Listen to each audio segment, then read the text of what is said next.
of the Masters Tour Winter Championship.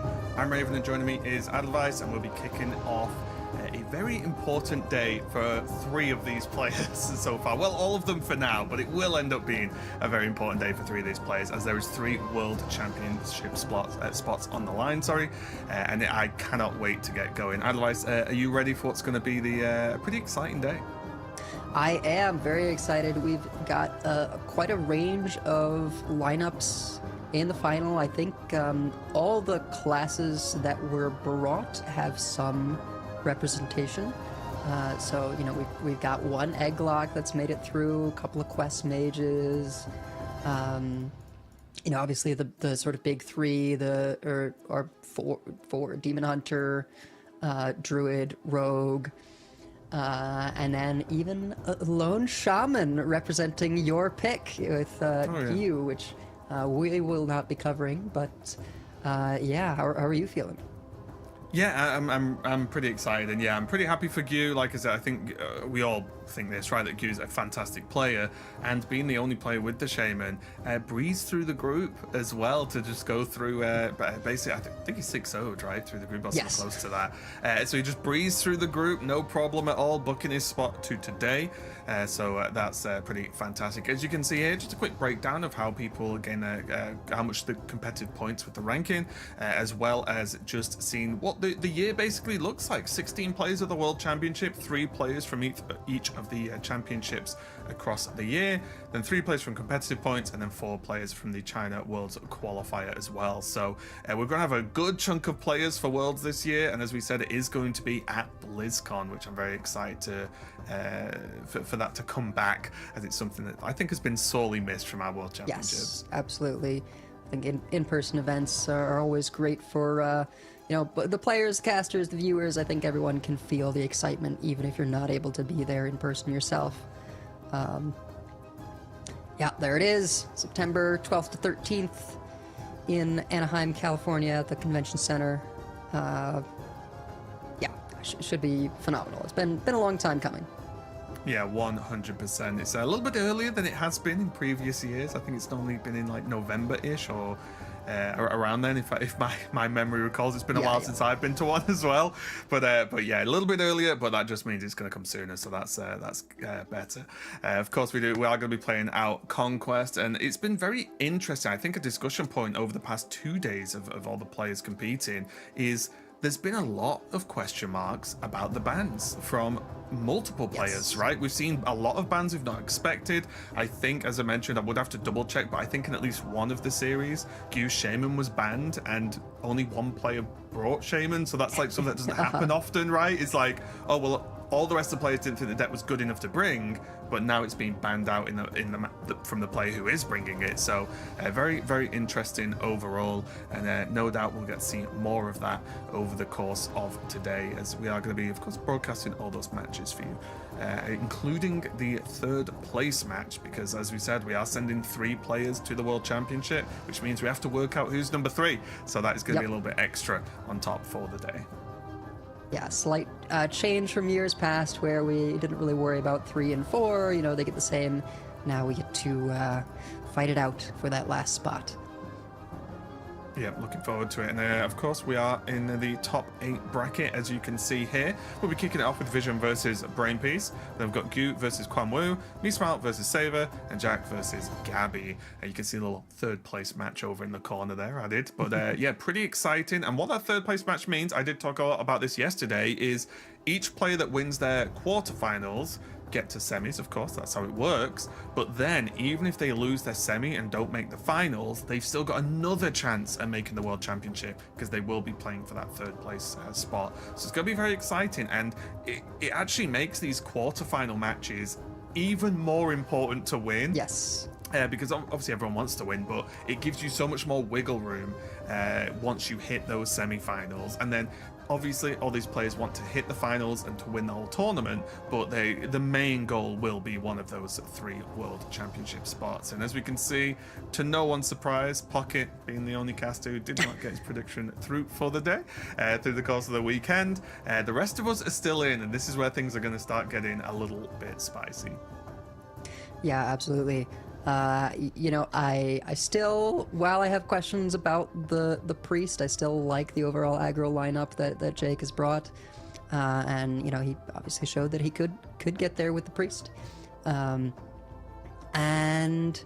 yeah, we'll have to see if that shaman pulls through for Q. Might be the ace in the hole. As you said, it was, you know, banned one time, not the others. I think sometimes there's questions of like, I didn't prepare for this because I didn't think anyone would bring it, and that's why people might ban something like that. And then, you know, the other approaches say like, hey, well, I think it's bad, so I'm going to leave it up. We'll see how those play out. Yeah, it will be pretty interesting. So I'm looking forward to that because obviously we're casting now. There'll be a new pair for the next round. So I'll be get to just sit back and just watch Q, no doubt win. Although I do think yesterday I talked a lot about Quan Woo. I think Quan Woo played very well yesterday. So honestly, of all the opponents Q could have got, Quan Woo was probably my number 2 based on what we'd seen so far this weekend. So a little bit unfortunate for me, but we'll see how that one plays out. But we do have Vision versus Brainpiece first. We see the Mage banned away from Brainpiece, and then the Demon Hunter banned away from Vision. So we are going to get some Egg Warlock potentially involved in this matchup. Yeah, interesting to see the Mage banned away. Like you were saying, you know, when people have this odd deck out that a lot of folks haven't brought, what goes into people's decision to then ban it? Is it just that they haven't prepped for it, or is it they feel that it has a certain edge over what they've brought? Yeah, it's going to be interesting to see the performance, because I think the first... Oh, okay, sorry. I thought the first matchup was Warlock. Apologies. I think the first matchup is Warrior versus the Paladin, which can still get pretty interesting, because I believe the Paladin is the end of turn Paladin, not the aggro Paladin that Jake has, right? So yeah, it's the end of turn Paladin going up against the Warrior, which... I don't know about you. I actually quite like both. These are two of my favorite decks in the meta right now. So I actually, I don't even know where I'd land on this one in terms of performance, but I like both of these lists. Yeah, the Paladin's quite interesting. You know, you really just got to survive that early game. Some of the hands, you can even be the aggressor if you've got flight maneuvers. It has that sort of... You know, it's hard to know sometimes whether it's flexibility or just unreliability, right? Your game plan sort of changes depending on whether you've got an acceleration or a hand, or like an egg past an Omegon hand. But it is interesting where it has these very, very powerful mid-game plays, and then, you know, if the game goes long enough, you can just throw out Galvin, and that's a huge power play as well. Yeah, and you've just got some really powerful things you can do with, like, Nosdormu, for example. It can really cause some problems. You can create boards that feel almost unkillable, right? And then as soon as you create that and don't die, then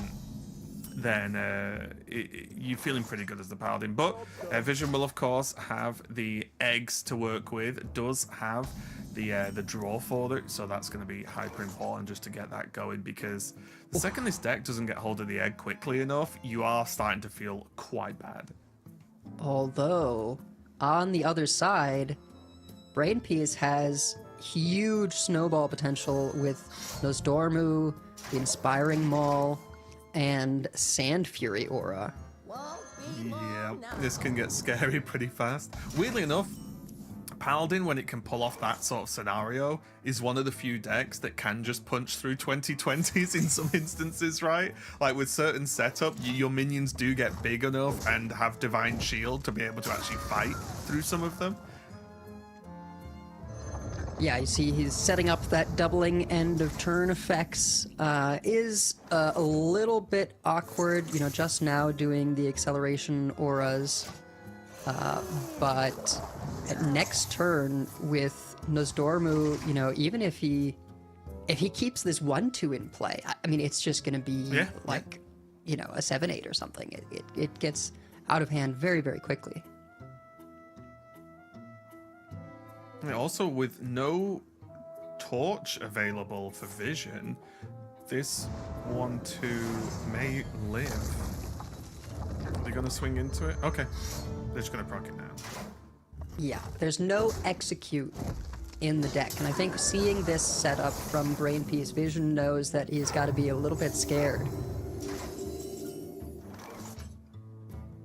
I think, yeah, just the hero power, because 100%, this gets yeah. so massive.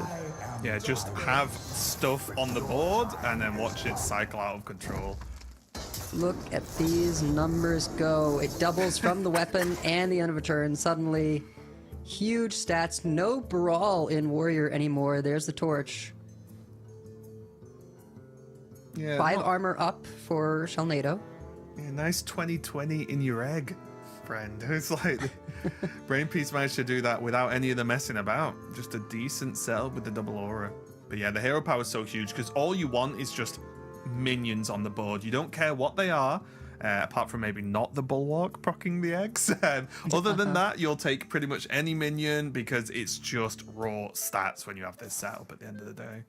I think having the 5 armor here is crucially important because it means he has enough mana to actually Shelnado, and then Torch with the weapon swing will at least take out the Nozdormu, even though there is a 10-5 left up. Yeah, also as well, pretty important, it does soak the whole torch. So even though obviously it's a great answer, without answering it, the game is basically over, right? But having the torch just completely gone means that it's a bit harder to proc the egg now, right? Torch being such a great tool, have to just keep proccing the egg over and over again as long as you can damage it, of course. So it's a little bit tough. Vision definitely did a good job defending that, but has paid a price. And you see here, Brainpiece actually, this is typically a low value aura that you're always trading away, but recognizing with warrior removal being entirely damage based, again, no execute in this list, tends not to be in the list, so by healing this up consistently, Brainpiece just going all in on this one high-powered minion to try and close things out. Unfortunately gets the bad news that the 2020 is available now. I think he was hoping that with the torch gone, it might have been a little bit slower. Oh, well, that's not bad to follow up with, right? I mean, I guess it's more going to be just drop hero power, divine shield, maybe. No, I mean, you may as well just play. Yeah. Both I paths, guess just double right? pass. Yeah. Sorry. Yeah. I just can't count. Yeah. Yeah. The divine shield, very clutch. Being able to retain his 13-11, now 13-12, of course, without losing it and still being able to do a ton of damage. I will say, I think every single game, like Umbra's just there. Just every single Egg Warrior game, it's just locked, loaded, ready to go, like on curve every time. Whether or not you get the egg, you know, that's up for debate, but you will always have Umbra. Yeah, Umbra turns up early, like it's ready to go, at least 10 minutes early. Now, question of board space, will there be another 2020 immediately? No, it was the last proc. And that's actually a huge difference here, that Brainpiece actually has a little bit of a window. Still 13 armor, and Violet Treasure Guild is effectively a dead draw. Yeah, there's a lot of the removal to proc the eggs has been used as well. There is, of course, the location to proc one, right? Because it'll be able to use the location to ping the egg and then trade it. But other than that, there's not tons of ways to keep proccing them. And although it's been frustrating, no doubt, that Brainpiece just can't play Bulwark in this matchup, because that's just how it works. If there's an egg down, you're not playing it. Although it's frustrating, it's not like Brainpiece is ever forced to proc eggs unless they're actually already the 2020.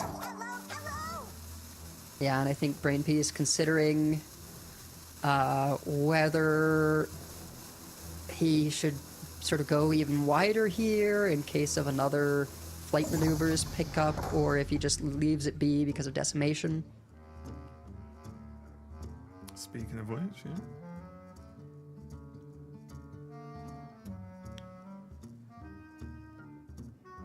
Of course, Vision with the Unleash the Crocodilus can add those extra ticks for decimation anyway.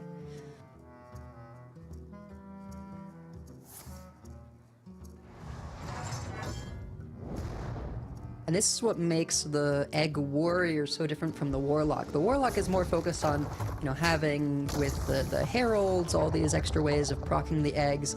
The warrior says, well, my board clears are just going to clear the eggs for me while I'm Yeah. also dealing with your stuff.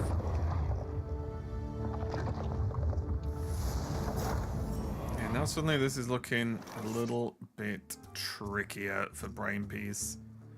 Getting so close, but now the problem is again, the bulwark's still effectively I guess you could just play it, who cares at this point, but chronological aura is okay, but how are you hitting through both of them? And then there's more eggs going forward, and we can obviously see the Xavius in hand, which could actually create game-ending situations by itself now. Yeah, I think All that. as the paladin, you're sort of reliant on that big push sometimes. If you don't hit the refill, had Brainpiece picked up actually the Spear Heart Sentry, I believe, that gives you the discounted holy spells. That a lot of times gives you draw, gives you extra gas, sometimes more auras. If you have one of those when the doubling effect is still going, then that can give you a little bit of late game. But when you're just all in on Nozdormu, I think he really was relying on it not getting cleared there. And impressive push, even with the Nozdormu going away, I think he played that correctly, trying to heal up his one minion. But the Umbron curve, you need to hope it's not there, and sometimes it is. Yeah, I think both players did a good job there, honestly. Brainpiece, I would have done exactly the same, right? Because you just say, okay, look how powerful this opening is. You go for it. The second they just don't have a response, maybe even for one turn, you've done so much already, right? Like, you've pushed so much damage, and then it's going to be hard then for them to continue. But Vision managed to deal with it pretty nice, right? Did get that, did get the enough damage on it to be able to clear it off. And then, as you said, followed up with that Umbra, and then managed to get that torch, which was absolutely clutch, because anything less than the torch wouldn't have been enough, right? It needed the whole 8 damage from the one torch to go through. So I'm sure Vision is very happy with that win, because as soon as you saw that big turn from Brainpiece early, I imagine he was not feeling overly confident. But it does mean that there is just the Warlock and Rogue left over for Vision now. Brainpiece still, of course, got the Paladin, a Demon Hunter, and Rogue too. So looks like the players are going to be diving straight into the next game. Vision going to be on the Rogue, and Brainpiece keeping hold of this Paladin. Yeah, and this is an interesting one. The Rogue having access to Twilight Mistress can do some pretty scary things for the Paladin's late game. I think Brainpiece bummed to see he kept the flight maneuvers, hoping for an aggressive hand, picks up Gelbin. And that's going to be a tough one to maneuver. No acceleration aura. I think he's going to need the top deck one to be able to kind of climb back in this. Yeah, this is looking just pretty grim already. This is all the top end of the deck, basically, or at least close enough to it. And it is not what you want. You at least want to just be, get a weapon equipped, at least preload the weapon, just something that feels like you progress in the game and not just press hero power pass whilst your opponent's just dropping tons of threats right now. Yeah, now, if he does top deck acceleration aura or treasure gill, not all hope is lost. You can get a chronological aura going into Toreth, and Toreth can buy just a ton of time right now. As it stands, just developing location, this is looking pretty grim, especially with Vision's list with a Spy Mistress can just push so much damage. Yeah. Looks like he's looking at coin into Xavius, makes sense. Might give him a fantastic option, because again, this is where you sort of smell blood in the water, right? Where you've just put on this pretty aggressive opening, your opponent's still not really doing anything in response, so you want to really put your foot down here and pile it on. Taking the Corona with charge, I love it. It says, well, if you got lane, you're just immediately dead, and if you don't, it's still a 5-4 with charge when you're clearly, dead in the water. It just has to be the Drakes, right? Yeah. Just 2 4-2s, they can be easily cleaned up, but Brainpiece no doubt hoping to just buy just a little bit of time to try and get something done. Yeah, I think the plan is, drop Toreth with the location buff next turn and hope that's enough to stall You follow up with Chronological Aura, Righteous Protector. It just really needs to get to that Bulwark turn and set up for Gelbin to heal him back up. It's really the only healing in the deck. Yeah, and I quite like these. It's just all face, honestly. I'm with Vision on this. Just go absolute max aggression. It does have the second Righteous Protector now, so that's going to build a bit of a wall to try and punch through. Interesting. I do see this as being a little bit more fragile, so I'm surprised to see those come down instead of just the Torith.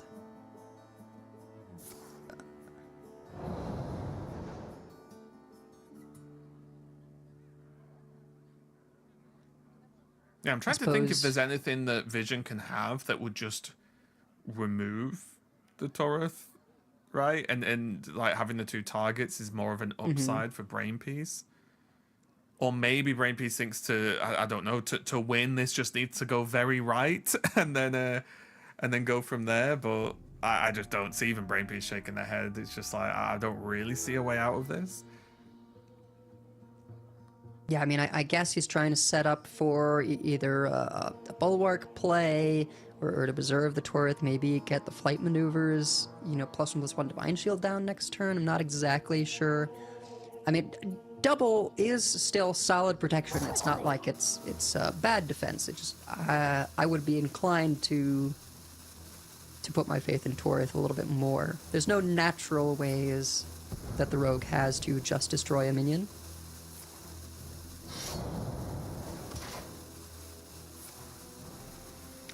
But yeah, it does hold and lines up well into these. Something somehow.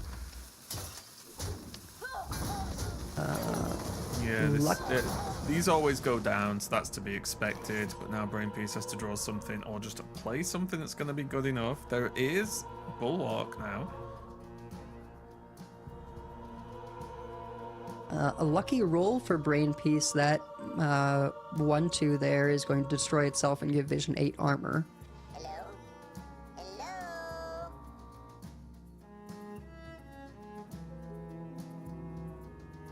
Brainpiece, of course, doesn't know that there's a Renewing Flames in Vision's hand. So he may well make, solid play. It makes sense, but Vision just nodding, right? This was kind of the setup. Go all face, get your opponent as low as possible, and then the Flames are going to do the rest. Vision going up to a very rapid 2-0 lead right now. But again, I love the way he played that. It might have looked like a very straightforward game, arguably it was, but if your opponent has a weak opening and you have a fast aggressive opening, hit them hard. Right? Go fast and say, well, because they obviously know how the Paladin's built, right? And if there's nothing to do early, it means the deck's got a bit of the late game. But the late game for Paladin is often still kind of just, here's a thing, right? Just play one thing. Okay, I'll play another one thing outside of like Gelbin or something. So even if they get to that turn 5-6, it's not like there's, okay, now they can pop off and do all these things to come back. It's like, they're probably just playing one thing and hoping it's enough. So really good air push there from Vision. And just like that, we might just be seeing a quick 3-0 to start the day. Yeah, I mean, the Paladin, it has those powerful plays, but it is a little bit disjointed in ways, right? Where you've got certain things that line up nicely for aggressive curve with the flight maneuvers and a couple of early minions, and then certain things that line up for setting up with the acceleration aura and those 5-drops. And if you neither have the aura nor the aggressive curve to go with the flight maneuvers, you're just sort of sitting dead in the water.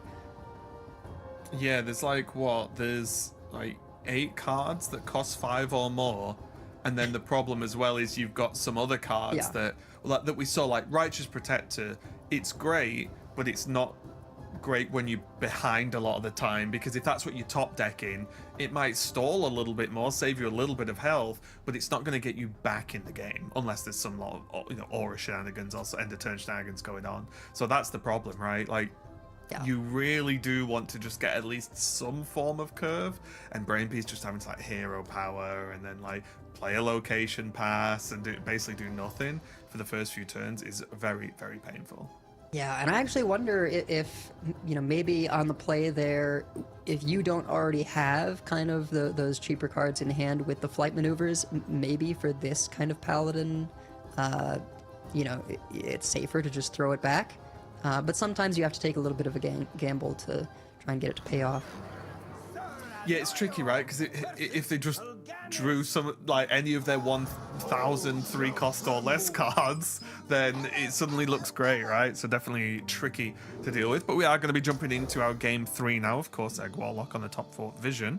Brainpiece going to be on this Paladin once again. Going to try and get it over the line. A little bit more of a respectable opening hand here, or at least playable opening hand for Brainpiece. Yeah, this is what he was looking for with the keep last time. Much stronger curve, throwing out the egg so it can begin growing immediately. You can follow up that with Pass Nomergon.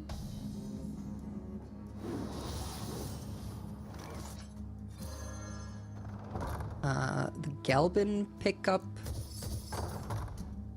might actually mean that he could take this a little bit slow.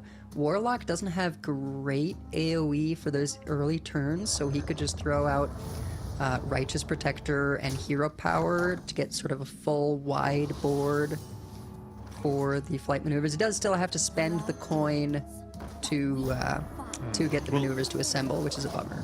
Yeah, I was thinking even go backwards and go coin into Nozdormu potentially, and then go flight maneuvers afterwards. Like, depending on how the game goes, but I think that's a very valid possibility because, like you said, the coin's got to be spent if you want to flight maneuvers anyway, so why not go the other way around? Yeah, well, now with the acceleration aura off the Treasure Gill, there's a lot more options. Certainly, if Nozdormu is able to buff a wide board, Warlock does not have the same kind of clear capability as Warrior. Right.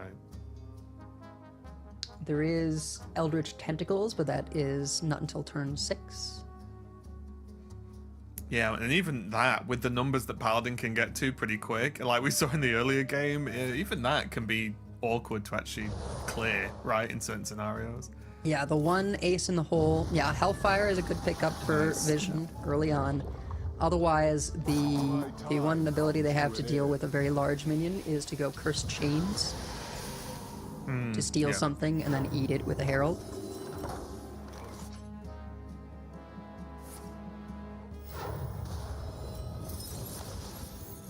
Okay, you can go just egg in there. This works out.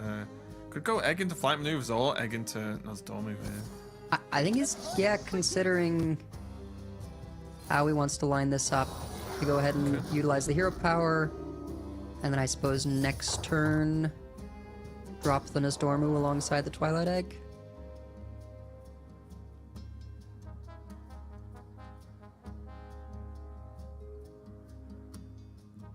I think with this opening, this is a little bit scary, but I think Vision needs to...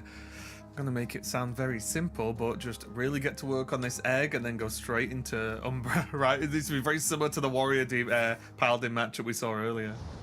Yeah, and I think Brainpiece, good recognition of just the removal that Warlock has access to. One Hellfire gone. No good ways of popping these shields, and so he knows that he's going to be able to drop Nozdormu and buff the whole board before Eldritch Tentacles would be coming out. Now he might take a turn off for Torith. Yeah, now it's the interesting options, right? Of like, do you want the more sustain on the minions, or do you just want the big damage? Yeah, Vision unhappy about that. There it is. Which, to be fair, this seems like a sort of Brainpiece bricked last game a lot with this Paladin, and now got like the good curve. So it seems not that fair is really a thing that exists in this scenario, but you know what I mean, right? It's like a 1-on-1 for the Paladin draws now. Yeah, and Warlock, just the tools do not exist to clear this, so it's all in on whether this draw can let him pop the egg. Conflagrate needs another 1 cost to pop. Oh, actually, no, we're there, right? The end of turn. But even 2020 I think might just not be good enough. Yeah, it's potentially. Hang on. After the trades with a countable 6 there, 5. Yeah, it's fine, right? It's lethal. Yeah. Yeah, there we go. Yeah, I was just double checking. I wasn't sure if wait, how did these trades happen to make this clean? But yeah, that's absolutely smooth there. Brainpiece taking a victory, not going to get steamrolled in this top 8 match, and definitely got a much better draw than he did in some of the in the previous game. So I will say though, from Vision's side, I don't think Vision's going into that matchup feeling super confident, the Warlock versus the Paladin.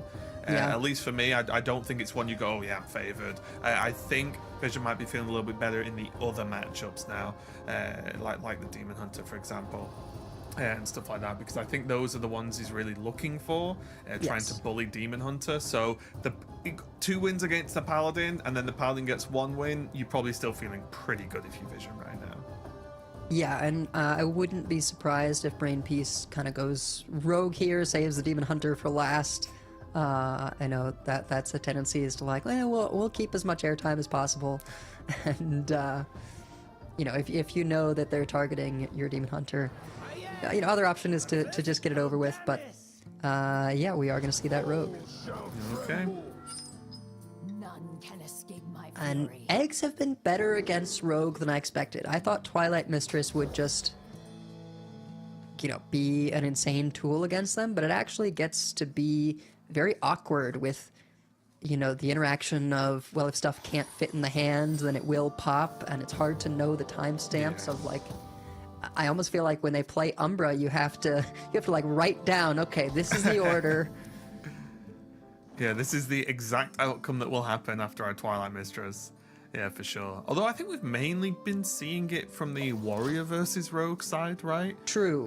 Yes. It'll be interesting to see the potential differences of that, because the Warlock feels a bit more aggressive just because they play more like minions, right, naturally with the Herald and stuff, but has less sort of spot removal, or not less flexible removal, let's say, than the Warrior that we've seen. So we'll be interested to see how this one plays out. Brainpiece getting the 4-1 out nice and early. There's Umbra. Full miss. Yeah, not even gonna hit it. applicable. Not gonna hit it, obviously, but yeah, Umbra does show their face at least early on in the game. So which card do you want to sacrifice? I think you can probably get rid of the shrine, right? I feel like the shrine's gonna do the least. Like, you've already got one, and then the other, obviously Umbra. No, you're not picking Umbra, of course. But then the 5-drop is like, well, you could get that, right? And then that could be impactful, even though there's an Asphyxia in hand. Oh, this is a perfect pickup for Brainpiece. Doesn't care about the Dark Gift. Just gonna get the Herald here. And Healing Rain might be interesting. Herald's Sinestra, right? So it's no positioning issues. Wasn't trying to eat a minion. I still would have played it like Brainpiece spell. did, because I would still worry that it would be doing a different Herald. I've messed up on Warlock too many times, I'm going to be honest. Too many times. I'll play stuff and then make a trade and go, oh yeah, the board looks different now that I've traded off one of my minions, doesn't it? And then I eat the wrong healing thing. rain was not going to be relevant, but now just serving as a activator that works, for overheat works out quite nicely.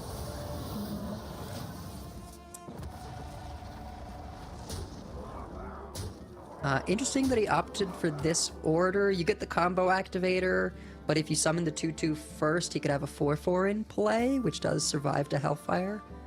I guess figuring that he'd rather just get the damage right now.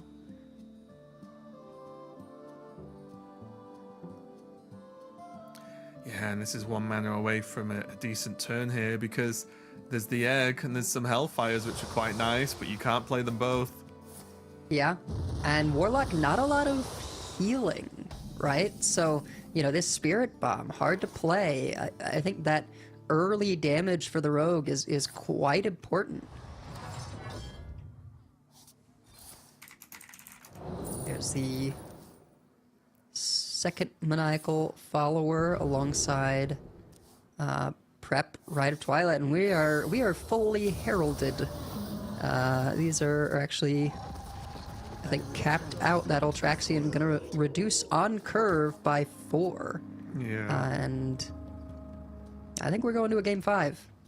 I mean, there's even just this stealth 4-1 that's a problem, right? Yeah. Because, like, never mind anything else, there's Hellfire, but if you Hellfire, you're just dead to hero power. There's a lot of problems here.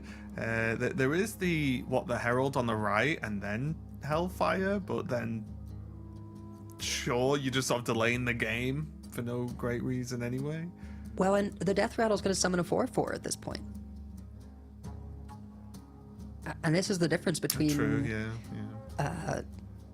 having the egg on 3, right? So you can just keep it there while you're doing your board clears versus like now, like when do you even find the time to play it? Yeah, so is it... Oh, gonna go for the troll, okay. But I mean, yeah, then no mana left. I think he knows. Yeah, there we That's go. it. I was looking at like Herald, Hellfire to heal the 3, and then Bomb, but then that doesn't work, right? Because that just still just puts you, that just basically self-lethals at that point. Yeah, So yeah. no real way out of that one for Vision, and that's a pretty fast rush down there from Brainpiece getting that to work. But again, no egg to deal with, and you start to see some of the key differences, how it feels between Warrior and Warlock.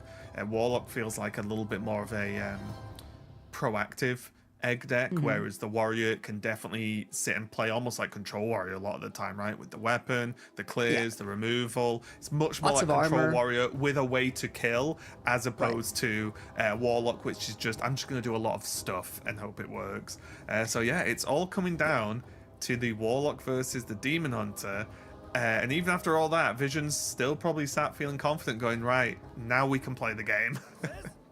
Yeah, I think the Warlock, a little bit reliant on Possessed Animancer pulling out Asphyxiodon with that lifesteal, whereas the Warrior just has Siphoning Growth, right? Destroy the egg, gain 8 armor, you know, that's perfect. Yeah. That's exactly the kind of thing Warlock would love to have.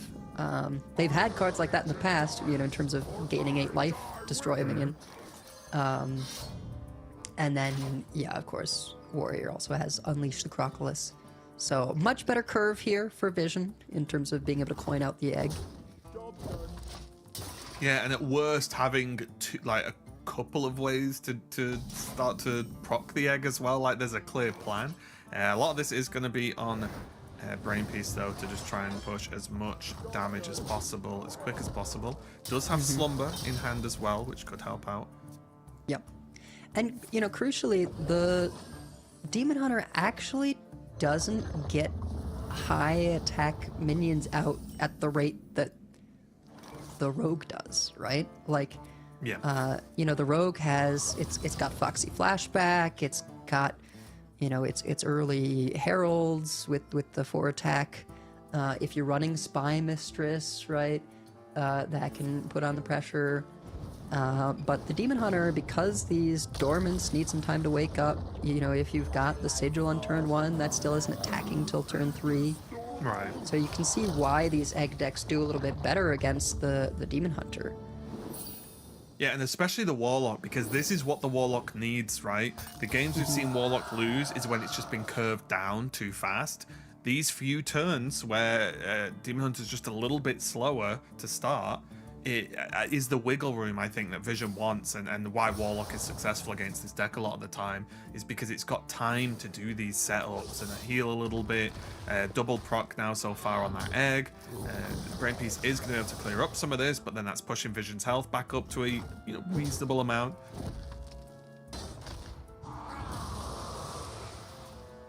Yeah, and then Vision could go Cursed Catacombs here if he wants to dig for location, or else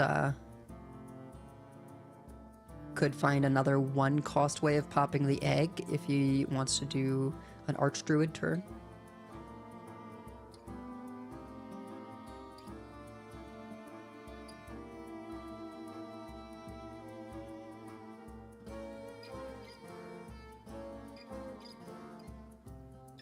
Maybe thinking about whether it's fine just to drain Soul Archdruid, but there's the location. Yeah, I was thinking about that myself. Like, is it just okay? You put another minion on the board, it does have a proc in it, and you're still progressing the egg anyway. So I was looking at that, but yeah, the location much better for Vision here.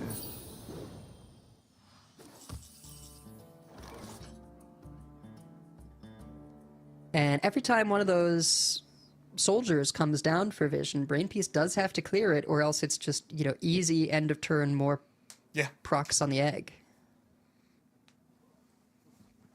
And this is the part for the Demon Hunter where they now have to sort of crunch in a ton of damage in a very short space of time, right? Because things are starting to wake up from dormant. They've pieced together some damage. They've got, you know, a decent amount of cards in hand. But Brainpiece has to squeeze all this in whilst reducing the amount of egg procs, which is very difficult to do. Yeah, we see, you know, shipping all the damage from the Stinger's face while rushing in. And meanwhile, Vision can go ahead and do it all, do a couple more procs on this egg with the Archdruid. This is the edge that Warlock has, is the Archdruid. And yeah, there. Quest complete, in a way. Yep. Yeah, multi-procs on the Archdruid there. And there's decent follow-up as well. Like, worst case scenario, there's some AoE with tentacles. If Vision's feeling safe, then it's got the Animancer, so it's all looking good. And that's if just having a 2020 isn't enough anyway. Yeah. Can fish in Solitude for something to help out here. Stegadon, he could play with Poison this turn. Ooh, those are tough.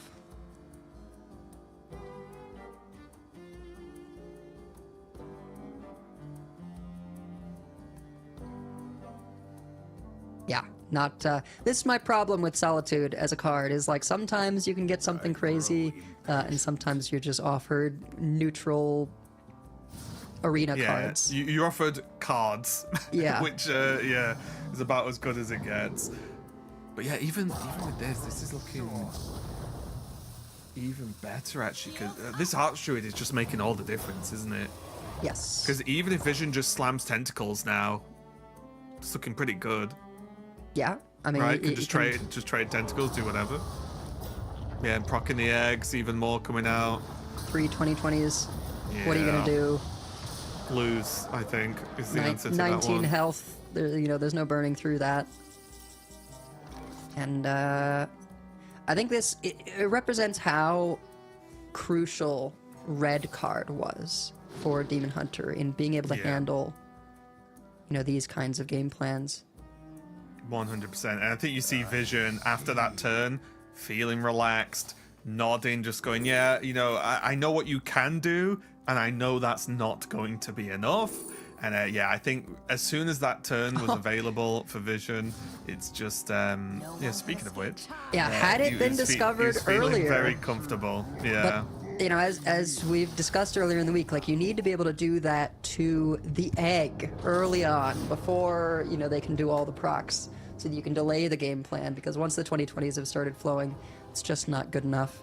And it was hard fought for Brainpiece, you know, really hung in there, queuing up the rogue first, but the egg deck's doing what they're there to do. Yeah, and the hard job's sort of done, not completely finished for the day's work here for Vision, of course. Still got potentially plenty more games to play, but just winning that first one, first job ticked off the list, right? Now, at worst, Vision has 2 shots to go to the World Championship, at absolute worst, and at best, obviously, we'll only need 1. We'll see. But yeah, really good matchup there, and I think we really saw some ups and downs for decks, but I think we just saw the idea of Vision's lineup. Obviously, he beat up Paladin a little bit, but generally, you look at that game that we just saw at the end, and then realize 2 of the 3 decks Vision has kind of look like that against Demon Hunter. You start to think, well, what's Brainpiece supposed to do? It's one of those ones where you kind of hope for your opponent to whiff, and you can just sneak the Demon Hunter through. So we'll see how well Vision does throughout the rest of the tournament, but there's plenty more matches with 3 more quarterfinals coming right up. We're going to go to a quick break while we set those up for you, so don't go anywhere. We'll be right back.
welcome back everybody to the Hearthstone Masters Tour Winter Championships. We've got one semi-finalist in the books and we're about to find another. To help me do that is Pocket Train. Hey Pocket Train, what do you think of the tournament so far? Hello. I'm enjoying it a lot. I've liked that Vision is getting through with some quite different decks. I like seeing the Egg Warlock finally show up on stream. I think we haven't seen it just yet. And because it got, I think, triple ban in the group and won one game off stream. So it's nice to see a little bit more of a variety getting through against a bit more of a standard lineup from Brainpiece. Yeah, we've got a very different lineup this time around, though, from Gyu in particular. Right, we've gone the other way. For me, there's two ways you can build your lineups in this tournament in particular. You can either just decide immediately you're banning Demon Hunter. Yes. Which gives you a wider range of decks to choose from, but you have to ban the Demon Hunter. Yes. Or you can do what we just saw on the other side, which is, well, have a flexible ban and sometimes leave Demon Hunter up because your egg can just destroy it. Yes. How do you feel about the bans in this one? Yeah, so Gyu has very much gone, I'm banning Demon Hunter because that lets me bring aggressive stuff, and the aggressive decks, as we've seen so far, he has not dropped a single game yet in the tournament. He had 2 quick 3-0 wins back in groups. So that is working out for him so far. I think he has probably hit the kind of lineup he was hoping to see with a Druid and a Rogue in there, because I think Gyu is always one to follow the stats, predict the field, and I think he will have gone into the tournament expecting Demon Hunter, Druid, Rogue to be the most popular 3, as they are. Ban out Demon Hunter, and I'm not sure, I'm not completely convinced by his decks, but it's worked out so far for him, and if he's right about them being good against Druid and Rogue, then he's in for a good day today, I think. And he's backed himself, right? We're going to see the Shaman fairly shortly, I think, and we were talking off stream about the Shaman deck. Having some tech for his own lineup almost, which is kind of interesting as well. He's got that one-off healing rain, which I don't think will be too useful in the typical Druid Rogue matchups, but could very well come into play against Dragon Warrior if we see that. But yeah, at its core, the Shaman deck, it's like draw your Heralds. You're not cutting any of that package out, so everything else you run in to supplement that is very minor in terms of how it impacts your matchup spread, I'd say. I haven't checked the stats as well, but the Brazilian lineup, the aggro lineup with the Priest, where I feel like the aggro part of that did well as well yesterday. I haven't checked the stats. You're better at that than me, but so I feel like the Priest was the problem. Face Hunter particularly had a good start, and so did Dragon Warrior. I think Paladin did all right as well. I think, yeah, it's only the Priest that was really tanking that lineup. And the Shaman from Gyu, we didn't see at all yesterday. He hasn't played it yet. So that has been completely untested, and that definitely, I think the casters behind the scenes was looking like the one quite suspect deck in his lineup. So I'm interested to see if it does hold its own now that it hasn't been banned. Just a quick introduction on the players for the people who haven't followed the tournament so far as well. Gyu hardly needs an introduction these days, but yeah, there's new people watching all the time as we see Quan Woo get an amazing opening hand. Gyu has played in the last 3 World Championships. We'll leave it at that. He has got a top 4 in amongst those. Quan Woo, you're probably better placed to sort of talk about than I am, but he did make top 16 at Sunken City, Masters Tour Sunken City, many years ago. He went 7-1 in the Swiss there. But more known, I think, these days for his ladder, like regularly hanging out in the top echelons of ladder. Yes, so Quan Woo is one of those players. He's on 18 ladder points, 2 points behind the front runners, Saber, Gabby, and Maxi, who are on 20 after the first 3 months. So he is still in and around it, even if he doesn't get there with a top 3 this weekend. He is one to watch for the entire year because he is high up in the race for BlizzCon points. And also, Quan Woo, he was in a Masters Tour last year. He unfortunately did lose to someone on the casting desk right now. Oh no! I hate when Sottle just beats those people. Yeah. Yeah. But a fantastic player. I've been really impressed with Quan Woo's play from what I've seen from him over the couple of tournaments we've seen so far. I think he's the only player to win playoffs twice in the new system, because that's how he qualified last year, and he did it again to qualify for this. So he does hold that quite unique title. But yeah, I'm sure he'd rather be a Masters Tour winner than just a playoff winner. He may end up in this game, even with this really great looking start, being very reliant on what that follower picks up. Yes. This early board is not going to survive long, and he's out of stuff. Yeah, Gyu also has a very nice opening hand, managing to keep up with the early tempo from the rogue here. Like, ideally with the shaman, you really don't want to get your board efficiently cleared, and you really want to just snowball your board before the rogue gets access to Twilight Mistress and end the game there and then. If it goes too long, the rogue will just push the shaman out of the game here. Quan Woo has an interesting decision here because he can coin out the Maniacal Follower just to contest the 3-4 on board here, but that does mean that he's likely going to have quite a dead turn 3. But if he decides to simply dagger, his turn 3 is likely to just be coin out Xavier's, which is kind of, I mean, it's okay, but against Shaman in particular, that can just get you behind in a hurry, right? So he can always just drop the follower on 3 anyway, and that is fine. But the problem with that is you don't want to give the shaman too many turns to just freely develop, and you really want to be reacting after you've developed your board instead of just throwing a 4-1 stealth into a full board that's already there. But I do like that he's prioritizing holding the coin, so that perhaps later that can unlock the Twilight Mistress a bit earlier. Yeah, let's see how that works. Transcend this world. Yep, straightforward follower play here. I think if he'd known he was top decking the Rite of Twilight, he might have coined out that 4-1 last turn, but just affording himself a bit more flexibility, which I do certainly prefer. Interesting. This card's so strange, the Thunderquake in this deck. It's so often just hurt you as much as it hurts your opponent, but quite a tempting one here. Reasonably well against the 4-1s from Rogue, yeah. Yeah, that is one of the cards, along with Healing Rain, that seemed like potentially a tech for Hunter. You might have been expecting a bit more Hunter than there actually was in this tournament, because there was actually very, very little. Surprisingly, considering it has done very well, I think, on the stats over the first couple of days, and has taken a ban in the first series today. So that is a very good sign for the deck. Yeah, I don't know if maybe people looked at stats too much and didn't test the Hunter themselves, because I think, weirdly, I think that Hunter stats go up quite quickly as you go up through the ranks. I think that it's a surprisingly hard deck to win. Yes, people do tend to, like, a lot of top players turn their nose up a little bit at aggro, but Gyu has never been one of those players to think he's above that.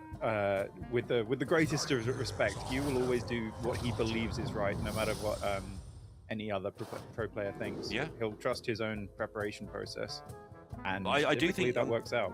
In this particular meta, I do think that the Hunter is a little bit underrated, not just for the reasons, you know, you're right, the pro players do tend to sort of turn their nose up, but I think there is actually quite a lot of stuff the good players can do to get a bit out of Hunter that the not so good players can't. So yes, I completely agree. I think it was DOS on ladder last month when everyone was playing Imbue Druid, but he was just permanently rank 1 as the only person playing Hunter. So that does suggest that he was doing something right that other people hadn't quite figured out. It's cool. I like it when that happens. He's running a little bit dry now. He has had a decent opening, but he hasn't quite managed to capitalize on Quan Woo's slightly slow start. Yeah. Does need to really put on the pressure so that Quan Woo can't safely get this Sinestra down. Quite a lot of counting here. Of course, he will be worried about Opu, is one of the reasons to go slow here. Yes. We can see there isn't one. If he knew there wasn't one, there'd be a lot of stuff already on the board. A lot of counting to see how much damage you actually get done here. And this will be the reason he's trading these away, I think. It's good value anyway, and playing a little bit around the Opu. Yeah. I think if he wasn't worried about Opu, he would just throw another 1-1 down on board just to try and get the game over as soon as possible. But he does recognize that these combo so well with his heralds later on, so holding a bit back so that he could potentially deviate to a bit more of a late game if he picks up something high value soon, which he does really need to do to stop himself running out of gas. Yeah. It will only be one thing required, like just a weapon, for example, just ends it almost immediately without the Opu being there. Yes. He's done enough damage, but as you say, he's... Oh.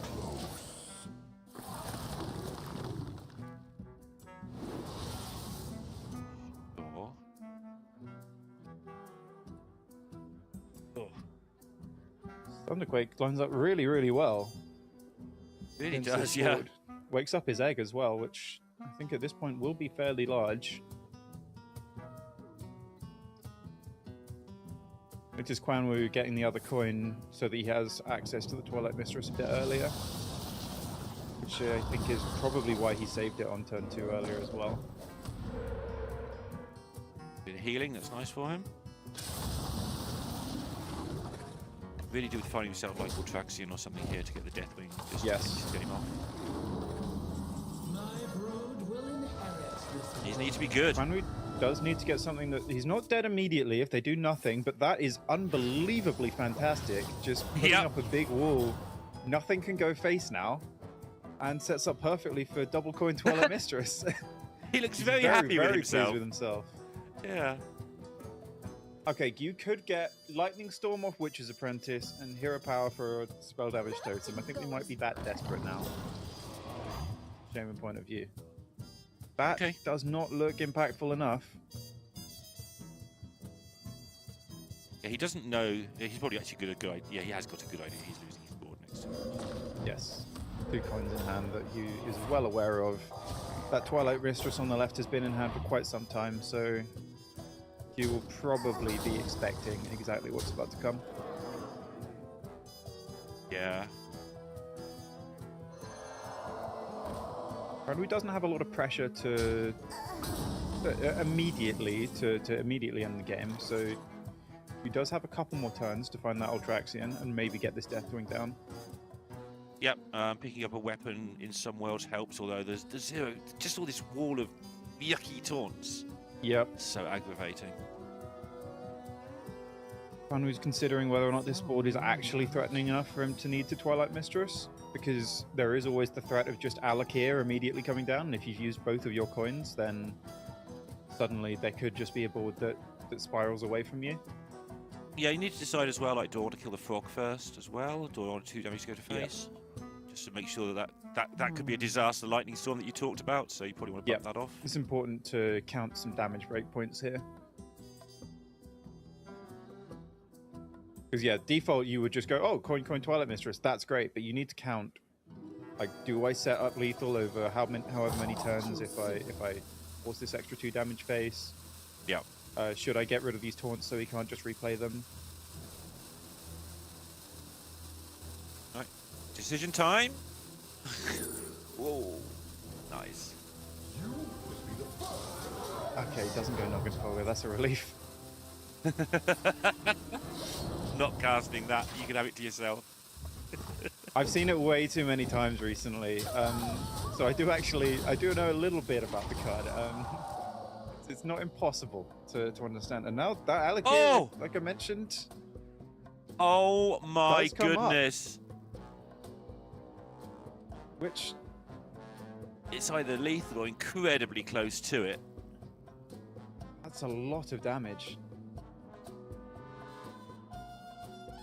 So you can put the Alakir in between the 5/5 and the 0/2, clear off the taunts with Alakir and the totem, and then push 10 damage.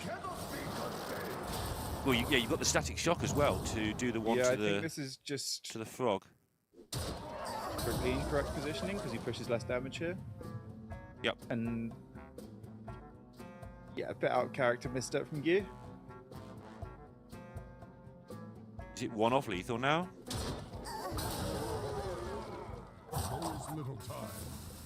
Oh, yeah, it was just... It was lethal the other way, pretty sure. Yeah, it was just lethal, yeah. Yeah. Sorry, I called it as lethal, and I think it's because the positioning was wrong. Yeah. Yeah, with correct positioning, this was just lethal. And now... Twilight Mistress can come down, and Yu doesn't have any burst damage. Follow this up. No.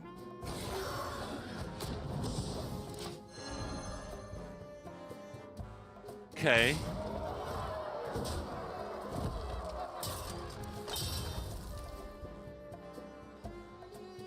What are we thinking? Punished or never punished?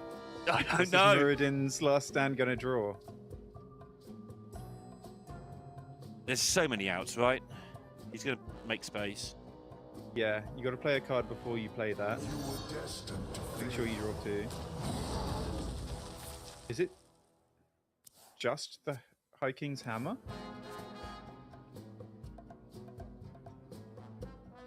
Are there ways? Is there another hex? We've used a hex, right? There's only one in the deck, I think. To stay alive now, not just to win. I think the only actual outright lethal out was High King's Hammer. The sands speak. There's Still like a chance. but Oh! No.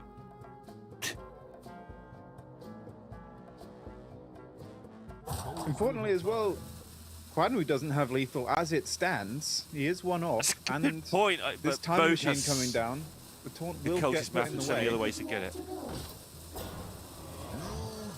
It's terrifying. I'll handle this. You're just throwing down as many taunts as you can, just to make sure he's not dead here. Yeah. I think he knows that something's gone drastically wrong this game, and he should not be in this situation. Yeah, His reaction there. the ordering was a bit wobbly that last turn, but Yeah. yeah, halfway through he had to realise, well, I've got to dig for lethal. At some point, I have to just say my lethal outs are too small. I have to now just not die and try again next turn. I wonder. Oh, And now, this is quite tough for Quan Woo because he can Twilight Mistress, push Gu down to 2, but he's also at 2 himself. He probably does have quite a safe read that Gu does not have the damage right now, unless that that card that he drew off King Lane was exactly High King's Hammer, which is very and you won't be unlikely. drawing any cards if you bounce this lot back to Yes. hand, so you're kind of stuck into doing this. Job's done.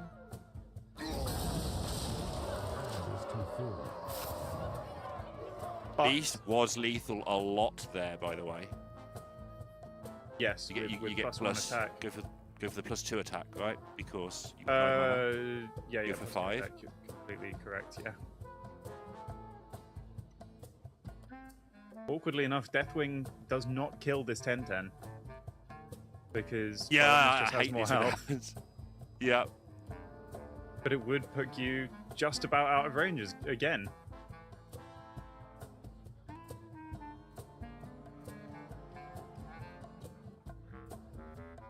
Might be Just considering- about, although we can see the Elise the other side this time as well, though. Yes. You might be considering going Alakir instead to try and generate a 6-drop that will do the 2 damage needed. I think he's weighing He's also the got to clear options. his head, right? What Like has- he's yeah.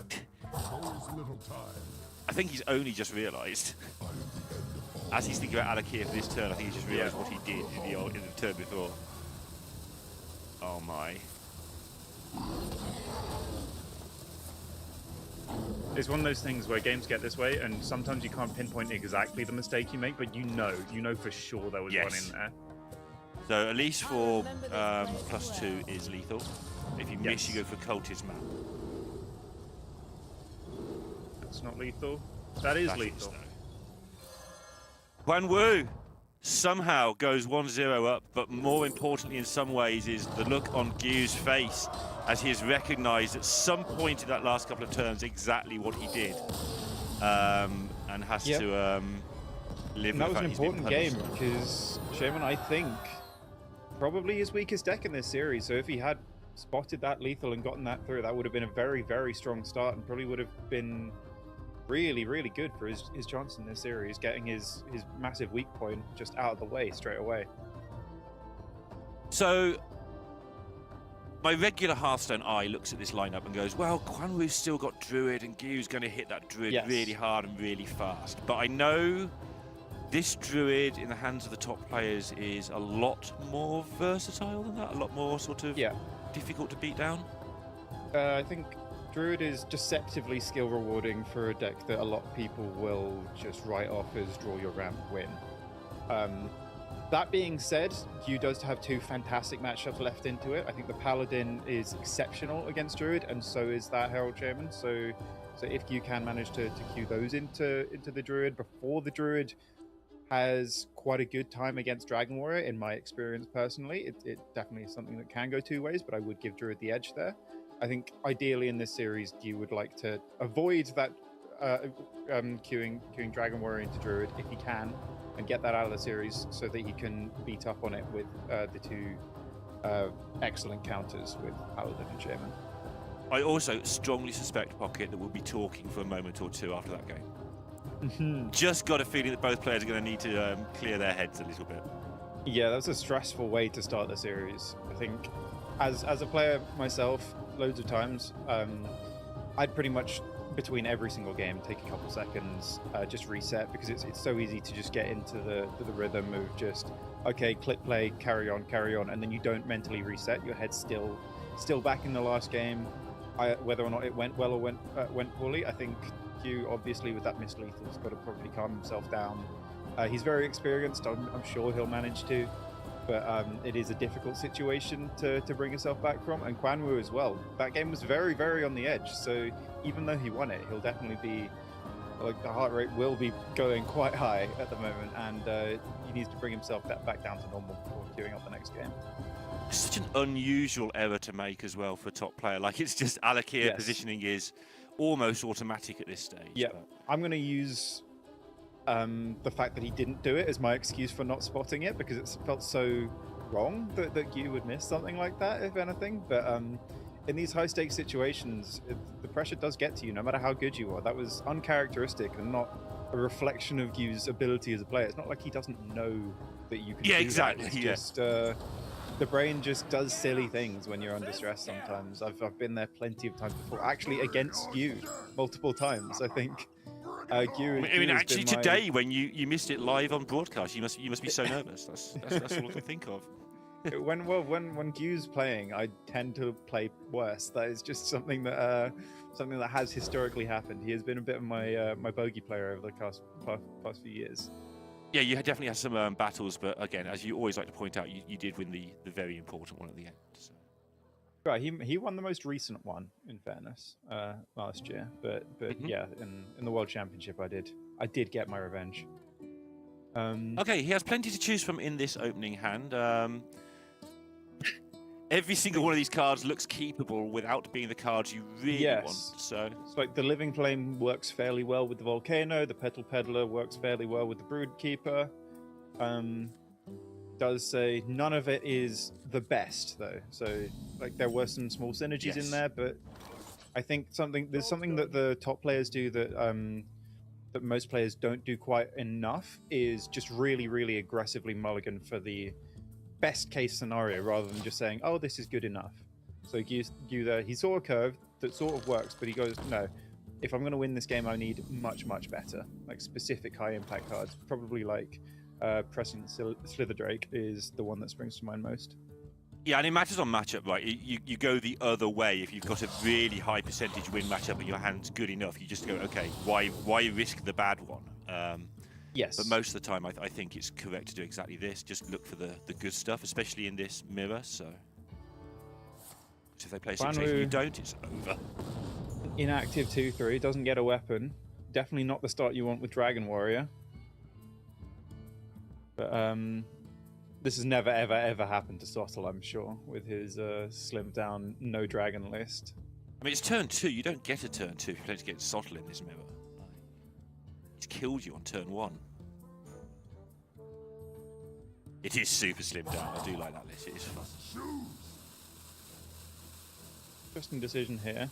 The Dimensional Weaponsmith is the one that screams out loudest to me because it says dragon on it, and also it costs 3 going into turn 3. And you does agree.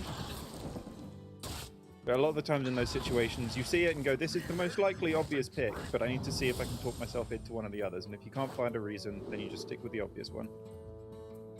Quan Woo perfectly picking up the Slitherdrake to activate his Dark Rider and reactivate the Slitherdrake just in time for turn 4.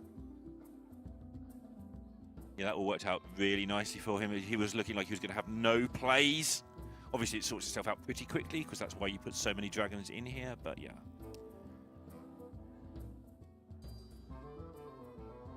You will likely just play this 5/5 with lifesteal. Matches up quite well on the board. Sets up nicely into the most likely player, the Slitherdrake, the next turn. And we could deviate with the Petal Peddler, but crucially, if he does play that, that does deactivate the Slitherdrake for the next turn. So I think quite responsibly. Responsible Hearthstone.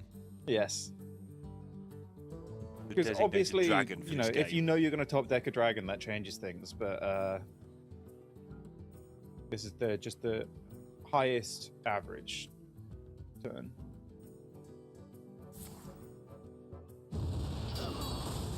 Clearing this up. Nice pickup, being able to clear the Slither Drake. Pretty much every other removal piece in the deck, apart from Wind Peak Worm, would have been useless against this elusive. Both of them sort of hanging by a thread in this game now. Like, they're sort of Yeah. out of stuff until the Grom. Obviously, there's Torch and Eternal Toil in the hand for Gyu, which will remove something. And Quan Woo has a selection of bits and pieces, but yeah. Yeah, Quan Woo has both. the threats, but Gyu has the most efficient answers that Dragon Warrior has to potential threats. Unless they have elusive. But the Chronolod Epoch is actually incredible in this matchup. Yeah. Just delete any kind of turn of development that Gyu might have. But Quan Woo's not to know that Gyu doesn't have any development. All he's got is a hand of removal. Just this weird stuff. What pretty petals!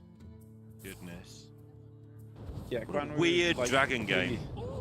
We'll just play the Epoch as the highest stat play this turn, even though it's not really getting rid of as big a board as you'd like. Resetting the board, keeping pushing face is all you really want to do in this matchup. Yeah, it's difficult. Like, you've seen a Torch go as well. Yeah. We know there's another one, but you can't even target it because of the elusive. Like, so your other stuff's gonna have to be targeted. This 9/7 kills you in 3 turns. Yeah, looking you rough. always want to be dictating the initiative here. So Quan Woo, that wasn't the biggest board, but he's saying, I don't need to greed this. You have no board. I've got a big minion. You need to deal with me. You've got to fight for the ages. And then you will likely just be playing from behind most of the game, unless he can generate something quite specific. Hmm. Is that a bulwark? Yeah. There was a bulwark. Is it? Yeah, Gyu has a Oh, yeah, I bulwark. see- and see he's the top of it, yeah. considering whether or not to keep it. Gets a Shepherd's Crook for Quan Woo. Kinda want to keep this. Especially as the rewinds are a little bit Yeah, dangerous. it is strange because Gyu's spot where, yes, it's one of the best options, but he's also evaluating, does it actually win though? And maybe you Sure. need to go for something a lot better, like Corrupted Ashbringer is the first one that springs to mind. Which one's that one? Uh, the clears? I think it's 5/2 with lifesteal. Would have been a 6/3 with lifesteal. Looks like we've got to fight I wanted the, That's the ba- one that's six, I basically can't the remember best the name of it. Oh, the one 1/6, yeah. Then you get stadium announcer and clear everything, but you have to get your second announcer. So. It did work out that this can clear over 2 turns on the 9/5. Yep. But Quan Woo right off the top with his own stadium announcer just gets rid of that bulwark and he can keep pushing face. Yeah, that is of course one of the things that Gyu was trying to factor in, I think. Yes. That's why he swung with it and didn't just sit there. One of the reasons for sure. Makes sense. Now this And 9/5 he's with in trouble. elusive. Nothing you can do to deal with that. So you have to clear everything else and take 12 that you can see. Going to be 2-0 Yes. Quan Woo, isn't it? Because we can see the Groms in hand. Yeah, you can Searing Fisher torch down the 3/2 and potentially even the 1/1 that will be left over. Face tank the 9 damage, hero power, and then you just give your opponent another whole turn to either kill you or just play minions. At which point you know you're fighting a losing battle. This Grom does have lifesteal though. It does, and it's buffed, yeah, okay. Hadn't realised that. Oh wait, no, it doesn't have lifesteal. It's just buffed from the 3-drop ages ago. That's yeah, forgot about that. Not quite lethal for Quan Woo just yet. 1 damage One off, off but lethal. Grom is the biggest minion, so might as well just drop it on board and hit face anyway. Yeah, it's Could have still played very hard to Broodkeeper remove to this corner. destroy the weapon and draw 2 cards, potentially finish lethal, but yeah, you just build too big a board. There's nothing you could have done. He was playing from behind almost that entire game. You really want to be the one dictating the initiative in the Dragon Warrior mirror. And after Quan Woo just got his foothold on board with the Slither Drake and the Chronolod Epoch, there was really not much you could do to get back into the game. No, so 2-0 to Quan Woo, just with the Druid remaining, which, you know, if you were going to choose to be 2-0 down, I guess that's the 2-0 you would choose, but it's going to be hard. With We'd say it lineup, every that's time. certainly the deck that you'd like to have remaining for Quan Woo. But as I said before, I do believe Druid is favored against Dragon Warrior. Not by loads, it's a winnable matchup. And on the flip side, I do think it is a disastrous matchup for Druid against both Paladin and Shaman. A little bit less so against Shaman, but Paladin, all they really need is the Nozdormu on board. There's nothing you can do to clear it, and then that does just end the game very, very fast. I've played both those matchups quite a few times as Druid, and they are by far the worst on ladder. But that being said, Quan Woo has a few shots at it, so he's definitely in a better position to get out this series. Yeah, that's always been the way. Like, we get to this situation a lot where it's 2-0. Let's say it's 3 unfavorables. I realise you're going to say it's not against Dragon Warrior, but just for the sake of argument, you're still a massive favourite, even if it's 60-40 against you every time, which it definitely isn't. Yes. You're still just a large favourite. You just got to get one decent draw, or them have one bad draw. And this Shaman deck is not the most consistent of decks. No. If you don't Like curve it. out with your heralds, then you can just give the Druid too much time to ramp up. But Yeah. we will just be seeing the Dragon Warrior first. Q queuing Yeah. his worst deck first. If he is going to go out, he's going to get on with the rest of his day with a quick 3-0 loss, I think, which, yeah, very responsible. I've done that loads of times. Yeah, you were one of our favourites, Pocket, honestly. It's like, Yeah, if you're just gonna lose, go away just, if you're going to lose. Yeah, let your opponent get on with the rest of the tournament. Give yourself plenty more time in the rest of the day to get over it, instead of giving yourself a bit of false hope and putting a bad matchup first. That being said, it doesn't really matter. You could have very, very well just queued one of the other decks, maybe tried to put Quan Woo under a little bit of pressure by making series score a little bit tighter, although obviously in reality that doesn't change anything. But I do think, like, if it doesn't matter, it just doesn't matter unless you've got an opponent who might start making mistakes at 2-all. It makes no difference. Yes. I do think if you're not Gyu, if you're somebody who's here maybe for the first time, and you find yourself in this situation, you should queue your favourables first and just get yourself comfortable with being on camera, and even if you're fairly sure you're going to go down 3-2. I do think it's nice to just use it. But Gyu's been here a million times. He can take your attitude of let's just get out of here and get on my day. I think if you haven't been on stream that often, you really do want to make the most of the experience, because it is very stressful. And for that reason, a lot of players will be quite uncomfortable and want to get out as soon as possible. But I think for any players listening to this, if you are going to play on stream, I think maximize your time. You want to get familiar with it because you do want to be here in the long term. You want to be able to get used to these stages and win these tournaments. So you're going to have to get used to the stress, and it's make use of the losses. At least get something out of it instead of it just feeling like a potentially wasted day. Yeah, that makes sense. Oh my to me. goodness, this is a hell of an opener Street. for Quan Woo. Yeah. Acceleration Aura into a Mirdrasil is the perfect opening hand. Just missing Felwood Treant for absolute perfection. Not quite, but Broodwatcher is a very good second place. And I feel like I have to explain this to myself and not to a single Hearthstone player in the world at this point, but Amir Drasil's so good because of the second and third presses, so you want to get that first press early, because the first press is so underwhelming. You quite You often don't want just to be waste a facing a mana. full board, so every single turn you can get it down faster is so much better. Like if you didn't have Acceleration Aura, there's every chance that Gyu could just have a 6/8 with Elusive on board, and then you're just doing 5 mana do nothing into that. You take a load of damage, and suddenly the game can spiral out of control. Gyu does have a fairly slow start here. The Chronolod Epoch, though, very, very good card against Druid. Most of what Druid does in the late game is just spend their whole turn, make minions with high stats. So if you can just delete effectively a whole turn from Druid's development, then potentially Gyu could drag this game a little bit later, which I think he'll have to do with how good Quan Woo's start is and how slow his is. And how slow his is. Yeah, there's just not a lot going on here for him. Could just Eternal Toil to try and draw a card now because the hand is looking quite dead. There's not really much that Druid can do to exploit the fact that your minions are damaged. And also could play Sanguine Depths. I think he's seriously considering that, yeah. So if he misses on this toil, he can Sanguine Depths and just do an extra 4 damage probably, because this probably stays up for a turn. Yeah, with the way that Gyu's hand's shaping up, he does need to get as much out of these cards as possible. He can't really just sit there waiting for something better to come along. He needs to start spending his mana, look for his best cards in his deck. And Quan Woo doesn't play Press the Advantage either. Not that that necessarily matters that much, but you know, in terms of having a 1 health minion on board. Yeah, that does help the breakpoint a little bit. But Gyu valuing looking for a higher impact card than just pushing 2 damage right now, which I certainly understand.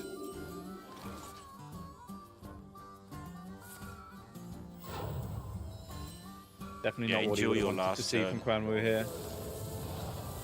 And we'll be more than happy to see this board facing down in the Madrasil. Still 1 mana off activating the Brood Watchers, I believe. So the next turn for Quan Woo could be a little bit awkward. There's always a way. There probably isn't a way, actually. Yeah, it's fair enough. But it feels a bit unfair talking about Quan Woo's awkward hand when he's looking at a whole pile of nothing right now. Stonecarver, not bad here, even post-nerf. Yeah, I mean, the nerf was really to stop the card from just being a 1-card win condition, right? It's still a decent card. It still does the thing. It's just it was only there also to. A very good card against Druid. Like a passive effect that's hard to deal with. Druid can't clear this very easily. Yeah.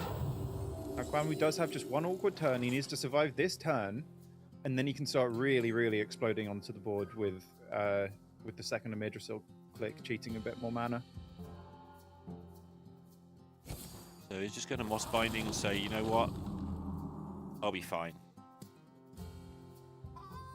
Gyu is 2 damage off lethal here, by the way. Oh my goodness. Got 10 on board and 8 burst from hand. I don't think they. I think this is the absolute maximum damage that he could possibly do. So Quan Woo won't be that scared. But I do think it will still be a bit more damage than he was probably expecting. Oh. Gyu here would probably rather have actual board development than just a handful of damage, considering it's not quite lethal. Just have to decide what he wants to do. I think, yeah, you've just got to play the cards you can play. Actually, there's not that much decision here. Put numbers on the board, hit your opponent. Yep. Send as much damage face as possible. Give the Druid as little time to draw the best cards. To utilize this Madrasil mana. It does hold back the Fisher. Yeah, because it is all minions, it would have made his stuff a little bit more wobbly. Need to do that 3, you can do it next turn. Maybe we need to punch through something. Fairly straightforward, but worth noting. Would have allowed one of the 4/5s to trade into the Stonecarver, crucially. Yes. Well, no, he does still have the 1/1 to trade in, so it's not a huge deal, but there was no real need to soften up his board with his hand looking the way it did. For Quan Woo now, with the ebb and flow, big wall of taunts, this is exactly what you want to do to just start turning the corner against Dragon Warrior. 6. Oh no! Very importantly, Where were the Chronolord Epoch does not clear the taunts. It clears all the minions that were played, not summoned. So only the 4/5 will be destroyed if Gyu plays this Epoch. Yeah. It's not quite as good as it initially looked. And everything about this is horrible because the Time Reaver just ends it next turn a lot of the time, and he knows that. You know, if Gyu is building a board, Time Reaver can just set his attack to 1 or the health to 1 and then just completely wiped out. Or if he just tries to do a damage game plan, he knows that Quan Woo will have access to 7 mana, so Under King is now online. it's a horrible situation. Well, you know, Druid just at this point has all the answers to anything Dragon Warrior can really develop. Yeah, so play your 9/7 and yeah. Yep. He needs to Next try and turn, find a you can foothold play- onto the board, get a little bit of minion damage in. In the world where your opponent doesn't have the good cards, next turn you've got double Fisher. Play your depths to kill their 3/3, swing with your face, swing with your 9/7, that's 15. Yes. So in some worlds that are very awkward and horrible, you set up a surprise lethal that you know is probably never happening. Yes, he does still have this Grom in hand, so if he can find a way to deal with this taunt, send these Searing Fish's face, maybe, just maybe, he could set up a lethal with Grom, but we see the Underking in hand, another Brood Watcher just ready to go to build another wall of taunts. I don't think that will be a possibility for Gyu. He is both out of range and there is still that taunt on board. Yeah. Okay. One of the better top decks for sure. Probably should go Fisher plus Slither Drake first, though. Yeah, kill off the 3/3. Yeah. Front load the development, don't go in with damage until later. If you're going to win, that's probably the pickup you... Yes. If you say that Gyu wins this game, what did he draw here? That's the card. But that doesn't mean he's going to win. I'm going to be honest, I can't see a world where Gyu wins this game no matter what either of them draw for the rest of the game. Maybe some Dark Gift generation. Yeah. But I can't picture it, to be completely honest. And I think Gyu knows it. He's just doing his due diligence. Generate a Firak, can we do that at some point? That is possible. And then the Firak goes nutty? Firak, double Battle Cry, you start Off you playing go. a little bit more controlly. Yeah, there is always a chance. Until Gyu is dead, there is always a chance that he can come back in this game. Albeit a Yeah, on very, ladder very, here, you're very playing out your slim. cards and waiting to leave, right? Basically. Oh, and ladder on ladder, I'm in next game already. Yeah. Okay, well, Quan Woo just got to keep it together. Yeah. Gyu, So yeah, not using the depths, of course. Why would you make your minions smaller, but also cheeky it Grom? doesn't use the Fisher as well. Perhaps just trying to keep some of the damage a little bit more secret to hope that, realistically, in fairness, his best out is Quan Woo makes a bit of a mistake and doesn't account for that much damage coming on the backswing. So, well, I think Searing Fisher to clear the taunt was assuming Quan Woo plays perfectly, the best play, but you will not win this game if Quan Woo plays perfectly. So sometimes you do have to just say, I need to hope they make a mistake. Yeah, I agree. There's a lot of damage in hand. It's just it costs 17 mana, which is a bit awkward. And Quan Woo is at 30 now. Details. Yeah, Quan Woo's job here is to try and picture the world where he loses and make sure that that doesn't happen. Obviously, that sounds quite straightforward, quite oversimplified, but it is quite hard for Quan Woo to lose this game. So he has plenty of time to try and account for all the niche, strange possibilities where he could let you get a foothold into this game if he is a bit isn't careful. Yeah, like if only you had a third Searing Fisher here. What about a Volcano? Volcano, Fisher, press the button. Oh, Sottle is definitely screaming, where's the volcano behind If the there was a scenes right Volcano now. here, that kind of clears this board. That would clear this board. I'm not saying that wins, I'm just saying that's the card we're looking for, right? Yeah, it gives him more time to generate some kind of Dark Gift scam. So yeah, as we said, the one that springs to mind is double Battle Cry for Firak off Dark Rider. But you do also have to stop the Druid killing you before that happens. Yeah, which is really annoying. Quan Woo seems intent on killing his opponent and winning 3-0 and getting to the top 4 of the Masters Tour. Hate it when that happens.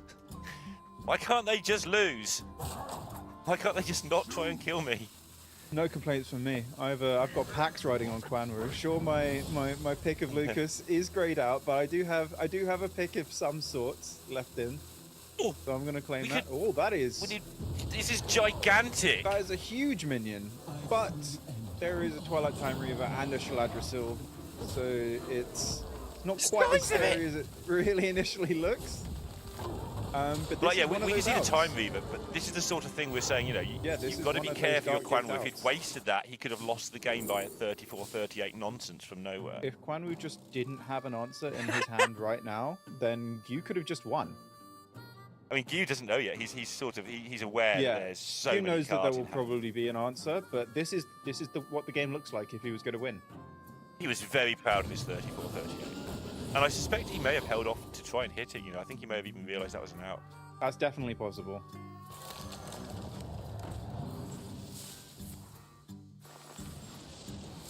This 34-38 minion. This thing just did 37 damage to it. That's so unfair.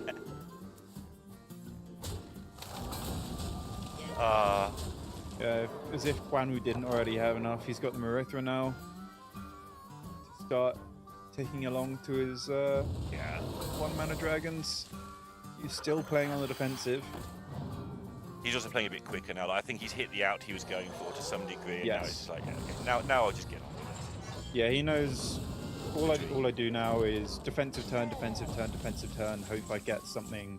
Hope I get a similarly high impact dark gift and hope that gets there. But I think it's quite straightforward from Gyu's perspective. Just get the most stats off board every turn you can, because he's definitely not killing Quan Woo anytime soon. I wonder. Almost Quan spoiled for Woo's in a choice lovely here. position where he doesn't mind that too much because he's on 30 health. He's Yes. just building up his Marithra if, you know, if anything Yeah, he's got a needs bunch to of be cards done. that he'd like to just quite slowly play out. He doesn't feel like he needs to be the aggressor.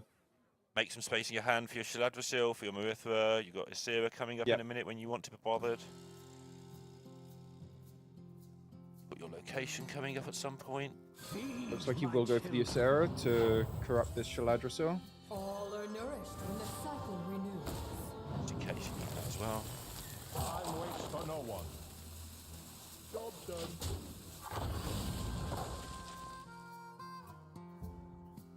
Just choosing not to get 24. Oh, there's the volcano, just in time. Oh, well done, Volcano. Knew you could count on you.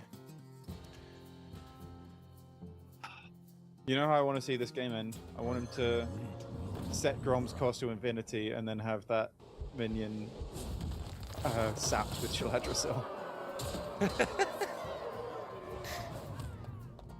Let's get Quan Woo down to 12, but I believe this will just be lethal with the Fire Plume Ridge. I think Shaladrasil was also lethal with the Ebb and Flow, but that'll put Quan Woo through to the top 4. One game away from Worlds against Vision. Yeah, match against Vision coming up later today to see who goes into that top 2. The loser of that will get a second chance because there are 3 slots to the Worlds. Must remember that. So, but in the olden days you were through here, but now you do have to win one of your next 2 matches somehow. Gyu once again getting out of the groups, once again showing a lineup that I'm still not sure was actually a bad lineup. I think it was probably better than we all gave it credit for. But then, as far Yeah, as it I can wasn't see bad, anyway, that's for sure. made a bit of a positioning mistake and. Yeah, Kinda went we could have downhill. been looking at a completely different series if the Shaman had got through that game 1. The Dragon Warrior would have had an easier matchup than the Druid left over. He could have potentially queued it into something else. That series always felt like an uphill battle after the first game. But Quan Woo kept his cool, played very, very cleanly in some quite stressful situations there, and looks like he's quite in the zone. There was no big reaction at the end of that game. He knows there's still a job to do, even though top 4 of a Masters Tour is no small thing. No, it's fantastic. And again, Quan Woo also will have some other people cheering him on because he is a danger on the ladder to those automatic spots as well. So all the people on the ladder who are around Quan Woo will also be hoping he wins this tournament so that they don't have to deal with him for the rest. They'll have to deal with him, but he won't be able to take their position for the rest of the year. But that's 2 down, 2 to go on those semi-finals. We've got quite a lot of matches to fit in today, so I'm going to shut up and get on with it. So we'll see you all in 3 minutes with the 3rd quarter-final of the day.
back, everyone. You join us in time for quarterfinal number 3 here at Hearthstone Masters Tour Winter Championship.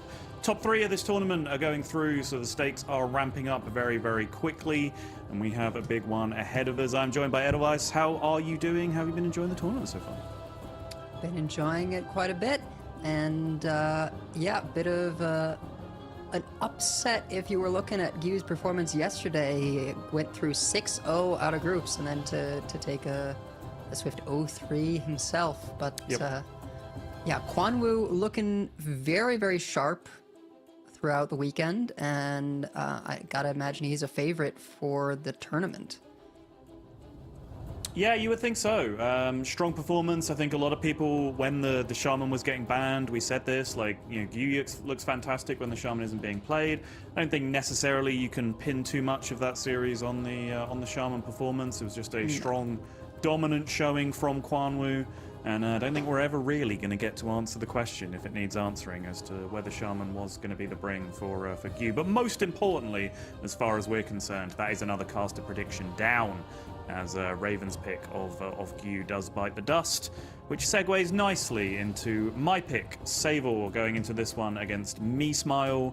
Looks like the bans are in. We've got Demon Hunter banned for Saber and Rogue banned for Me Smile, giving us an opening encounter of Druid and Warrior.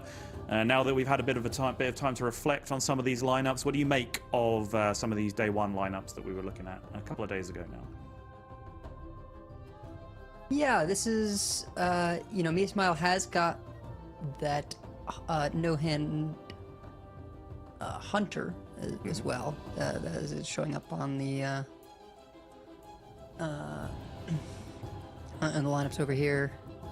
Yeah, that's right there. So I'm happy to get to cast a little bit of hunter. I think it is a very strong deck with Confront the Tol'vir that we haven't seen as much this time around.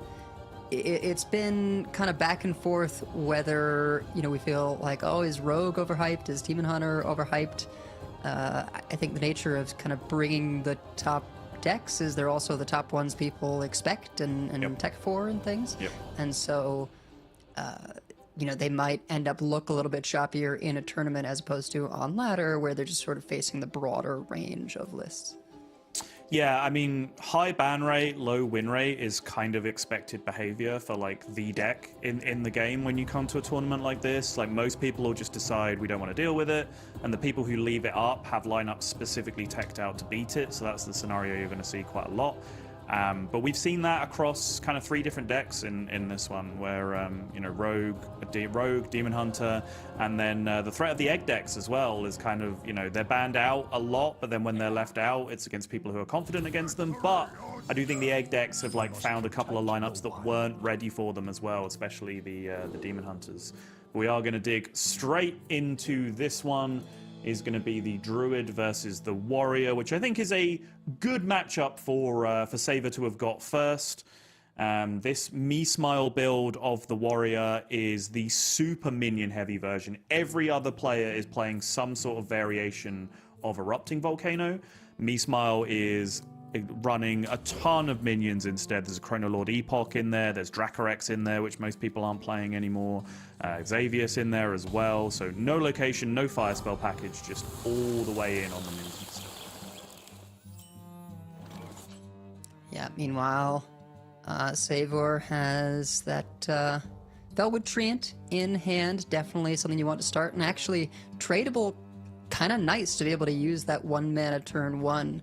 You know, a lot of times you do end up having to spend 2 mana and 2 mana anyway to activate the Treant, but every once in a while you can kind of sneak in that little bit of extra mana use, and it lets you activate it sooner.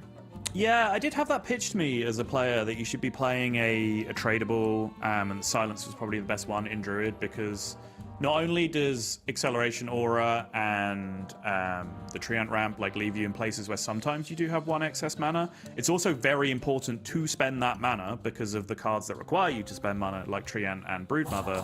And also, I think we've all probably experienced the thing like where we activate a Treant by spending all of our mana, we then play the Treant, and it gives us 1 mana at the end of the turn that we then can't spend on anything because we've used all of our cards to ramp it out. So then you've got that tradable at the end that you can spend it on as well. So I do think there's a lot of good arguments for one tradable card in this deck. Yeah, and in this particular case, I wouldn't be surprised to see Saber actually just playing the Xavius on 4 rather than the Treant, just to get sort of more stats in play up against Me Smile. With Prescient Slitherdrake being elusive, anything you can get in play to sort of, That's right. deal that extra damage is hugely helpful. Yeah. You would love to have your Broodmother to fight it on curve, but that is nigh on impossible unless you've drawn every piece of ramp in your deck and your innovates to make that happen. So yeah, getting a 4/4 down and just maybe picking up something like grabbing a Dark Gift with Rush, for example, or Charge, so that you can maybe clear up the 6/8 on the following turn if it does come down. I think that does make a lot of sense. Ebb and Flow activated, also very nice as a defensive tool. Let's change the equation a little bit, because does that activate Treant this turn? No, okay, there's 4 more mana left to... No, wait. No, it would have activated the Treant this turn, surely. Yeah. So you could have gone for Ebb and Flow and the Treant, but you wouldn't have gained the armor from it. Now, could go for double ramp, which I would honestly... respect with the Ferak in hand. Double Battle Cry for Marithra, essentially not a Dark Gift, since it fills your hand no matter what. So Time Reaver is probably the one he's most looking at in case the Slitherdrake does come down soon. Yeah, I think Time Reaver is probably the best card in the matchup from the Druid perspective here, so I'd be surprised not to see that grabbed. The Treants were a lot of stats with the ramp, but there is the downside of just not drawing a card here, which I think for Druid is especially important. There's not an awful lot of natural card draw in the deck, so sometimes if you are denying yourself draws, you can find yourself getting weirdly outvalued by some decks in weird spots, especially if you don't have the Emergisil in your hand already. Me Smile picking up the Broodmother gives the option to potentially not spend coin, but yeah, Slitherdrake as soon as you can, usually the way you want to go. Something that I'm sure would have been deeply terrifying for Saber last turn before he saw the Twilight Time Reaver is now still a problem because he can't deal with it just now, but he's at least got a long-term game plan of being able to deal with it. Sure, this turn starts with Horn of Plenty because there's just no effective way to spend mana right now. Yep. Ward of Earth, not a bad pickup. Guaranteed taunt and 5 armor is good to buy a turn into that Slitherdrake. And there's no pressing need to get the Felwood Treant down this turn, since Acceleration Aura is going to allow the Time Reaver next turn.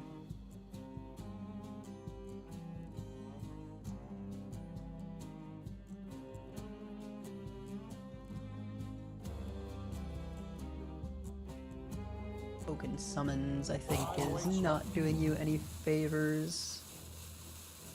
Ebb and Flow is a really good card. Obviously, it's short-term thinking. It's terrible because you're just dealing with an elusive minion and it doesn't do anything. But Ebb and Flow is a very powerful card in general in the matchup because most of the mid-game and late game is spent... you take a lot of damage from early minions in this matchup most of the time, and then you need to use your Underkings, Ebb and Flows, Amir Drasil to be able to stack armor on top of that low health total, so you don't just die to a Grom Burst at the end of the game in this case, or with the other versions of the deck, Location Burst combos with the fire spells. So Ebb and Flow, I think, is definitely a consideration there, but yeah, I think Ward of Earth is the choice in the end, but Saber does decide that he does want the ramp, which, hey, ramp is ramp. And second Slitherdrake, this feels amazing. Just set them to 1 attack. The location mitigates that benefit a little bit, being able to get them up to 3, but yeah, it feels good as the Druid to set 2 of those down to 1.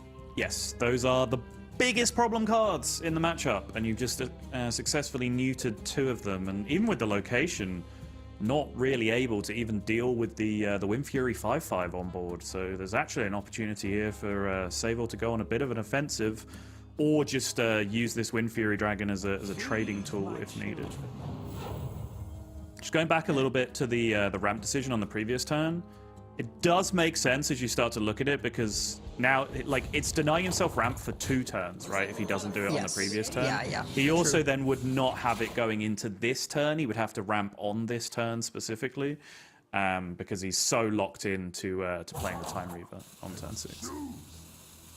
Yeah, and actually something I was thinking about was maybe the Oaken Summons didn't look so bad. Could have, instead of hero powering, played the ramp and the 2-mana Oaken Summons, even though it doesn't get, something optimal out. It's still gaining 6 armor, pulling one of your cheaper things out of the deck.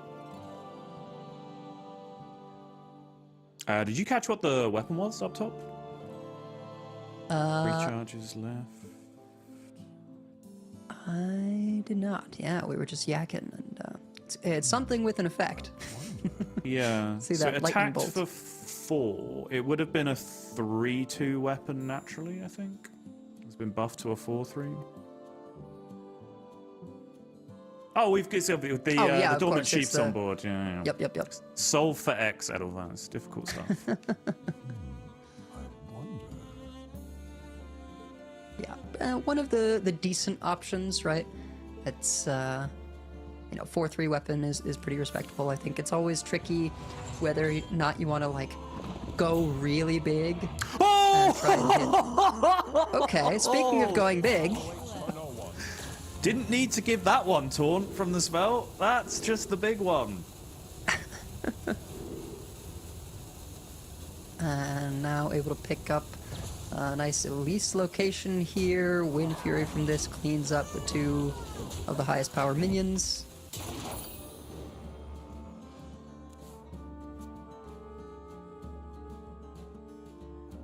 Have a look at that Terror run. 2/1 Raptors with Rush and Discover Spell costs 4 less. Nice. We don't use this technology as much anymore because everyone just picks a 1 and puts it in play immediately, so there's no need for it. It does exist. Yeah, we've seen a few more 5s as the weekend has progressed.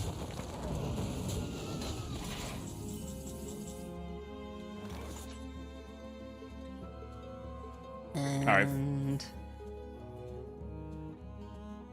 2/1's not the best for clearing without the buffed attack, but certainly options here.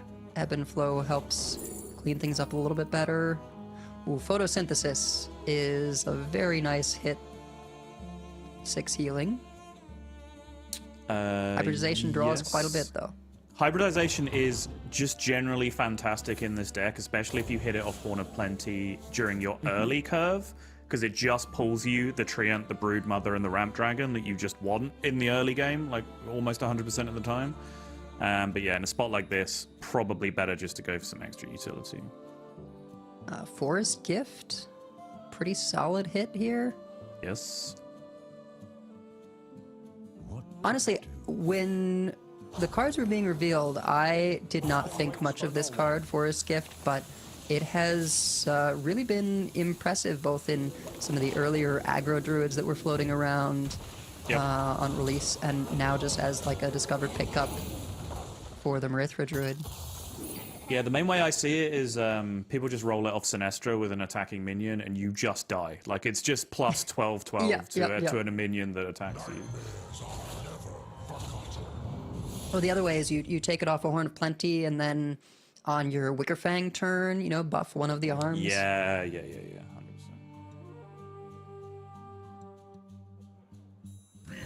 Yeah, Wickerfang was another, as you were describing, Wickerfang was a similar thing to me where, just stats on a pole, it's decent if you just count the raw numbers that you get immediately, but I didn't necessarily think enough about all of the, 2-turn setups you can have by, cheating mana onto a different buff, or, the interaction that you get with Shaladrasil, for example, with the Nightmare buffs and all that kind of stuff.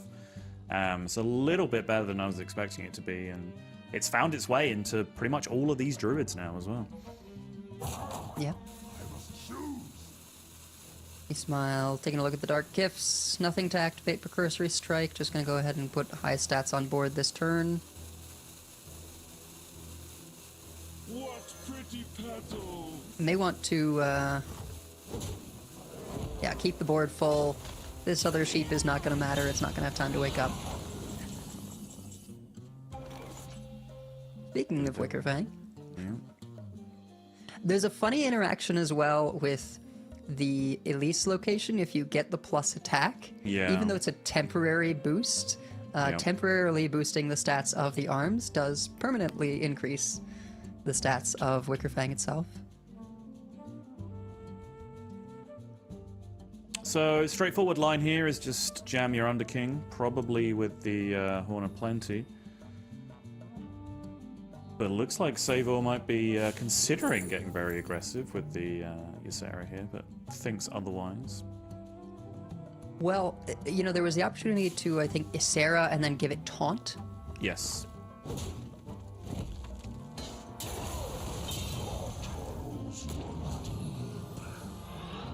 But yeah, I think this is just the safe line. Remove something. I could give this Taunt if he wants, right? Just kind of guarantee the armor, but gonna go ahead and save that probably for the Firak turn. Yeah, so the problem with the Ysera plan is you play, like, if you play it and your opponent just draws Chrono Lord off the top and then pushes however much damage that was, like 12, 15 damage plus the location on board, then suddenly your Firak just desperately has to clear at that point, right? You've put yourself in a really awkward spot. So I think with Firak in hand, just tick along the game, get a bit more armor, reduce the damage you're taking, and Firak should do more than enough from this point, you'd imagine. Yeah, and particularly with me, Smile being one of the few players actually running Chrono Lord in the deck. Yep. A lot of times it's just a pick off Discovered Dragon or, you know, the Shadow Flame Suffusion. Looks like we've got a fight for the Ismail needs a really good weapon here. That's pretty good. That's one of the better ones.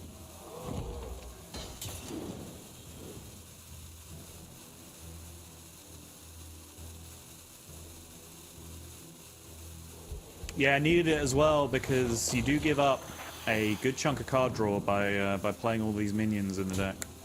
So he was really going to be very, very limited to one card a turn if he didn't pick something up. Has been holding this Precursory Strike, you know, hoping to pick up something expensive to activate it.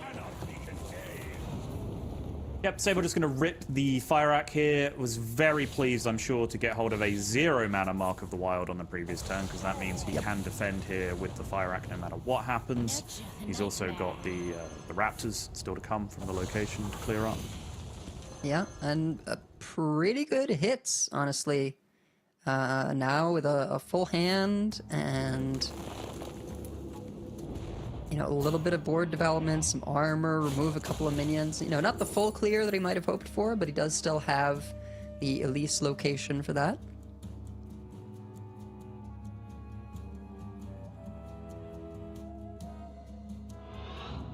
Gonna end up burning a card.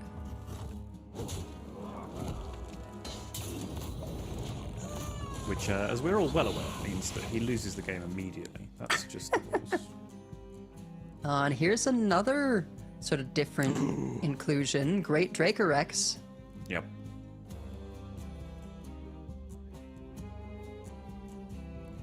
Actually coming in clutch here. Why does this Precursory Strike cost 0? Am I... Is a very good question. It must have been something off of Firak, but I just can't think of what.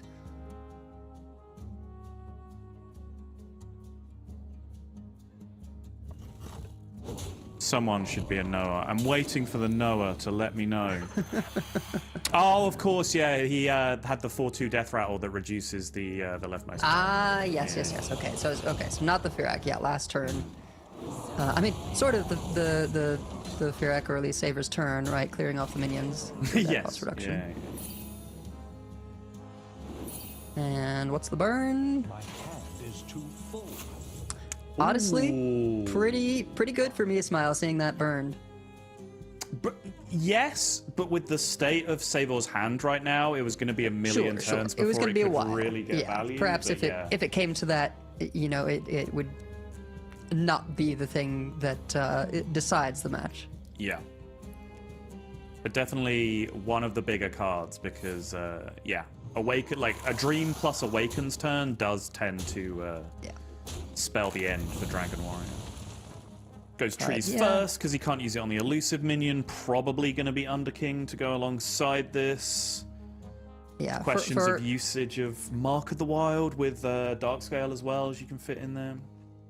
Yeah, for as good as the weapon pickup, the Ursul Hammer, was for me, Smile, Saber now with that second Underking does look to be kind of shutting the door. Only, a couple of turns left that Smile can really keep presenting pressure in the face of these. Okay. So we're just going to play an extra 3/3 as opposed to having the Mark of the Wild here. Does mean that the Underking just gets traded down a little better on board, but I don't think Sable has any real qualms about that, gaining the extra 6 armor from it if it does go down anyway. Can still keep that Mark of the Wild for the Giant Ysera taunt. Yep. I think Smile, I would imagine, going to be shipping weapon face just to get that draw. Yep. I think at this point you're hoping for Grom. Yes. Shattered Informant could pull a Decimation and change things. Curse Strike, a little bit more damage. Yeah, still chipping away.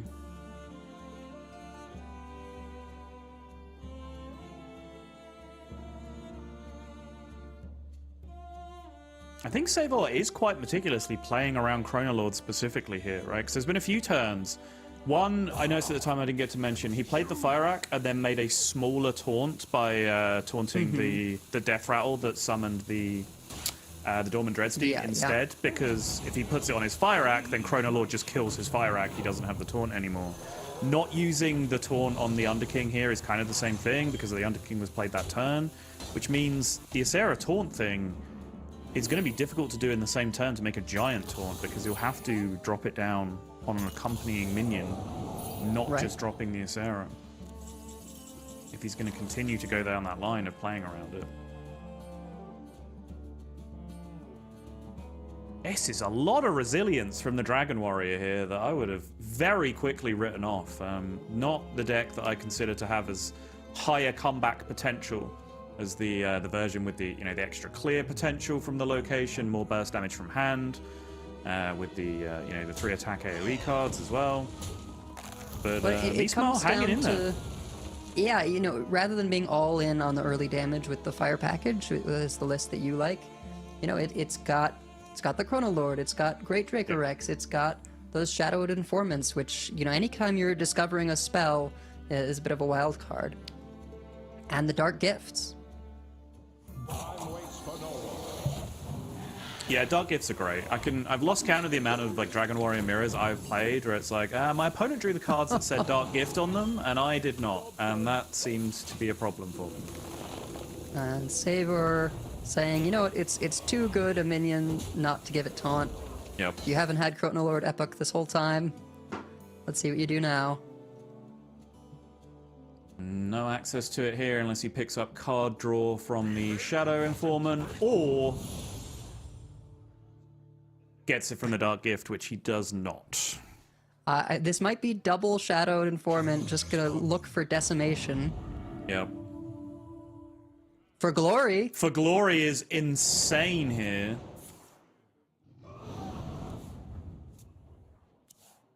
And... still not there! The second Shadowed Informant's still available.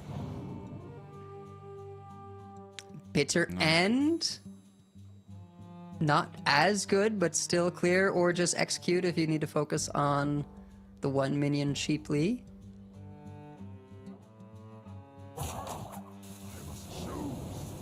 Oh, this is brutal.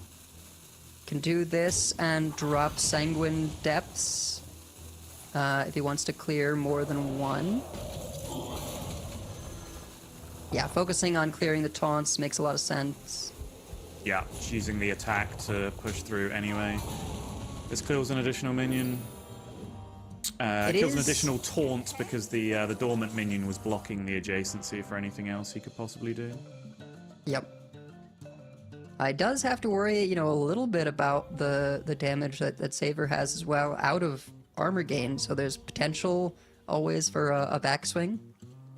But not so much, because of your point earlier, he saw the Shaladrasil getting burned off the top, right? Which is one of the biggest methods of reach that this deck does have available to it. I think Meesmile's still probably a little bit bummed not to have gotten the Chronolord Epic. That would have been sort of the best possible turn to have played it, and now it's losing a lot more value. Or Moss Binding is a monster pickup because that allows him to threaten lethal with giant minions that will not interact with Chronolord Epoch. Yep. They don't get played. They get summoned. So Epoch does not remove them. So that means he can just set up a giant lethal here with 2 Boulder Fist Ogres. Play down the minions. He has to just think about maximum Gromash charge damage here. The location is on cooldown though, so he's going to play his turn very, very aggressively. And it's a valiant effort from Meesmile, getting so much further, hanging with the extremely superior late game deck in Druid, but feel like he's just going to stumble at the last hurdle. Yeah, and it's interesting as well, these Scorching Ravagers, but not having the Herald Axe as well. Usually, if you're including those, you've also got that weapon, so they can at least sometimes get up to 4/2s. But even if those were there, I don't see how you deal with those Moss Binding Golems. And honestly, a card that's just been very, very impressive every time we've seen it played. Yeah, really good at filling out turns. I still make the argument that most of the times we've seen it be good, it's been off discovers though. Like there's been a couple of spots where it was played, but there, you just discover it, you fill out your curve. It's a card that's very awkward to draw early on, because it interferes with your early curve so badly. It's very, very poor on like turns 2, 3, and 4, for example. But most of the cards that you would play in that spot can be anyway. I think Press the Advantage, second copy of, first copy of, depending on what you're playing in the deck, is another card that you can play there, which is better in those early turns just because it spends mana, it's a little bit of anti-aggro, and it draws you a further card towards your Treant, your Broodmother, and your Amyrdrasil, like the really big cards you want in the early game. But certainly, we've seen so many good spots in this tournament where people have just gone, two 6/7s, two 5/6s, two whatever, and it's just been really threatening boards in spots where Druid have been able to switch the momentum of the game. But Saber's going to go 1-0 up with that Druid. I'm not necessarily sure that was a massively important win for the series, because Druid versus Demon Hunter and Warrior, particularly Meesmile's actual build, I think puts him in a really, really good spot. This one, though, I think is going to be a lot more interesting, especially if you're as invested in the superiority of the Erupting Volcano build as I am. Yeah, certainly has, the higher early damage output. But, when it comes to back and forth, Meesmile has a lot more sort of recover capability with Chronolord Epic, sort of deleting a development turn, and some Dracorex can do that. Yep.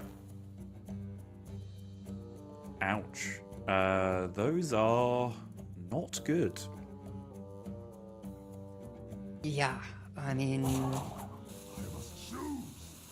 I guess the 7 is just sort of something that, if it comes to it, if you're not too far behind, then it's just never going away, right? It's a big minion that leaves behind a couple more things.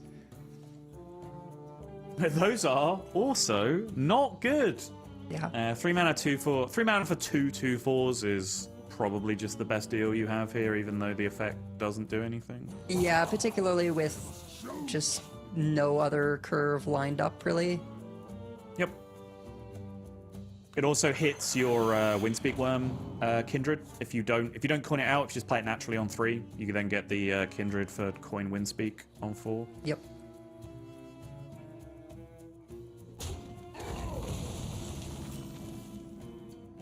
Probably means if we don't get a draw here, this will just be Shadow Flame the 1/2.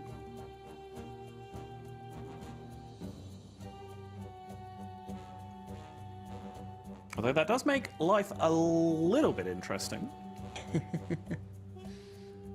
What now? I think it interferes with the curve a little bit too much here, though.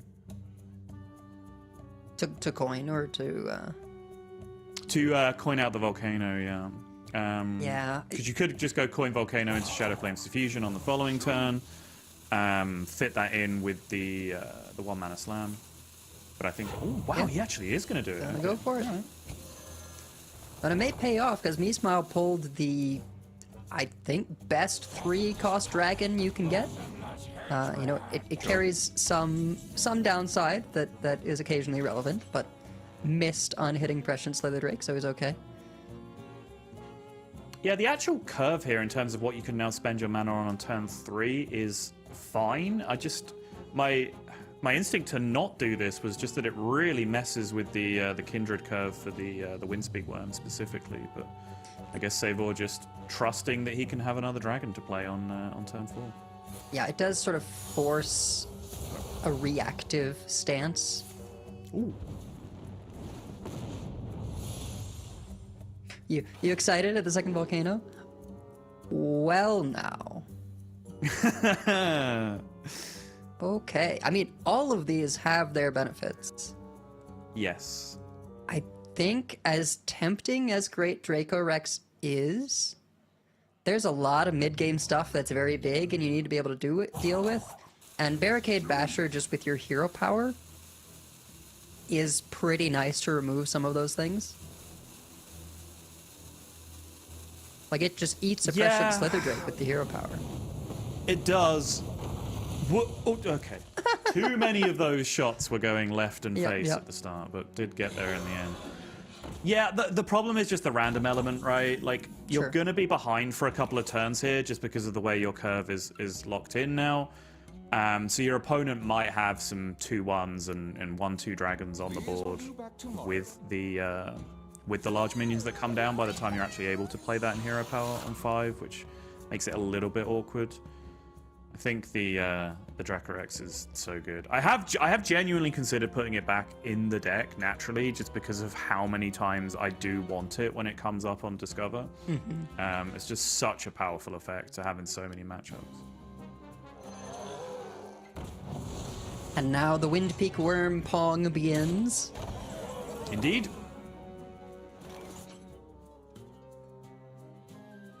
Might actually just activate Volcano first to see what you want to hit.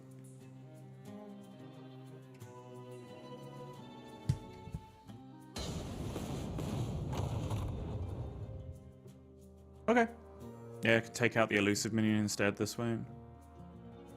Gives you options for drawing torch to go off with your erupting volcanoes.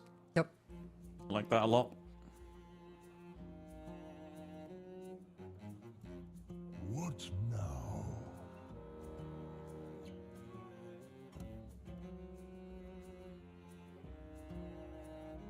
And I say Pong, but Saber has the majority of them.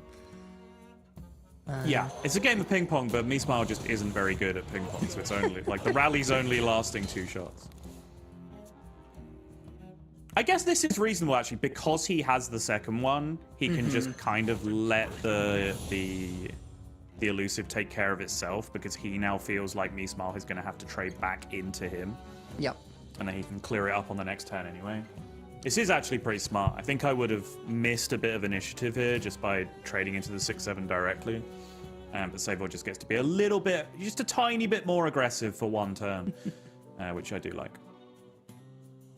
Whelp of the Bronze with Reborn here actually kind of nice, right? Getting that Divine Shield twice, a little bit of lifesteal can be actually quite relevant in these mirrors. Yes. If you're going to pick it, you probably want to get it down fast, though, while the Volcano's on cooldown, because it's not a very good minion, even with the Reborn against the against the Volcano. Yeah, or he saves it. You know, right now he hasn't taken that damage, so rather than getting it down fast, he could just wait until the Volcano's gone entirely and try and use it to catch back up. Taking Stadium Announcer. Okay. There was a double battle cry on the 4/3 there, just to actually gain 1 mana, but does not really have the high value cards in hand to really capitalize on that much cheated mana. And trying to capitalize on being the aggressor, shipping that additional 6 face. Back tomorrow.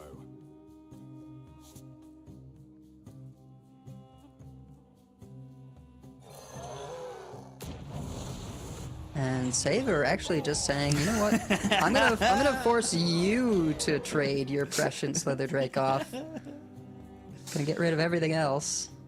I love this, honestly, because even with the location in play, you're saying to me, Smile, yeah, go ahead. You see all these 6 attack minions I have? Go ahead and deal 1 damage to your 6/7 in order to hit me in the face again. See what happens if you do.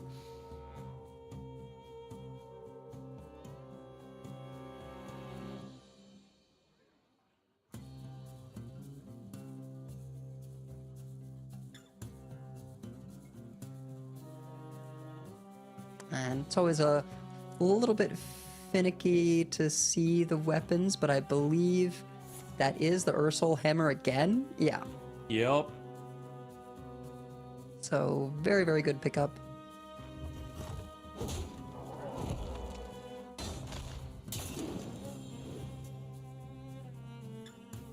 Oh, well, and a second location now. This is a lot of damage output potential. Saber does have double location Searing Fissure next turn, which is an amount of clear and potential burst damage that Mismar will probably not be accounting for. Yes. That one location is scary enough. The second one with it is pretty terrifying at this point. Yeah, I'm a little surprised not to see just, you know, double location, ship everything face. But I guess there's no burn follow-up from hand. 22. Are they not just dead? Like, you need 2 shots from 12 to go face and they're dead? Yeah, so, I mean, I think Saber's looking pretty safe to just at least start with Searing and the Volcano.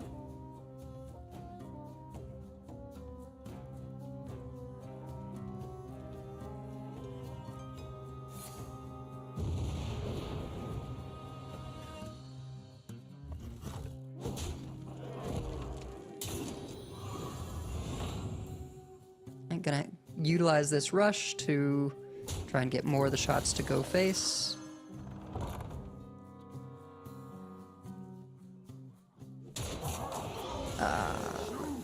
Can you guarantee it this way? Is there just not enough health on board? It might be the case. Could be.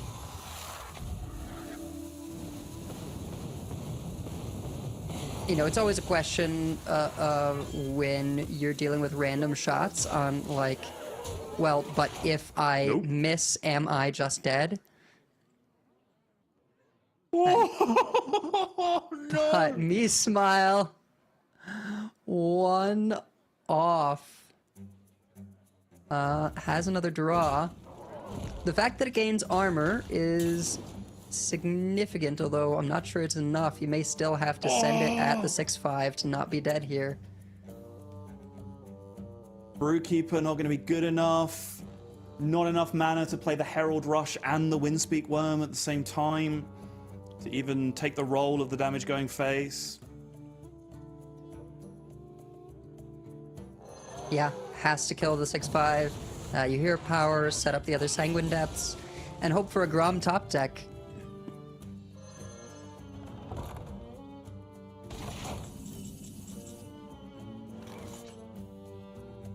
Meanwhile, Saber has 2 minion draws from Precursory Strike.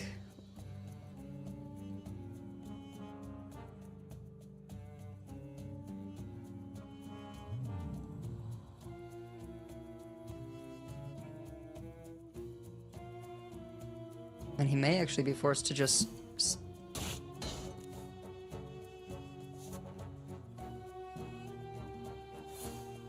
Yeah. Okay, I mean, Ship that it all face, can help, and then I think we're gambling on a better weapon. I think that's what we're doing. Yep. You've got a few outs here. You've got, I mean, you've got the one lifesteal weapon kills them anyway, but there is then another lifesteal weapon. Then there's also Bulwark of Azeroth if you miss on all of that in the end. That's not gonna do it. Nope. Let's do the time warp again. Oh, No! well, he's degraded the weapon, but not left any capacity to clear this 6-6, and that is going to be 1-1. Meesmile evening it up in the mirror. So I'm very confused by the double location turn, because I feel Yes. like if it wasn't guaranteed, I assumed when he started trading down, I just hadn't counted the way of doing it guaranteed from trading into things. But I feel like if you just played all the damage and went face, and you just had to get a couple of shots to go face against all those minions, the reborn from the 4-1 lifesteal happens in between, so that goes off the board and increases your chances anyway. And then I think, I'm looking over Pocket saying there was a guaranteed lethal that did not even need the location. If you just shot the face with Precursory Strike and just went with everything, you actually didn't even need random location damage at all. So, yeah, regardless, Saber, I think, has got into a real mess in that mid-game turn and has fallen even in the series because of it. Just clearly not quite appreciating the amount of damage that he had stacked up. But yeah, the bottom line is 1-1 in the series, and the Dragon Warrior getting a win for Meesmile, to me, is a big deal, because that build of the deck, that version of the deck, I think is not super well positioned in this tournament. So Saber will have to readjust, I think, from here. Yeah, I think, if I have to take a guess, I gotta imagine its goal is to be better in the mirror, right? Because it has some of these, swings back that it can do. But that looked pretty close regardless, and yeah, if Bucket's right, then Saber should have had it. But now it's the Moving Hunter. over. Gonna be the Hunter, yeah. Saber gonna pick up on the Dragon Warrior. Pretty good curve.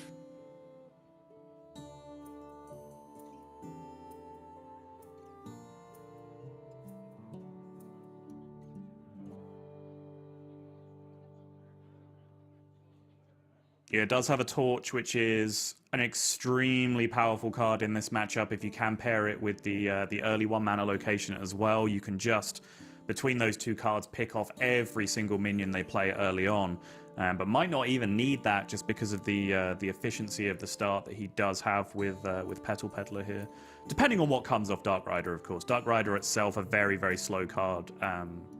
Every 1-drop apart from the elusive 2/2 that Meesmile can play in this matchup is going to deal with it and gain some kind of tempo or value.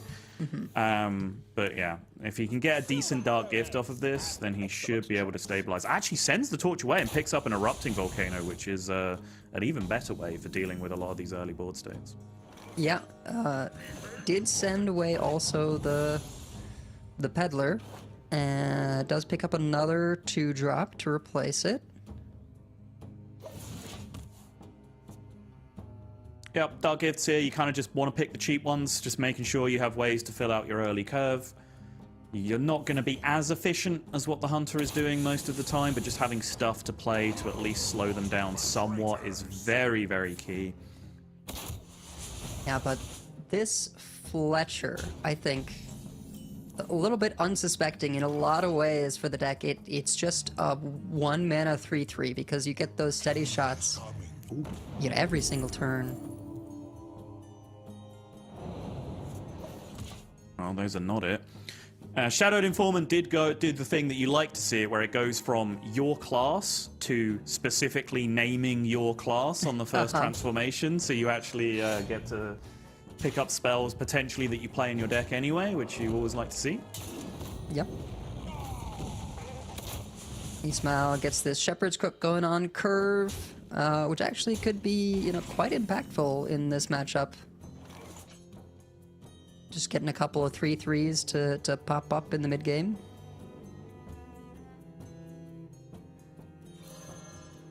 Yeah, just gotta play the Volcano and click it here. Just hope you get one shot on the Fletcher. There you go. You'll take that. Not a great outcome otherwise, but you will just take dealing with the Fletcher. Although, was that confront the Tol'vir? Oh, no, it's Precise Shot. Okay, I thought that was Tol'vir picked up off the top. Well, I kind of think it's another tracking, because you do want to look for Tol'vir. That's where things can get, really crazy, is you've got 2 trackings in a Tol'vir, and so now you're actually, filling your hand. lines up Precise Shot. And has an Arrow Retriever for next turn. This is why the deck gets its name, Arrow Retriever. If you have an empty hand, draws you 3 cards. I think he's deciding whether or not to weave or just play that Precise Shot now.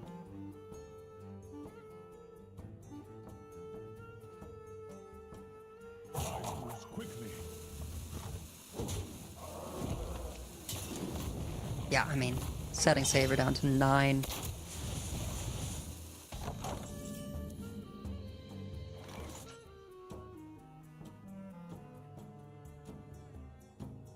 Does at the very least have a clear with Searing Fissure if he wants it, but he's actually having picked up... Oh, actually, that's a great roll. Picking up Sanguine Depths means that he can just gain the armor from the Ironforge portal, and then getting a Rush minion here is massive, because now that turns into a full clear. And now Meesmile is going to have to play from behind a little bit. Like, yes, he's got these sheep waking up, but they are not attacking immediately, which is going to give Saber the chance to clear them out with the location. Yep, able to ship all the damage face, though, with the Wound Prey top deck. Arrow Retriever draws 3, and now Saber is going to be real worried about Confront the Tol'Vir coming on. And even squeezes in a Hero Power. So in terms of direct damage in the Tol'Vir, there is only 2 Wound Prey and an Arcane Shot, so it's not something that he necessarily dies to immediately. But the scary thing is the 2 Quadri Fletchers that get played, which are going to make his Hero Power cost 0, so that's 2 extra damage as well. And as you were talking about, the 2 extra trackings that are going to keep the resources nice and high for the rest of the game as well. And the full board, right? Like, and the full board, he's got to deal with these minions, and... You know, if Confront the Tol'Vir comes down, this is his best tool to deal with it. He has to use it now.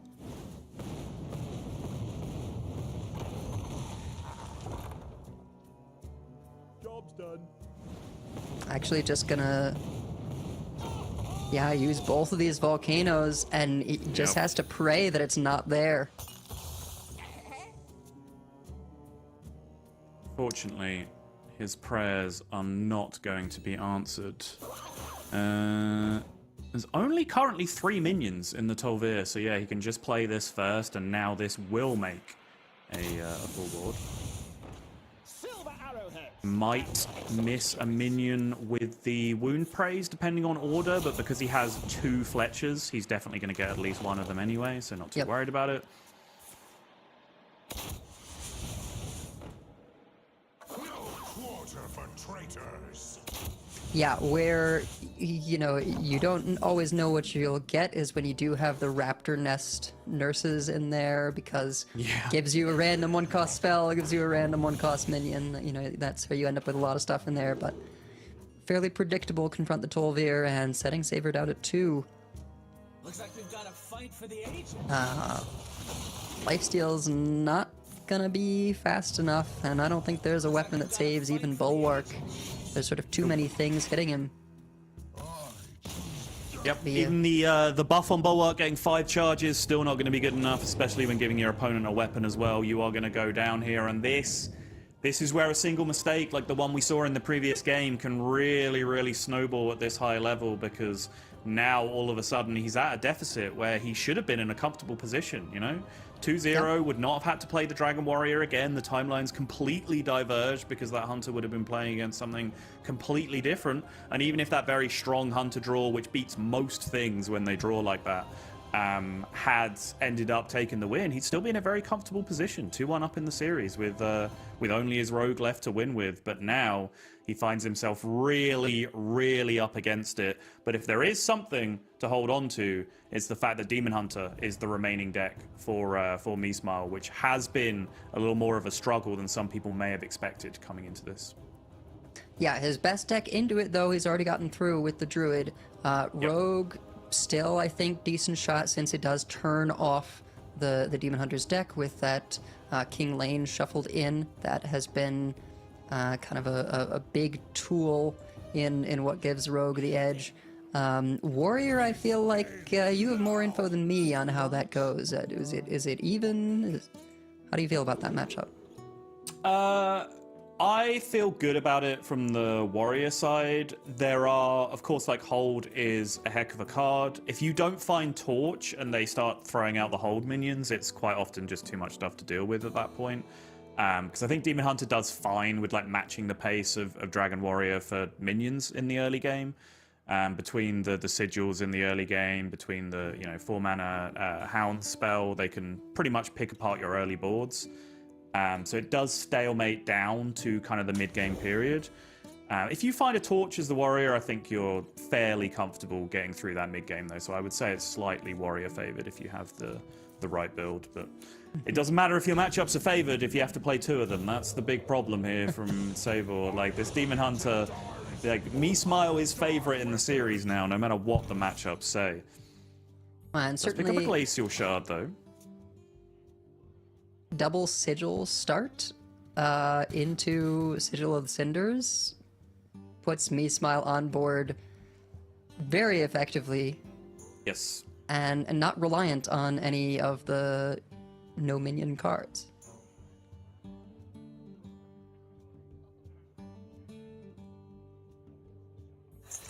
Me Smile not running Solitude like some of the other lists, so that's also another card he doesn't have to worry about getting bricked. I'm gonna go ahead and preserve the coin. Job's done. Ouch! Well, unlucky. At least the 1/1, if it gets to attack, does do 2 damage to the hero. There is at least that, but spoilers, that's not going to happen. Yeah, You I think played 2 mana, draw my opponent 2 cards.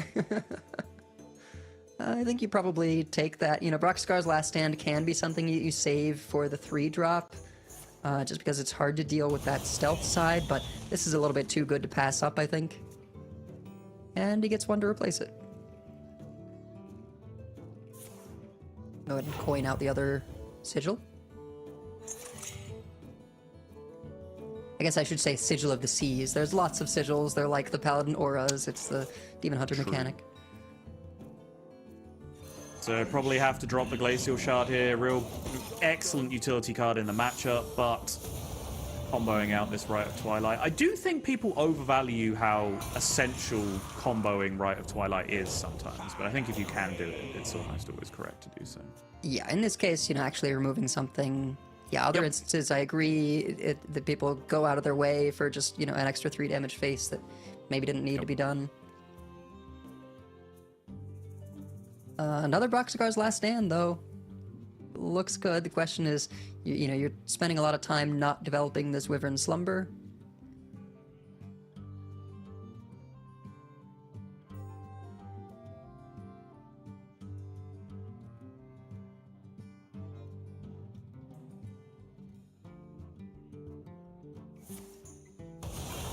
Oh, just going to play it. Which I think signifies some level of intent to try and get through this deck and activate his cards by getting the King Lane in hand. Yeah. He'd have drawn it there, would have been able to potentially play Dogs on Curve. He does have Horn of Plenty anyway, which is a very, very solid turn a lot of the time on that turn 4 regardless. But yeah, not tempoing out the dormant cards as quickly as he can here, which is a little unusual for Demon Hunter. That is generally the ideal turn 2 and turn 3. And I think this is about as low pressure as Saber could have hoped for if he wanted to go for the hybridization, but feels like can't afford to take a turn off himself. Gonna go ahead and draw in another manner, maybe turn this hybridization into a coin. Yeah, I think turning something into a coin is excellent here, just because of coin Opu next turn will be fantastic against not only the 3/2 that you've frozen, but also now you would theorize that Hounds is switched off for Me Smile still, so the most proactive thing they can do on 4 is that Horn of Feasting, which you'd then clear up with the Opal as well. And we see how, even with some of its power cards turned off, Demon Hunter just has a lot of ways of dealing with any sort of little minions that the opponent presents, right? Press the attack, there's the horns, the infestations. It's very, very hard to present any kind of, counter pressure or counter board presence against the Demon Hunters, since they just have all these little tools to clean it up with. while presenting their own threats.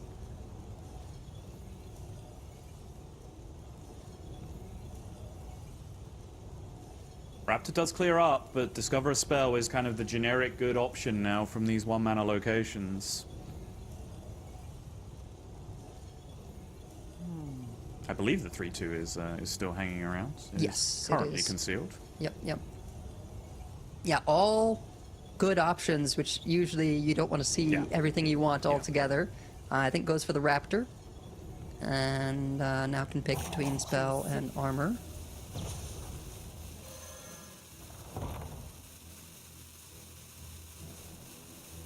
Yep. Kind of a trick of the mind there, because really, whatever's happening when you pick one of those first options is you just want to see some of the other ones reappear, and it really does not affect which order you pick them in as to how that's going to happen or not. Yep.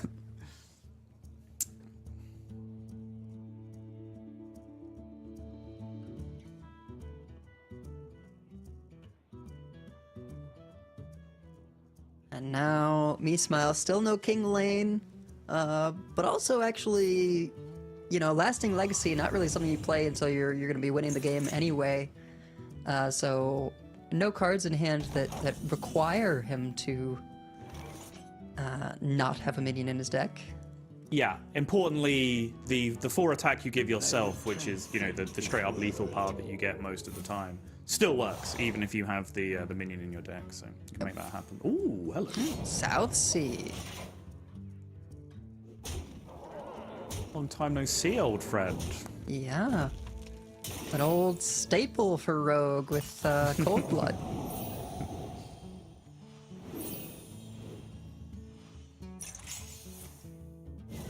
The Sigil of Cinder hits. Very, very good here. That is an Strike. excellent Very pickup. nice. Yeah. Still has Sinestra and a coin if that needs to be doubled up at any point.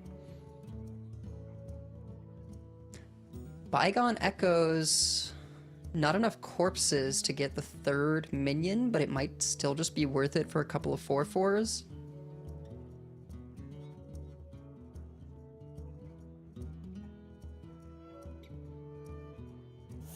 Goes for the draw instead. He's been really locked in on card draw this game so far. Like, wherever possible, he's been drawing cards. Trying to get through those portals, trying to find the lane so he can potentially just get hold down. Of course, yeah, if you do start using your no minion cards, it does signify to the opponent that they have a free opportunity to play the Garona, but there's no guarantee that they have drawn the Garona to be able to do that. So it is mostly upside for you to be able to get through your deck and try and get that lane into your hand to make your cards work. Yeah, and willing to make the sacrifice. I think has been hoping to also hit portals and the lifesteal weapon, but Yep. one of these Lasting Legacies awkwardly holding Horn at bay from being active.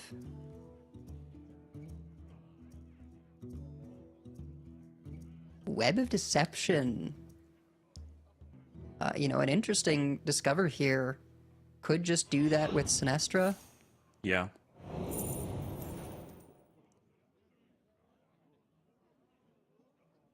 Kingslayer, kind of a actively somewhat suspect card in this matchup, particularly. Yeah, I mean, all of these kind of hard to actually get the second card draw, so maybe you just pick one that you like. Either the Narlex or the Shadow. Yeah. I think Shadow offers the most scam potential when you have Sinestra and a coin in your hand, whether that be Sinestra, coin to play something really high value on your Sinestra turn, or Sinestra and then casting like a 1-mana spell twice, for example. Like once for 0 from the Sinestra, and then once for 1 using the Shadow of Demise. And, for all Meesmile's clearing, Saber has managed to get him down to 18.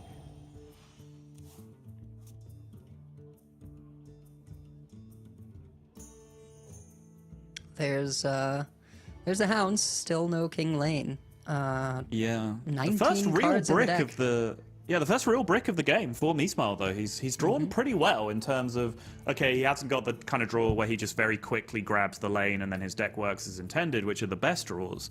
But he has not been drawing, double hounds, hold, that part of his deck that leaves him with so many bricks in hand.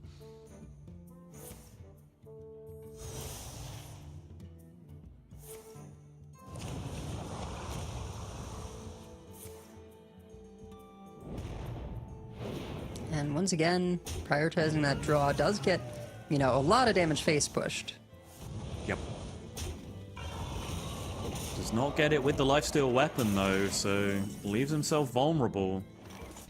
And the Sinestra options do present themselves now with that Death Strike. Maybe hoping that, this is too good of an Oppo fan to pass up trading into the 4-4, so he's figuring he won't take that 6. Sure. But Saber actually, there was potential to go face for 6 and just coin the Mistress. Yes, yeah, true.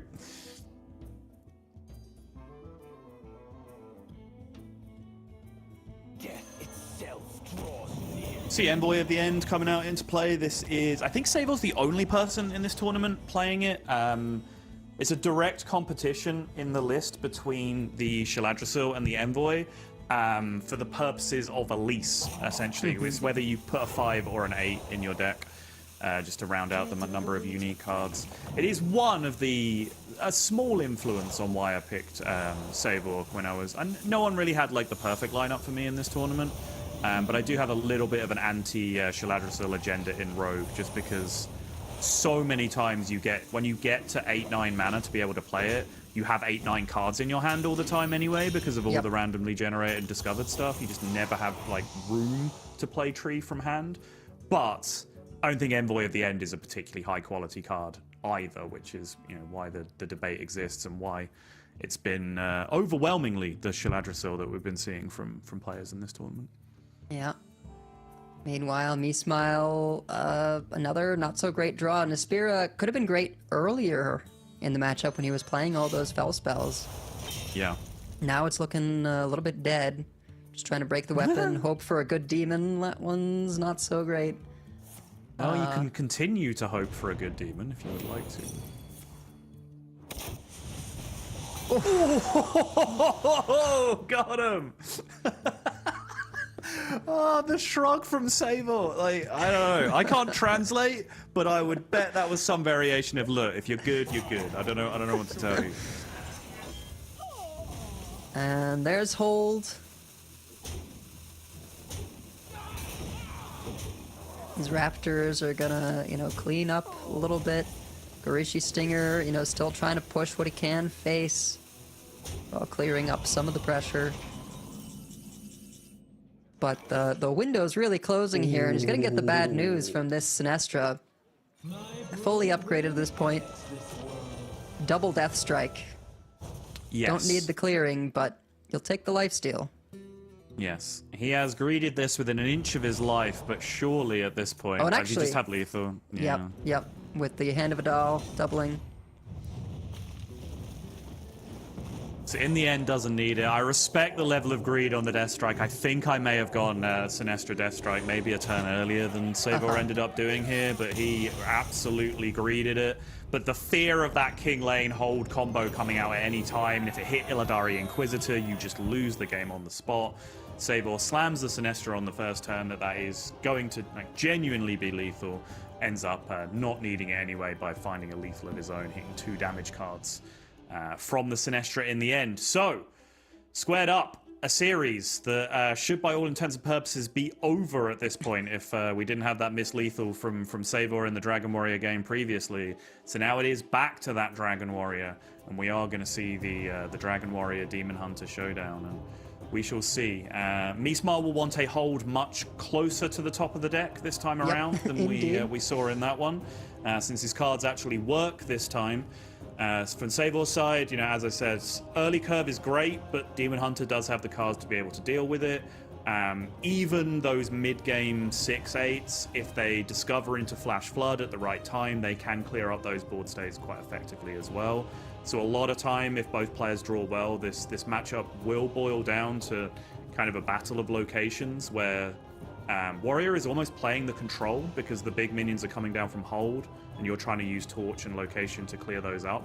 At which point you can outvalue the Demon Hunter from there. But yeah, I think this is a good way to finish it. These have been two of the talking point decks of the tournament for us so far. Saber is immensely in his feelings in this series. He is as animated on camera as I have seen so far in one of these tournaments.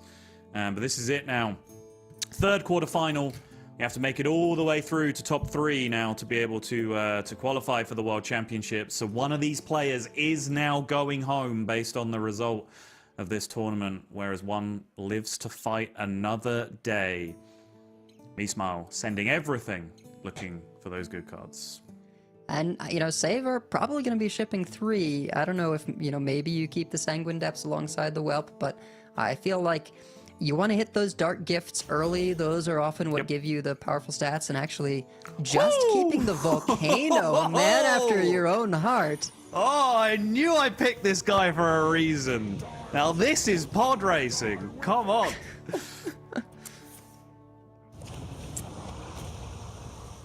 Meesmile got Nispira enthralled.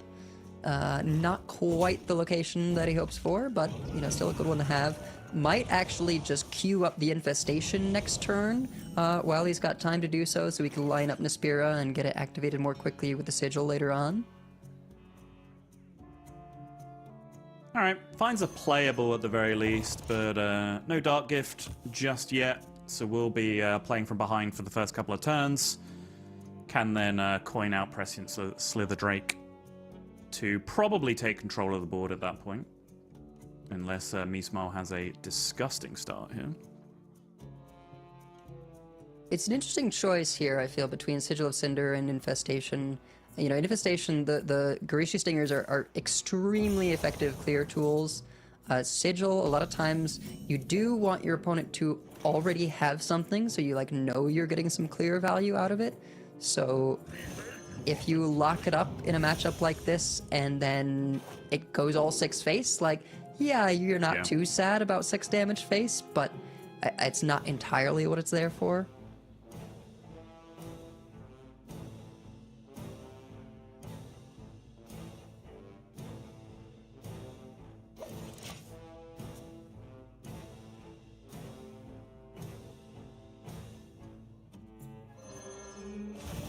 Nispira, nice clean clear on the 2/1.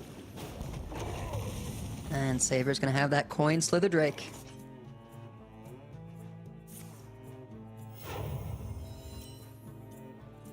I don't think there's ever a time where you don't do this on the coin.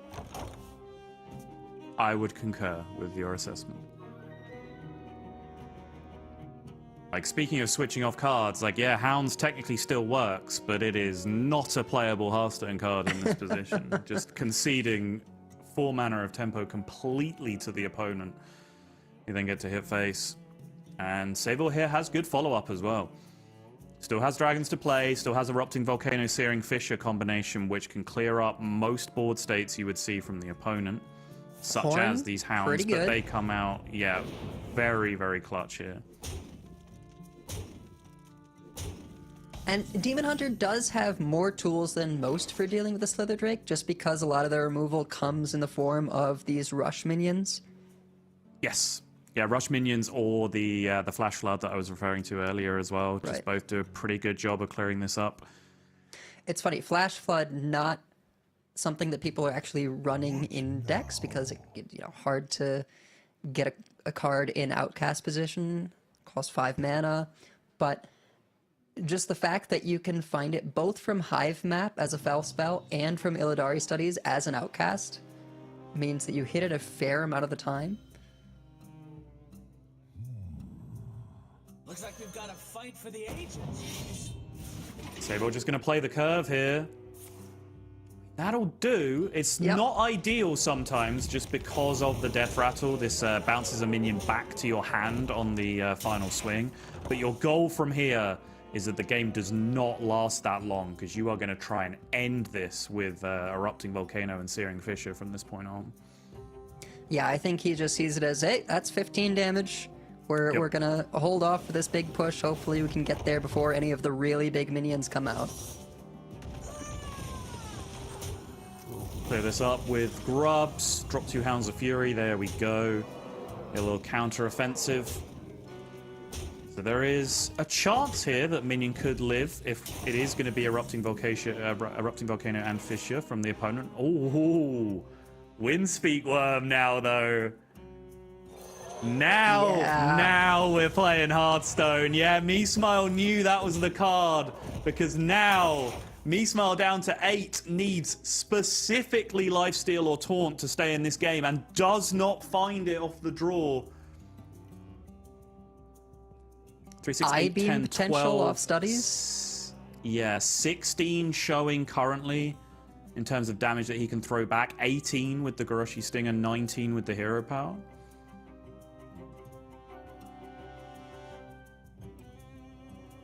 So not far off a lethal of his own. Does get pings from the Nespero location as well to go alongside that. True, true. But is going to start trading it down.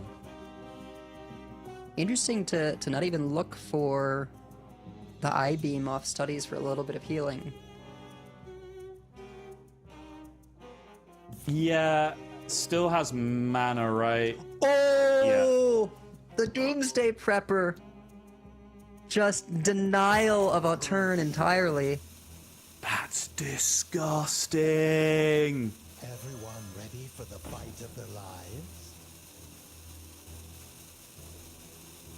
That actually means he can use the weapon swing to remove this if he wants. Could also, yeah, just do this with the Goroshi Stinger. And yeah, what's better than 3 lifesteal? Just saying, well, I can't die this turn, so you better deal with my board. Yeah, I think the plan there for MeSmile was to engineer as many minions into 1 health as possible, play Broxigar's Last Stand, and then look for the lifesteal weapon off the draw. But did always have enough mana to at least open the Illidari studies first to look if there was a better option. So I think there was a minor missequencing in there for MeSmile, but he did at least open the Illidari before he really committed too far down any specific line. And Saber, I think, just could taste the victory, saw the 8 health, was seeing those other plays go through, and then for the door to get shut with this Outcast card. And he's kind of got to clear. You got to be worried about the burst. But, I guess... Oh, this does have Taunt. Something I hadn't recognized earlier, so... Gonna create as big a board as possible, still keep that burst damage in reserve. And ping off the 2-1, which denies him a little bit of extra damage potential on the following turn, but I do think that is responsible, and that is a hold picked up off the top, which does give MeSmile the potential to gamble the game on that outcome if he doesn't have a consistent game-winning play from the cards that are in his hand. I think he's got to do it. Like that is what we're going to see. I mean, it's always Omen, right? Or Void It's Lord. a Void Lord! Oh, it's a disgusting Void Lord. It's so powerful here. Yeah, that is going to be the pick for MeSmile for sure. Savor now. Gonna need to pick up a torch, I think. You know what Savor plays in this deck, Edelweiss? Royal Librarian. That is true. Yep. Royal Librarian could get there. Doesn't leave you with the, mana for, Volcano, but all he really needs is the Fissure for that 8 attack. Yep, wouldn't need it. Just has the minions in play still. So discover Simply has options to get versus through this top taunt. decks.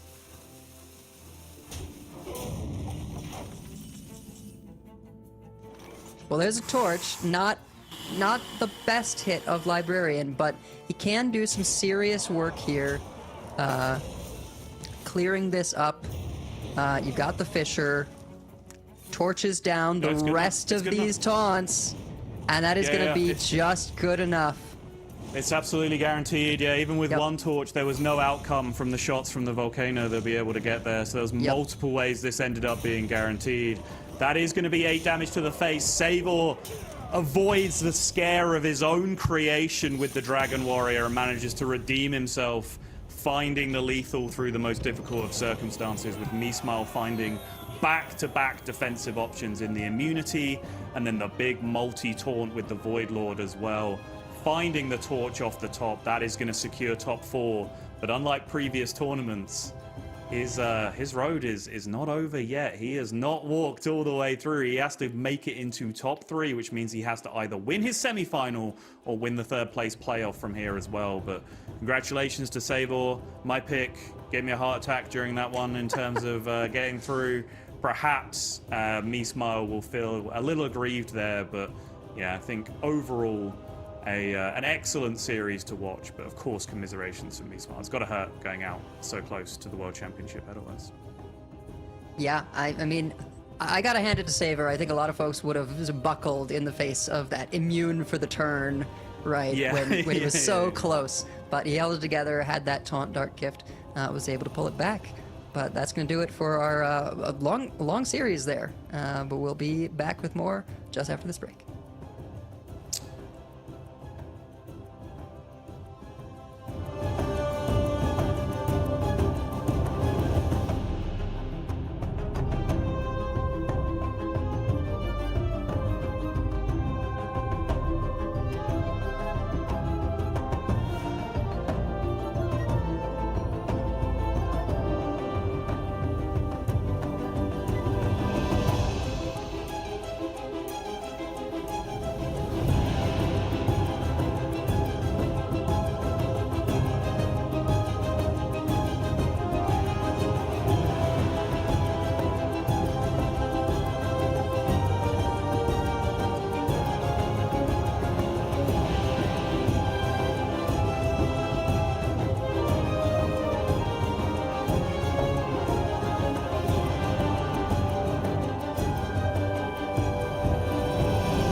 Hello everyone and welcome back. We are getting ready to go into our final quarterfinal, and it's going to be a pretty exciting one. See who gets into that top 4 spot to continue with their chance at the World Championship spot. So I'm Raven, and joining me for the first time this weekend is Pocket, clearly saving the best till last day. I think that's how the phrase goes. Till the last top 8 match. Yes, there you go. That complete smooth works every time.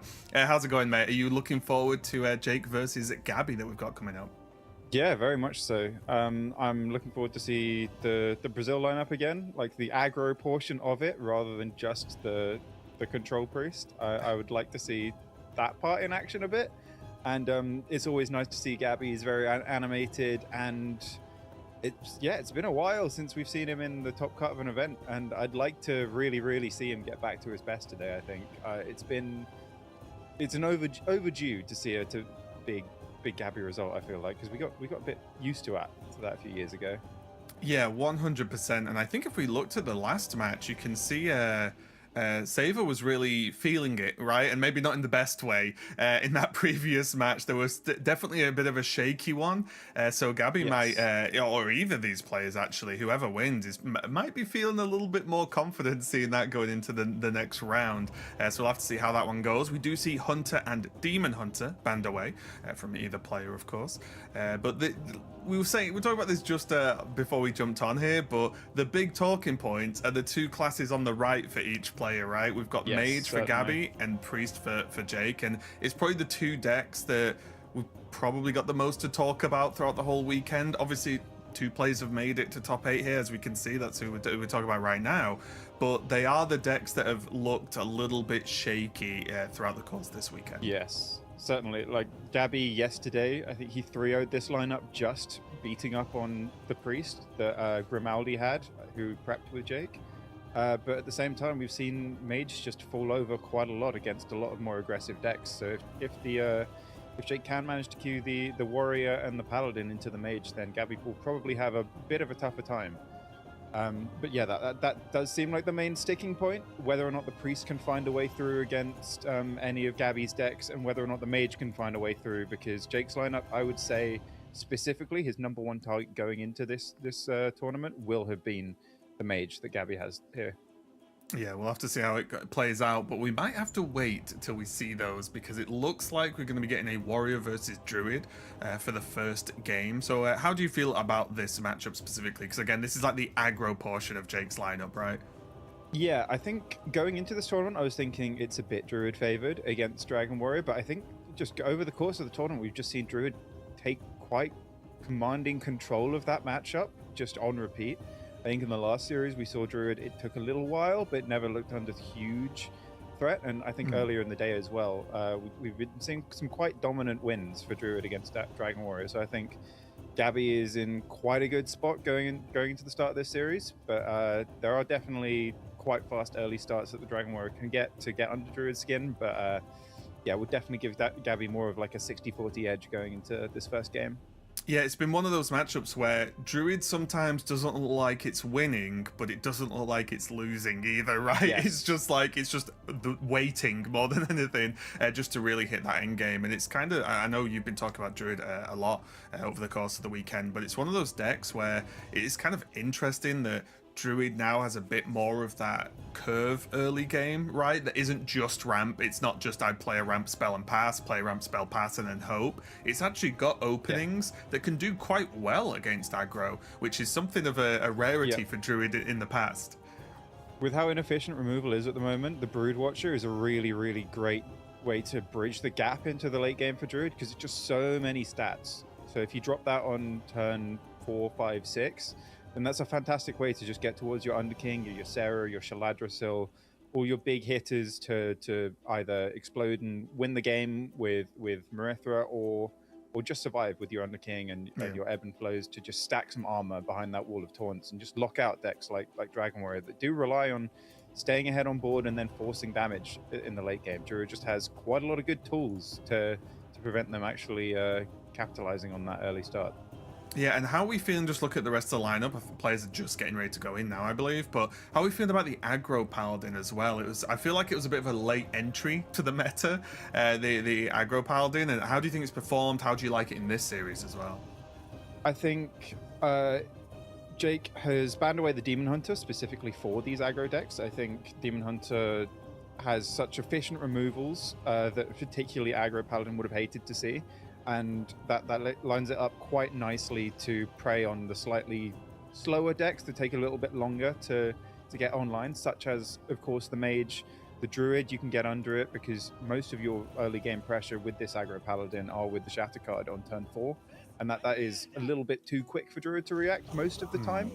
And also with the Rogue, if the Rogue doesn't just curve out nicely with Flashback and some Heralds, then you can just get completely steamrolled by Paladin. Because Yeah, especially because you can Gabby's destroy Rogue, clunky hands. I think, is double Sands of Time, right? And not the extra 1-drops that we've seen from the other rogues, like Glacial Shard and stuff. So that'll be interesting to see. And maybe in the very near future, but it looks like the players are ready, so let's dive in. We've got Jake on the top on the Warrior, Gabby, of course, on that Druid. And just a couple of Broodmothers knocking around. Yep, definitely one of the slower starts we've seen for Druid in this matchup. I said that before we saw the Felwood Tree. That is the #1 card you want to see in this opener, so he can activate that on 3 with the Broodmother. But Jake, on the other side, does have an excellent start. Dark Rider is the #1 card you want to see in your opening hand. Dark Gifts are so incredibly well positioned in the meta right now, just to have high-statted, strong tempo turns, but these definitely aren't the options that he would have been hoping to see. Yeah, I would say, like, I don't want to be overly harsh, but 3 kind of unplayable cards at that point, right? It's like Assuming how the game will play out. Yeah, Twilight Drake is okay because at least it does 4 damage the turn it's played. You can maybe set up some surprise charge damage later, but yeah, if you do get charge, you kind of want it on a higher attack minion, not a Twilight Drake, especially in a deck that's trying to empty its hand every turn. Looking at this now, does have a couple of options. Could just go fishing for another one, but with coin into, well, there's a lot of options with a lot of mana, right? So I do wonder if, like, how much he was looking at Shadow Flame. Yeah, it gets quite awkward with all these Broodmothers because yes, they do refresh mana, but they bring you back one less mana than you started with. So in effect, it is a 1 mana 4/3, but with the way that this hand shapes out, you can't actually capitalize on those refreshes very well. So he would like to be able to coin out the Slither Drake, but that does severely limit his development with the rest of his mana. Oh, especially now with the Wind Peak pickup. I think the turn likely is still Slither Drake. Could also Twilight Drake now while he has as many cards in hand as possible. You'd probably prefer to play that before you start throwing out all these Broodmothers on board, but that being said, it's still just not the best tempo turn you can go for, so he might just opt for saving the Twilight Drake until much later, or maybe perhaps never play it at all. Oh, he's gonna go coin and probably finish with the Shadow Flame to kill off. Yes. Okay. Quite cleanly removes the biggest threat on board. It's nice to get the Slither Drake down a bit later on when there aren't actual minions on board already to trade it off, because Druid does have quite a hard time dealing with elusive minions when they don't have a ball of their own already. These are some interesting options though, because Chronologue Epoch is fantastic against Druid's late game development, but Nablia, very interesting. Yeah, it does have charge, right? So there's piecing together a lot of damage from hand, even though it's pretty clunky. I think the problem is, I completely agree with the Crown Lord, but the problem is I think Jake might not want to get to the late game for that to be good, right? Like, that's when things are going wrong if you need that card, right? Yeah, crucially against Broodwatcher as well, it doesn't actually kill the taunts, it just kills the existing body, so that being the most annoying, I would say, minion for Dragon Warrior, like, getting in their way. Yeah. The Epoch doesn't actually deal with that very efficiently. Couple of choices here for Gabby, but just gonna maximize mana usage here, get the trade off, and still gonna gain that armor off the Death Rattle next turn. Not looking too bad. Time Reaver will still be good next turn. You don't need to throw it out, even though it does look nice there. You know that Jake's most likely turn here is to play another quite high attack minion. So just spending the mana on Underking there and then, I like that quite a lot.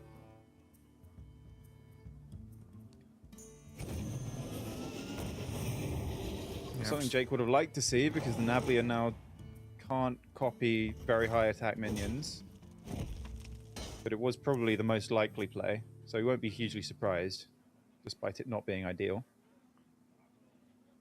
Yeah, now, okay, Dark Rider not a bad pickup, because the turns start to look a little bit rough for Jake now, right? Because there's just there's okay cards to play, but you're also moving into the point where Druid starts doing the really powerful things, so needs to get going quick.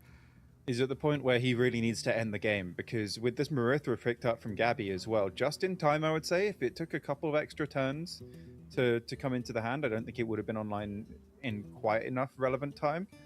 But with the fact that Jake's not put on that much pressure at the moment, Gabby might have time to get this Ysera down and then start just spending all his mana, get this Marithra down, and really, really turn the tides on Jake and become the aggressor himself, because he is still at 29 health.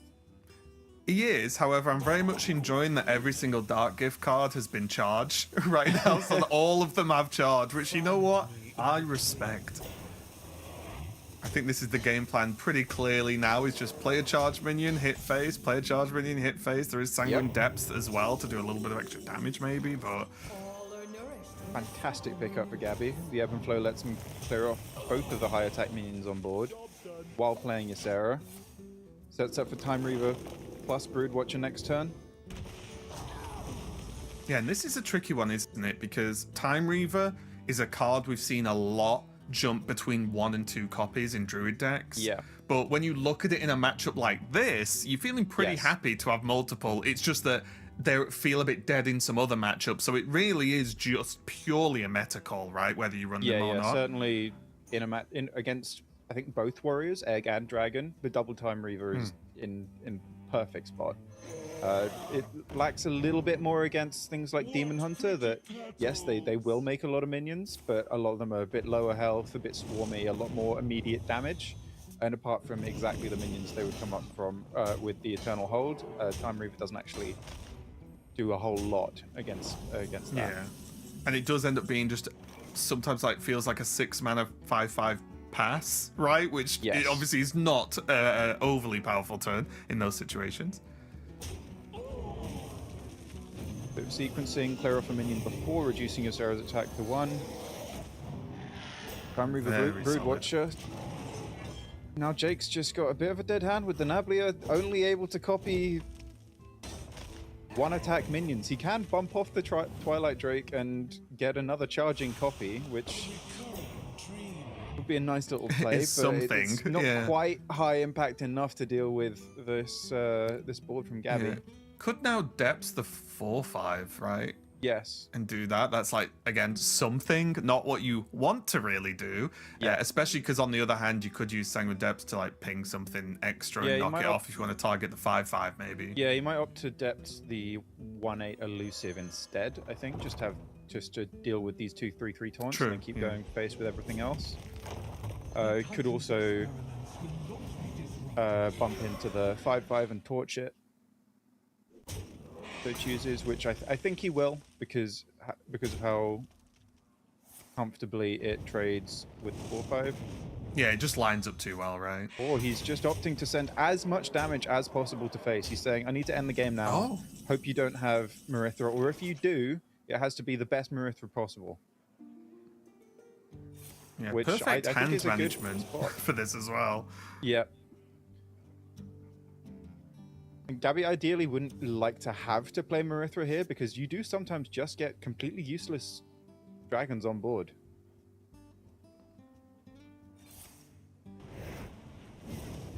He'd much rather something like a Corrupted Shaladrisil to just sweep this up and carry on. Perhaps an Underking. I do think he is in a spot where he just has to try and Marithra and hope that this gives him something to directly impact the board.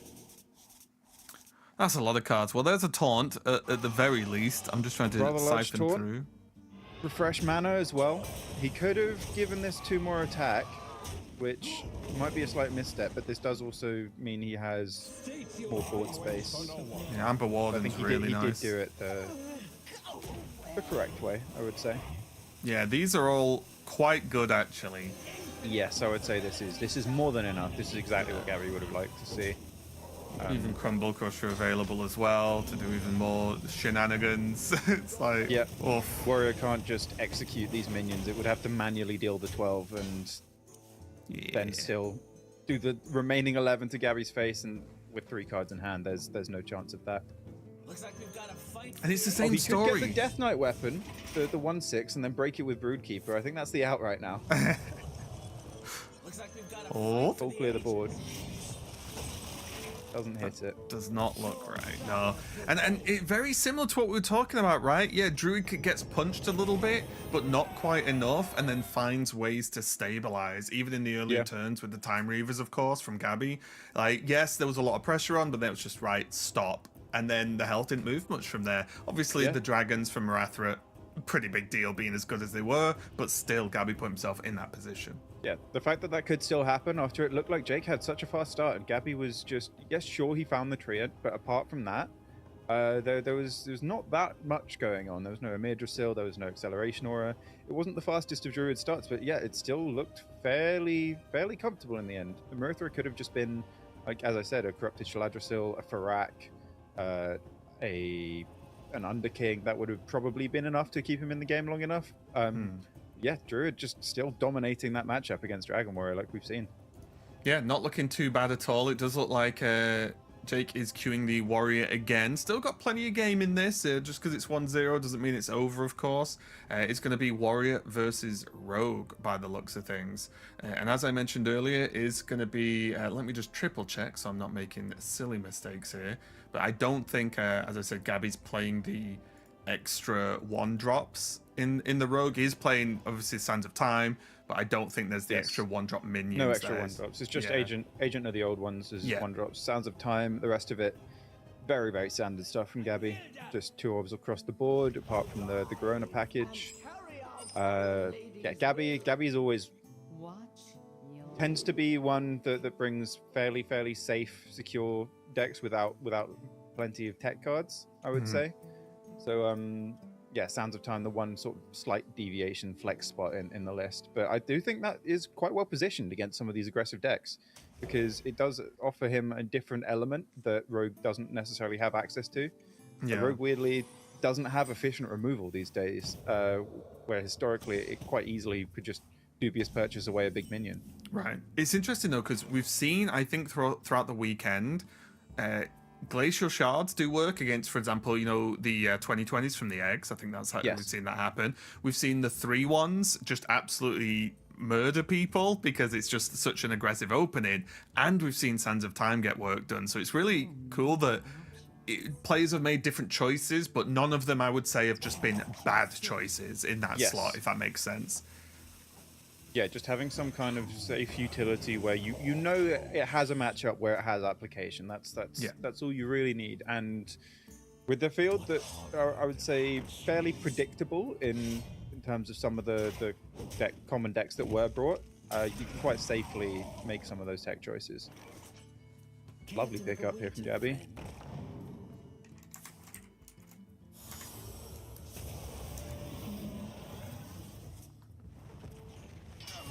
All ones. Yeah, okay, not bad. Fantastic not bad generation at as well. all. Protects Yeah, the hitting it on the Foxy Frog from 3-2. weapon. Also, the Sinestra's got the 2 health buff now, right? So that'll be even harder to clear when it does come to it. Gabby just needs quite an annoying board of his own.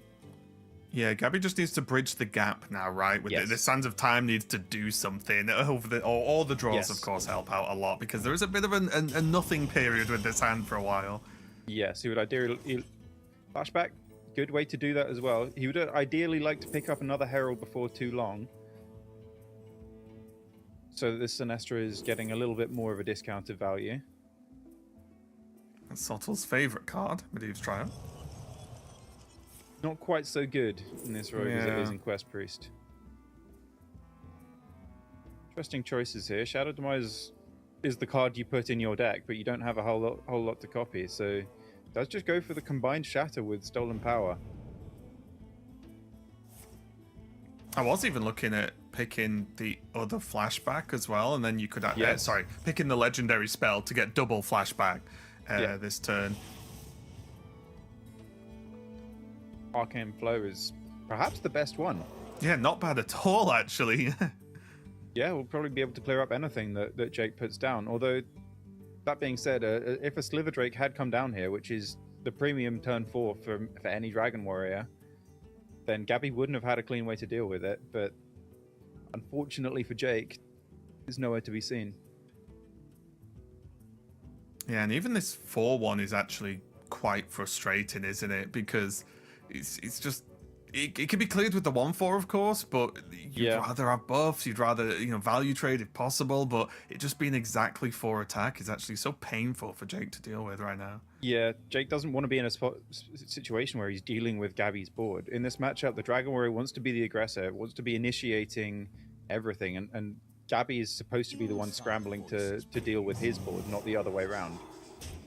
Especially when it's like, oh, my 2-drop has to trade, 3-drop has to trade into these small minions that are only really there to fill a gap for Gabby. Bridging the gap. Gabby hasn't quite managed it yet because he does still need to pick up something for turn 5.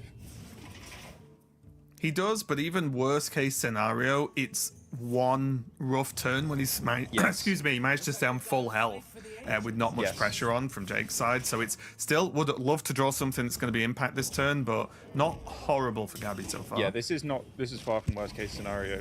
Just a 3/3 and a weapon is really when the weapon is worse than your rogue hero power.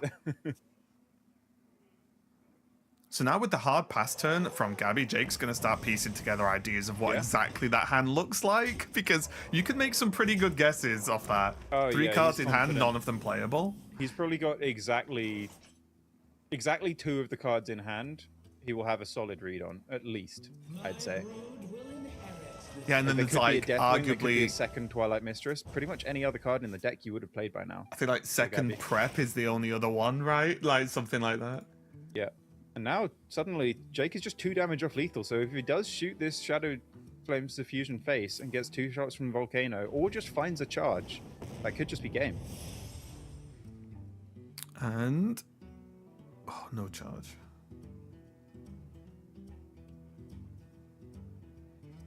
I think you take the Epoch just for late... if the game goes a bit longer, then you can... a deal with Narrowlex Twilight Mistress just with 1 card. Right. Yeah, a bit of a safety net just in case. But realistically, the most likely outcome here is Jake will be finishing off the game here and now, I'd say, with Volcano. Debating whether or not he swings into the Sinestra first, but I think you just do this, see where the weapon goes, play the Volcano, 2 shots faces. Yep. If not, he won't complain too much if he can just clear up the Sinestra. 1. Just the 1. Does allow him to still push the 6 and trade off his 3/3. Put Gabby down to 4, but this is definitely not ideal. Gives Gabby just a little window back into the game. Yeah, and he does have the taunts to throw up there. Yeah, certainly a good response. Yeah, especially because they aren't minions that were played, right? So this Epoch doesn't deal with them. Doesn't deal with spells. Yeah. Only deals with minions that were directly played from hand, not summoned. Awkwardly enough, Jake can only play 1 of these cards this turn. Oof. And it's always King Lane. Could trade off the Living Flame first, pick up a fire spell. I think a Torch would be alright. Perhaps a Searing Fissure. The attack buff on the face would be fantastic, combined with the weapon. Probably picks up the worst of them there. Hold. It's just in case, because I do believe this weapon can hit face as well, if you trade it into a minion. So there are still, I think there's a 50-50 for lethal here for Jake.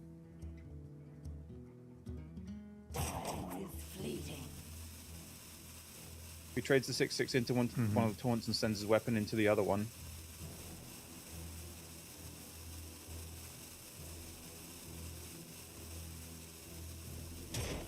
Yeah, I mean, it feels worth it to me.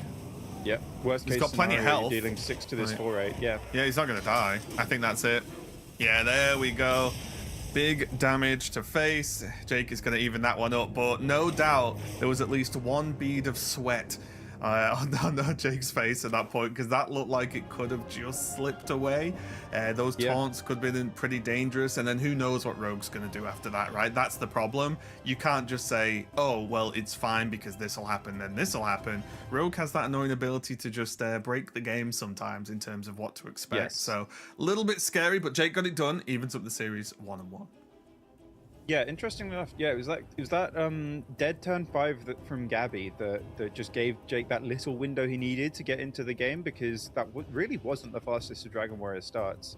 Which makes me wonder, Gabby did have a coin that he used to generate that combined shatter spell, and that did stop him being able to coin out one of his 6 drops later on. So perhaps there was a way that that he could have avoided that situation, but I'm really not confident on that, because he would have let Jake get a little bit more development before that. Right, yeah. It's tricky when you've got a bit of a gap to fill, but you also think, well, if I don't want to say all in, but if you're that aggressive and then you've got a gap, do you just try to secure that aggression, right? And say, well, actually, this will carry me over the gap, as opposed to saving to try and draw better or draw, In his defense, he wasn't to know the next 2 cards he was going to draw. I think next 3 cards in a row cost 6, 7, and 9. Right. So, yeah, it's a more tricky often than one not, for he sure. would have picked up a play off the top.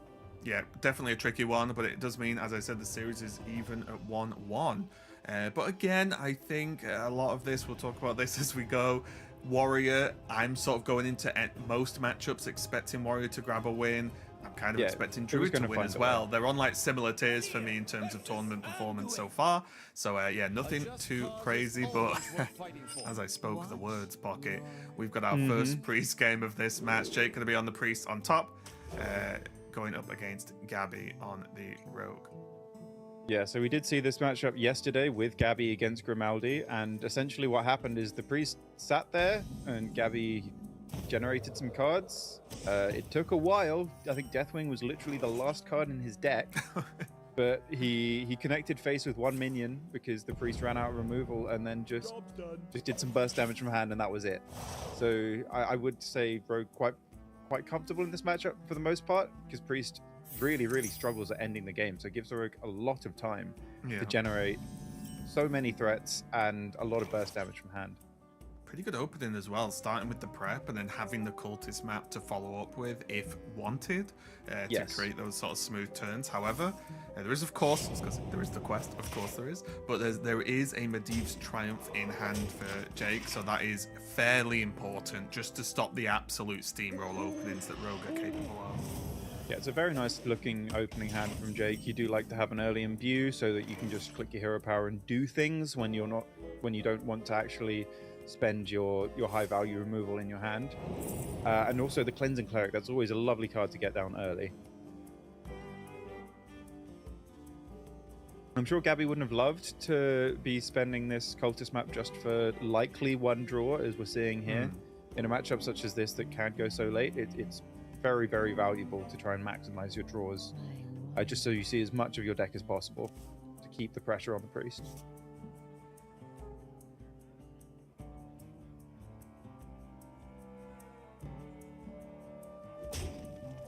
Just gonna trade away the 2-1.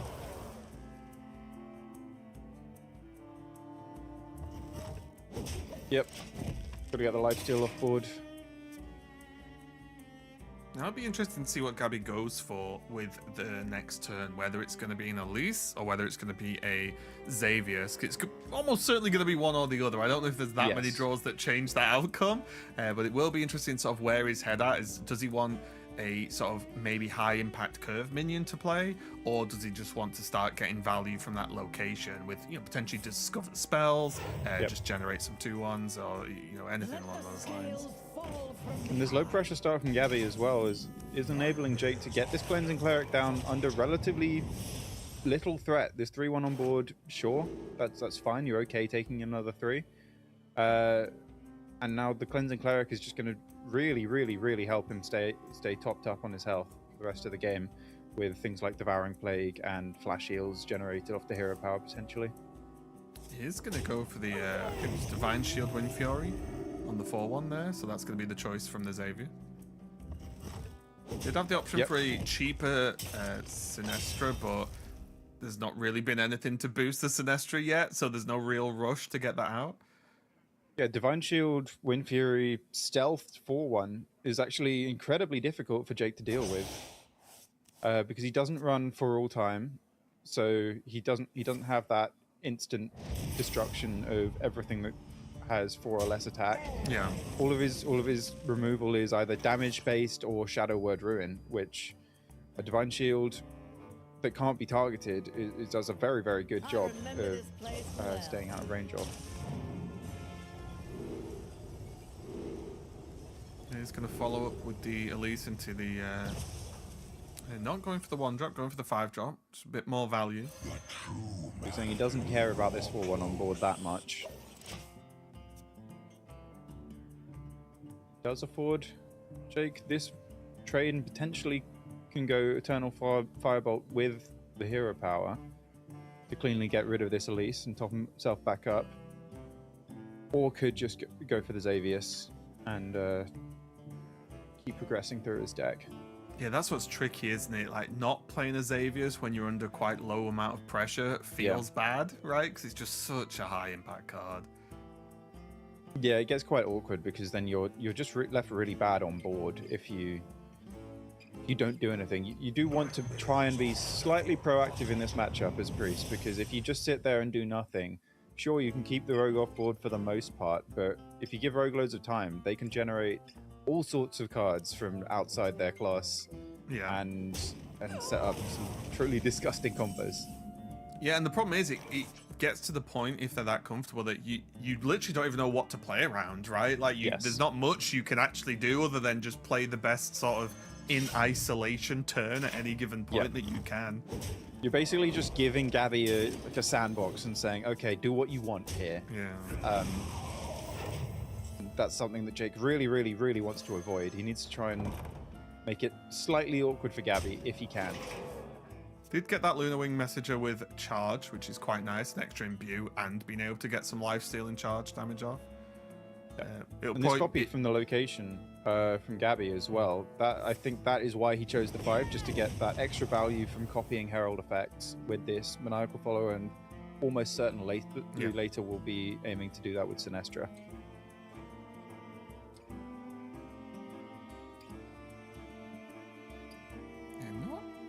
Tons to do here for Jake. Could just drop the messenger, of course, just to get it out and get the imbue. We're gonna go to just press instead. Interesting. I certainly would have preferred getting the messenger down myself, but it does have charge, so it does double his removal later on.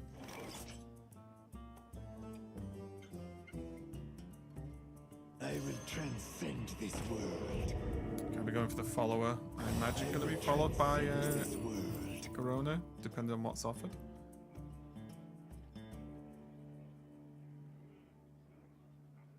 Yeah, I think he might hold off Corona until there is a lethal out. Because the later you leave it in the game, the more likely they are to just have King Lane in their hand. Because yes, they can throw it away at any point, I suppose, but ideally Gabby doesn't want to afford them a turn where they can deal with his board and spend that 3 mana. Yeah, I think with Twilight as well in hand now, that's not even a discussion at this point, right? Like, the turn's just so much better without it. Crucially, these Divine Shields mean these minions are a huge threat, and potentially mean that Jake will have to play double Maziv's Triumph just to deal with this one board, which he really doesn't want to do. Yeah, it's one of those ones where, like, everybody wins, right? Jake gets to clear these threats, but then Gabby's like, well, you just played 2 of those, so thank you. Yeah, right? That is the most efficient removal in the deck. So if Gabby can bait out both of them here and now, I'm sure he'll be quite okay with that, even though his aggressive push will be cancelled out.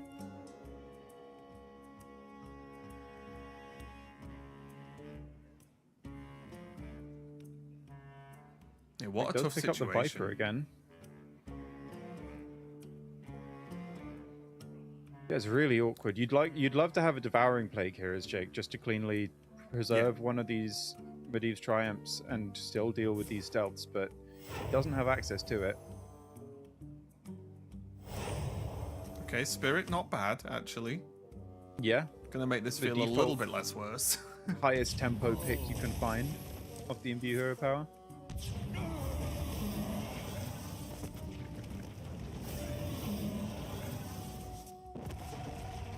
Yeah, that's so frustrating, isn't it, for Jake, that, like, there's all that removal gone, and you've left minions on the board, potentially, and that's actually progressed Gabby's game plan regardless, because of the Herald, of course. Divergence in hand for Gabby is really interesting because he could use that on quite a high value thing like Twilight Mistress or potentially Sinestra later and just get more and more copies of your really, really powerful dragons.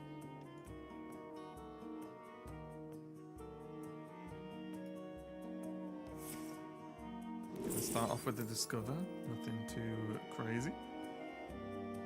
I'm never really sure what you're supposed to do with Druid or Mage here. Because I've played I played that in both Druid and Mage, and I just usually default to, okay, I'm a Druid, I'm going to pick Druid. I'm a Mage, I'm going to pick Mage. But I'm really not... the Discover pool for both the classes, it's quite confusing, I'd say. It's very broad, isn't it? So it's Yes. like you can get something that's incredible and also a lot of trash. Yes. I think removal, go Mage, board buff, go Druid is generally how I look at it, or like armor. I think he has gone for a slightly more aggressive pick of Druid. We're going for Welcome Home. Okay. Interesting. I thought he was going to greed this for Sinestra, but he's just valuing immediate tempo here and now. Yeah, it's a lot of stuff. And it's just, and to be fair, after seeing the AoE twice, Yep. it's the time to build the board, right? Yeah, certainly is. He knows that there is no efficient clear here for Jake, apart from potentially the Black Blood, but Gabby does have this 5/6 on board that will be returning to Jake's board next turn that could soak some of that damage. So Jake will have to deviate to this Eternal Firebolt.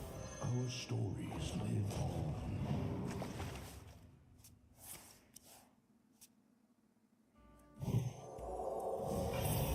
Clears up some of this.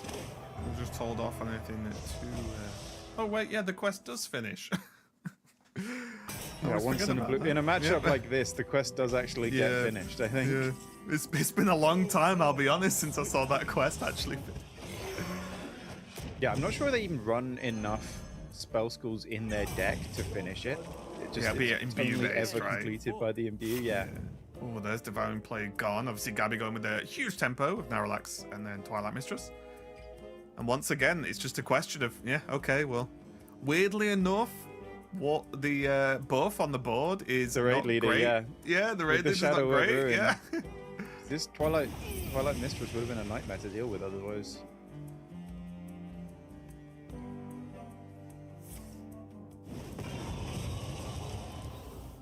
It's going to be interesting how this Shaladrisil's going to fit into the game plan, because there is still Shadow of Demise in hand as well, which can escalate things, let's say.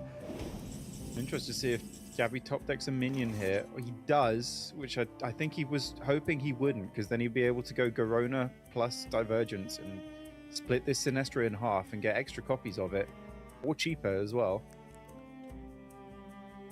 and set up some potentially huge burst damage, hoping that he'd be generating some burn spells. Now to rethink. Just going to rip it. It's definitely not the one you want to see split here. Probably would have rather seen either of the other two minions in hand split. I would have loved for him to go again with the second sort of fake copy of Divergence and then just hit the Garona again. 3 Garonas, yeah. This does mean that he can test for King Lane at one point, and even if it's not there, he still has the Garona threat for the rest of the game. Yeah, it wasn't the worst selection of minions to split, right? There's like upside to all 3. Obviously, some more than others, but...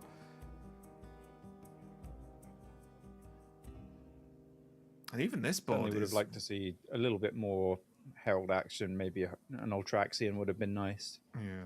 But yeah, it's not like he's copying like a Foxy Fraud. Even this board's a little bit scary for Jake, just having this 7 attack, or generally expected 6 on the board. Yeah, he's going to spend all his mana dealing with it as well. Does manage to fit in 4 mana draw 2, which isn't fantastic, but It's something. Resetting the board, healing to full.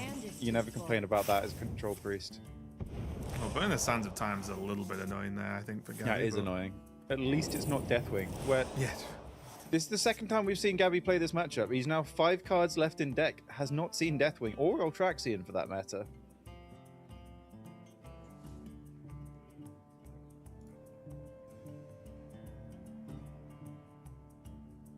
Yeah, not pretty rough. Last 5 cards, 3 of them at Yeah, I least are think- pretty rough by now.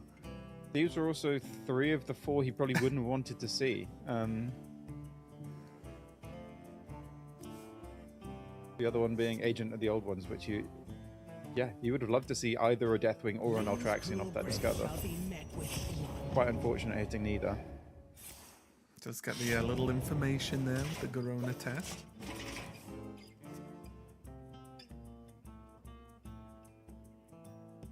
Jake could just rip this Medivh and start trying to threaten Gabby in response. With that Karazhan. But it is also always awkward to try and build a board when you know Deathwing hasn't been played yet. Yeah, because that's the thing. You're not even. It's pretty good into Mistress, right? But it's just the Deathwing that's the scary thing. Yeah. Yeah, if someone gives you another copy of Medivh, you're not going to complain. Right. Because like the Twilight Mistress tennis we see in the Rogue Mirror. Yeah. Except it's Okay. even worse for you. Well, there's Deathwing.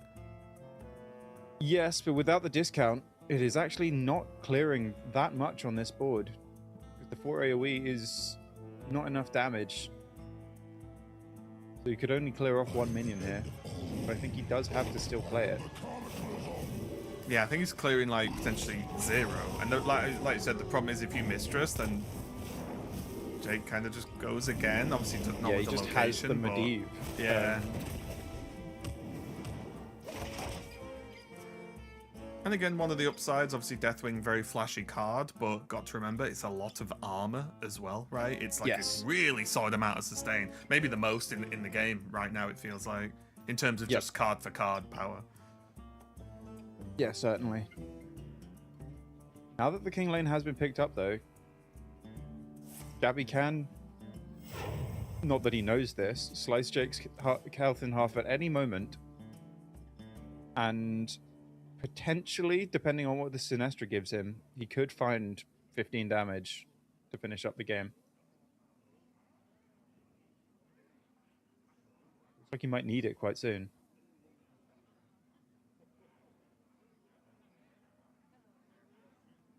Yeah, the good thing is, because of how small the deck is and how late we are in the game, Jake will be aware that because he knows there's a second Garona, right? So be aware that like he'll have to be careful about how much damage he leaves on board. I think Jake's looking for Atiesh here, which is why we're seeing him looking so frustrated. That would cost 0. Now, since he's missed it, he's sort of just done 3 mana do nothing twice. He effectively passed his turn and has to get rid of his whole board. Trade. Yikes, yeah. Yeah, because he can't let Gabby hit him for 12, because he knows that there's a second Garona in hand. I think at this point, if Gabby has a way to deal 15 damage, then he will just throw out this Garona and hope for lethal.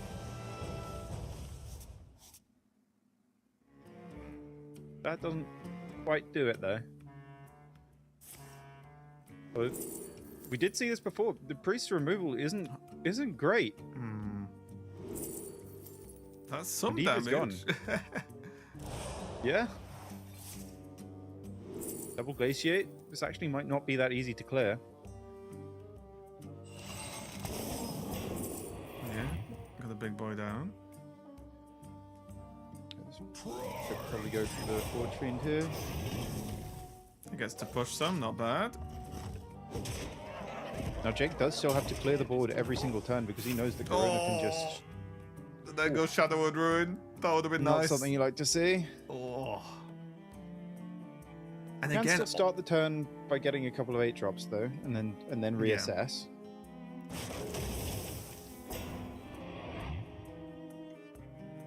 okay, reassess. It all feels like it's just coming back to the setup with the double stealth from Gabby, right? With Divine Shield, Wind Fury, and forcing that removal out like all at once. It's such a good tool, and Jake had to use both of them in one turn early in the game as well. Since that point of the game, every single removal Jake's had to play has pretty much cost his entire turn. So Gabby's just built another board in response. I think Medivh's Triumph is the only thing that you can really develop much behind, because it just costs 1 mana. So now, yeah, we're seeing Moonwell cost 6, Firebolt cost 3. Okay, what are you going to do? What else are you going to do? Nothing. Yeah, and so Gabby's just going to put some minions down. Yeah, because of the shadow, there's double glaciate basically, right? So yeah. could just keep cranking those out as well as some extra minions. I do still think Gabby does need to end the game fairly soon, because Jake could start to seize control with the Black Blood and potentially finish his quest even.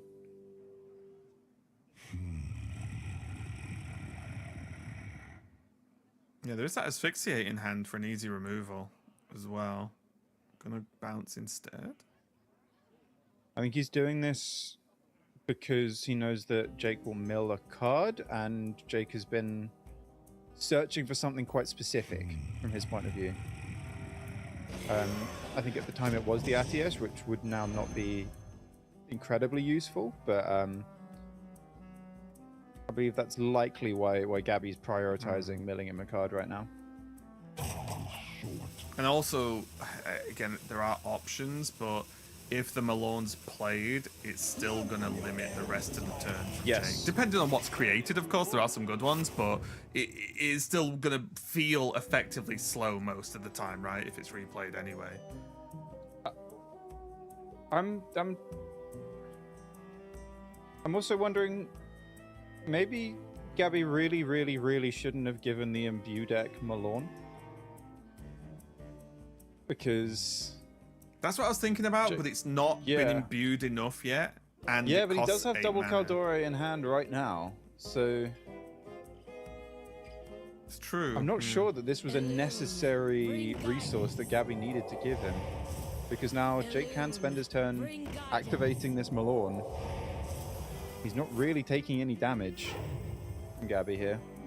Yeah, this is what I was meaning. So, like, the setup was made sense for tempo, but with the double Caldore, which again, at this point in the game, you are probably assuming is there, right? Yes. Because you assume every card's in the hand at this point with only a few cards left in the deck. So, yeah, this is a very good turn for Jake.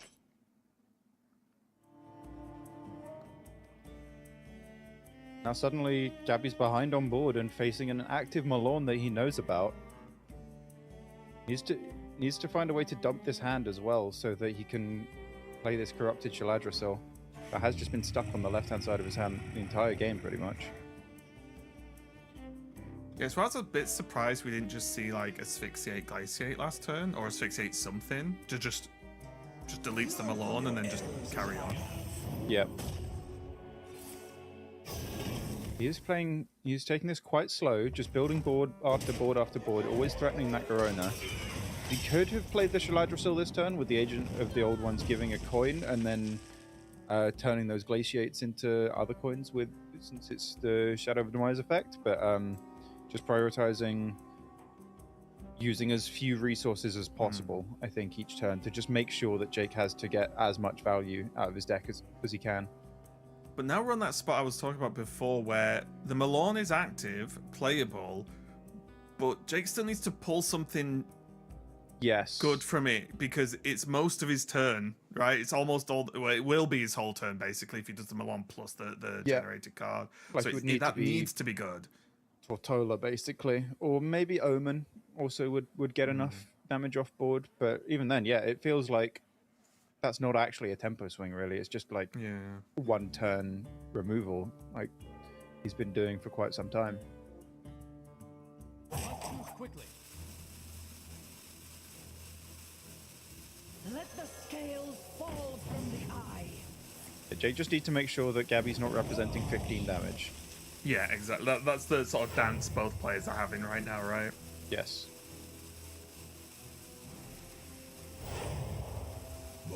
And all Gabby does is need to stick 10, right? Gabby Like has get 10 10 from spells damage. and 2 mana. Yeah. He has 10 damage right now. Is this... Oh, wait a second. Is this lethal? With Agent of the Old Ones for coins. And then you go double Nightmare. You can go triple Nightmare with the Shaladrasil and Shadow Demises. I think this is lethal right now, if Gabby knows about King Lane. Because these Glaciates can turn into Nightmares. Yeah. And you can dump a card with Agent of the Old Ones for a coin. Gabby doesn't necessarily know about the King Lane, so it's not a strict missed lethal if he doesn't go for it. But if he does know it's in hand, or if he wants to try and make that read, then this would be lethal. Yeah, and the bigger question is, can Gabby keep making boards to threaten the damage? Because if he can't, there's a chance where you may as well go for it, right? If you can't, like, if this is the opportunity and it's okay, if it's bottom 3, it's bottom 3, fine. But yeah, he's gonna. There is also the argument that Jake didn't remove that board, so maybe he won't remove this one. True. And then that does just increase his odds of having King Lane in hand. And he gets to do the setup to an extent, right? Like, he's done the coin play now, he's got some more minions down, the hand's a little bit easier to manage. Because the last thing you want to do is jam Shaladrasil and realize your hand is too big, right? And stuff like that, you know, just like silly potential mistakes to make. Really awkwardly, if Jake does find this Tortola, Gabby can't really buff its attack enough to make use of the Asphyxiate, so he would have to, I guess, just Shadow Demise it, which is fine, but it would probably prevent the possibility of lethal. That is assuming the King Lane doesn't get shuffled, which it looks like Jake is thinking about doing.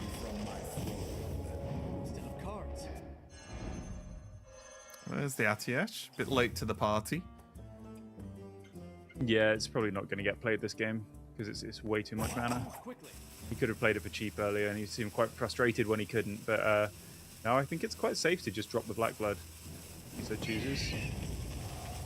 This probably also keeps him alive, and also very intelligently fills his hand back up to 10, so he has a 50-50 to just burn the King Lane off the top next turn.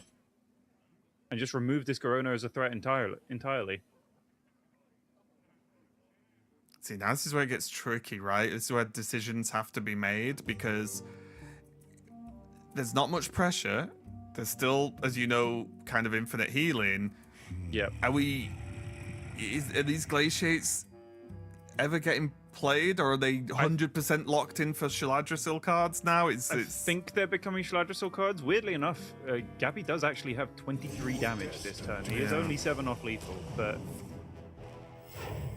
Yeah, just gonna set up and swing again, I guess. Yeah, I'm not sure if he'll be able to get over the line now that the King Lane is in deck. It's quite important to see what Jake burns now, because since he does burn the King Lane, that means he can be a lot more liberal with his removal. If he didn't mill the King Lane here, then he might have been forced to fill his hand back up after dealing with this board for Gabby, and I'm not sure he would have been able to. Yeah, it would have to be like Eternal to kill, another Eternal Hero Power Pass, which sounds horrible, right? Yeah. Because Garona triple corrupted it's Nightmare Awakens would just be lethal at any moment. Right. Priest can't gain armor, but now that's just no longer a threat.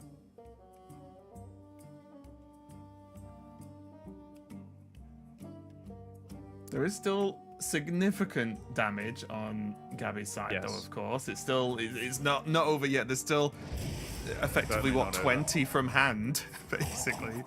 Yes, and Jake doesn't have great ways to remove the entire board.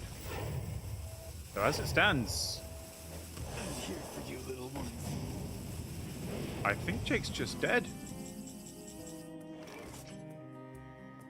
Triple Nightmare, Awakens, Hero Power with the 7 already on board. Yeah, I think so. Looks right to me. Wow. It did feel like Jake was going to get over the line there, but just like we saw in Gabby's first series against Grimaldi, in this matchup, the priest just sits there and just sort of waits to die. It's a tough one because this is going to sound really stupid, but it won't be the first stupid thing I say, and it won't be the last.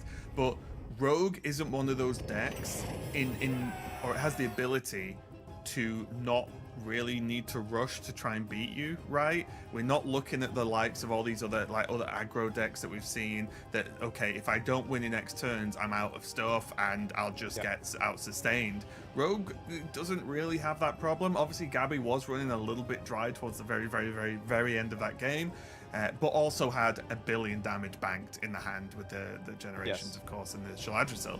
So Rogue doesn't have to rush, and because it doesn't have to rush, like, Priest sometimes misses out on some of its value because it's not defending against this sort of deck. So it's definitely a tricky one to manage, and Gabby now only has the Mage to go with, which is the most important deck. It is his weak point in this series. So very, very, very far from over here.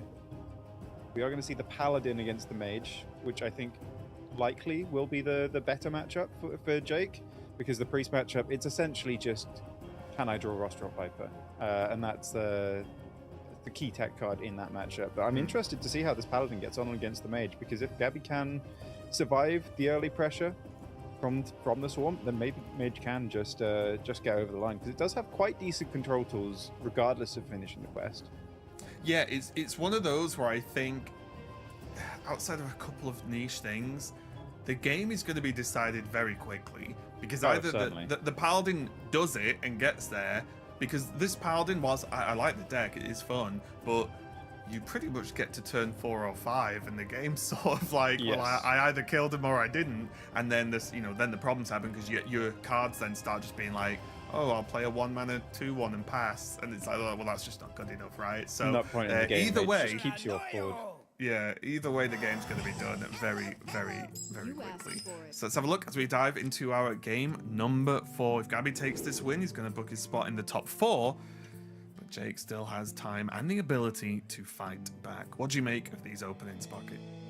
It's a nice looking hand from Jake. You do like to see the Shatter there and ready to go. And I would say, oh, look, he's got 2 cards that you can play and instantly enable the Shatter, but that is effectively the entire deck. So he could throw away one or both of these 1-drops and be very, very confident that this Shatter will be combined on turn 4. Yeah, on the other side of this, Gabby's opening hand, not so bad. Got a Discover, got a Rune in there as well for maybe some defensive, and then to discover even more options to deal with whatever's presented. But the positive thing when you're facing this Paladin, you know what to expect pretty much every turn of the game, right? Like, you kind of know what's going to happen, so you already have a strong idea of what Discovers you need to hit.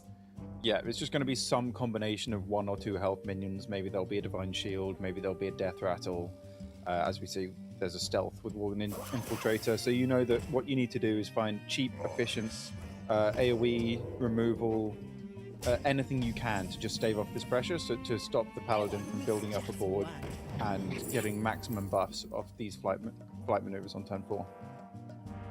Elven Arch is actually an incredible pickup. Classic.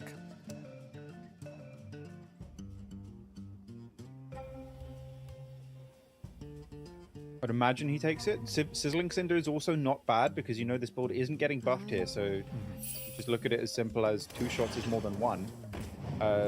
Cinder is potentially slightly better on board. Yeah, I was going to say I quite like the coin into the extra ones as well. Yes. Get the dragon down, because if you're able to start trading these with your own minions, then you are very happy, because normally the mage minions, they're there for show, right? More than anything. Yeah. They're mainly there to just discover other stuff, but getting value out of them is going to be pretty good. Rock Skipper. Yeah, weirdly enough, they're just the same size as the Paladin minions the Paladin's trying to kill you with, so it's not a bad line of defense to trade them down. Jake will be hoping that these shots deal with Gabby's minions so that he can preserve as much of his board as possible going into turn 4. Yeah, got the Rock Skipper down to maybe soak some damage from the Cinder on Gabby's side as well, right? Yeah. Having 3 health, it's going to be potentially quite nice. Ooh. That is a wonderful draw from Gabby. The Sword Scuffle very efficiently can get rid of this 3-1 as well. Assuming he'll probably pick up another Spark of Life just to keep very efficiently progressing his quest.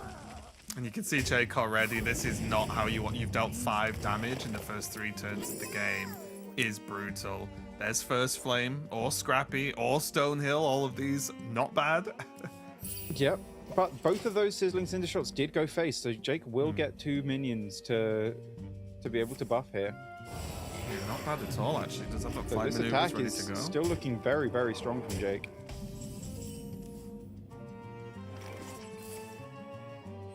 Alter time is fantastic, sometimes, because you can find Star Power's okay. Studies is also really, really nice. I think there are only 3 options. It's Thalnos, 4-drop and the Dragon? Yeah. Gabby knows that Blood Mage Thalnos is guaranteed, so he's ready to instantly pick it.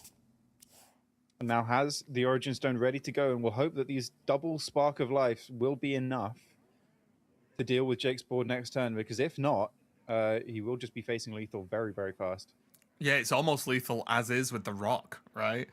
So it's going to be pretty scary. It's pretty much going to be decided on this turn. And when I said right before this game that it's going to be decided one way or the other very fast, yeah, looking like turn 5 is the answer. Oh, is that interaction as well with the fins?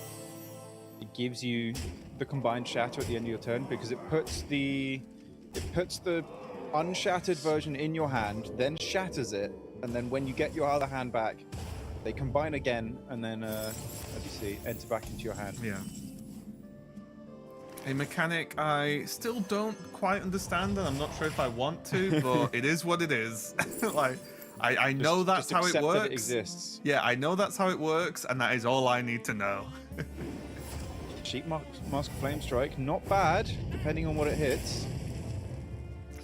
But crucially, Gabby is now at 3 health, and there is a rock in Jake's hand. So no matter how much of this board gets cleared, if he doesn't put up... Counterspell? Well, the counterspell doesn't even save him, because he knows about the flight maneuvers and the rock. He needs to find a way to get some health. This Spark of Life can get Druid spells, so he could find an Oaken Summons potentially. I think that will be what he's going for.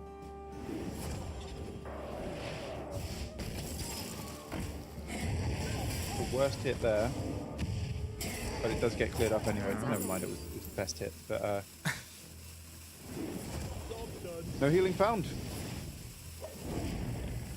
Nope, and Gabby will be fully aware that is going to be game. And the little, I think a sigh of relief there from Jake, as that he knows he can clean this up. But that's the scary part. You get so close, and then you just think, Mage can pretty much just do anything at this point. So I've just got to sit here and hope. But Jake does even it up 2-2. So we're going to go to the matchup we kind of expected to happen. In most instances, where it's going to be the Mage versus the Priest. I'll say, bad deck versus the bad deck. I'll just say it. It is what it is. Well, the bad deck in the series versus the bad deck in the series, right? Yeah. They're not necessarily all-around bad decks, although Priest has had a horrific win rate this tournament, and Mage has not been all too impressive either. But yeah, Jake's lineup is designed, I would say, to probably beat up on this Mage. And so far, yeah, that Paladin looked quite competent at doing that job. Despite Gabby, he finished the quest on turn 5 and got 3 discovers that turn, which is a far above average result. But the Paladin still just managed to get had a good minion opening at the start, right? Had like ways to, because sometimes you have openings where yes, you can do bits, but you aren't fighting for the board as well against aggro paladin as Gabby did there. So yeah, a little bit unfortunate. But as we said, we've got down Priest to versus Mage. Now, what are you expecting to see? I know we discussed it a little bit earlier in the series before we started, but what are you expecting from this matchup? So essentially, Jake is just looking for Rustrot Viper. That is plan A. If he doesn't find it, then you need to try and find a way to exhaust the weapon before you die, which is very hard to do because, as we saw against the Rogue, the Priest really doesn't do great if it's spending all of every single turn using removal, because that is limited. Despite it being a control Priest deck, its removal isn't endless and it's not that efficient. So plan A, find the Rostrot Viper, and from Gabby's point of view, he'll be looking to finish this quest as soon as possible before the Viper is found for Jake, and use the highest values just discovers as he can to make sure that they do finish the game. Because you can just, oh, I finished the quest, I'm going to play all my discovers, and then suddenly you don't have a weapon left. One removal, and then you're just sitting there with just a handful of nonsense. So Gabby does have to be careful with his usage of the weapon, despite having to get it down quickly enough that he can try and avoid seeing a Rostrot Viper. I'm going to be able to cleanly kill off this 3-2. Just get an Eternal Firebolt of his own if he wants it, to some payback Not quite for as earlier good in for the Gabby. series. There is one cheeky thing you can do with Mage as well in this matchup, where if you get Rewind off Alter Time, you can potentially get a second copy of your quest, which does just nullify the threat of Viper for the most part. Obviously, it's not a consistent game plan. Gabby doesn't even have the card, but if that is a possibility, I'm sure that's something that will be a little bit on his mind at least.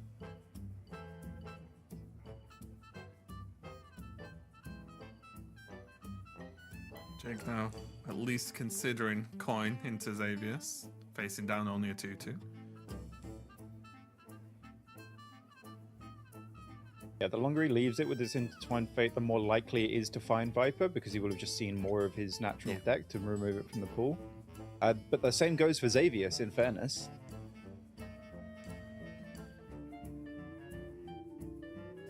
I don't really see... I'm not really sure what holding the coin is achieving at this moment in time. Obviously, it's a coin. It's good to have. Yeah, you're not but looking to coin out anything specific, but it's nice to have it just as flexibility. Mage is also capable of generating counterspell, so it's never bad to have that in hand just as a failsafe, in case they do find a way to like block like a turn 6 Moonwell with a counterspell.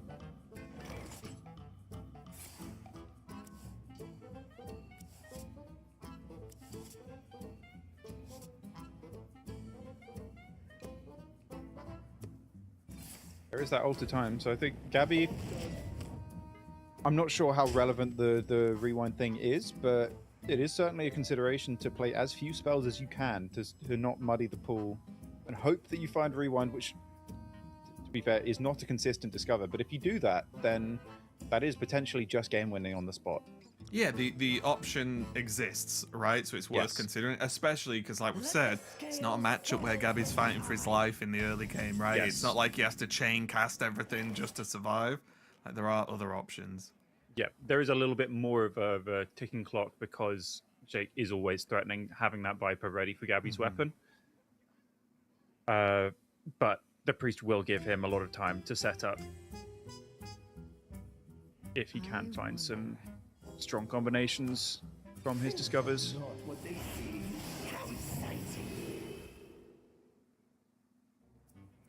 They're not really what you want to see.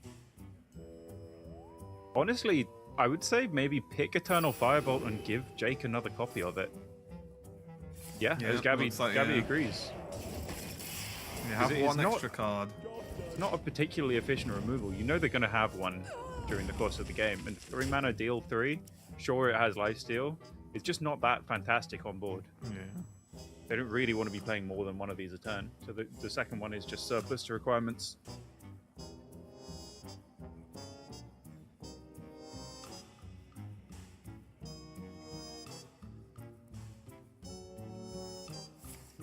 Now Jake having to deal with this board a little bit, because again, even though it's not the most threatening board we've ever seen, you still just don't want to leave minions to get hit every turn, especially when you've not got anything. There's a little bit of heal available, of course, but it can be a bit awkward to get to sometimes.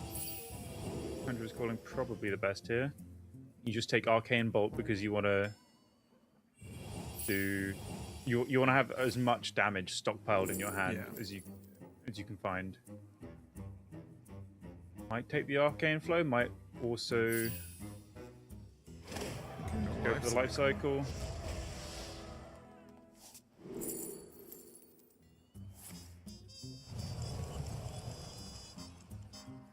Amazing.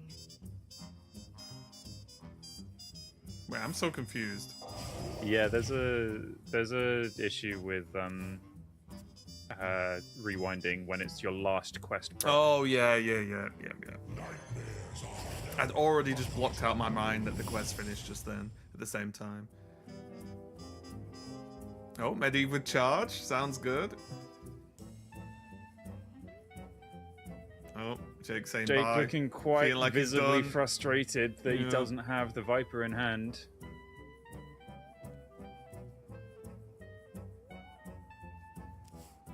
That being said, he does still have a deck that has control tools. The game doesn't just end if you don't Viper the weapon. The mage still has to kill you. Yeah, it's not literally an OTK, right? Like, Yeah, it's not Priest just, is one of the decks that's more equipped to deal with mage's weapon, even without a Viper, than others. Like, most decks in the meta right now, mage finishes the quest, it gets a turn of development, they're just sending their own board into your board, and you run out of stuff. But Priest can just potentially remove every threat that Gabby plays. It's not over by any means. Although it is definitely an uphill battle for Jake. Yeah, this is looking unfun right now for Jake to deal with here. He's trying to find a way to survive to this Medivh.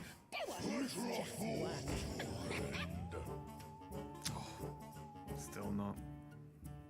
2 turns to bridge the gap. That's just a lot of stuff on board as well, isn't it? Health-wise. Yeah, because all the removal here is damage based. 412s and 511s. Yeah, no Shadowwood Ruin at least. Very, very difficult to deal with.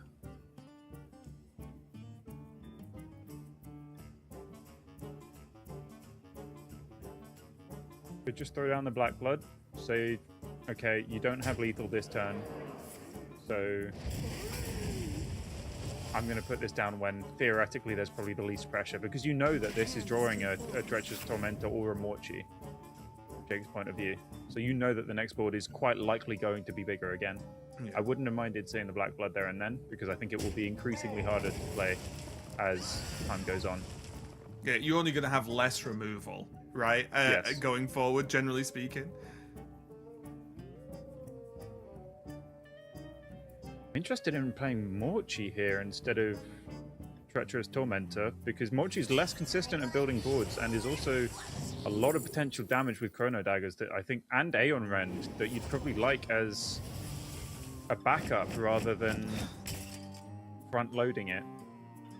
Because this here, yeah, sure, it's a lot of damage, but with the Cleansing Cleric played from Priest, they could just heal this back up. I would have much rather seen a board here from Gabby than front loading the damage. Time runs out on me. You still have to discover.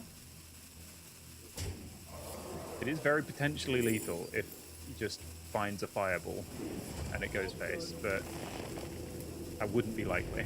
But especially because fireball is not a druid card. Yeah, he did pick Druid, which puts a little bit of a problem on that, I guess. Did beef up the board a little bit as well, with that Mark of the Wild. Now Gabby is down quite a lot of damage, so Jake, while he can't really deal with this board very well, he could potentially get back out of range by just playing Holy Nova and Devouring Plague and maybe picking something up useful off the Imbue.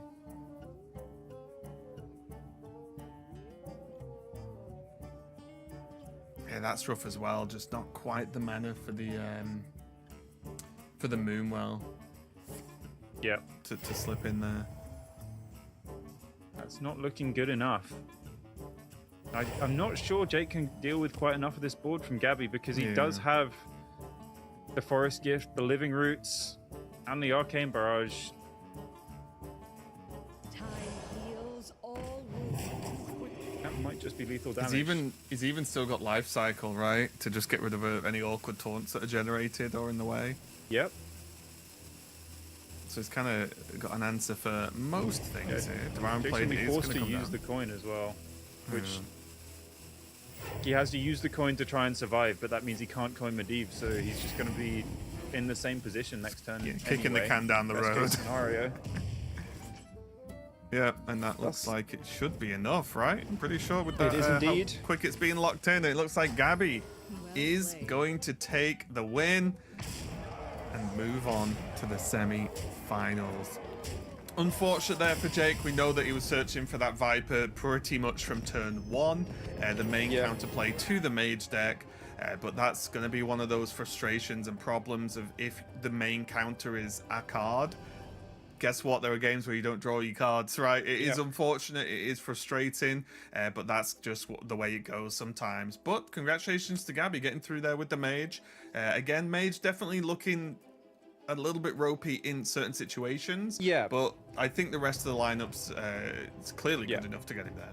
Yeah, I will say, with what it did against the Paladin, if it does that against like literally any other deck, it wins that game. But just the nature of the Paladin in that matchup, yeah, just quite difficult. And this also means we've got 2 APAC in one semi-final, 2 Europe in the other semi-final. We guaranteed an APAC versus Europe final and an APAC versus Europe third place match. And no Americas as far as the eye can see. Does that need to be mentioned at this point? Just in case there's any new viewers who haven't watched the past 50 Hearthstone tournaments, you know, we'll just have to see how it goes. Right, before I get in too much trouble, we are going to go to a break and get to our first semi-final. Don't go anywhere. We'll be right back.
back, everybody, to the Hearthstone Masters Tour Winter Championships, and we're at the semi-final stage, the fun stage in a way, because we start finding out who's going to go to the World Championships later this year at BlizzCon.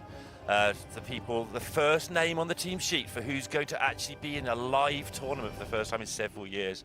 And with me to guide you through that is going to be Sottle, who's probably quite smug. Of course, he's got like one of the last people standing in the predictions now as well, with Saber getting through. And he's always smug Sottle, anyway. yeah, Sottle is probably quite smug because he still currently exists, and that's the only setting that he's aware of. Yeah, I mean, things are progressing very nicely. You know, I can't necessarily hold my head up high, or Saber can't necessarily hold his head up high and say, yep, I've outplayed everyone, and that's why I'm here. You know, he definitely had a few moments in that previous series, but he's still in the tournament, and that's what matters. You just point and you say scoreboard. We've got now Vision and Quan Woo going up against each other in our semi-final for that first spot in the final, which brings with it a first spot at the World Championship, as Neil was saying. And not only the World Championship, but live on stage at BlizzCon for the first time in many, many years at this point. So we are brimming with anticipation, being able to go there ourselves, but also confirming the list of players who will actually be able to like touch, shake hands with, acknowledge actual humanity at a Hearthstone tournament for the first time in so many years. So yeah, cannot wait. And one of these players is going to be booking their spot. And lineup-wise, super interesting, because I actually missed most of the egg portion of proceedings on day one. Because I did most of the second half of day one, which was Group B, which was less eggy than Group A, where most of these players came from. Yeah, Group A was Eggy and Saber, who had the Librarian, which I believe never mattered. He just either won or didn't win, regardless of Librarian action. And he got through the Eggy group anyway. This is the remnants of the eggs. Vision with the Egg Warrior, which is banned, and the Egg Warlock, which is up. And this lineup, it isn't a hard target on the Demon Hunter because he has his own, and Mirrors obviously wouldn't be a hard target, would they? But this lineup of Vision does allow him to pick on the weakness of the Demon Hunter that Pocket perceived, but Vision's the one who's had to put his decks where his mouth is and just play them and take out the Demon Hunters for a couple of days now. That sounds like a way to seriously devalue your cardboard. Don't do that. That's a good point. It's Demon Hunter is definitely a problem in this tournament. It's a problem, and I don't mean that as in like, oh, it's just going to lose every game. That's reserved for Priest specifically, as we've seen. But Demon Hunter is a problem in the sense that it is a generically strong deck that you want to bring. But the reason I'm potentially surprised that we saw so many of them is kind of what you were alluding to, where I don't necessarily think it fits into kind of a cohesive lineup. Where, yeah, this would be a really, really good target Demon Hunter lineup, but you've got Demon Hunter in it as well. And I think there's lots of little threads like that throughout the list of the players who have all got Demon Hunter coming into this one. And that perhaps there just was not enough time to kind of get away from generic good deck in terms of some of these players' lineups. But still, they've made it this far. These are the successful lineups that we are dealing with now. There was always going to be a number of Demon Hunter players because there was an enormous majority of Demon Hunter players coming into the tournament. But it does look like we're going to kick things off with some Dragon Warrior from Quan Woo. Yeah, there's also quite a lot of 50-50-ish matchups in Hearthstone, and Demon Hunter isn't in any of them. It is in some of them, but it's like the 35% are all you lose to Demon Hunter 65% of the time. So if you bring Demon Hunter, your opponents better have a plan for it. You can just beat people with it. So I think this is erring towards Dragon Warrior favoritism though now, against the Rogue. I think slowly but surely Rogue is getting found out in this one as the Dragon Warrior lists and players have got better.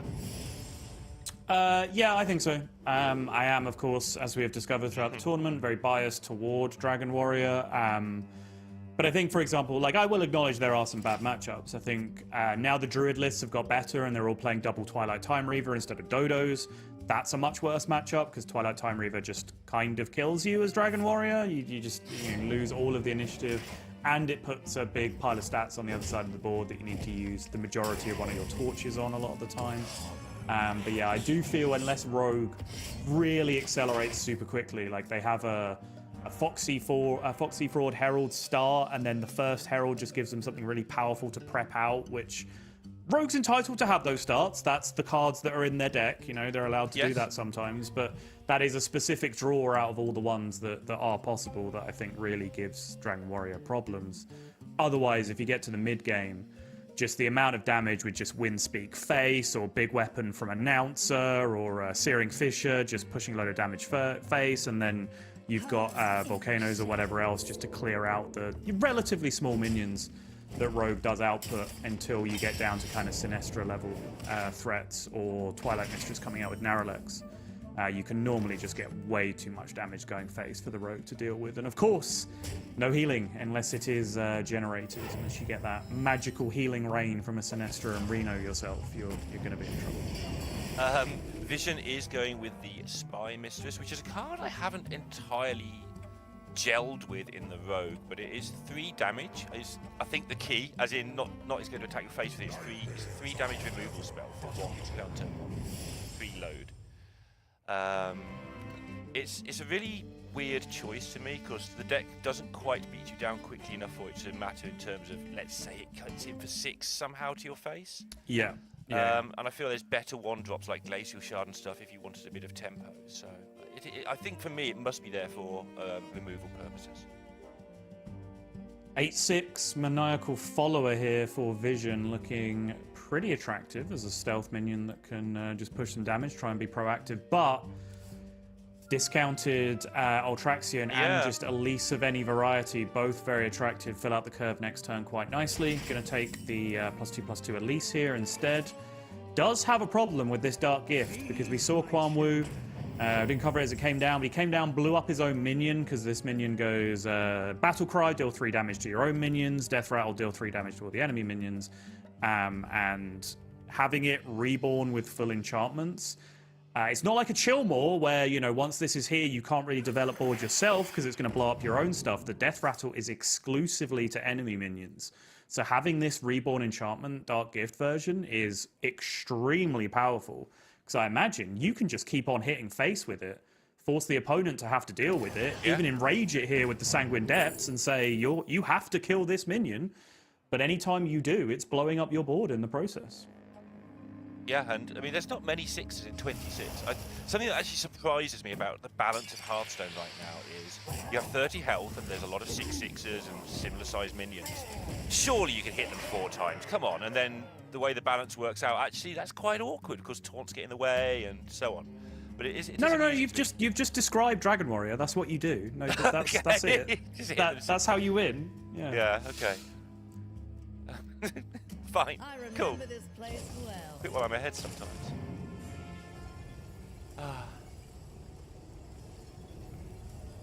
Does get Discover a spell.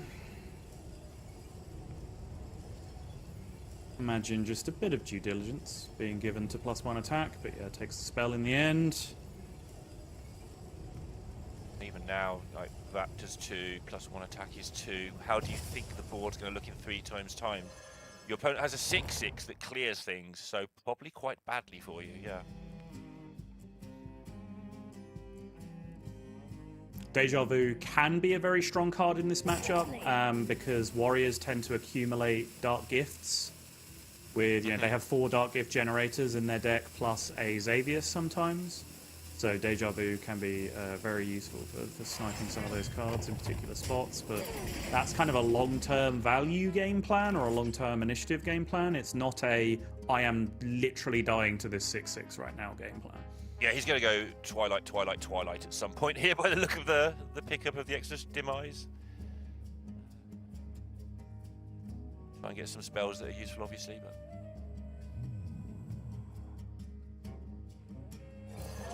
Obviously, Fox. You know, same thing sometimes. And this 6/6 that you described was going to be a problem, is a problem. Just 1 hit left needed.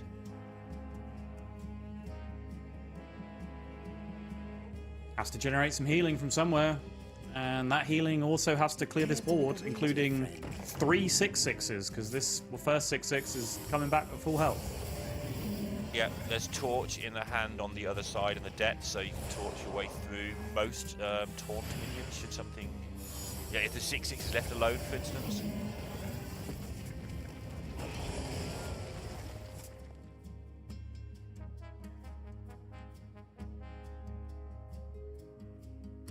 Down to the last roll.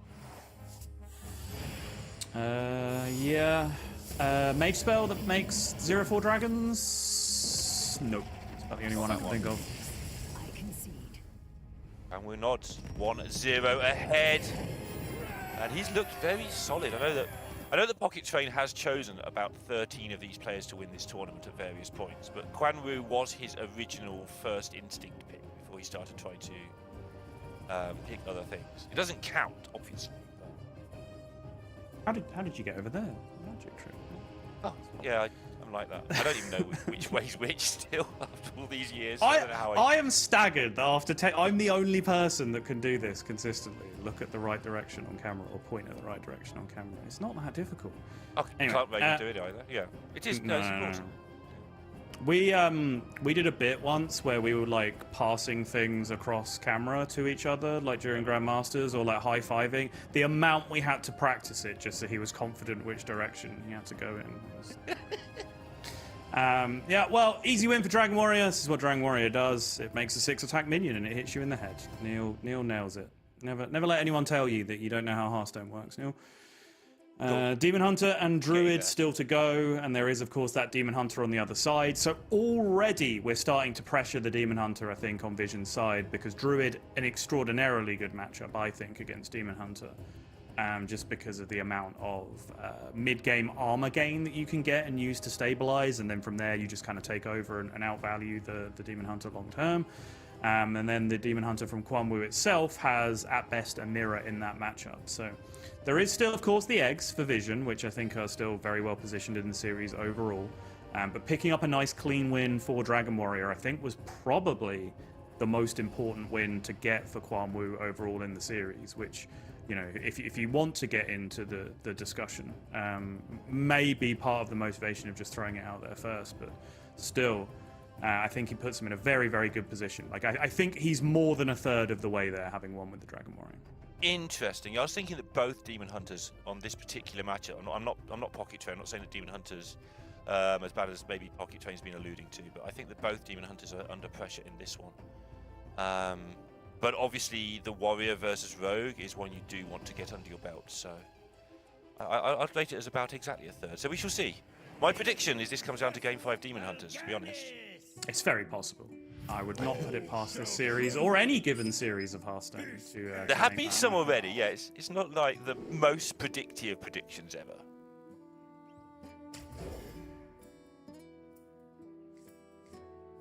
Egg in hand does make the Holy Egg Bearer a little bit superfluous, but you'd rather have too many eggs than none at all. Yes. Kind of. I mean, you still get one egg, just to be clear. Well, the Holy Egg Bearer is bearing an egg, you know, so... Sure, yeah. As I have to Unless, of course, you have cholesterol problems, in which case, you know, more eggs is probably not better than less. You know, this is not medical advice. I'm not saying it is. Okay, that's a good call. Thank you for the clarification. So, egg. Go. Quite a few ways of bumping around with the eggs already. This deck's...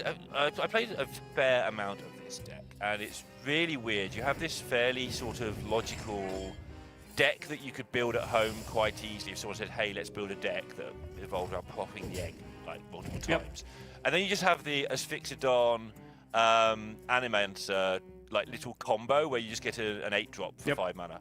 Like, it just seems so... It makes a lot of sense. Like, it gives you a slightly better backup plan. It clears some boards. It's ongoing removal that your opponent has to worry about.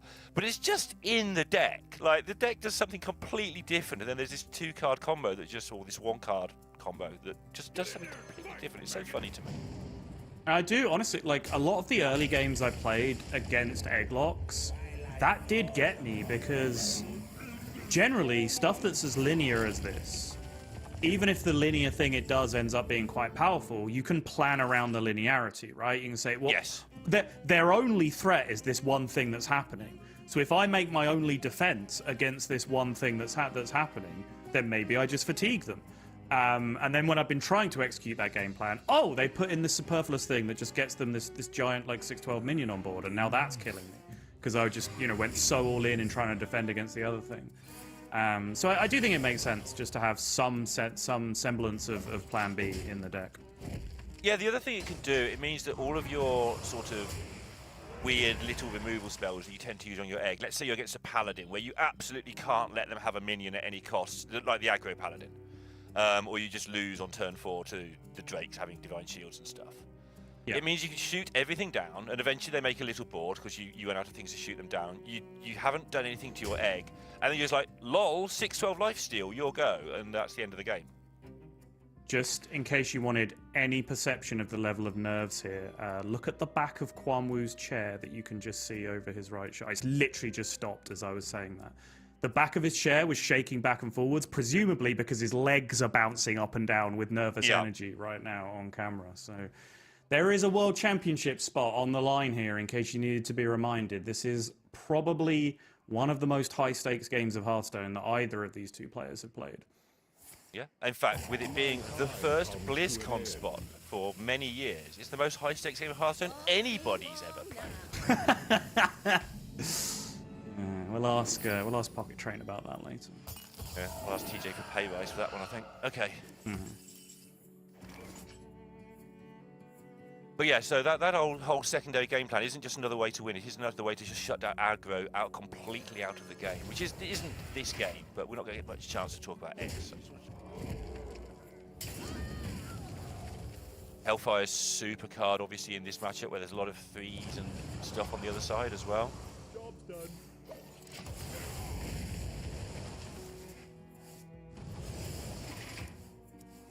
Yeah, step 1 achieved for the Warlock. Yes, hold is potentially coming down here, but it's not coming down off the back of overwhelming tempo from the opponent. This Abusive Sergeant is actually going to shut down the board entirely, meaning that Quan Woo is going to have to find some kind of defensive game plan, actually, with the hold in order to try and get this done, because he's made no progress in killing the opponent here.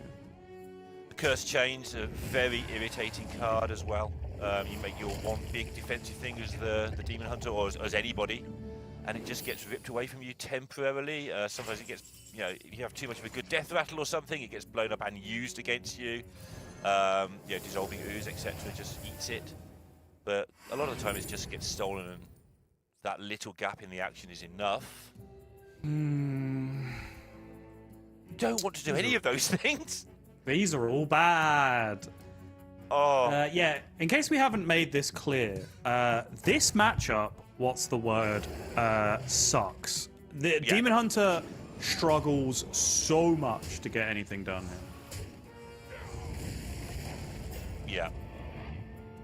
Yeah. Okay then. I guess just have a 2020 on me? I mean, I get it.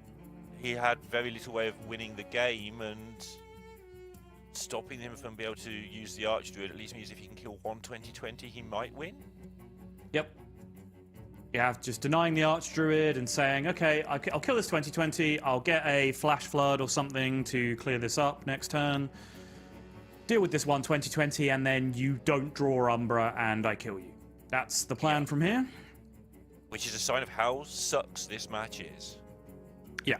When the best line you can think of involves giving your opponent a 2020 charge, then yeah, you're probably struggling for ideas. Wait. Oh, sorry, I thought it might be a lethal for a second. I mean, there is, but I need 11 mana.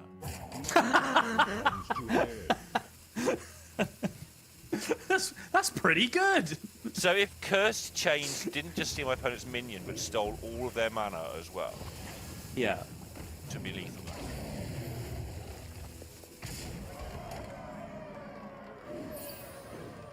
Unlucky. Hating my opponent doesn't just give me 5 mana. Right, Quan Woo, what have you got?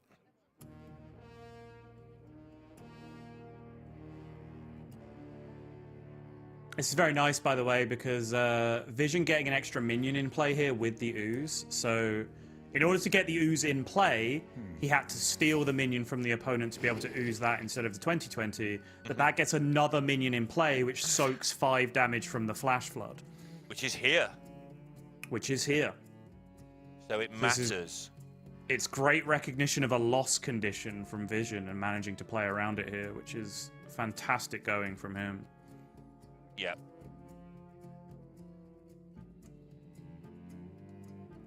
Yep. It does rule out the double Hellfire clear on the 5/5 when his Flash Flood is played. Yep. And Bones double Hellfire doesn't add up to the right amount of mana again.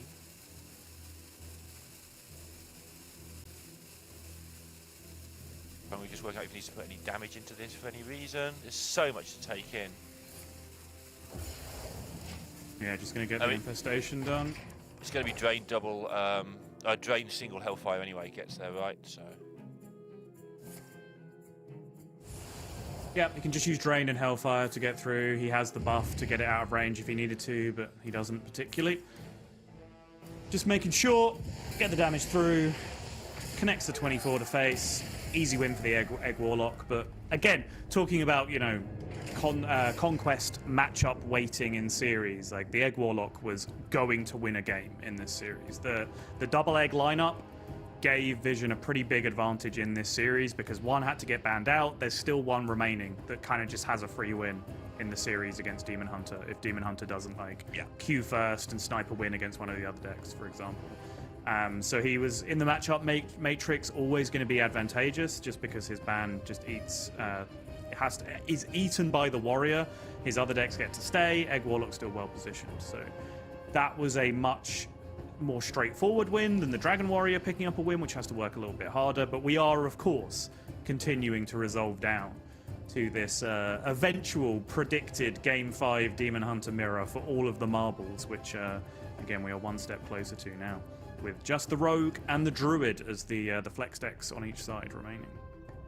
Just to remind everyone who, people are tuning in all the time, it is a large amount of the marbles. There is a third place playoff for the extra world spot, but it's most of the marbles. It's a big chunk, it's a lot of the marbles, and also you get to chill out and not have to play any more marbles. It's funny that they enjoy playing for the title match, which means we get some of the better play sometimes in the finals for that reason. Yeah, the finals is generally just more of a celebration at the end of the tournament because the highest stake stuff is here. They've got some prize money to play for, but the big prize money is at the season-ending World Championship anyway. So yeah, this is about as high stakes as it gets. But I do think the introduction of that third place playoff is a great thing because it just adds one more series towards the end of the day, which really at that point then, those last remaining few marbles that have been set aside, the ones that you keep back that you're not willing to risk losing in the game of marbles, your favorite marbles, those get broken out and they're on the line in that third place playoff. So make sure you stay tuned. If you are used to just tuning out after the semifinals, that's not the deal anymore. You can't do that. You're going to miss one of the qualifiers. So you got to stick with us all the way through to the end. And yeah, I'm sure there's plenty more Demon Hunter to come. See if anyone is going to be bold enough to queue it up right now. They are. Quan Woo going to throw it out. Gets the relatively 50-50 matchup against the Rogue, I would say. It feels miserable because obviously half your cards don't work with King Lane being shuffled into your deck, but there are still enough outs of just pushing a lot of damage early, drawing King Lane early, and then surprising your opponent with big bursty turns that they didn't think were possible. There's enough in there that I'd still say maybe a 1 or 2% Rogue advantage overall, but certainly a competitive matchup from the Demon Hunter side overall. Yeah, sometimes it just goes 1 drop, 2 drop dormant, 3 drop dormant, 4 drops. There's plenty of good 4 drops in the deck. I'm hitting you for 16 or something on turn 5, and the game just ends. And sometimes your solitude is on, your location is on because you have King Lane and the location in your hand. Yep. Which is always terrifying because your opponent then knows that you have it. But sometimes you can just use the hold and win that way. Yeah, but they don't always draw Garona. It's not a matchup where you really prioritize playing Kingslayers because you don't want to draw that King lane for your opponent, right? Like, if you swing your Kingslayers twice at a Demon Hunter, you draw them the hold and King lane, and then they just go, well, thanks. I guess I'll play that then. Yep. So they don't always have access to their own Garona because of that, so sometimes you absolutely can take that risk and just continue to do powerful things. I know he's a fast player, but this play he just made draws 3 cards next turn. Now he draws 4. I am enjoying glancing over at our green room chat and just seeing Pocket Train so rattled by being the worst predictor out of any of the casters that he's constantly trying to find things to cling to, which have no videographic evidence whatsoever. Yeah. I don't remember him saying anything about Demon Hunter at all at any point. Oh! Yeah, the draw 4, as it turned out being, has given him so much stuff for a couple of turns' time. Now then! Oh. Well, so that's the good card. But does he reveal? Does he turn his hand face up here just in order to take this 4 damage off the board, generate some 3/3s, seize back some tempo? It's a lot of information to give to the opponent. I am so happy that, because he's been playing very fast all day, a lot of people are naturally fast players, and he may be one of them, but a lot of people play fast on the first couple of times they're on camera. I know he's been here before. And I'm so glad he just took a moment there to actually think the consequences you described. Like, I am giving stuff away. Yeah, and Vision just leaned back and went, oh yeah? Yeah, you're calling me out like this? You're telling me that I can't halve your health? Well, you're right. You're right. Good call. Yeah. Great call by the haters, actually. Pocket is in knots, by the way, in Discord. Apparently he's predicted something, but then something else happened, and then a thing happened. Oh, he can't lose. Okay, cool. Well done, Pocket. Good job. That sounds right. I feel like there's a graphic that we keep showing on stream that seems to show quite definitively he has already lost. But... So have I now, unfortunately.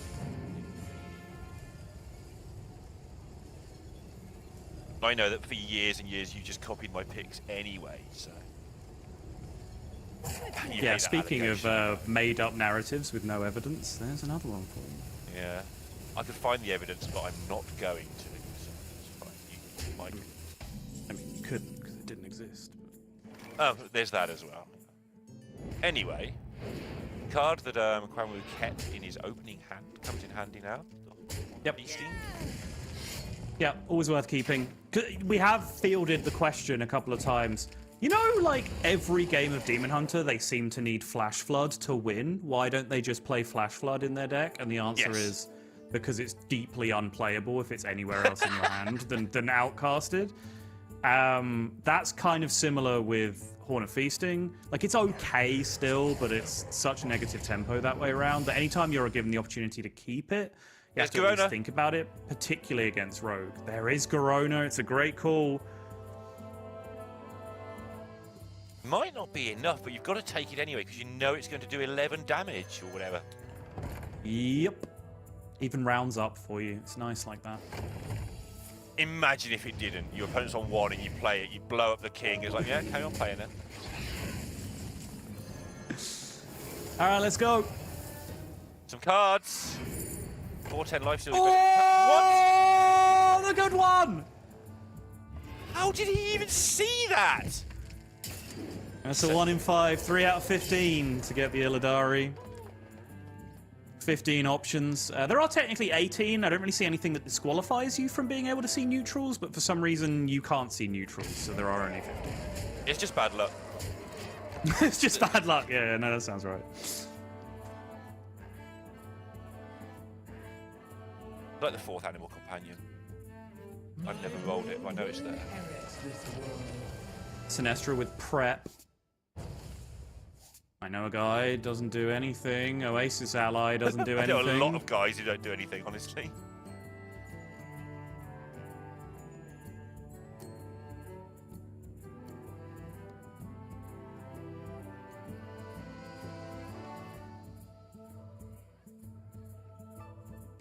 Pocket's just reversed again, by the way. He's in Pocket Train absolute just shambles. continuing to be consistently wrong about everything he says. I think we should just in our put green his room chat. his train of thought on screen at some point, honestly. Yeah.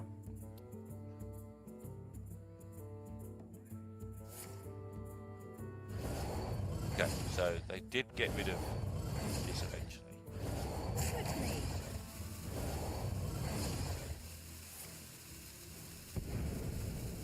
Yeah, you're gonna have to prep out the Rite of Twilight here.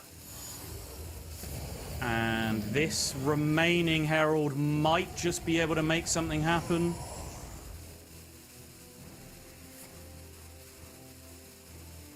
Okay. That is the best of the options been presented so far. Technically, Quan Woo loses if he does nothing here.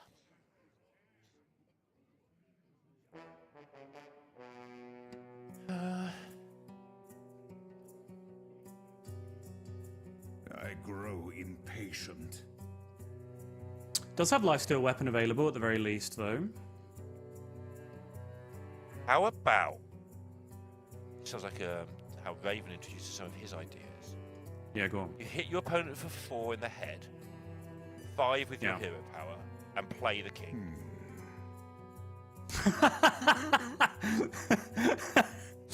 Well, yeah, no, that is certainly a plan.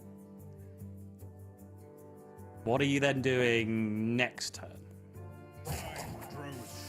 I have lethal somehow. I don't, because there's taunt in my opponent's hand that I don't know about. Yeah, no, the Anoitrons are actually kind of a problem. I am very curious as to where these two ones are going to go. Okay, it does take up.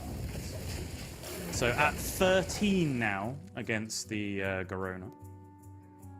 And only showing 7, whereas he would have been showing 11 before, plus a dagger, which is extremely dangerous territory to find yourself in.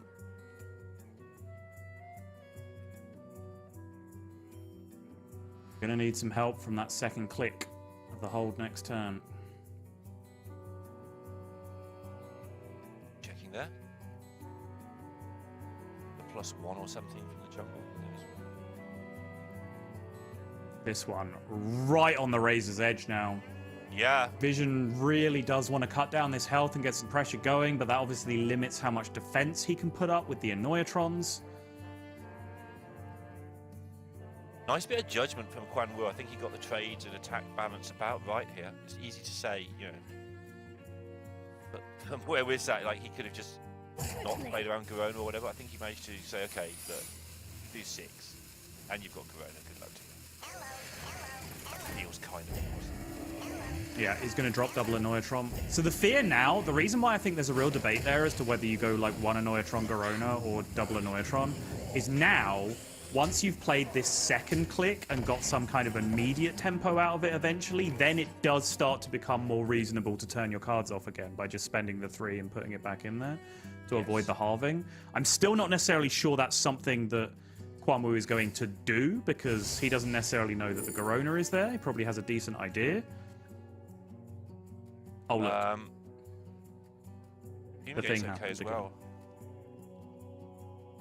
The problem he has here is he couldn't click because his hand is full, and he started off with a map, and his hand's still going to be full.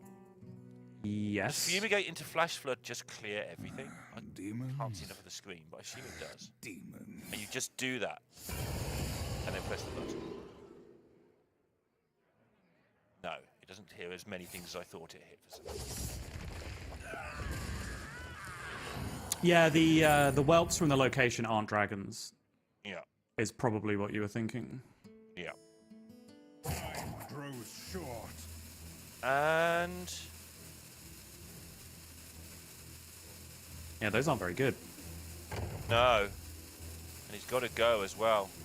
Or he is in danger of just not being alive. Ooh, all right, fast as you can. Fast as you can, bud. There's the Oasis ally as well. I think he's going to have to send the king lane. He tried to play it. Whether he got it down or not, I don't know. They're usually a decent amount ahead of what we're looking at. Yeah, okay.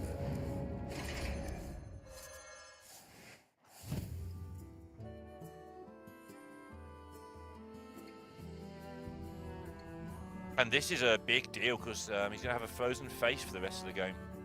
He is going to have a frozen face, yeah. I imagine probably would have wanted to think about getting that attack in on the previous turn, but... Also, kind of made... Like, I'm surprised the Aeon Rend ended up being taken here instead of the Flash Flood, because this might be one of those situations where even bad version of Flash Flood ends up being superior. I think he knows about the Water Elemental, right? Because the secret casts twice and therefore expires, and you see it happen. That's normally what happens when secrets get cast twice. I think you're right, but I think the last sort of 15 seconds of that turn were, oh my goodness, I've got to go. I'm going to just do Yes.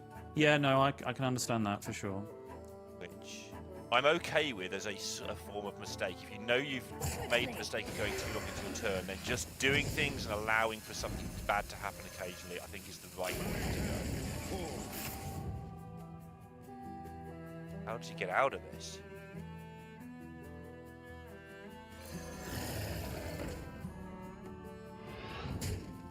Okay. Full AoE. Just going to rewind this until you hit the Water Elemental. That's perfect.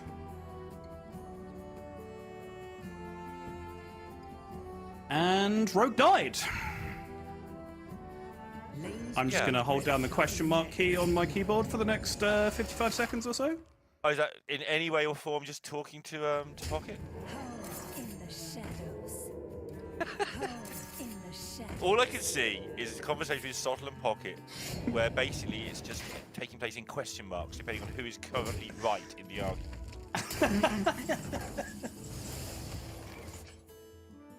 Meanwhile, Quan Woo, in this important Hearthstone match that is taking place, has taken a 2-1 lead, but even more importantly than that, he's taken a 2-1 lead and has won with the Demon Hunter. You know, we are having a bit of fun at Demon Hunter's expense in this tournament, partly because it has been a lot more easy for the top players to take apart than expected, and partly because, you know, Pocket's having fun with it. But realistically, this looked like a Game 5 Demon Hunter, and now it won't be. That's a massive deal for Quan. It is, yeah. It puts him at an incredible edge in this tournament now because, yeah, Demon Hunter picking up a win, 2-1 up in the series. You've had this discussion with Pocket. I've had this discussion with Edelweiss, I think it was, already in our last couple of series. Like, being 2-1 up is, even if you've got unfavorables on your one remaining deck, you're still very favored. That would be the scenario if Demon Hunter was the remaining deck for Quan Woo, but it isn't. The remaining deck is Druid, which still has a very, very favorable matchup with the Demon Hunter left to go, and an absolutely fine match against the Rogue as well to get going with. So huge edge now for Quan Woo in this series, much bigger than just the scoreline might suggest. And yeah, Vision has got his back up against the wall here, and he's going to have to find a little bit of magic, I think, with that Demon Hunter from here. Yeah, just want to go back to that turn, because I like to talk about this thing. I've talked about it before over time. Like, Quan Woo there had a turn that was almost certainly not correct. Like, he's had a long thing, he couldn't quite get his ordering right, he was, you know, mapping and things.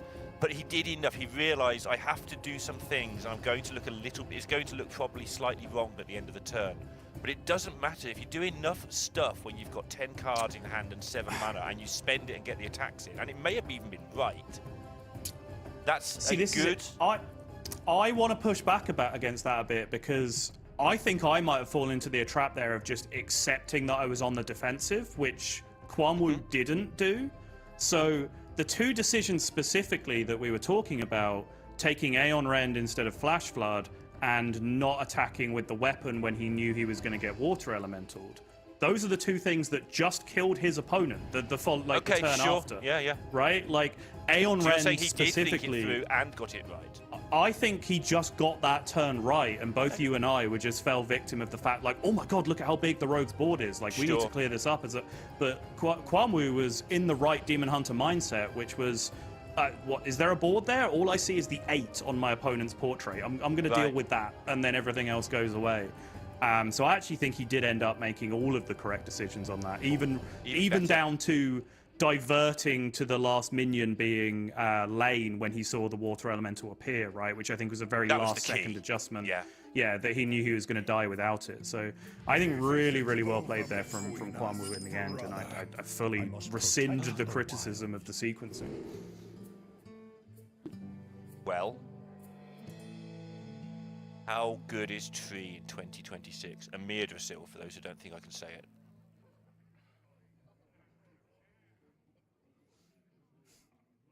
Is it pouring down outside? Nah, it's a mere drizzle.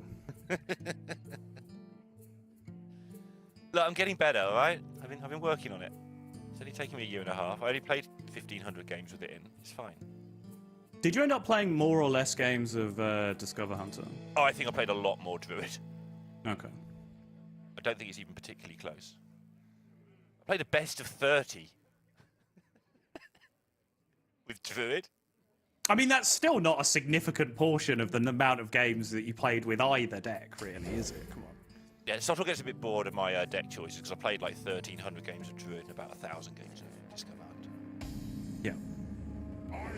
And I took some time off Hearthstone after Worlds, and I wasn't really watching Lorinda's stream, and came back like 2 months later, and they were still playing the same deck as when I left. Oh, come on, there were 2 or 3 cards very different.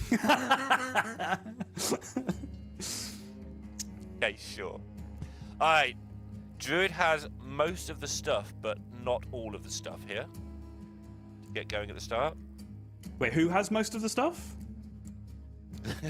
Druid, but it hasn't got any buffs, so... Okay, yeah. I genuinely didn't hear what you said. I was going to say, I'm pretty sure Quan Woo has literally all of the stuff that you want in this just need something to make everything roll. Another 2 drop. Yeah, that. There we go. Now he's got all that's of the the one. stuff.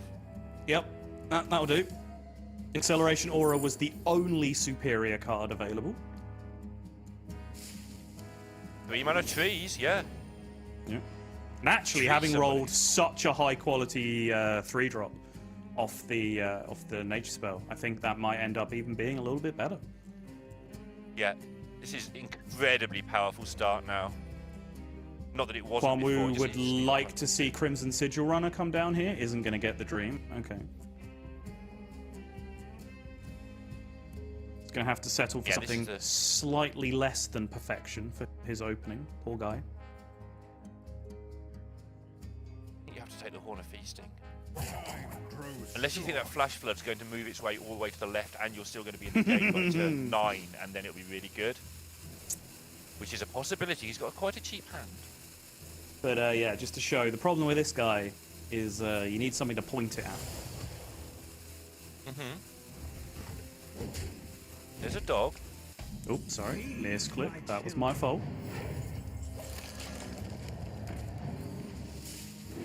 I'm just going to get the ramp out. See what you did. I hit the trees and then just put it back again. And I Oh, double that's clicked right. by accident. Maybe people wanted to have another look. It's fine. Now you can point the trees and things. And you can point the trees at things. You also have your Brood Watcher, but you do also have a tree that does not need to be pointed at things. Oh, and a mana to spend on your 1 mana. Cowardice! I will not stand for it.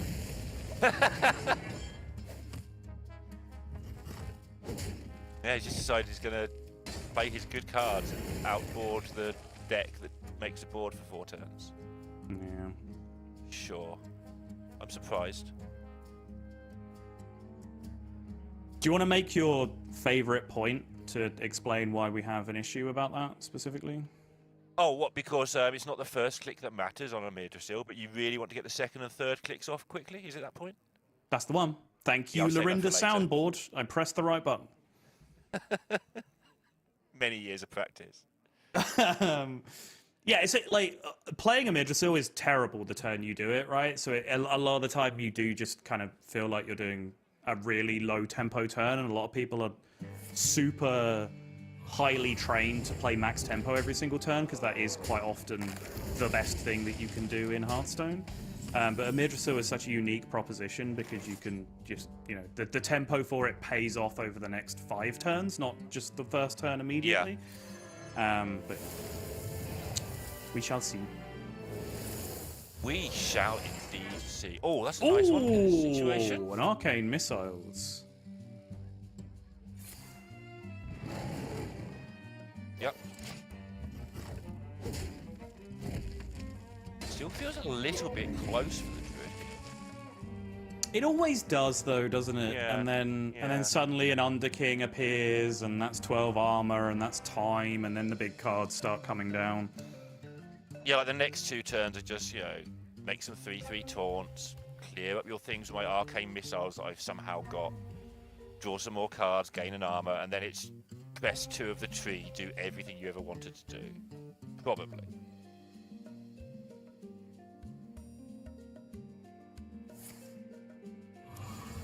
Yeah, and this is the problem with the dormant cards later in the game for the Demon Hunter, right? They're fantastic cards on curve, and they're not terrible cards later, but this 5/5 plays no part in this game. Yeah. Yeah. If it wakes up and the game's still relevant, it's probably just going to have an Underking smashed into it by the time it appears, so who cares? Yeah, I mean, the Underking probably cares. Nah, that's what the Underking just loves to do. That's what he gets out of bed in the morning for. Mm-hmm. Just what they do in the Under.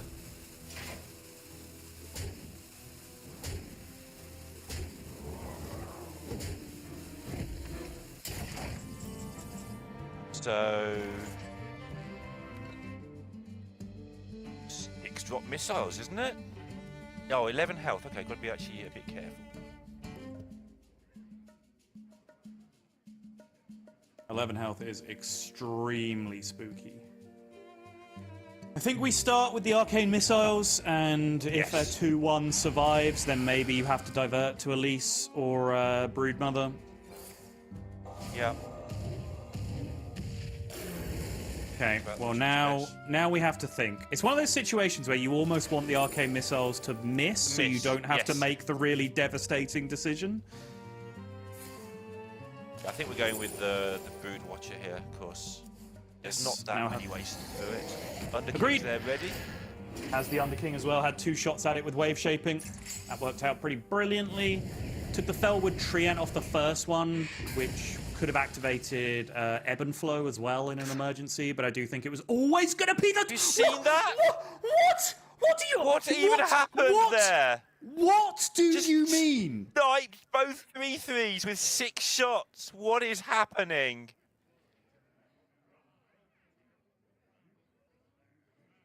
Base is a valid target, right? That's just incredibly unfair. It's the kind of thing that happens that makes you question whether you know anything about Hearthstone. Is Face a valid target? Yes. Yes, it is. What happened? Can't kill off this Underking, although it's still 6 armor, obviously.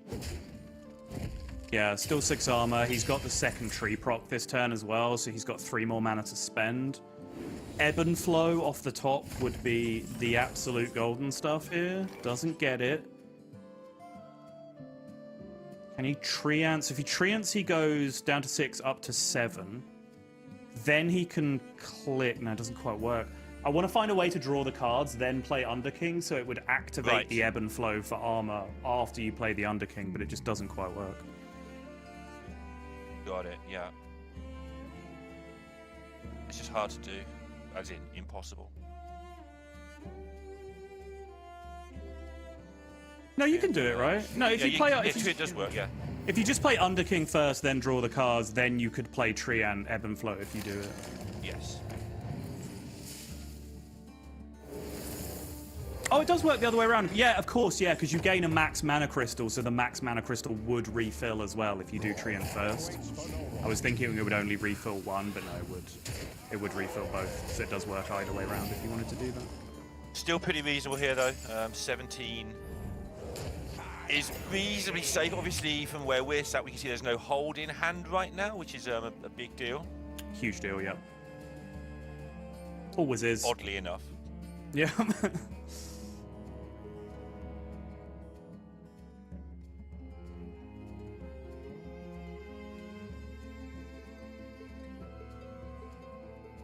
Thing is now, Vision is just beginning to run out of cards that do tempo things. So at some point, Quan Woo is going to be able to go Wicker Fang, lol, I win.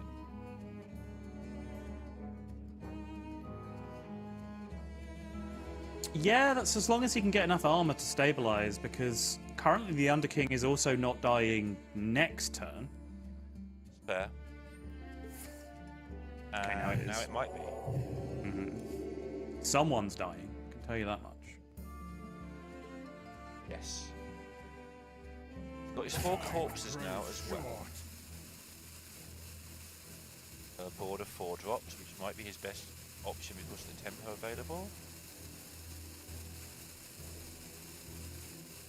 Where do you put this 5? Yeah. You said it last game, like, what? Ignore your opponent's board and just make a, yeah.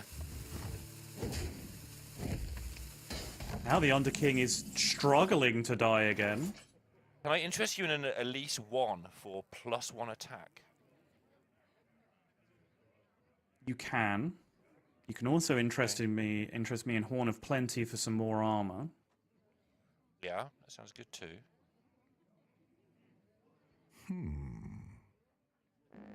You could also interest me in Elise not a 1 for copy on the Underking, which also kind of rules it. Does. Yes, please. Any of those. Not the one on the right. The other ones. Thank you. Ones.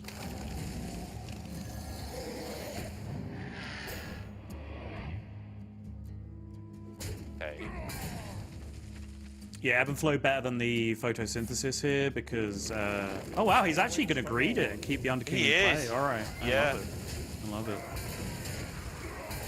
But yeah, the ebb and flow technically gave you the option to remove the last remaining taunt.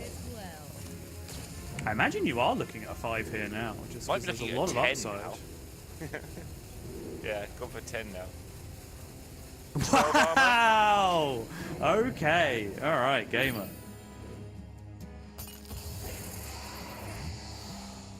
Go. He didn't even take 12 armor. He didn't, took he's the just trying kill him. to kill He took the people. kill him version. Quan Woo refuses to accept that he's on the back foot in any situation. But I'm just sitting here thinking, well, a druid with 28 against Demon Hunter without a hold kind of wins. And Quan was like, you know what? 16 will do. I don't need 28. I'm just going to murder them with my +4 and my wide board. And it makes sense, honestly.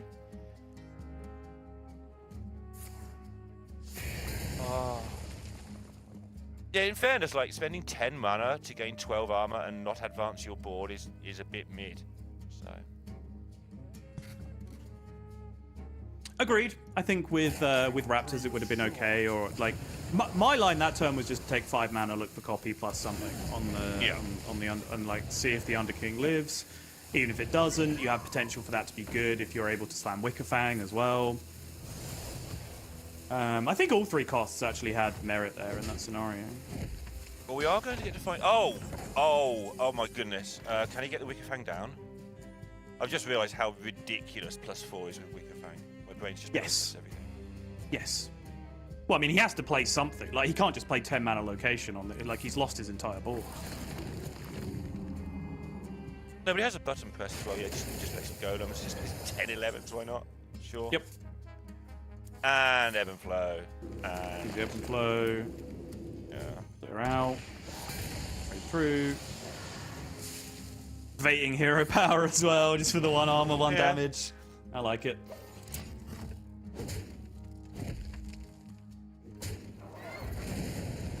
Honestly, I thought he was going to go face. The way he's been playing these last 2 games, the last 2 games, the way he's been playing, I was like, he 100% hits face here. He doesn't care about the 3. He's just going to do 1. +4 is looking really, really good here. Yep. And Vision just didn't draw the hold, and this is the problem sometimes. The hold, we've talked about it a lot, about how mediocre the hold is compared to sort of the reputation it has, but it's a fantastic finishing card in games where your opponent's down to sort of 15 health. It just gets the job done. That's its purpose. Yeah. It's still one of the better cards in the deck, don't get me wrong. I think Pocket has been by far the biggest Demon Hunter naysayer. I think I specifically have been the biggest hold naysayer in general. But it is still one of the best cards in the deck. It's just, I think, I think people tend to filter their memories for the time where Illidari Inquisitor or Omen has just ended the game against them immediately, right? And Yeah. that only happens about 30% of the time on the first click, and the second and third click are quite often too slow to do anything else. And now Quan Woo, with the hero power, is going to slam this 4 extra damage, massive Savage Roar, and is going to be our first player in so many years to head back to the promised land of BlizzCon. You and I and anyone else who wants to get themselves a BlizzCon ticket will have the chance to meet this fine gentleman as he competes for the World Championship of Hearthstone, live and in person at BlizzCon. Look at that guy. That's a BlizzCon attendee right there. I love BlizzCon. Me too. You know what? Same. And I'm pretty sure Quan Woo will too. Yeah, what a performance.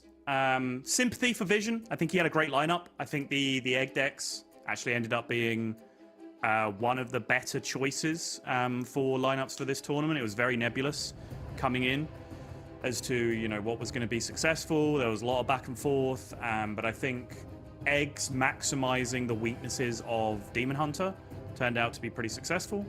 So I do have my commiserations for Vision, but Quan Woo in the end, just very, very strong stuff. Picked up clutch wins when he needed to with that Demon Hunter and Warrior. And yeah, he's the first guy, he's the first name on the list. We're going to be adding plenty more.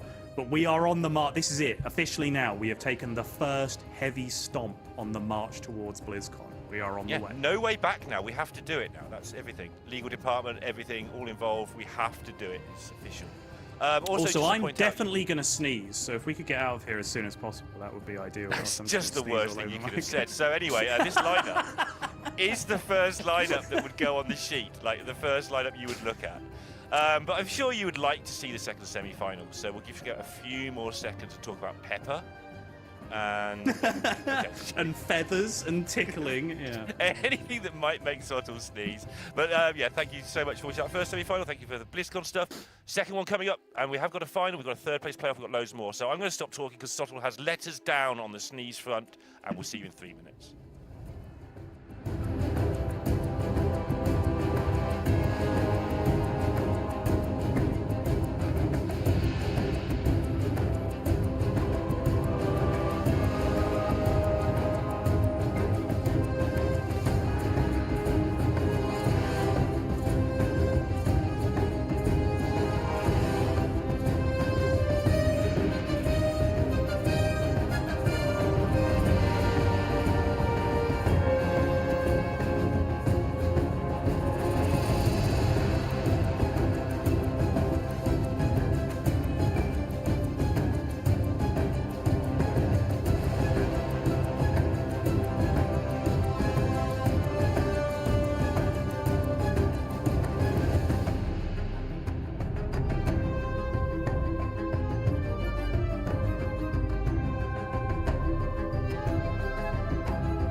we're back with the final day of the Hearthstone Masters Tour Winter Championship. I'm Edelweiss, joined once again by Pocket Train, and we will be covering the second semifinal for you today. It's been a jam-packed day today. How have you felt about the matches, Pocket? Oh, very good. We've had some really, really high-quality gameplay, a lot of stress from players, a couple of missed lethals. We've had a bit of everything, I think. It's never easy when you get to this stage in tournaments. No matter how experienced you are, no matter how good you are as a player, things can just go wrong. And whoever wins this is generally who plays the least bad, plays the least stressed, I feel like. And I think Quan Woo looked like he was feeling the stress a bit, but really kept his head. And I'm very happy with our first finalist.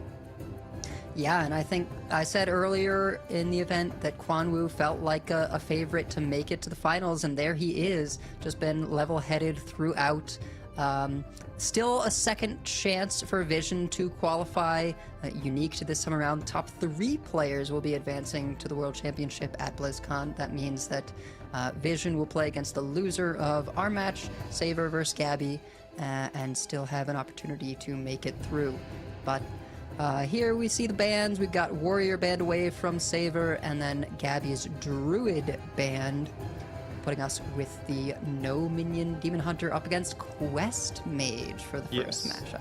So it's a bit of a weird ban from Gabby. We haven't seen a lot of Dragon Warrior bans over the course of the tournament, but then again, we also haven't seen a lot of Quest Mage. And due to the stadium announcer interaction with the Mage quest reward, Gabby was sort of left with no choice but to ban that away because it is such a miserable matchup for his Mage in this series. And what's happened is we've basically materialized with quite an even spread of matchups here, with the common Rogue DH core of every lineup, but Druid against Mage, a fairly close matchup. And I think Mage has similarly close matchups across the board against the top 3 most popular decks, which is why I thought it was a decent bring to this tournament. But yeah, nothing too polarizing here, so I think this could very, very easily go either way. Yeah, I think something we've seen is that this Demon Hunter does pack a big punch, but it happens a little bit more in the mid-game than you expect from a Demon Hunter, just because no minions naturally run. It's kind of relying on, Grim Harvest and the Dread Seeds, Sigil of the Seas, right? It summons a minion next turn, so even if you play it turn 1, it's not attacking till turn 3, and that can give these slow build decks like Druid, like Mage, a little bit of time to get their game plan going. Yeah, and that can leave Mage with just a little bit of a window to spend those first few turns discovering cards and getting that quest online before it has taken too much chip damage from the Demon Hunter. But if Saber can get off to a fast start with this Sigil of the Seas and the Grim Harvest, he could potentially race Gabby down a little bit too early for him to get that quest online. But in Gabby's hand, we see there's several discovers already lined up. The Scrappy Scavenger you can play on 2 just to discover a 1, and then Winter Spring Whelp discovers a 1. Gonna be looking for a little bit more juice. I find that the Quest Mage can run into card draw issues after you've done those first few discovers. Yeah, definitely can. A lot of the time, you want to draw all the discovers early, and then you rely on your quest to draw you cards naturally by just passively hitting card draw off your payoffs. But yeah, the deck doesn't run a lot of natural card draw because you want to spend all of your mana, ideally, on just cards that say Discover. So if you take up some deck slots on drawing cards, sure, you might draw into the Discovers, but usually that does still delay your quest reward long enough that you've actually nullified the actual use of spending that mana on drawing cards. And Gabby picks up yeah, that says Discover, and this I think is one of the benefits. Yep, yeah, it's one of the benefits of the Whelp added to the deck is not only it's a cheap Discover, but also a lot of the 1-cost spells you can find say Discover on them. Yep, and crucially for the Scrappy Scavenger, there are no 0-cost options in the game for Mage to discover right now, so it would give you nothing and also not progress your quest. So you do have to at least get a 1-mana card from it, and 1 mana is generally the ideal breakpoint for using it, and at least until after you finish your quest, because there are actually so many 1-mana discover options to choose from. It is the most likely you are to find a card that says Discover on it, I think, for one. Yep. Here, Gabby offered another Sleet Storm could be useful, or if he's feeling a little bit low on the card draw, go for the Arcane Intellect. Also, maybe give Flames of Infinity to Saber. It's not really something that Gabby would be that worried about. Yeah, he certainly won't be picking Flames of Infinity for himself, and that is always a consideration. I think people don't use Quan Woo to stick a card at their opponent's in their opponent's deck enough. But I do think probably a little bit higher value to pick a card for his own use, since his hand is running fairly dry here. Yeah, Sleet Storm probably the safest pick there. Yes, ideally you don't want to have to spend that mana on Arcane Intellect. So Gabby's just saying, I trust my deck. My deck is full of cards that say discover. I will find them in time. I don't have to spend this 3 mana looking for them. Meanwhile, Saber getting the slowest of burns with Dread Seeds rolling 5 drops after 3 turns. Yeah, but if these do wake up before Gabby's close enough in his quest, they can actually do a lot to threaten Mage. Storage Scuffle is not very good against elusives.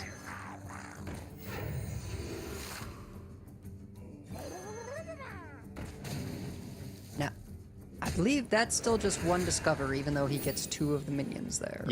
Yes, it is. It's like a second pick. I think since it gives you 2 options, it doesn't actually count as Discover. So, first 5/5 wakes up, elusive traded off, and Gabby's still in a, not progressing the quest with great speed, but still has actually the tools to clear up this board, even with the 5/5s coming online. Yeah, it's not ideal, but he's not in a terrible spot because he's still at 28 health, and Saber himself hasn't really got his massive payoff cards, such as, of course, the Eternal Hold. So he's not really putting Gabby under that much pressure to need to complete his quest too soon. Can I interest you in an 8 mana Firak? Oh, I think with the way that this game is going, I think it's probably necessary. Saber's saying Gabby's not finishing his quest that soon. I could have enough time to do this. I think from Saber's point of view, he knows that the game isn't going ideally for him. This isn't quite as smooth a Demon Hunter hand as he would like right now. But he also knows that Gabby's hand isn't fantastic either. So if he does find himself in a game where his deck isn't functioning and neither is Gabby's, then just an 8 mana Firak to do a lot for 1 card is not a bad thing. And just jamming the Thalnos for card draw and perhaps the off chance that it gets to stick around to use with Infestation on the following turn. We've seen this a lot from Gabby, picking Druid from the Spark of Life rather than Mage, which I do find quite interesting because I would instinctively think there are more Discover effects in Mage than Druid, but perhaps with the Symbiosis and potentially Horn of Plenty, the pool could be fairly similar, or even Druid favored. I'm not sure. I'm sure Gabby knows much better than me. Yeah, I'm not sure whether it comes down to that, just how many Discovers you can find in each. There's perhaps an argument to be made that, like, well, it's the only way you can get something out of Druid, and so it can give you tools that otherwise you just could not have access to. Yeah, there's armor gain, of course, that Mage doesn't have. That's the key thing, I think. Picking up the Symbiosis is going to give him that last tick of the quest to put online the weapon, and pulls up Storage Scuffle to go ahead and finish off this 5-cost minion. Or, sorry, 5/5 minion. I don't really know what the cost is. They're dormant. 5 attack, yeah. I think it might be 5 cost. No, wait, no, because it's dormant when you play it from hand. I think it still costs 3 because it's dormant when you play it from hand. I believe. But yeah, the Storage Scuffle, perfect. Lets him play the weapon and ping off the minion. No Viper in Saber's deck, although Gabby will be a little bit conscious. There is a Solitude card. It could always be a Ruststruck Viper, or I can't remember the name of the dragon that destroys weapons as well. So that is actually a potential threat. So Gabby could avoid playing this Origin Stone here and say, okay, I'm just going to play it with the Treacherous Tormentor next turn to guarantee that I do get a proc off it if he has Weapon Destruction. But he's saying, no, I'm Gabby, these things don't happen to me. And It is very unlikely, and it also unlocks Relic of Kings as a potential play next turn for the highest mana cheat option Discover in his whole deck. Saber could have another go of it. Look for that Viper or Crumble Crusher. Oh, well remembered. Nothing on the first pick that really looks appealing.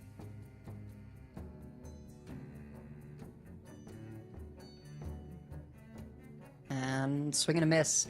And this is the thing, it pulls from the entire pool Yeah, of it's very minions, unlikely. right? That's why There's- Gabby didn't want to play around it, I think. If it narrowed by any keywords, maybe there's some respect to be thrown at it, but yeah, it's such a wide pool. And yeah, here he can go for those minions. Yep, I think Tormentor is much more likely to build you a threatening board than Relic of Kings. Relic of Kings is much more of a defensive pool. That being said, Ooh. I guess you... Oof. I don't These know. aren't I don't fantastic. like any of these. Yeah, I mean, I think you... Nosdormu is good because it threatens lifesteal. It has to be dealt with. What to do?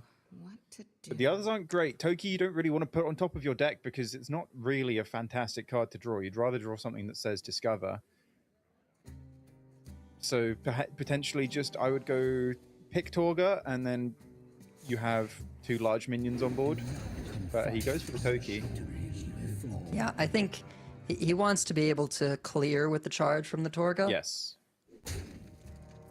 I think worst case scenario he could always Glacial Shard whichever one survived the Sleet Storm, but yeah, it is a lot nicer to be able to use that shard on the face just to make sure you're super safe, get plenty of time to use more Discovers and push Saber out of the game before he gets his powerful Eternal Hold online. All right.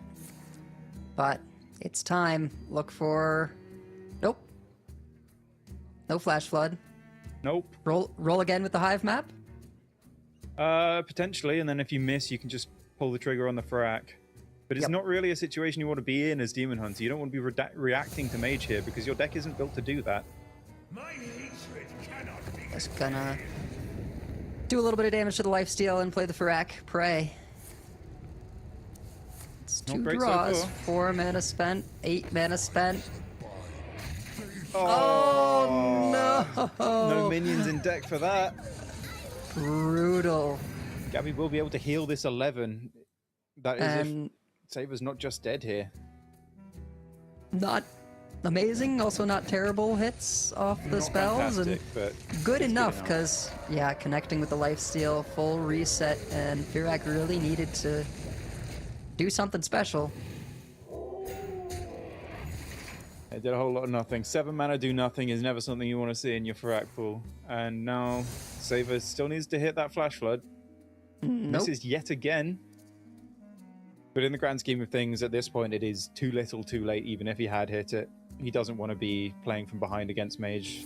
The game plan in this matchup was kill the Mage before they get the quest properly online. Yep.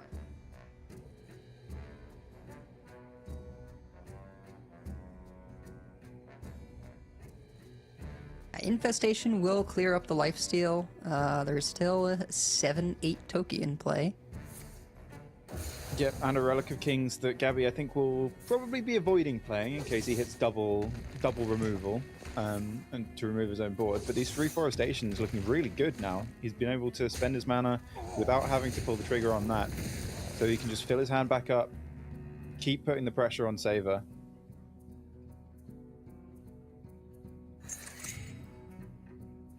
Just gonna load up a taunt and the weapon. Yeah, didn't really hit any of the power cards. No hounds. No He hits hold. Solitude, but that's the payoff card that is so weak that a lot of players are just cutting it already. So Yep.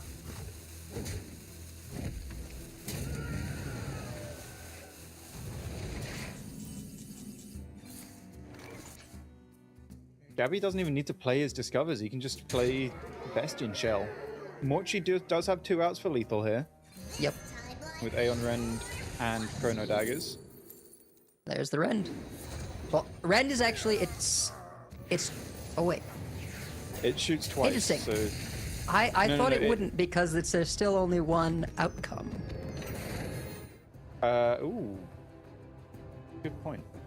Right? Because the whole thing with Morchi is like, yeah, you get both outcomes, but there's no. Yeah, that's a good point. That's interesting. I'd never considered that, but yeah, it does do 8 I guess were there a that's- minion in play, the two outcomes would be like face and minion, face and a different minion. I don't know. Yeah, it would be it's face. weird. Yeah. So if you hit, it does still make sense because if you play Aeon Rend and there's only the face, and then you hit rewind, and then it does cast again and hit the face. Right. So Yeah. technically 2 outcomes, even though both outcomes are the same thing. Okay. So we solved it. It's yeah, that step weird 1. difference between, you get both outcomes versus cast twice. Right? Yes. There is a difference, and it still makes sense. But yeah, I'm personally happy that my agenda is being progressed. I was gonna say we are slowly condensing down to that Game 5 Demon Hunter mirror, but the players seem to be keen to get it out of the way nice and early. We've seen these Demon Hunters against each other right away. So I think this next one could be a really, really important one in the context of the series, because Demon Hunter has, throughout this tournament, been struggling against both Rogue and Druid. Yeah, I think each has their own sort of way of dominating the matchup, right? The Rogue has its King Lane just shutting the deck off, right? And Druid just has such powerful defensive tools. As long as it gets some of the ramp to get there, it often finds a way of just climbing back. Yeah, Gabby didn't like any of what he saw in his opening hand. He'd really like to see the Sigil of Seas that Saber has right here. Keeping the I-Beam as well, because it will be ready in the outcast position for whenever he needs it. It's a great card in this matchup, because it does so often come down to getting the most out of every single bit of damage. So having that nice efficient healing, especially since Demon Hunter makes so many 3/3 minions, it lines up incredibly well in the matchup. Yep, and that is a difference in their list, right? Gabby, no I-Beam, also no Solitude. Yeah, I believe no Nespera either, so quite a few differences. The double Horn of Feasting versus the one, the Hive maps as well for Gabby, whereas Saber only has the one. So a few small differences, but I think Saber's list is more due to him initially not planning on banning Druid for the most part. I think maybe he would have considered banning the Mage if he'd expected a Dragon Warrior ban for Gabby. Perhaps not. Maybe it was just always correct. But yeah, I think he went into this tournament thinking, I'm taking my Demon Hunter a bit for Druid. So something may have gone a little bit wrong to lead him to have to ban Druid here.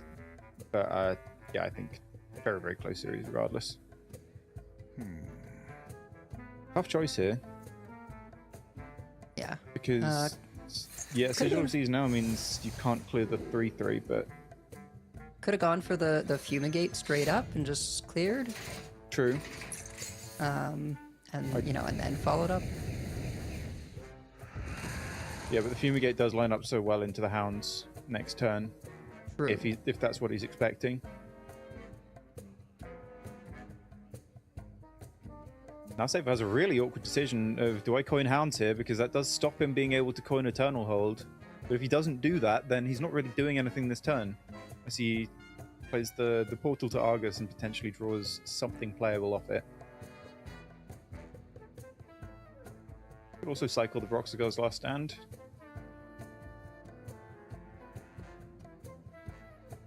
Yeah, draw 2, not terrible, and it's not like... Yep. There can be the big hits in the matchup, but since you both know about them and you both have the same tool. Yeah, it's funny how pained Saber looks despite this looking like a really nice hand. Because you really, really want to be able to do something powerful here, because you know that Gabby's Hounds of Fury are coming online as well. But he's really, really prioritizing saving this coin for the Eternal Hold on 5.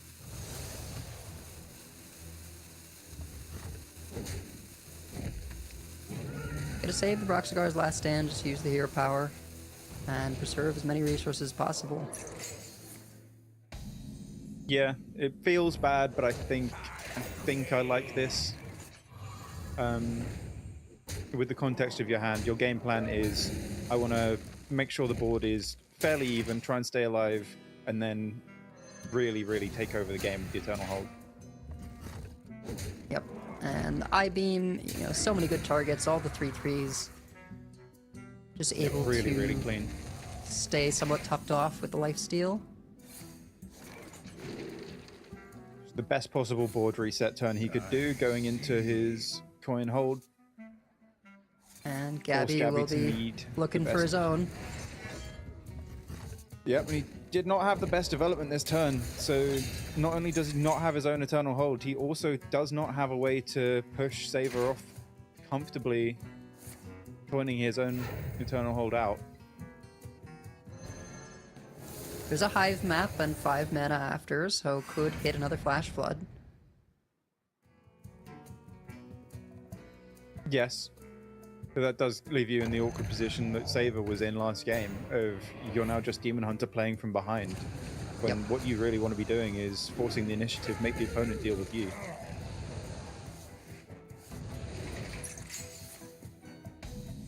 Really nice that you can play the portal into the Asphyxiodon here. Get that little cycle in for free. There it is. Stays off disaster for now, but that's still another turn past, as he said. Now Saber can just do whatever he wants, because Gabby's not really threatening him.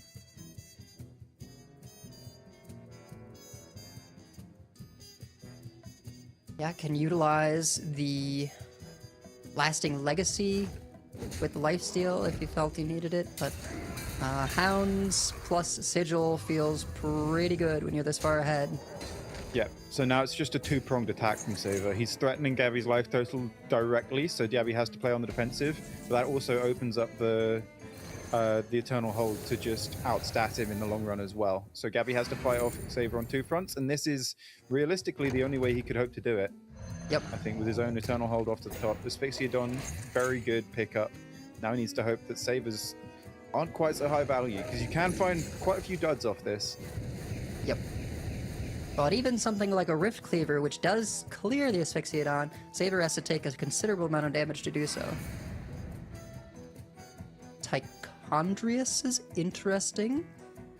Getting immune, and you also get to play another demon. Yeah. Well, he doesn't have another demon just yet. He could maybe potentially pick one off of Solitude, which would help Yeah. there quite nicely. I would have gone digging, and plus, you know, if you go the Solitude first, you get to buff the attack of those minions as well, but I think he's just focused on getting enough attack to use that immune effect and clear. So what he's prioritizing here is just maximizing face damage, because he really wanted to get this Broxiguy's last stand down and the third portal to Argus as well. Yes. It's the third portal. He shuffles the last one in deck. That just means the moment he sees the next portal, that's just Broxigar in hand. 12 damage to face, and probably will end the game. And the free demon does carry over, so, you know, if he finds one off Solitude next turn, he can still utilize that effect. I think it says this turn. Oh, does it? I think it does. Oh, yeah. maybe it does. Okay. It's the. I only got a quick It's read. the free demon on the hold click that does carry over. Yeah, got it. It's the Tichondrius is this turn. It's confusing.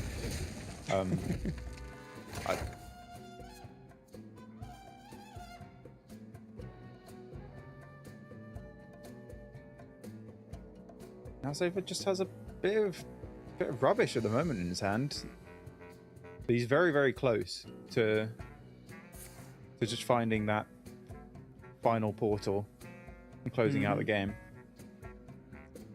Yeah, I was gonna say, this feels pretty good with Broxgar's last stand. I think Gabby might just be one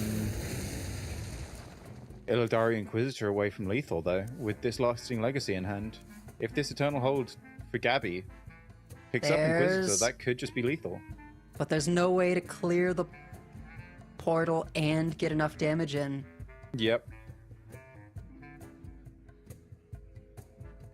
It's awkward. He can do exactly 12 damage to Gabby here. But he does have to swing his weapon into the portal to do it. Gabby has lethal outs.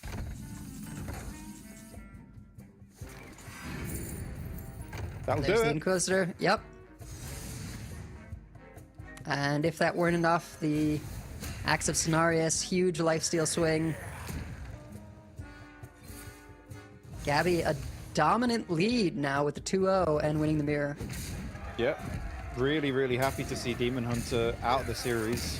And of course, a 2-0 lead. Gabby just needs to find a win with his Herald Rogue, which has been struggling a bit in this tournament despite its high popularity. It's down there with Demon Hunter in, so I think, like the mid to low 40% win rate last time I checked, because it doesn't have such a fantastic matchup against a lot of the popular brings. But yeah, as said before, that every single matchup with this rogue and this Demon Hunter and this druid really in this field feels fairly winnable. So Yeah. commanding lead for Gabby, but quite close matchups still to come.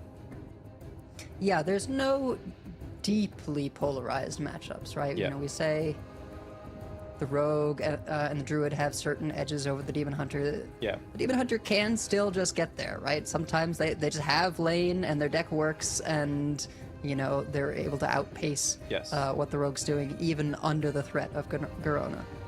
Yeah, as much as I say Demon Hunter sucks, I do concede that it does do some strong things sometimes. It can win games, and any matchup that doesn't really involve Egg of Kalos, Demon Hunter really has a strong fighting chance. Yeah. There were some lineups, the more aggressive lineups that Demon Hunter feels great into, but they fell by the wayside earlier in the tournament, and now it's just seeing a lot more of the sort of middling to slightly unfavored matchups.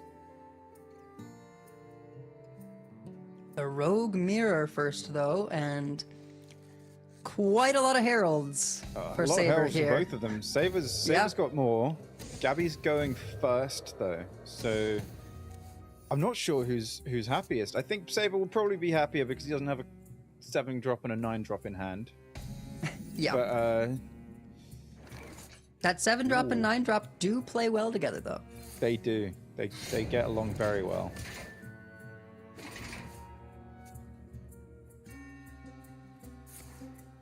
Yeah, probably just coin out the follower into the follower. It's a tiny bit awkward with comboing the double right of Twilight on turn 4, but you don't need to use it to combo. It's still heralds without dealing 3. Right. Well, and you can use the first to combo the second. Yes.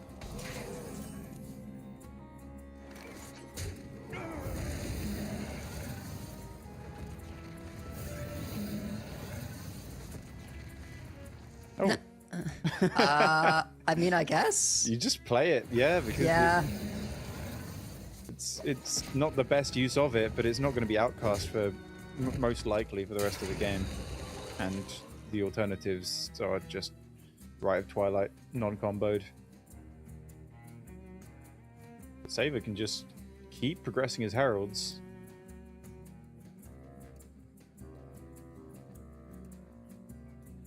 It's weird. Saber's got all the heralds. Gabby seems to have all the payoff. But Yep. Deciding, you know, which thing to use to combo these Rite of Twilights. yeah, he's saying this life cycle is probably not going to be useful for anything later on, so might as well burn that, and then you can use studies for something a little bit more situational later when you need something, like perhaps another Flash Flood of his own. Yep. And suddenly, next Herald's going to be 4/4s for Saber. Yeah, that's just good on board. Risky Skipper. Oh, how I've missed you. Been a while. Oh, what a card. Oh, one of Gabby's favorite cards, by the way. Back in the day. Obviously, everyone knows Gabby's got an unbelievable amount of rank 1 finishes, but there was a period with pretty much a year straight where he was playing Risky Skipper and Rage Warrior and just permanently rank 1 on multiple servers. So that was, yeah, there was a while where Gabby and Skipper best of friends. It's a deeply satisfying deck. Oh yeah.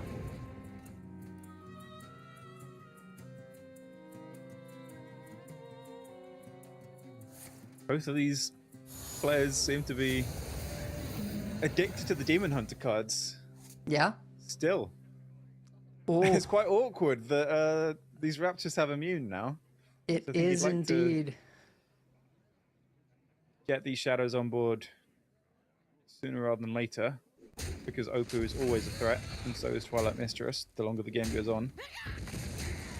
Something that's going to be a potentially strange factor is that if Gabby ever turns things around and becomes the aggressor, gets Saber down very low, there's just that story of Amara Yeah. sitting there.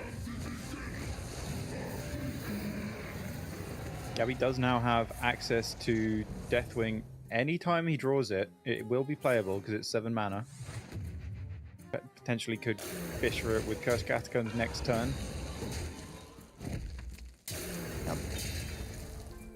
Dangerously low here. 6 power showing for Saber and Gabby on 15. Yeah. But most of the burn in his deck was from Rite of Twilight. True. And those are now out of the way for Gabby. So apart from randomly generated things, he doesn't have a huge amount of burst damage from hand to worry about. Least could do, though. Yep, not bad at all. Could also go for Xavius to try and have another dig for Sinestra or Ultraxian. Mm-hmm.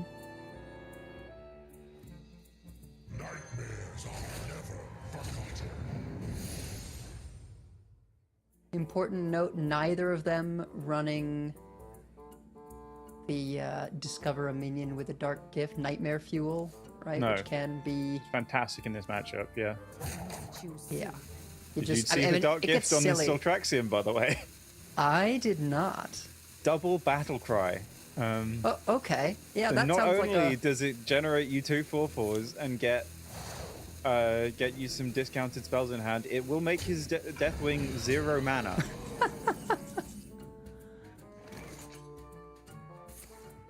Okay, he's gonna dig and a miss. Yep, Really was definitely hoping for the looking Deathwing. Deathwing here, or at least Opu as a consolation prize to deal with this board. My brood will inherit this world. Has to go for Sinestra. I hope that's enough to fight back. Oof. The Saber's at a point where I don't think he'd like to. Obviously, he's 2-0 down. He'd like to win the game, but he's having some fun. He's got double Battle Cry Ultraxian. He's got his Story of Amara. He's got a lot of cool stuff to do. But if Gabby can't deal with his boards, he might just run out of time to have fun and just finish off the game. I mean, believe he does Kingslayer here. just Yeah. is a 3 damage weapon. That's good enough. Yeah, on ladder, that's one that you actually hate to win there. But with, with the situation that Saber's in, I'm sure he'll take that. Get a point on the board. He's up and running.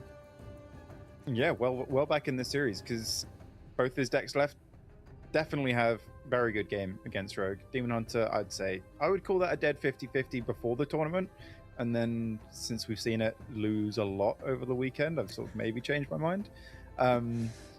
But the Druid Rogue matchup I find very, very interesting. It's very swingy, very back and forth with Twilight Mistress. And I think that's quite a tough one to play from the Druid side. But a lot of little optimizations you can have. But he is going for the Demon Hunter first. Yeah, just get it out of the way, right? Yeah, fair enough. Whatever happens here as well, they do have a 3rd place playoff if they do lose here, so it's not the end of the road. There is another shot at BlizzCon for whoever loses here, but you do really want to get it done here and now because anything could go wrong if you let it go one more match. Yeah, absolutely. I do like that element, though. It makes it feel, Yes. I don't know, just more spread out, right? I think when you've got to win both the quarterfinal and your semifinal, like it's just, so much on the line for 2 matches. I gotta imagine just having that little bit of extra leeway Yeah. takes a load off. Yeah, it really does because with the way that tournaments were last year, because I when I was playing the Masters Tours last year, if you won in top 8, then you just relax for the rest of the day. Everyone's just chilled out. Everyone's having a really good time, and it's quite easy Like, obviously, you've still got a tournament to win, but it is quite easy to just play your first match. You win, you're at Worlds, you lose, you can chill for the rest of the day, decompress. But here, the pressure just does not let up. So it's nice that they've got a little bit of a buffer. If it does go wrong here, it's not the end of the world. Gabby went for the turn my coin into a coin early play. Arcane Artificer, a pretty good pickup to gain some armor off Rite of Twilight if he wants to. Yeah, that's lovely against Demon Hunter. Just anything you can do to slow down them hitting you in the face. Because now Saber does definitely have to sink 3 damage into this. So not only the 2 armor, it does just create a must-kill minion on board.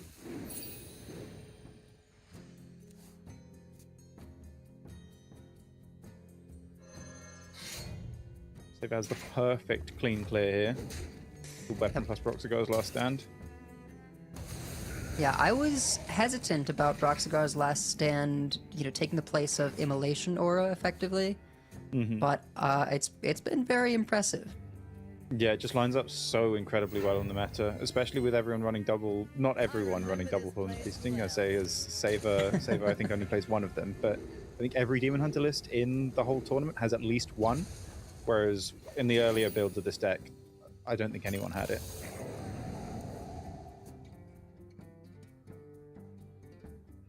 Let's take a look at that location from Gabby. Ungoro Jungle. Discover spell, gain 3 armor, one of the most efficient 1-cost locations you can get. Yeah, probably the perfect one he would want in this situation. Gain 3 armor is good against a deck that wants to hit you in the face, and discover a spell. Potentially you can get Heralds, find a bit of cheap removal. Like Fan of Knives here would be great. Rite of Twilight would always be lovely. Preparation's a good card, but currently he's got nothing to use it with. Go ahead and Sands, look for a better option. Rune Orb gives you another shot. Yeah, I like the look of that. Or, we've talked about how good Dark Gifts are. Shadow Flame Suffusion could pull out something nice. Yeah, warrior minions with Dark Gifts are generally good cards, but this doesn't synergize quite so well with his deck as it does with Dragon Warrior. Does choose to go for it anyway, just to try and find something to spend his mana on next turn, because at the moment he's got a dead turn 5. We have seen him lose with today. Well, that is a turn 5 play. That is a good turn 5 play, I think. It's going to burn the Twilight Mistress, as there will be no opportunity to get that down. Yes. But in this matchup, that's not a huge deal. Yep.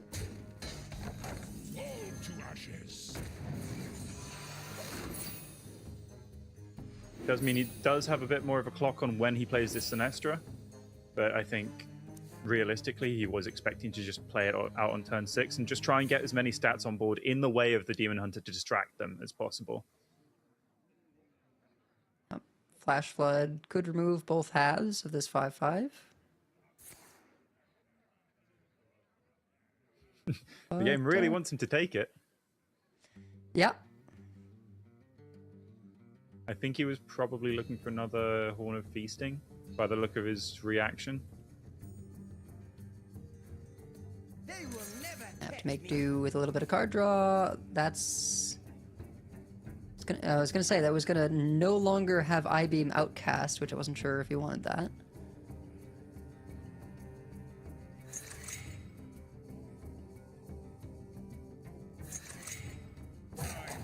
Just gonna ignore the 5/5. Seems reasonable. Yeah, if you start sending 10 damage into 5/5s, then you're giving the rogue way too much time. I think Saber's advantage here is that he has so much damage in hand. He needs to end this game fast. Gabby going big with the jackpot. Opportunity to take Agent here, turn that Mistress that's going to burn into a coin. Yeah, does open the jackpot straight away, just in case he finds something less useful than... I'm not sure exactly why he went for the jackpot straight away, because he could have easily held it. Yeah. I assume he will be coining this follower out. Yes. I feel like it's still worth burning the Twilight Mistress, or rather turning it into a coin, since you know it's going to burn up anyway. Yes, that's what I was thinking, but potentially if you see this card is useless, that card is also useless, maybe +1 hand space is technically optimal. But yeah, it seemed a bit strange to play the jackpot to me, but what do I know? Gabby's 1 win away from Worlds. Well, and if he finds a prep, I mean, this story of Amara could Yeah? actually do something. But I think until then, Sinestra is going to have to keep him alive. Yeah, he is suddenly in quite a sticky situation because this Sinestra will have to come down and protect him because Saber's putting on a lot of pressure. This is a lot of damage coming in and just a huge board. Yeah, 8 in hand with the Lasting Legacy.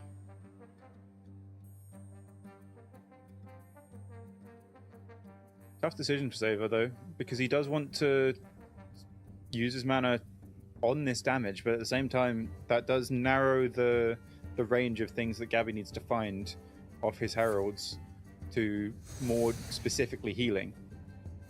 Ideally, what you want to do, he does have a big board, but you want a double threat attack to make sure that the heralds need to find a lot narrower range of cards. So healing plus removal, rather than just healing or removal here. Yep. All right. Let's see what we got. Alternate neither. reality, not doing much. Sinestra or alternate reality, which one do you want to gamble on? Sinestra 100%. It is a rough feeling.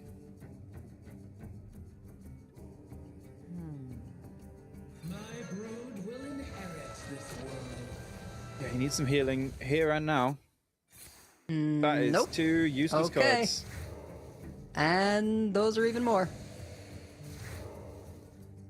Hey, that's playable. But he's dead on board. Playable, but irrelevant.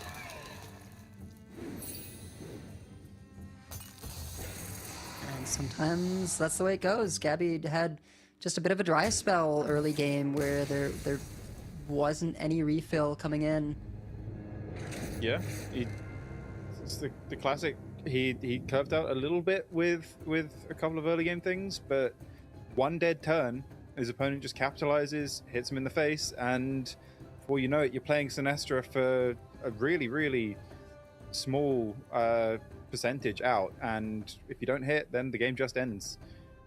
And that puts us into that game 5, Druid versus Rogue, which I'm really excited to see. This is how you want them to have to work to get to Worlds. You don't want just an easy, oh, I 3-0'd, it was all right. I got quite a good hand. They just flopped over and died. Saber versus Gabby, the two of the 3 leading points earners in the world from ladder.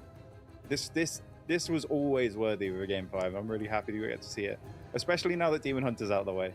Because yeah, it's not just going to be a case of DH lost again. But now we have a really interesting matchup here, I think. I think we're happy about it. You know, Gabby's not so happy about it. Gabby would much rather have gotten a little bit better draw that game.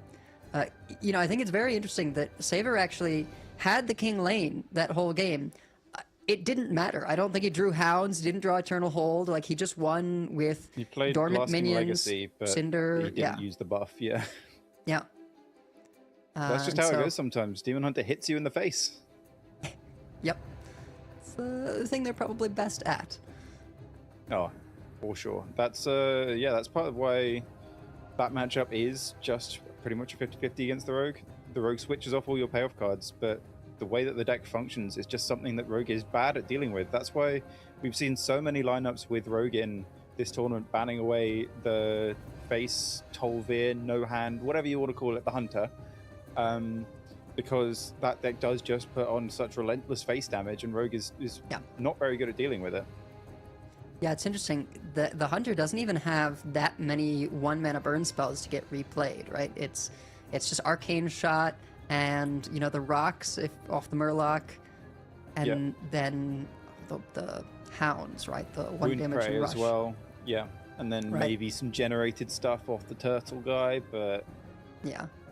But the precise shots and other burn is just so relentless, and a lot of times just replaying one drops on board so early. yes, in so many Is- matchups, Rogue just lets the opponent hit them in the face for the first 4 turns or so because their best tempo play is a 3-mana 4/1 with stealth. So Rogue does give a lot of decks a bit of time to get under them before they really get online, which is why I'm so interested in seeing it against Druid. I can't remember seeing this matchup this weekend, which is quite a strange feeling considering these are 2 of the most brought decks. It probably has been seen, but I don't remember it off the top of my head. But yeah, these are 2 decks that take a little bit more time to get online, and then they both come online roughly the same time. So I'm very interested to see how they butt heads here. Yeah, I think we've seen it maybe once, maybe twice before, but Rogue and Druid have been banned a fair bit, right? So Yes. Like a less than ideal hand for both players. I'm expecting probably a full mulligan from Saber as well. Possibly considering keeping the Horn of Plenty, but I would assume he will settle on getting rid of it. yeah, you really want the ramp. Yes. I think Tradable's really interesting in Druid and probably hasn't been explored quite enough because I really like the way that it interacts with Felwood Treant in the early turns. So often you have a wave shaping on turn 1, then you maybe want Treant on turn 3 after spending 2 mana on 2, but you just don't have that way to spend that 1 mana. So I really like the inclusion of Tradable that a couple of players have used in this tournament. Well, Saber's hand has gone from bad to worse. It does have Acceleration Aura now, although with just how far away Ysera is, he might need some different ramp. Yes. You're never really that unhappy about seeing a hand with Acceleration Aura. It does come together quite fast for Druid, in my experience, especially with the wave shaping, being able to fish for something at all to play. Usually, you'll find something to play either on 4 or a Treant, or a Coin of Madrasil would have been perfect after the Acceleration Aura. But I think these picks here of either Elise, Xavius, or even wave shaping to just fish again are not too bad for Saber. Care to make a wager, friend? Yeah, picking up off the wave shaping of 4 to accelerate into does help considerably. I mean, probably not the best pickup in this matchup.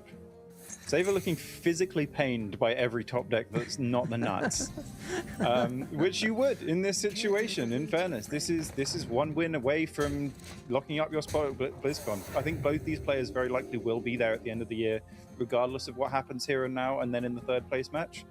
But I know from experience how much of a weight off your mind it is that you don't have to go and grind ladder for the rest of the year. Yeah, and Saber gonna pick up that Under King, so crucial in clawing things back. Meanwhile, Gabby going for Elise location. We saw him just throw out a Foxy, no combo with it, just for more board presence against the Druid. Yeah, Druid is very susceptible to early game attacks because it just doesn't have very good removal, and even the best sort of board control tool it has doesn't clear the board with the Twilight Time Reaver. So getting in as much chip damage as you can early. Their health gain is armor as well, not healing. So all damage you do is actually permanent. They're not like Priest where they just nullify your chip damage. So it actually there is some element of I'm going to hold back some damage. No, all of Druid's damage they take is permanent, even though they can recoup some of it with some armor. Yep. Saber cleaning up as much as possible with the Horn Discover there, able to get out second Acceleration Aura. Meanwhile, Gabby, I love this interaction. You summon a 3/3 copy of the Soldier, and you still get a spell, even if it's not an extra Herald. Chrono Daggers or Flashback, both very tempting options. Chrono Daggers just for the consistent face damage, or Flashback for a little bit of board generation here. I think I do prefer the Chrono Daggers pickup.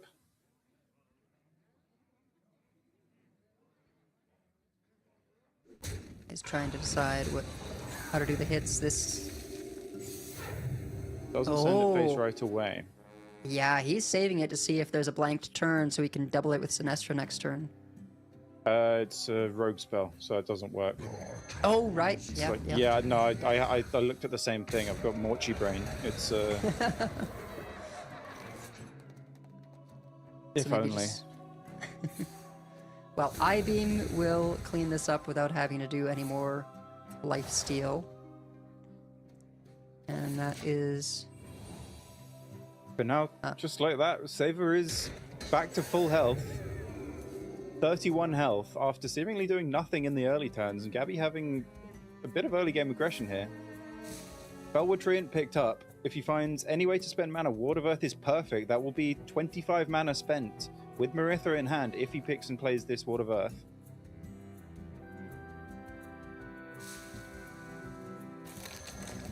Opts to Hero Power and Ebb and Flow instead.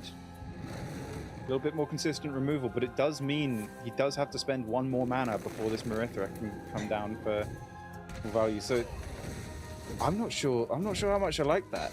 He can coin out Farak to deal with the board. I think that's basically his plan. He figures, you know, Yeah. next turn is coin Firak, and you know, then the Marithra is spoken for. Yes.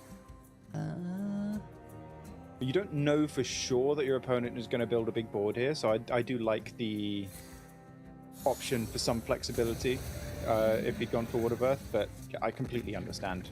If your plan is just going to be coin Farak, then it does make sense to just remove as much damage on board as possible there and then. A little bit of odd rolls there. The Tentacle does Death Rattle 1 damage to all minions. The Dormant, you play enough mana worth of spells and it wakes up as a 4/4 rush. Yeah, I think it's 4 mana worth of spells. I could be wrong. I believe so. Oh, Is he what's going to in the hit? box? Oh, fantastic shot from the Flames. Does Wicked have- Fang as well. Oh, the Firak, you know, it saw how bad the Searing was last time in the Demon Hunter and said, look, let's try that again. Can we talk about the explosive runes as well?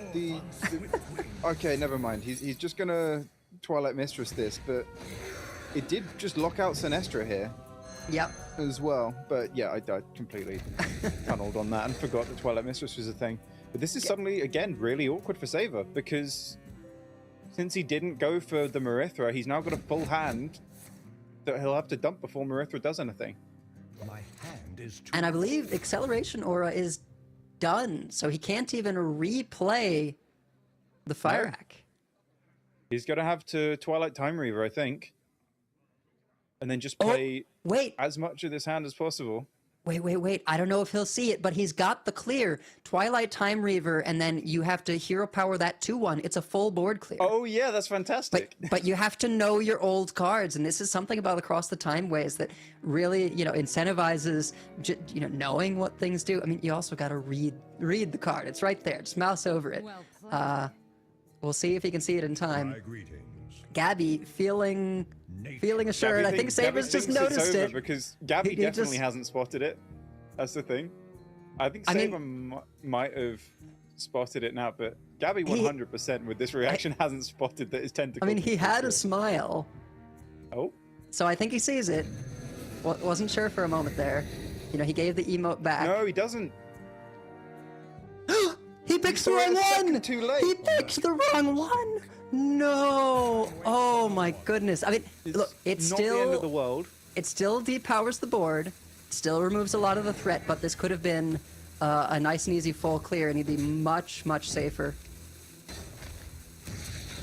And that is Yeah, he kind of knows the it as worst of well. all The moment worlds. the moment he did it.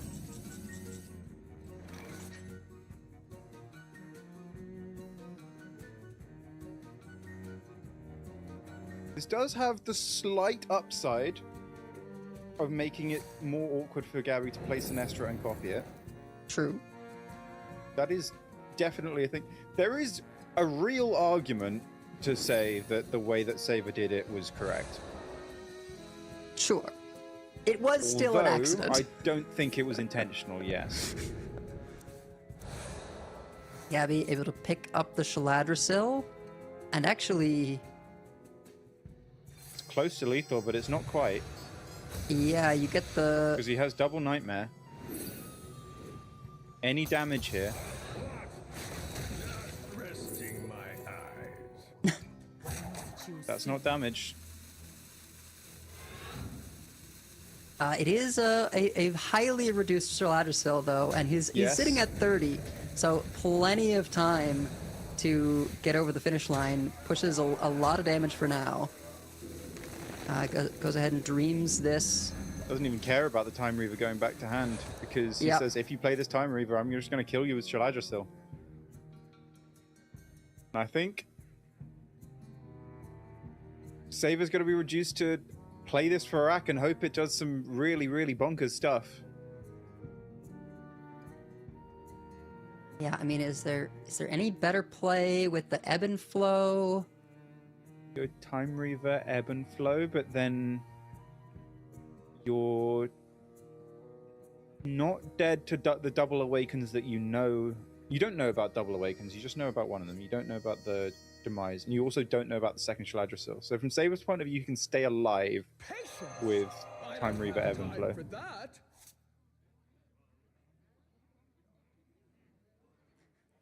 Gabby jamming away. You can feel it. And he's enjoying himself here. I don't think. Let's see. Time waits for no one. That pulls out an Underking, right? But you don't get the battle cry, and you wouldn't be able to kill it off. That is, Well, you could kill it off, but it leaves up a full board. right. So So yeah, it's this. You reduce again. You ebb and flow. that'll be it. The second Yeah. Shaladrasil.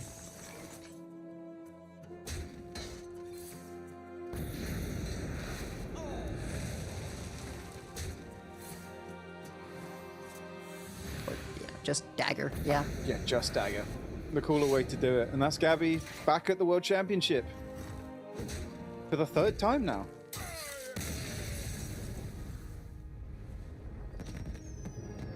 Yeah, was hard fought, but finally gets there with the rogue in the end. Gabby jamming away.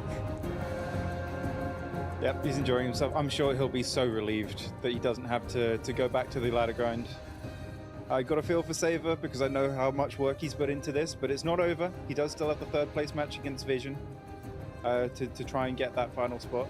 But yeah, Gabby, very clean play, I would say. He's been in some tense spots over the course of this tournament, and it's really nice to see him back at a final because I'm not going to let him forget it. But it has been a little while since Gabby's had a result quite like this, and it's nice to see him back where it feels like he belongs.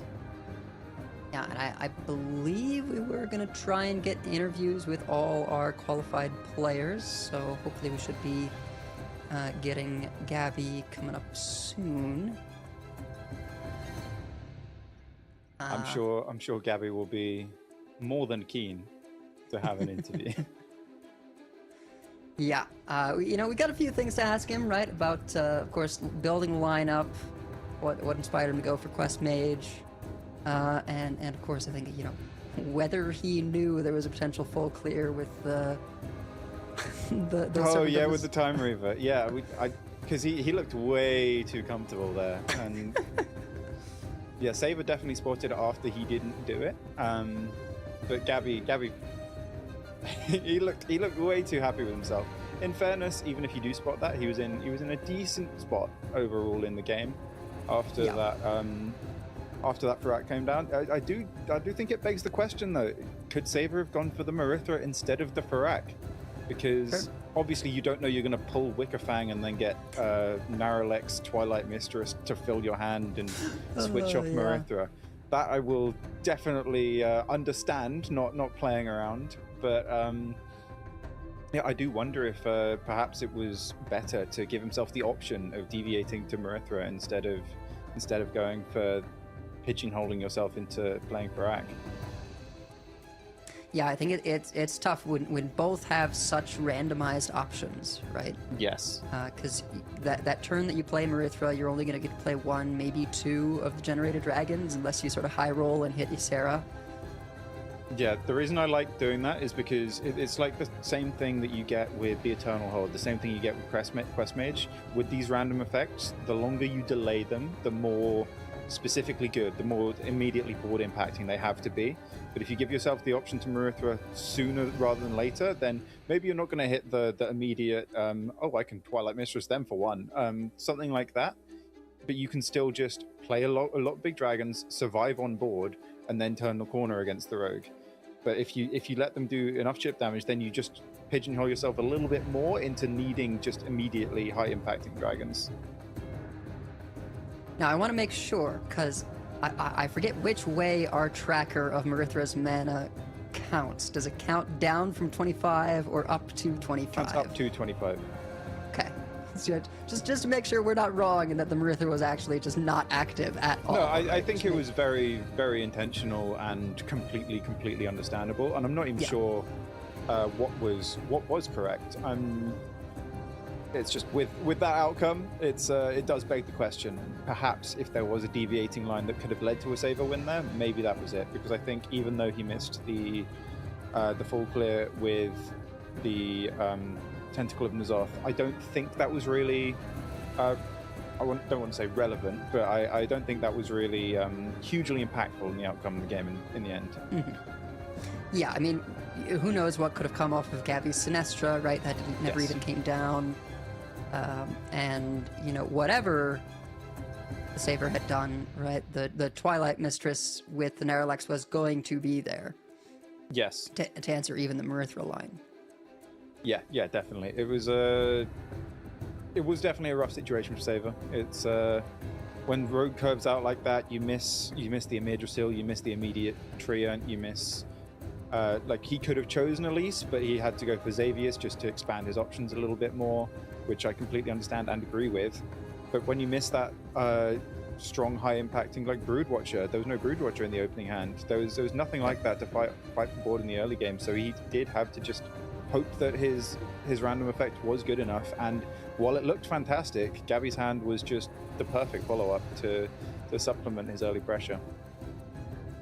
Yeah, it's so tough with Twilight Mistress just being around, right, as this just immediate nope button that Rogue has access to, that even something that looks like such a superb roll just vanishes. Yeah. I think from Saber's point of view, he thought, oh, this was it. This is me going to BlizzCon. But Hearthstone can be so cruel sometimes because, he didn't even have Gabby didn't even have 9 mana. He had like 2 cards in hand, 8 mana. It's a very, very specific hand he needed to have there and then to stay in the game.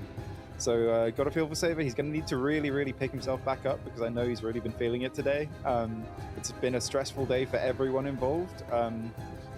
And it's not over for Saber, so he needs to get his head straight because he's got a 3rd place match coming up after this as well, before the final. So if he can collect himself, calm himself, he's a fantastic player, and there is one more shot at Worlds this weekend. And if you're wondering why we're just yakking, we are trying to get together an interview with Gabby to ask him about that match and his lineups and things. Always takes a little bit of time to get that stuff put together. In terms of that 3rd place match, though, I don't know. Who do you think is the favorite going in there? I like Vision's lineup. I like what he's doing with it. I think it's one of the lineups that I've looked at, and when I've seen him win series, I just go, oh yeah, the lineup's doing its job. Other lineups seem to be like Saber and Gabby here basically went, oh, these are the decks I think are good, so I'm going to play them. I think the Vision's idea with, I'm not really a huge fan of the Demon Hunter in the lineup. I know I've said loads about Demon Hunter all weekend, but specifically his lineup seems to be targeting it, so giving the opponent an option to have a mirror, I'm not a huge fan of, but I would lineup-wise give Vision the edge. All right, well, we're getting that Gabby is ready, so we'll be jumping into that interview right now.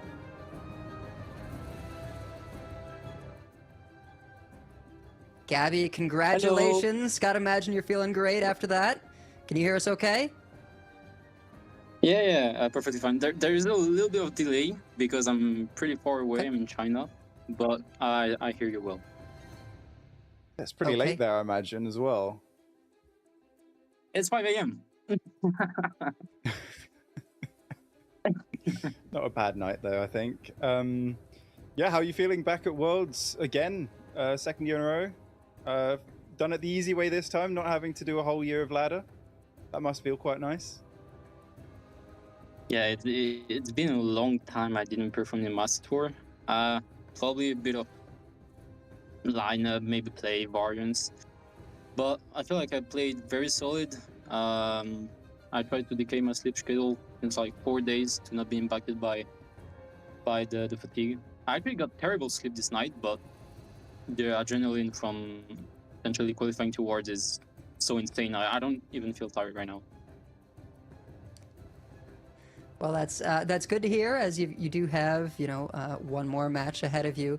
But we were wondering, Quest Mage looked like a kind of an odd pick to the field. What sort of brought you to bring that in?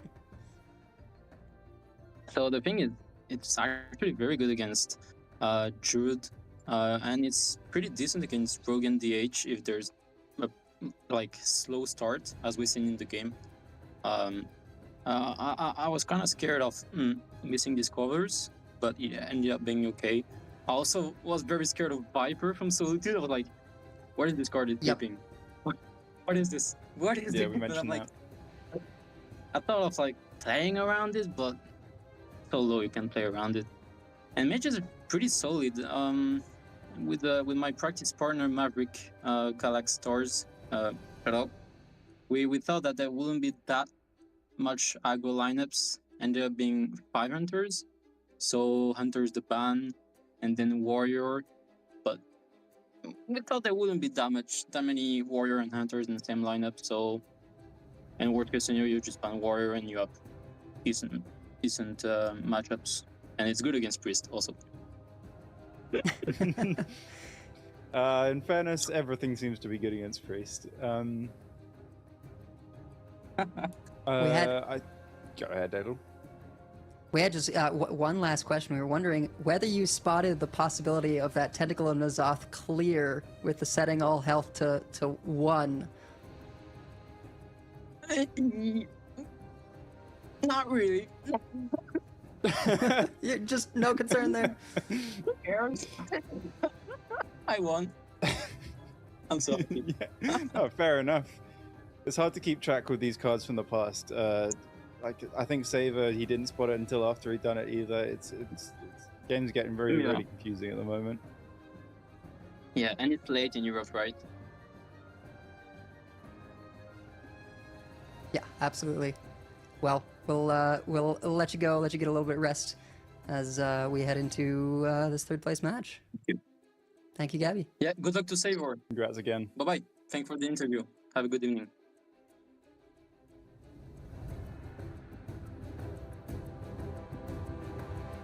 Yeah, Nice to see very, Gabby very winning high again. spirits. Yep. He just looks in his element when he wins. It's felt uncomfortable seeing Gabby in losers matches. He's back on his, well, hopefully for his sake, back on his throne. I'm sure, I know the final's a bit more relaxed now. Both the players are qualified for BlizzCon, but knowing Gabby, he wants another title under his belt. Yeah, absolutely. And you know, as you've said earlier in the event, this was the first time him making it out of group since what, 2023? Been a long time. 2023 summer, yes. So, gotta imagine that's a load off, you know, particularly such high performance on ladder. You want to be able to then bring it into the tournaments as well. Yeah, certainly. He's undoubtedly a good player, but it does eat away at you. It does create a bit of doubt if you don't get quite the results that you feel like you should. But that's going to do it for us for now. That's it for me for the day. We're going to throw to a break and then see you later with the 3rd place match.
welcome back. We're ready to get into our third place match. I'm Raven and joining me is Sottle, and this is going to be just another spicy one. It's a final chance for the two quarterfinalists that aren't in semi-finalists that aren't in the finals to make it to BlizzCon. It's the last spot available for this tournament. So the players just took some losses in the semis, of course, but it's just that one last shot. So I imagine the pressure's just an even extra level, Sottle.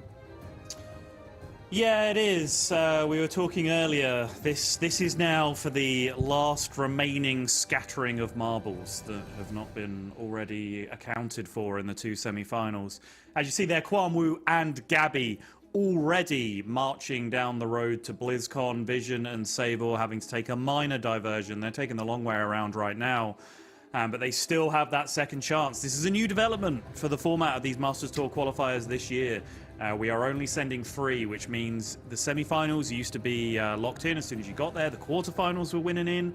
Now you have to win through the semi-finals, but the losers get to play out a third-place playoff. And I love that, personally. I'm sure the players are feeling much more stressed about it. But for us and for you, dear viewers, it means that we get deeper and deeper and deeper into this final day. And the matches are actually getting more and more intense instead of that huge peak after the quarterfinals. So these two players, both here for a variety of reasons. Saber, I think, it has to be said, and I say this with all the respect in the world, has to feel a little bit fortunate to be here because there has been a Miss Lethal and, of course, whatever the misunderstanding of the situation was with the Tentacle of N'Zoth at the end there. A couple of situations where one game he could have outright won, one series he could have outright won, and of course a situation where perhaps he could still have qualified if he was able to get that board clear, because that board clear means no nightmares smashing him in the face, which is so much extra damage that he ended up taking. Right. So I think he'll, on reflection, be counting his lucky stars to still be in this position. He was my pick going into this, so I say that with no malice. I'm 100% rooting for him here, just so I get to gloat and hold over all the other casters. But I think he's going to have to really buckle up and play some of the best Hearthstone of his life, which if he does, he's going to be the favorite because he is an incredibly dominant ladder player at the moment. And you and I have been doing this long enough to know that the best ladder players in the world, it might take them a few loops around the circuit to really get bedded into being one of the best tournament players, but they tend to get there, right? Like the skills transfer, but they're not immediate. And with what we're seeing here from Saber is a little wobble that we've seen from some of these other players, but we shall see if he can step it up. And also, as we get into game 1 of Demon Hunter versus Rogue, it's important to remember, not that this is really making excuses or anything, but it's been a long weekend for these players at this point. This is, you know what I mean? Like, I'm feeling a bit tired after this weekend, and I'm not playing, high stakes Hearthstone matches all the time. So it's, I imagine, a certain element of this point, especially in this match right now with everything on the line, a bit of it has to be like stamina, right? Like how focused can you stay after sort of the mental exhaustion of the weekend so far? So we'll see how this one goes. As I said, we do have Demon Hunter on the top with Vision and Saver on the Rogue. Demon Hunter been taking some stick, especially from Pocket Train this weekend. So what do you think about this matchup, Sottle? Yeah, and I think rightly so, mostly on the Pocket Shade for Demon Hunter. It has underperformed. I think in general, Demon Hunter and Rogue are both running at sub 50. Pure win rate, Demon Hunter is really bad. It's about 40% win rate overall, but it has been getting banned, which then boosts its adjusted win rate a little bit, which is kind of a more accurate representation of how useful a deck is to your overall lineup. Using that adjusted win rate, Rogue and DH are kind of around the same spot. They're both 48% decks. Pretty bad brings to the tournament when there's so many of them. But this particular matchup, I think the easy thing to analyze is that, Rogue just start of game turns off all of Demon Hunter's cards, but there is so much damage that Demon Hunter can output in the early turns if Rogue doesn't hit the flashback stuff early on. But I think it is only a very, very slight favorable for Rogue, if that. But, these two decks have really been the sticking point for a lot of people in this tournament. Yeah, 100%. And we have seen games where the cards that benefit from having no minions in deck don't even come into play, right? It's not like 90% of the deck is cards that are buffed from having no minions, right? Like there's still good cards in the deck that can get work done regardless. So Saber though, not too happy with that outcome by the looks of things on the camera. And I do wonder how much of the sort of emotional state or stress is leaking over from the previous match, right? Like there has to be at least some element of frustration kicking in, but he will have to do his best to stay cool, make the right decisions, and just keep on going.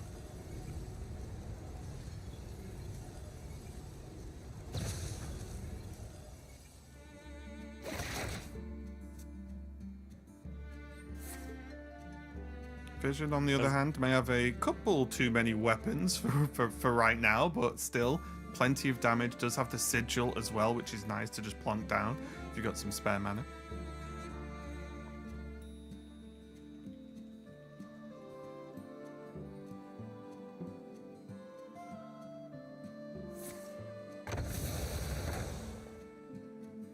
You have gone awfully quiet, Sottle.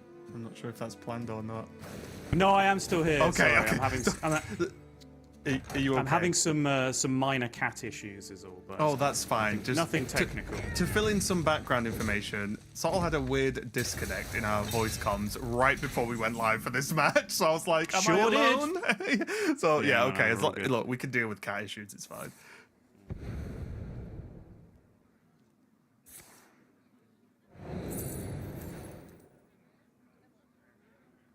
Okay, so it does have the location ready to go, but everything else is a little bit chunky mana-wise. Yeah, problem is he's picked copy of the location as well, so he actually needs a target in order to be able to click it, which makes the clear from vision very, very important on the previous turn. What do you make of the Mirex in this list? It's okay, honestly. Like it's a recent development, so it wasn't in enough lists that I really felt like testing it going into the tournament. So my only reflections on it are just things that I've seen, rather than things I actually have first-hand experience with. It looks okay, but obviously it's kind of a joke in this particular matchup, right? Because it does functionally zero in the matchup, particularly against Demon Hunter, where they're not actually playing minions. But pretty strong for the mirror, just because so many of the cards specifically do have upside beyond just being like stat sticks or whatever, right? So you can get extra Heralds, extra Sinestras, extra Naralexes, although that would be a strange thing for your opponent to play last in a lot of situations. Tempo Naralex could happen. Yeah, why not? Sometimes you just need a War Golem, you know? Good old War Golem. Here though, Saber is kind of just getting beaten up. He's going to be able to coin out the 6-drop here. Traxion to get something going at least, but everything still just feels a little bit slow. One thing we've seen a lot more as we've got deeper into the tournament, we weren't really seeing this at all early on, is people taking 5-mana locations in Rogue. We saw Gabby do it, I think, pretty much every series, copying the Heralds specifically just to get extra spells in hand. Whereas I think pretty much universally throughout the rest of the tournament, people were just taking 1s in most situations, unless they were, massively out of value and just needed something a bit juicier to refill. But Gabby was just, taking 5s with a reasonably dense hand of other options just to specifically shoot for that copy. And Gabby is sitting pretty and going to the World Championship, so maybe there is something in that. Yeah, specifically that the stealth Divine Shield Wind Fury setup. it was quite good with the copy location. That was maybe not quite game winning, but close. Here though, Vision is just going to keep piling on more damage. It does have still the 1 Stinger in the hand as well, for just a little bit more. This location getting a lot of work done.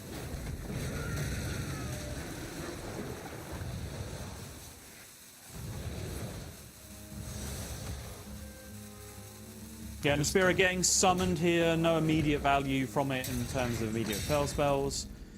Not a card that's actually stuck around in many of the lists that we've seen going into this. Actually got cut from quite a few. Vision, one of the few remaining players to get this deep and still be running the location in the deck.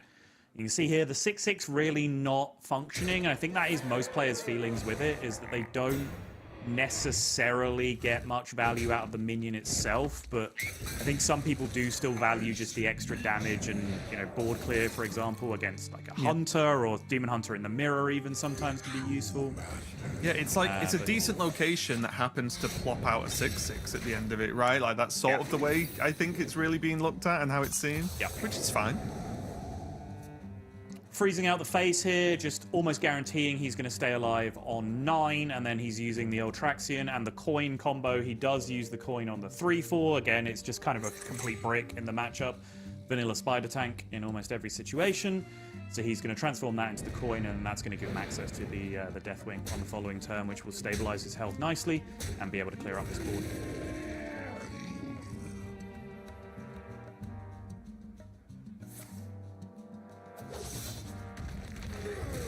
Nothing big being made here either, which means Saber just gets to go AoE, make a 12/12. Suddenly we find ourselves in that spot where, say it with me, Demon Hunter needs Flash Flood to keep playing the game. Yeah, I think the biggest fact, like obviously clearing the board and making a 12 quite good, but the biggest fact is just that 12 armor, isn't it? It's just, it's so much stability.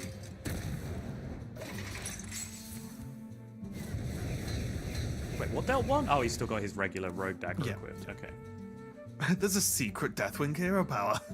The attack animation on the, of course, very pretty signature Deathwing sometimes does make it quite confusing as to where the source of damage is coming from, just because it obscures so much of the screen.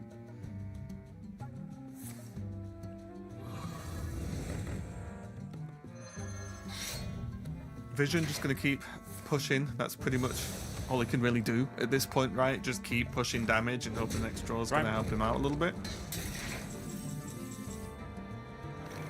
Well, that's a decent pick as well. Okay.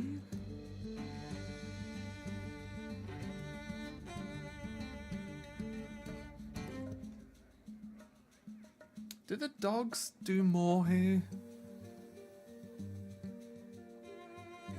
The thing is, if you can survive a turn, that's probably lethal next turn with Sinestro, right? Because you can actually fit it all in. But that would involve going face for 12 and ignoring the 2/3/3s, which is maybe a little bit risky. That's what I mean. I'm just wondering, like, are you just with the hat Sinestro? There's location to copy as well, and so on. Yeah. Like, is this just fine, right? Like, you just it's enough, right? You're still pushing tons of damage with the hero power. Yeah, not like this doesn't set up lethal. You're still pushing 18 here total, which means they're straight up dead to hero power next turn, so they need to find I-Beam or Taunts or some combination of all of the above. Random demon that gets them out of jail, which, by the way, Pit Lord, very funny in this scenario as your random demon. Yeah, maybe not the best option to have. Let's go for the studies. There is an I-Beam. I don't think that does enough, right? Yeah, nowhere near. Doesn't clear, yeah. Needed to get, like, I-Beam, plot, like... Yeah, like Fell Discover into I-Beam and Flash Flood or something like that, right? To be able to clear up. Oh my goodness, remember Dark Blade? Honourable. Honourable I mean, way at least to you end the get to go out with a lot of mana by playing the Dark Blade first. That's fair enough. Yeah, very, very true. Saber going to take the first game on the road with what was looking, at least from Saber's point of view, to be quite the stressful beginning of the game. Just managed to hold on and just managed to cross that line and hit Deathwing. But you can see, and we've seen this throughout the weekend, the second Deathwing isn't available.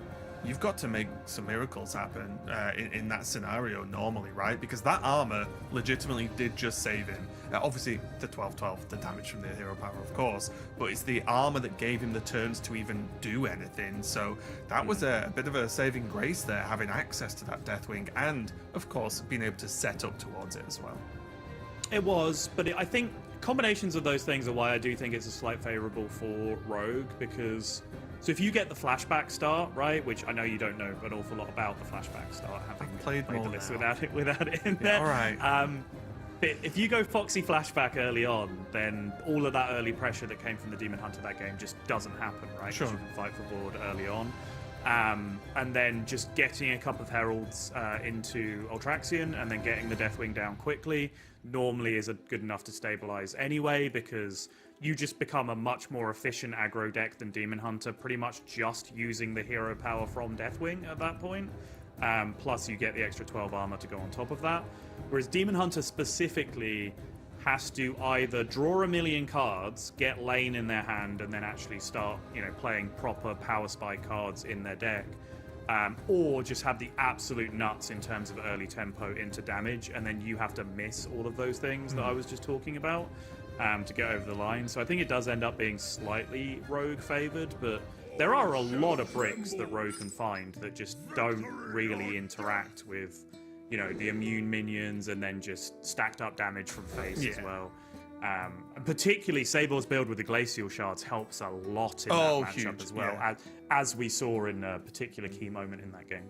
Yeah, it's something I've talked a lot about, probably the most about Rogue this weekend, of just the one drop choice, because I talked about earlier when I was casting Gabby having the Sands of Time instead, and then we've seen the 3/1s put tons of aggro pressure on and win games, and we've seen Glacial Shards in these scenarios, so they're all useful, but it just depends what matchups you want to be a bit more useful against, right, is the choice for these players. But we are moving on into our game number 2. Vision going to be on that Egg Warlock going up against the Warrior. And as our resident Warrior expert, Sottle, how do you feel about this matchup? Yeah, well, sadly, 3 of the cards in this opening hand I don't play in my Warrior, so slightly foreign territory. But yes, I did say earlier in the tournament that when you're playing Petal Peddler and Darkscale, you just kind of want to see combinations of them in your opening hand because they're so powerful together. You just play Darkscale on 3 and then drop a Petal Peddler behind it, and you've just made a 5/4 plus a persistent buffing minion over time. Very, very strong stuff. I do like this sequencing just because it allows you to very specifically deal with the Egg Bearer first. Whereas, you could have chosen to get one Petal Peddler down first and then go for the Darkscale and the second Peddler, but this front loads enough damage that you're starting to attack with the weapon anyway, and gets you 2 4 health minions in play. So if your opponent does want to Hellfire, you still have 1 minion surviving. If your opponent wants to play Egg of Kelos, you are taking a ton of damage for the privilege of doing that. Yeah, very interesting. It didn't actually swing the weapon into the 1/2. Decided to just push it all phase. So I think Saber taking the approach of gotta go fast, right? And just say, well, if you want to trade in Hellfire, as you said, you're not then also playing Egg, which then delays you, which is fine. Yep, just a turn slower on Egg at that point.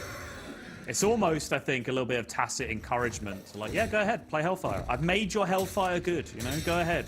Don't play your Egg. See what happens. And the follow-up, pretty nice. The 1/1 buff living, and then straight onto evasive. So not too bad at all, but Vision now can start scrambling those eggs, being able to get going, but it feels so much slower in Warlock, even though Warlock doing it isn't slow. Looks like we've got a The fight curves for the are ages. curving, Raven. So the looks, it's quite Yep, good. We'll have one of those, please. I think that's generally one of the best, right? Like that's like, other than top 3.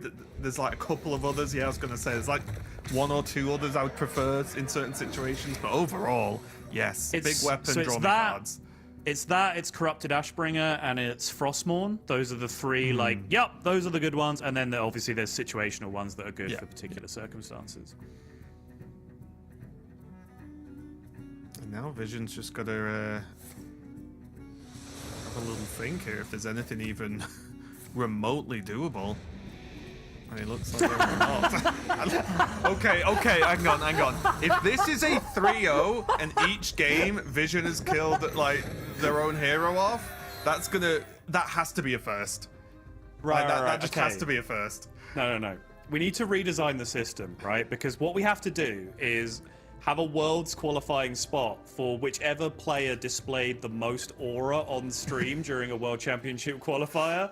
because Vision, purely for these first 2 games, just sucking on a juice box and dealing damage to himself until he dies is the sickest thing I've seen in a Hearthstone tournament for But a not very even long looking time. worried. That's the weird No, part. Not even no. just casually like, oh, this is some good juice. Like, I'm Just clicking having a buttons. good time. Oh, if only I could be that happy one day. We'll see. It does mean that Saber's 2-0 up. And you know what's funny as well? All 3 classes potentially have the ability from Vision to do that, because Rogue could generate a way to do self-damage. Yeah. So, hey, it could happen. That's all I'm going to say. Saber must be feeling pretty good right now. There is just the Demon Hunter left over with. And some of the matchups, maybe not so great into this Demon Hunter. But at worst, there's a mirror. Yeah, I mean, so Vision has pretty much a free win here with the Warlock. You know, nothing's 100% in Hearthstone. But part of Demon Hunter's horrific win rate throughout the first couple of days is just how egg-heavy Group A was in particular, which made Demon Hunter pretty unplayable in that group. It just can't deal with eggs in general.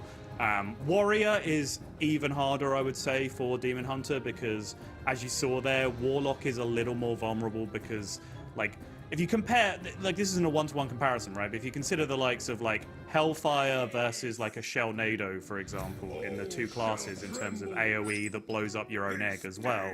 Shellnado is relying on Warrior having armor, which is keeping them alive, whereas Hellfire is, you know, actually actively blowing themselves up and sending them away. Warrior has ways to gain armor by killing their own egg. They're just a slightly more stable deck, but not as much output in terms of the eggs at the end of the day as Warlock is able to do. So Demon Hunter has a little bit more game to be able to push against Warlock, but still it's a very, very bad matchup. So yeah, no great surprise to see Vision going straight into this one, just wanting to consolidate himself back into the series, try and get the pressure back onto Saber.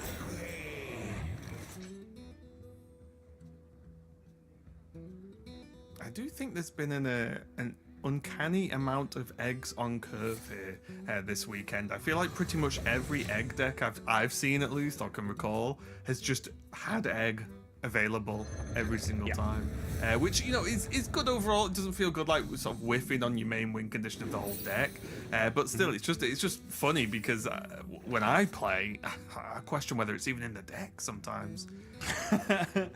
Yeah, you are entitled to see it most games, right? Obviously, you full mull, and there are 4 of them essentially in the deck with the egg. Oh, sorry, 3 of them. There's 2 eggs in there to begin with. Yeah, that's why I'm not seeing it. I'm not running the second egg. Clearly, that's what I've been doing wrong. You fool! Why have you not got 2 copies of Egg of Kalos in your deck? So yeah, you are entitled to see it most games, but it does happen. It's not like Flood Paladin with the Shatter card, right? Like, that is literally every game you're supposed to draw that card just because of the way the deck is engineered. But Warlock and Warrior can whiff sometimes, and again, I think that's another reason. It's kind of the same reason as to what I was talking about before, why Warlock is a little more vulnerable to the likes of Demon Hunter than Warrior is, because when they do whiff and have to stall, they're not stacking armor while they do it in the way that Warrior is doing at the same time. Yeah, so. well, and they just don't have as much game, right? Because Warrior can play kind of Control Warrior if they have to wait. Yeah, whereas exactly, Warlock's just like, well, I've got some stuff, and it doesn't do anything. Here, though, Saber's been able to generate some of the dormant demons, of course. We'll try and clear off the vast majority of this. Obviously, he doesn't want the Herald minion just chomping away on its egg all the time. Just going to be able to clear up a lot, but it's a slow road, this one, for Saber, I think, because the matchup is so miserable, and it is just, you are just playing constantly on the assumption that they just don't draw any ways to crack the egg for a few turns in a row, which is an extreme rarity. And it's so sad as well. You see already that turn, like, Saber had a ton of damage there, right? He had the dog waking up for 3 attack on the hero. He had infestation and some grubs that normally you just love to fire face, but because of the way the Herald minions work, you kind of have to full trade down everything, and that means that's so much damage that's not being sunk into the egg. And all of a sudden, free Hellfire, and now the only damage that Vision has taken this game is damage that was self-inflicted. Yeah, and the Arts Druids are just that one extra step, right? That's sort of like the final nail in the coffin a lot of the time.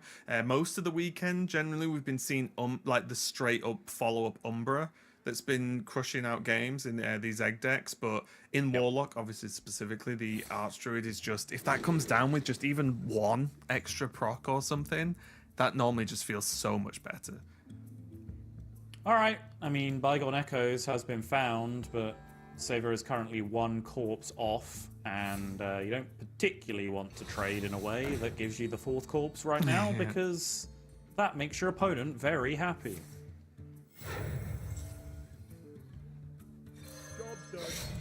Yeah, Saber just doing what they can do here. Still pushing solid damage this turn, building up a board. And Vision, we can see at least, obviously can proc the 3-2, but doesn't have tons of ways to deal with this now. Yeah, Vision actually does need some cards, because we talked about the Animancer kind of plan B, myself and Lorinda, a couple of series ago, at length. But it is very much a plan B. Like, it's almost an entirely different deck that's just crashed into your deck, right? It doesn't really interact with your primary game plan in any meaningful way. So yeah, Vision picking up the Spirit Bomb there will be very much appreciated, because it did allow him to immediately get the 2020 in play. And now the second Archdruid of Thorns, positioned very deliberately on the far left of this board, means that our number one favorite get out of jail free card for Demon Hunter is not going to have any impact on this situation. And with plenty of procs in it as well, right? It's not even just a little bit of an annoyance. It's actually just a game-losing scenario.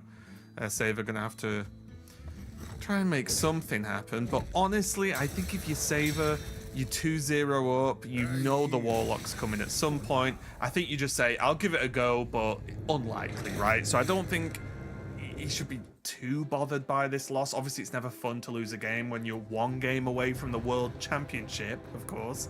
But it's an expected outcome almost, right? It is, yeah.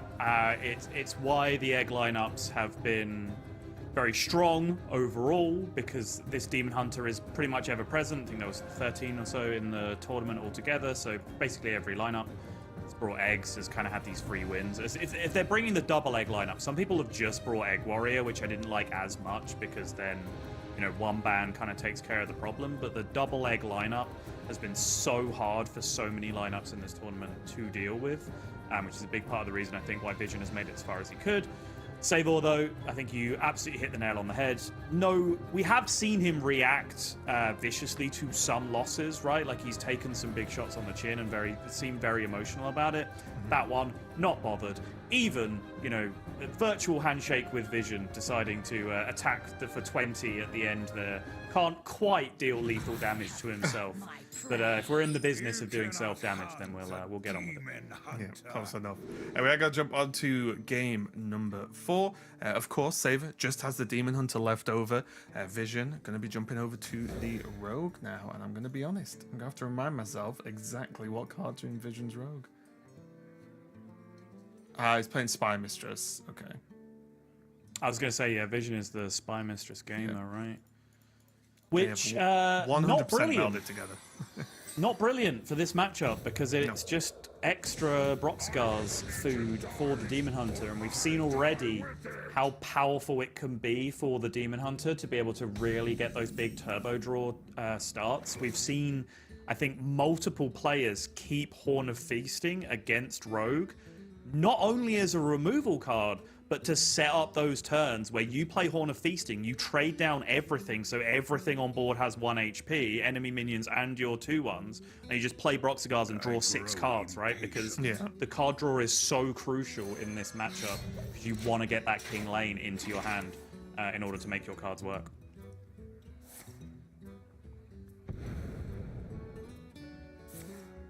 Vision gonna start off early with the prep and cultist map. Does get Foxy. But could also can now go Foxy Twilight. Care to make a wager, friend? We'll see if this is a Spy Mistress or an Ultraxian here. I would be tempted to take the Ultraxian, but I am looking at double Broxigar's Last Stand, so that's an easy thing for me to say. Yeah, I do like this choice from Vision.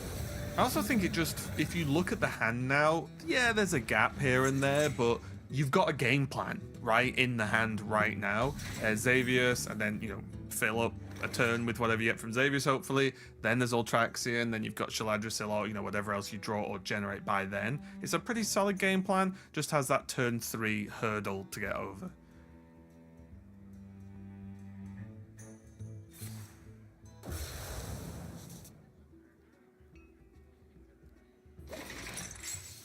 Wow, big slow play here. And this is another one of those setups, right? You have these 2/1 minions that you can use yourself to set up Broxigars, either blowing them up yourself or just trading into 3/3s that your opponent might have in play, for example, in order to get those big card draw cards going.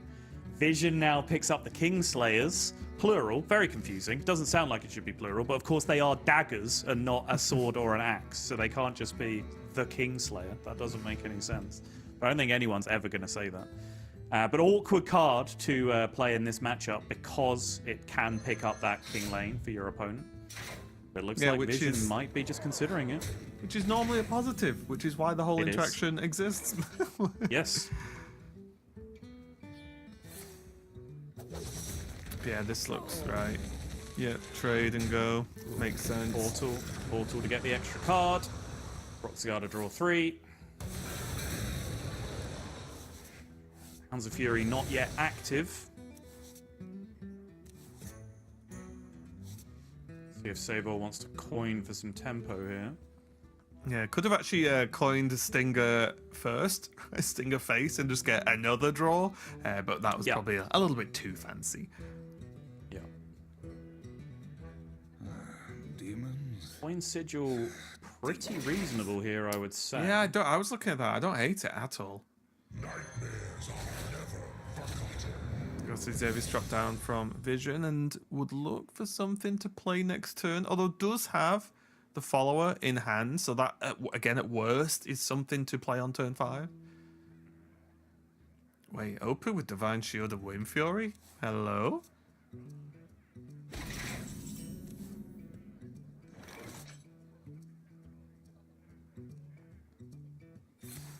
It's a lot of damage, Raven. Point of Feasting. Great pickup here.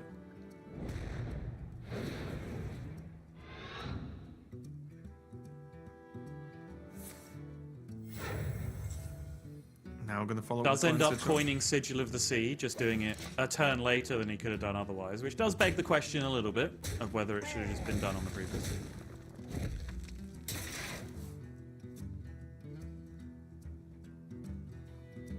Oh, this is a slow hand now from Vision. It is grinding to a halt. Turn 5 being follower and pass is the kind of weak spot that Demon Hunter loves to prey on.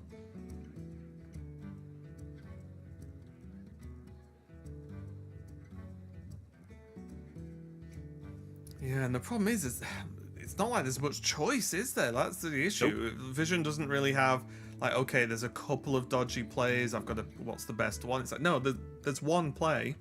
Like, that's it. So I guess the biggest question is, do you swing or not? Well, so here's the thing. There is kind of a low-key buff here with, like, okay, he drew it as it was a brick, right? Drawing the narrow legs. But that is now another legendary card that he's drawn.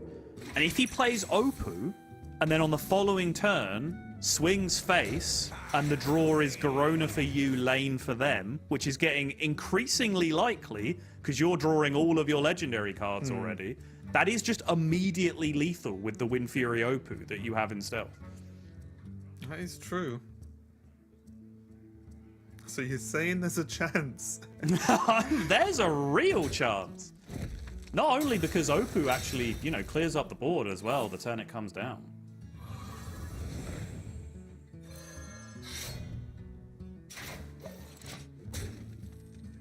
You can see Saber feels like he's so close, and he is quite close to getting this World Championship spot, but you can see just every action Vision's gonna take.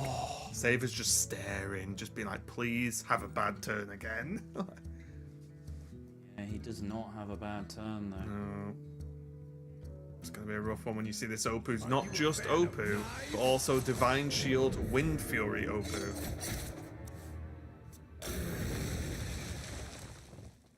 And it draws Deathwing. That is another legendary card off the list. Vision swings once. There's the hold. Wait, how many legends are even left for Vision? Let me check. I can actually have a quick. He, 2, Sinestra and Garona. Oh, yeah. So the good news for Saber is that he does play Nispira, which is a big. That's just an extra legendary card, so that's kind of a big deal. Because there are some lists now where it's only 2 when the lane goes in. It is Eternal Hold and it is King Lane, which means the King Slayers guarantees those 2 draws. But there is still the Nespera in deck for Sable. I'm just going to pronounce it as many different ways as possible, and then one of them will be right eventually. You know? Oh, Flash Flood is back to save the day, Raven! It's the Is best there card anything this nobody card plays. can't do? I mean, actually, genuinely, it probably is the best card no one plays in Hearthstone. Vision's gonna have to make something work, and a turn away from any Naralax combinations here, or a mana away, more realistically. Is this gonna have to be Elise and a Dream? Like Elise, I shouldn't say Dream when there's Dream cards in the game, should I? Elise and a location. Prep out 8 mana and then Dream the 3/1. Yeah, good plan. Yeah. Oh, Vision. Just praying, hoping that something's gonna save the day. That is not gonna save the day. That card is so troll. That's such a specifically troll card to get. Wisp was removed from the game, and Divination still exists. And you get the world's most useless brick in one of the most important moments of your Hearthstone career. There's 8 just straight off the bat here. Aeon Rend! Yeah, that's looking good to me. Gets the trade. Clear it out. There's only 2 targets remaining, and that means an Aeon Rend is going to send Saber to BlizzCon and to the World Championship at the second time of asking. Vision, you've made a lot of friends. I think we can see the pain in your eyes right now, but it is this guy with the jubilation on his face. Oh my goodness. I just made exactly the same expression as he did. Head in hands, he is on the way to...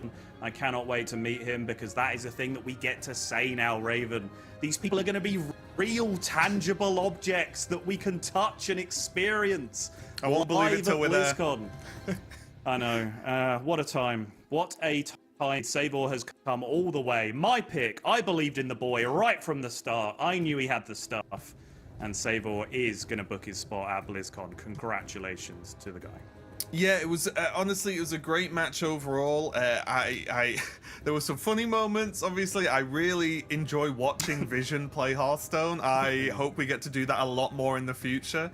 But Saber, we saw. I feel like Saber's been one of the players this weekend that we've just seen go through it. Right, some players are a bit more emotive on camera, some players aren't. But Saber looks like there's just everything on the line, and no doubt he's worked extremely hard, right, to get to this point. And a shot at the World Championship, and again the World Championship at BlizzCon, you know, live event, it's huge, right? So it's nice to just see what it means to these players to make it this far. But hopefully not the last we see from Vision, because we've still got the rest of the year yet. There's plenty more time for Vision to come back and try again. But a huge congratulations to Saber there, because like I said, it just looked like he just needed something to go right. It looked like he was just going through it, and every turn was just, please just let me get there.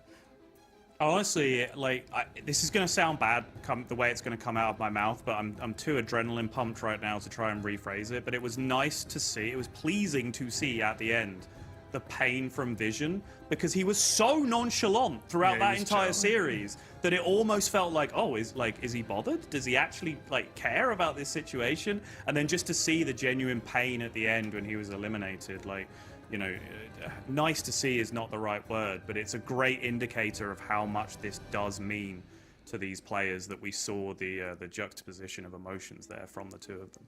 Yeah, and it does look like we have Saber ready for an interview, so hopefully we can hear from him, because I think we've got a lot of questions. Let's see. Hey, Saber, can you hear us? Yes, hello, I can hear you. Perfect. We can hear you as well. First off, congratulations. It looks like you've had a very stressful day, but now that you've got your spot at the World Championships, how are you feeling right now? Oh, I feel amazing. The first thing I thought that I should not play ladder for 3 more months, and that feels good. But yeah, I actually, before the tournament, I completely underestimated how stressful it will be to play this kind of stakes. I've never been that stressful in my life, and it was probably seen on camera. Yeah, no, I was going to ask you about that specifically because, obviously you're one of the best ladder players in the world. The results show that at the moment, but tournaments are very different. I don't know how much game review you've done of your own play, but there's been a Miss Lethal with Warrior. There was the game against Gabby with the tentacle at the end, right? I'm imagining these are moments where you're just stressed, right, because of the situation, and these aren't things that you'd miss on ladder, probably. Would that be fair? Well, of course not. I can count to 9. I can say that. But yeah, that was only because of the stress. Because I'm gonna be honest, I didn't realize I missed Lethal until some time. I was not even looking for Lethal in that spot, and so. I'm happy how it worked out, but it was a really embarrassing moment for me, and but at the end it all worked out, so I can't be thinking about it. And that's what we have to focus on. Your lineup in general, are you happy with it? Because I think the lineups in this tournament have been quite different. Seen some egg decks from other people. Do you like the decks that you've brought to this tournament now that you've qualified? Obviously, the fact that you've qualified probably helps, right? Yeah, I'm not particularly helped with the list of the decks, but I think the choose of archetypes was really good because 3 people out of 16 brought this lineup, and 2 of us, me and Quan Woo, made it to the Worlds, the top 3. So it seems like the lineup just works, and it is the best performing lineup if we look only at this tournament. It doesn't mean necessarily the best, but it did work. Yeah, it got the results for sure. Come. Yeah, I want to say huge thanks to my prep partners, Mari and Kubo. I had amazing time prepping with you guys, and I'm really glad that I made it, and it was also because of your help and support. Yeah, I was just well, you beat me to it because I was just going to ask you before we let you go if there's any shout outs. So you're already a pro at this. It's perfect. But yeah, we'll let you go. We'll let you enjoy yourself now. You can relax. The hard work is done until later in the year, of course, when we'll see you at BlizzCon. Cannot wait. It's going to be great. But again, huge congratulations, and we'll speak soon. Thank you. Congrats, bub. We'll see you at BlizzCon.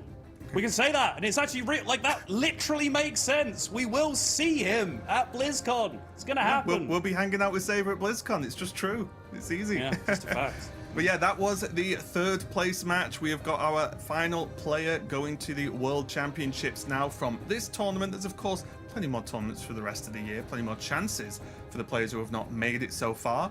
But we have one more match left for you, and it is going to be the finals to see who is going to be the winner of the Winter Championship. We're going to go to a quick break while we get ready for that one. Don't go anywhere. We'll be right back.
Welcome back, everybody, to the Hearthstone Masters Tour Winter Championships. We've decided who is going to BlizzCon, but we haven't decided who is the champion. Several $1,000s, some bragging rights, and some packs for some of you at home watching as well on the line. And also a little bit on the line for my co-caster here. Gabby has won 2 Masters Tours in his life. They were like 1 million players each.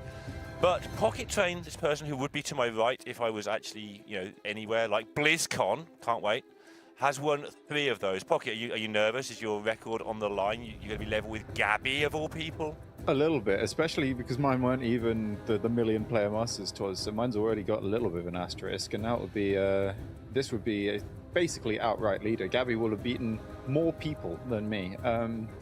So a little bit on the line, especially since my Choose Your Champion pick, Quan Woo, is in the final against him, so a little bit of double jeopardy for me. So I've extra incentive. How many picks have you got? Okay, I had Lucas. Do you pick like an account per region, then a caster pick, and then the pick that you told somebody to pick Maxi Bong because they knew your friends or something? I had 2 picks. I'm just very loud. I picked Lucas. What about the Maxi Bond situation? Oh, I told someone to pick Maxi instead of Quan Woo. And that didn't quite work out, but more packs for me. The rich get richer, Yeah, I don't know. I'm really looking forward to this final. It's the players get to relax a little bit more and focus on the play and not stress too much about the world spot on the line. So I think some of the creeping little mistakes we saw in the semi-finals might be cleaned up a little bit here, because there is still an entire title and plenty of money at stake. Yeah, there aren't many titles these days as well. Like it's not like the olden days where we'd have, multiple sort of third-party events per year, and you could go and win a title of something somewhere. I think even I won a tournament sometime. You get 2 or 3 shots a year to be a champion now. We saw him enter insane this time last year, for instance. Just flying up to the back of his room. It would be nice to see that again from quite a... I doubt Quan Woo is the type to do that, but I'm sure if Gabby wins, he will be going ballistic. I thought Pocket Train just wanted to see people crying in the back of their rooms. It's like, well, maybe not hire this guy again. But no, it was a special moment, to be fair. Okay, Gabby Wet is now daylight, most probably. Yeah, I think it's probably for Quan Woo as well, it's probably, Korea, China. Yeah. Anyway. Super early, where they both are. They've had a long night, but I'm sure they will be having no complaints. Demon Hunter against Mage, we've seen a couple of times so far. I do think Mage has the edge in this matchup because the Demon Hunter's just a little bit too slow to get online most of the time, and Mage usually gets to its quest just a little bit too fast and can push them out of the game, which Gabby will hope to do once again, like he did to Saber in the semi-final. Yeah, it does mean that Gabby ends up banning Dragon Warrior, which at the start of this tournament I'd have said, you know what, banning Dragon Warrior is a big win for the person who brings the Dragon Warrior. Yeah. I think it might just be the best deck. It has performed really well over the course of the tournament. I'll have to double check the stats afterwards, but I think when I did check at the start of the day, Dragon Warrior was probably the highest win rate out of any deck with like a moderate sample size. Obviously, there's a big limit to the sample you can get over the course of this tournament, but Dragon Warrior, yeah, it was posting like almost 70%, I want to say. Whereas Egglock's probably the best deck, right? Egg Warlock just doesn't ever lose. Yes, Egglock was the best deck, as well as Shaman until it had to play a game. Yeah, Shaman was really, really good until, oh no, now we have to play the deck. Yes. The bluff has run out. Like the time that Zetalot went to DreamHack and everyone banned his priest, and he just made any old deck and didn't care because he knew they were going to ban it. Gabby, quite interestingly, by the way, hasn't played his quest. It might be due to this Scrappy Scavenger hiding it. He might not be able to see it either, but no, it looks like he has found his quest and will be triggering the first proc with the Sands of Time.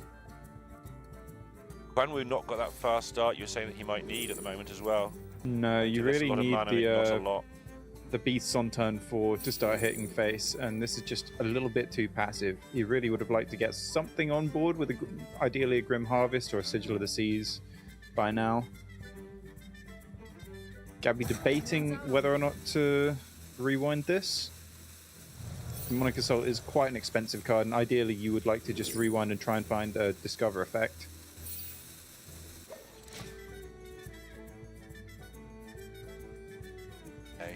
No.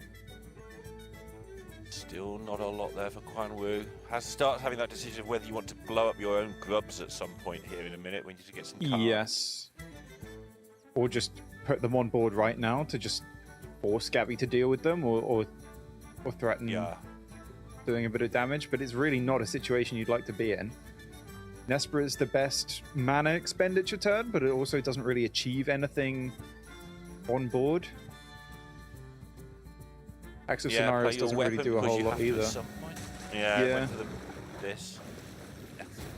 Yeah, clicking it now just to start get the clicks done. You're at least progressing something, although it's really, really not ideal. Hopefully just seeing Quan Woo.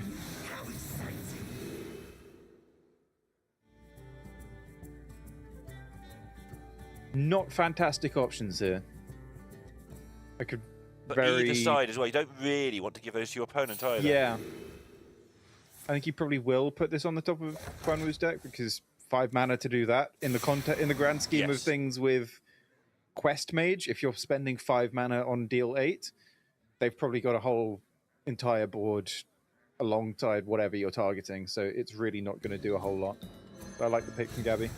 I think from him specifically, we've seen a lot more shuffled nonsense to the top of his opponent's deck than I think I've seen from other players with this deck. Yeah, it was easier this time because his opponent didn't do anything. So there's a situation where you're scared of the 4-drop. They played a 2, they played a 3, and you just oof. But this is the opposite. He's got the... Oh my goodness, a Demolition Renovator. Yeah.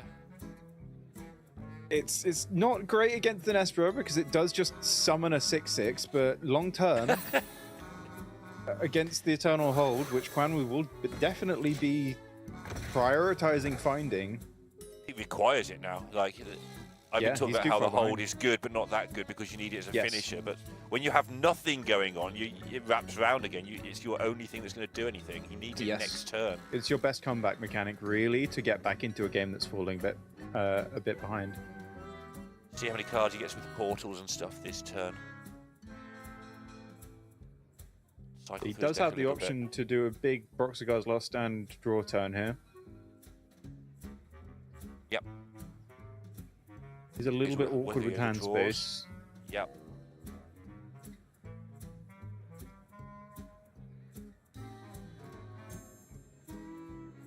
Trade one thing in, I think, and then play the portal and then draw 3, something like that. Or he's just playing Last Stand now because that does allow him more options to top deck something to just develop on board straight away. Like potentially the Sigil of Cinder that we've seen. Ideally, he probably would have liked to get some Dread Seeds going. Okay, portal. Really want that location. Because you will get the first use of it, even with the Renovator. Yes. I feel like, from our perspective, it's probably better that Quan Woo doesn't find the location. Because it will just overall be too much of a tempo swing. I think Quan Woo actually doesn't realize, but he does have a better shot here at plan A of hitting face, even though he has been stalled in the early turns. I think no matter what the Eternal Hold picks up, if he does find it, it probably won't be good enough to beat a Demolition Renovator. Gabby's looking at a Relic of Kings in 2 turns at this rate as well. Top of all the other great stuff that mages can do when they complete their quest. There's now a lot of damage. This is a lot of just hit you in the head damage. Do we, before the opponent gets to play a taunt, is it worth just going in for like 11 this turn and just saying, okay, sure. I think you do just start chunking away right now. Because if you just count the raw damage in hand with the Stinger, the double Lasting Legacy, and the double Press the Advantage, that is 14 damage, up to 17 with the weapon you currently got equipped. We've in a couple hero powers, and Gabby's almost dead. Especially with the Sigil of Cinder picked up. It's just about spending the mana on it. And you want to avoid, if possible, having to go through a taunt, right? Because there's quite a bit of taunt in this deck when it gets going. So it feels weird to just do 3 mana do 4 now, but I think that's what I would do. Put Gabby to a low enough number that taunt doesn't have to matter.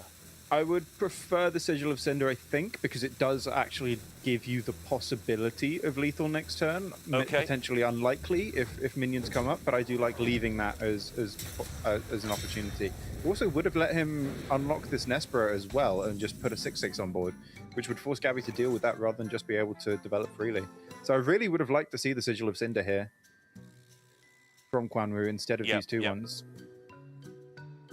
It is irritating for Gabby having to face them down, but yes, because obviously he just wants to play the weapon at the end of his turn, and that's 3 mana, and that's, you know, you're not killing things if you weapon. Yeah, but that's because Quan Woo has threatened him enough so that he does need to look for more ways to deal with this this initial assault, and he can't just hold back the Renovator for Eternal Hold now. Yeah, this does line up quite nicely against the Raptors.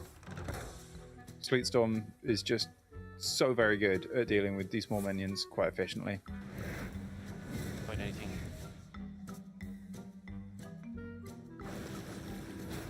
Yeah, so I think he held off on the Nesper last turn because he knew he was playing Sigil of Cinder here, so he wanted to prioritize the Naga on board rather than the immediate face damage. But I personally would have preferred to just try and get the game done as quickly as possible to just reduce Gabby's outs to scam him with any discovers. Oh no! V draws the Renovator, which he absolutely didn't want. He didn't want it in his hand last turn. Yes. Definitely doesn't want it. Oh, Gabby here. Oh, he's just. There was some tournament where he played Fizzle, immediately top decked a useless snapshot, and just passed and died 2 turns later, I think. That sounds like Rekfam, okay. Yeah, it just feels very Rekfam. I think Gabby will have to just play this Relic of Kings, look for a Story of Amara or some kind of removal, but removal on its own won't be enough, so he does need the Story. Although, while he is going up to 40, it does leave quite a lot left on Quan Woo's board. So that's not... It's taking a lot. It's really not the game-ending swing it often would be here. He's going to be back to 22 with just what we can see on the board right now. Yep. If this Grim Harvest hits the location, is a 1 in 12. Ideally looking for Chaos Strike. That's the perfect one from Hive Map. More damage and card draw. Those are the 2 main things Quan Woo's looking for right now. Well, he's still getting lads as well. He is getting lads.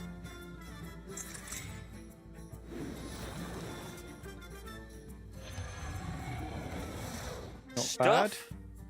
Just stats on board. Yeah. Gabby needs some really, really good Discover effects now to fight back. But right now, only Morchi is a Discover effect in his hand. And that pool is really not great at dealing with wide boards. Very rare you actually see the 6/6 stick around, but when it does, it is absolutely brutal. Yep, Gabby recognizing Alter Time is much better at dealing with board than Morchi.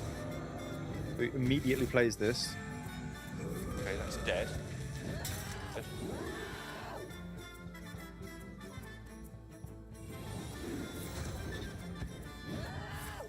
Uses the Mana Bind. No, that's not coming yet. But interesting that he chose Mana Bind instead of just choosing the missiles and playing that out, because then he'd just have a free Mana Bind in play right now.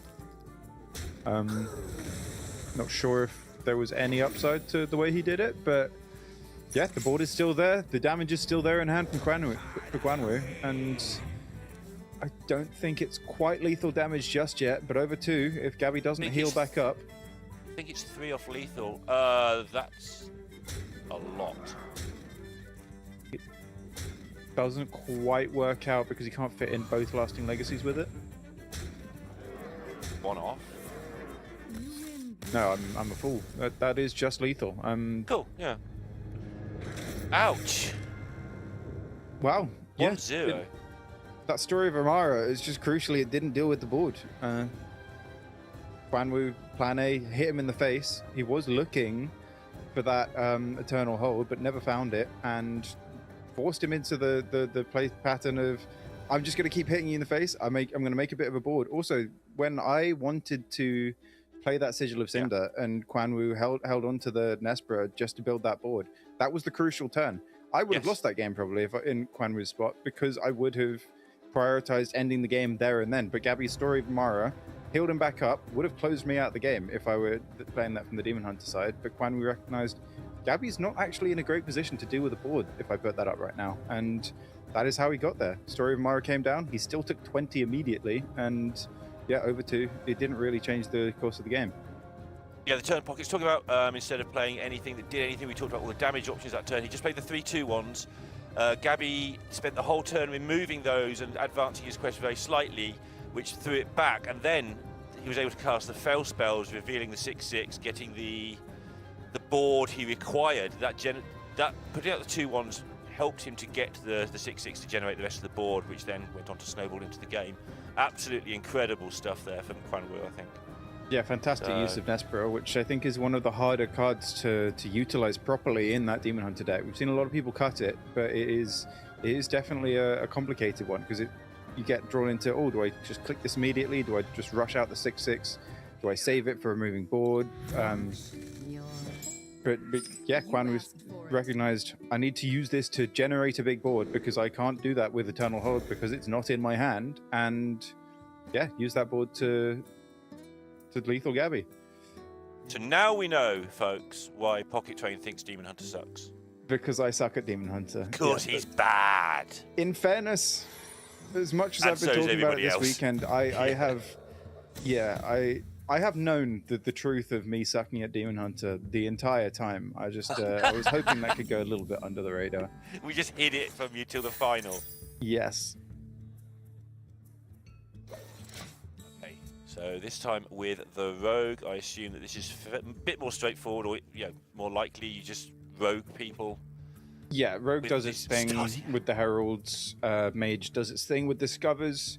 Usually, I would say the Mage gets there just a tiny bit too soon, but they are quite a similar pace of deck. The Rogue has quite consistent early minion pressure, whereas the Demon Hunter didn't exactly. Oh, there's our old favorite, Divination from the last match. Sweet. The most useless Herald generation. A future coin, I think we call those. Yes.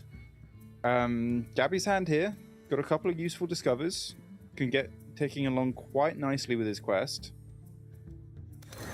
Yeah, and one of the reasons I think the Mage does well here is like things like the Orb. You can kill a minion, advance your quest all in one, so your mana's not being wasted doing multiple things.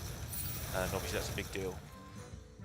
Yeah, Gabby won't be happy to see the Mimicry as the best option from this whelp, because this whelp is an excellent addition to the quest mage, because there are actually quite a lot of discover options in the 1 mana slot in the game right now from all classes. So ideally, when you play the whelp, you're finding a 1 mana like a Deja Vu, like a Nightmare Fuel, something like that, like a Symbiosis. There are so many in all different classes. So Mimicry definitely not one of the premium options. Size shot's an interesting one. It's no use at all at the moment for what Quan Woo needs, which is to make some sort of board. But as just a way to finish your opponent off later on, if he does make a couple of decent turns going forward, that could be a surprise victory. Gabby picked Druid again. I think every time I've seen him play this, he's picked Druid. Sometimes I've understood that it's the only way you get armor, but he does seem to be just prioritizing it just on an empty, just neutral board state as well. So there's probably something he knows that I don't, because every time I play this deck, I just go Mage. I just assume Mage has more Discover. I want to pick more Discover. But Gabby undoubtedly has tested this deck more than me, and is picking Druid with purpose. Yeah. Foxy with no backup. Yeah. This Mimicry as well is pretty unplayable for Gabby, because Quan Woo's hand is rather dead, although he doesn't know that. So Quan Woo was probably would be hoping, if he knew about its existence, that Gabby will play this Mimicry and give him those resources that he so desperately needs. Both of the hands are sort of doing really not much at all. They're really not. Gabby is trying to hold off the heavy hitting discovers for after completion, but yeah. Oh, there we go. There is the mimicry. These are not helpful cards for Gabby. Goodness. It helps Quan Woo get towards cards that do something. Yeah, Actually, it does have, it helps the him. threat as If well. these were just naturally Quan Woo's next 2 draws, he was not doing a lot this game. That mimicry's just helped him progress to, yeah, more playable cards. The Garona's not fantastic, but at least it's a card that shines green. Whereas most of the rest of his hand is not doing much whatsoever. Does just Garona precise shot you? Like, because it's going to be in the middle and cost 1 and fill out your curve. Yeah, I think so. And then you've got Prep Shaladrosil next turn, which is, again, you just not hope the Hearthstone turn you want, but yeah. So Gabby's hand's a bit bad. Maybe he has King Lane, although you probably have quite a safe read that he doesn't, considering he spent 2 mana on a ping that turn. But my question Garona is, is better than nothing whatsoever. Yeah, there's playing a Garona that you know probably isn't active, especially when you have Shaladrosil in hand, is probably just better than swing face pass. Yeah. I think Quan Woo knows it. That's why he's thinking about this turn so much, because it naturally feels so bad. He probably has, yeah, he has a very strong read that there is no King Lane in hand, but the alternative turn is just so bad that he's left with little choice but to play the Garona. So I don't like to just necessarily waste precise shots because they're in the middle of my hand, but because Shaladrosil's in hand here, I feel like it's never going to be in the middle ever again. So I'd have launched it there. Yeah, and if you are going to prep the Shaladrosil next turn, if you don't dump a card, then you're not going to get all 5. So I potentially would have liked to see the precise shot as well. Does mean that he's more leaning on the hope that he'll top deck something playable. Because prep Shaladrosil on 6 is not really something you really want to be doing. Yeah, because there's not going to be a minion there to put anything on. Or if there is nightmaring it and hitting face and having your minion die, it doesn't feel fantastic either. It's not ideal anyway, is it? Picking up Elise off the top, much, much better though. Good lad. That's to be expected, obviously. I remember this place well. Are you taking a 1? The reason I ask that is because you don't have a thing to do next turn either, but he is. Yeah, I think part of the reason you do take a 1 is so that you can discover a spell and then you discover something that lets you do something next turn. Like, you still have the prep Shaladrosil, that's not gone anywhere. But yeah, I think look for discover a spell, maybe get some card draw, maybe get Rite of Twilight for a little bit of heralding. I think it's much better than pigeonholing yourself into a 5-mana location next turn. And he gets a good use out of the precise shot that I wouldn't have got, so there you go. I always like to track those where I go, oh, I would have done this, and then they don't, and it feels really awkward. And then next turn, yeah, they just pick up a 5-4, clear their board, make some tempo. Yep. And I There we go, there's the fast forward picked up. So guarantees that Quan Woo will be able to do something next turn. And Gabby here, yes, he's completed the quest, but he's used all of the discovers that he drew in order to do so. So, so this turn he just has to spend tried to hold mana. on to them.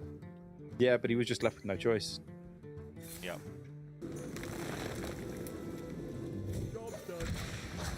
Quan Woo has the interesting question of whether to bet into the fast forward or to play the fast forward and see what happens.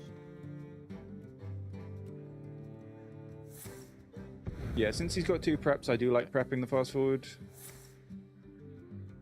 Second one will most likely be used with Shaladrosil, but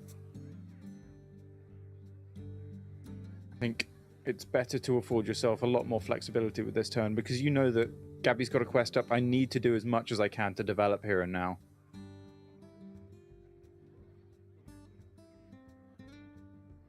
Talk out if Xavier's and Are you a fan of knives?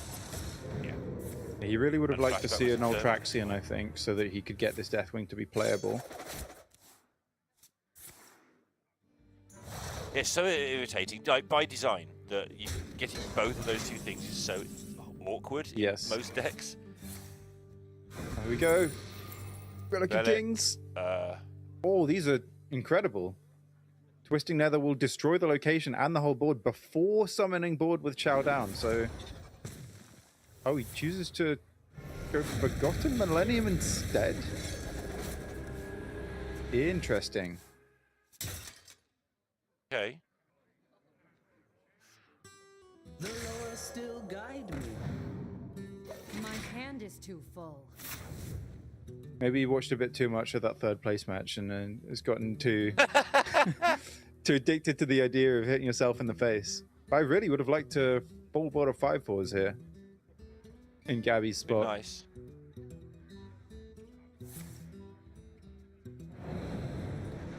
Because with the way that Relic of Kings first, I believe the spells get cast in order from left to right, so the Twisting Nether would always have triggered before the Chow down. So clear the board, then build the board, rather than clearing off your own board. Yeah. That's how I understand it too.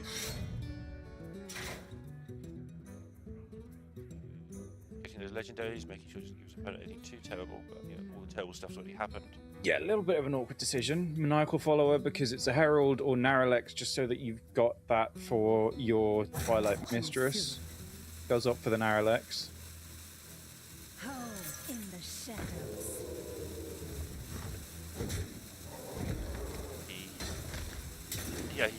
He's so close to lethal, but also the mage is about to start doing lots and lots of stuff you don't want it to do. Yeah, Quan was fully expecting just a huge board to appear any moment. Burns the king. Emotes. Yeah, Gabby's happy about that, but at the same time, Khadgar, Ward of Earth, is probably not what he was hoping to do this game as his quest payoff. Look, yeah, he's concerned. But what Gabby does have here is time, because Quan Woo hasn't put much pressure on. So Gabby at any point could just start chaining Discovers together with perhaps something generating a bit of card draw. So this Quest Mage deck with 7 charges left of the weapon can just explode onto the board at any moment. However, yeah, there is a case of just playing good things now. Yes. I'm thinking about the Naralex. Might play the prep first to throw up the Shaladra chooses not to.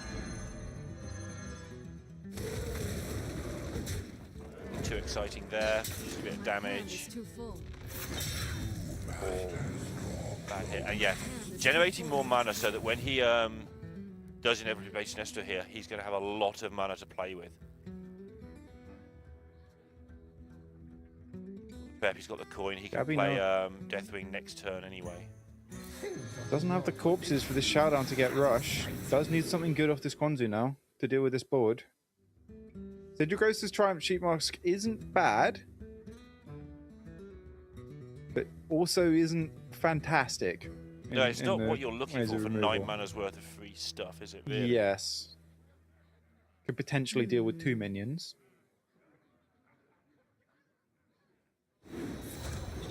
Okay. Oh, that is not the discount you wanted.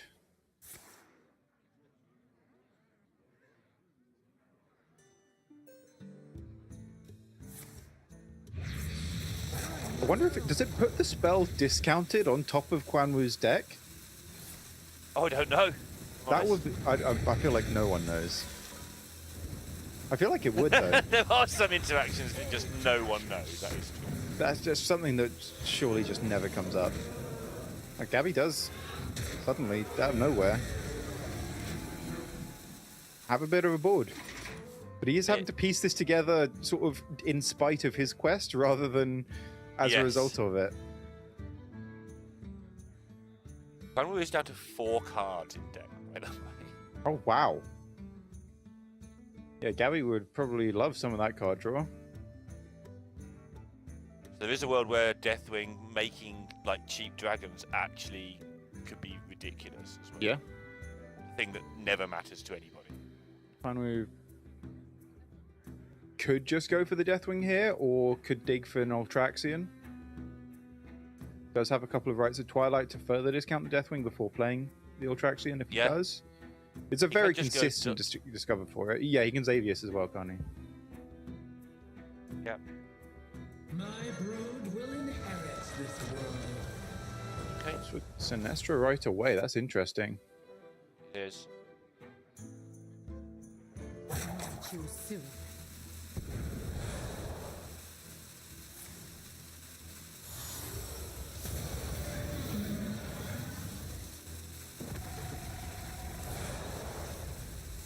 Trying to He's queued understand. like 8 trillion orders. Yeah, I'm trying to understand why he did go directly for the Sinestro, because it didn't feel like it was such a desperate situation. Right, I felt that too. I'm not sure he really needed these spells doubled. But in fairness, this is quite a large board, and it does force It's a Gabby to lot of deal with it stuff. here and now. And He if does he know deals with about it, the Shaladra and the Deathwing. if he deals with it, you just then say, okay, I've cleared your board, here's a 12-12, off you go. Because he managed to Yes. get rid of both. He managed to advance the Deathwing so it gets all 4 Cataclysms now, by doing it this way. Yeah. And he gets to put the 5 dragons in the deck, which he really wants with his deck size of 4, which he might not be able to do with 2 Cataclysms. So I kind of get it. I know a guy pretty good. If you can find some large taunts. 1 mana copy of Stonehill Defender that you already play in your deck. Generated Khadgar absolutely perfect for this. We did see, I think it was Brainpiece, putting Khadgar intentionally in his deck for scenarios like this. Yeah.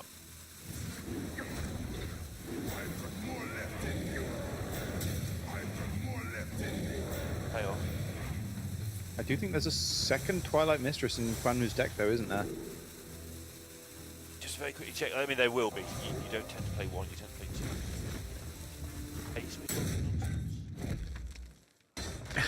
no, I'm Gabby just swung with his weapon while you were checking that. Oh dear. So he Hearthstone did just instinct. lose a weapon charge. I'm not sure he had to do. And I think he knows it. So Just to no clear off a 2/2. mistress here.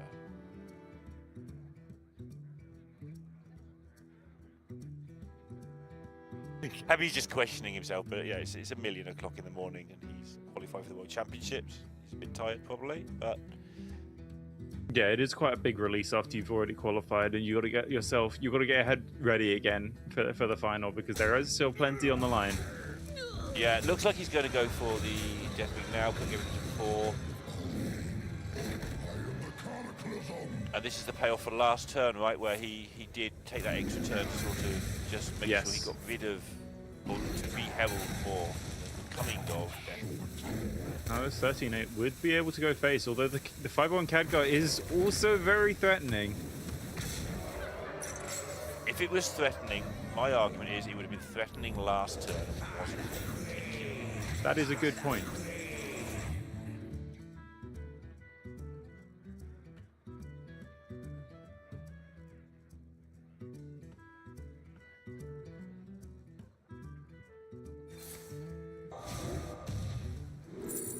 I still wish we had this Chowdown on board like 20 turns ago. That was peculiar, yeah, for sure. Struggling here just to find any way to stay alive now. And importantly as well, he has very similar sort of hand to Quan Woo anyway, and he's down to 2 charges on his weapon. Funnily enough as well, before Quan Woo shuffled the Dragonton deck, he was quite close to activating this Hounds of Fury. Which could have potentially done the extra face damage needed. I think Gabby might have value traded a little bit too much, because now trying to make space for his. Now he's having to manually make space for extra minions. Oh no! These are not fantastic.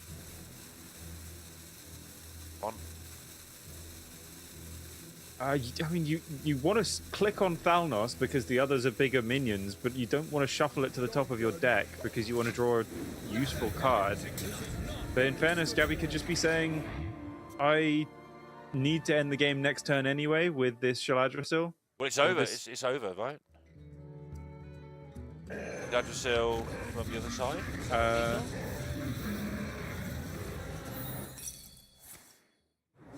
Yes. Oh, he didn't know what the secret was, so now. Yes, now that is true. Now it is lethal with Sylvanas' Triumph. Shoot the 3/3. You can dump an extra card if you want with the Flames of. Oh no, yeah, it's not lethal. Never mind, because the Talon. Yeah. My mistake.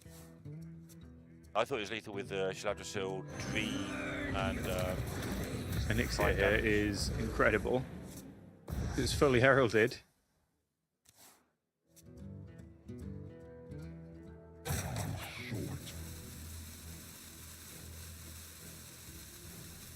Oh, was there not the hand space to guarantee it? Maybe. I you just Dream. Don't Awakens. believe so. Well, he didn't know about the secret. Didn't know about the secret. So yeah, Dream Awakens was lethal, except you waste 8 mana if it's Counterstone. You didn't. So, okay. Yes. I think, yeah, Quan Woo's saying I'm probably winning this game because he has seen that Gabby has just shuffled a minion to the top of his deck as well. Fine display. Are we putting things in jars? It's that time of day.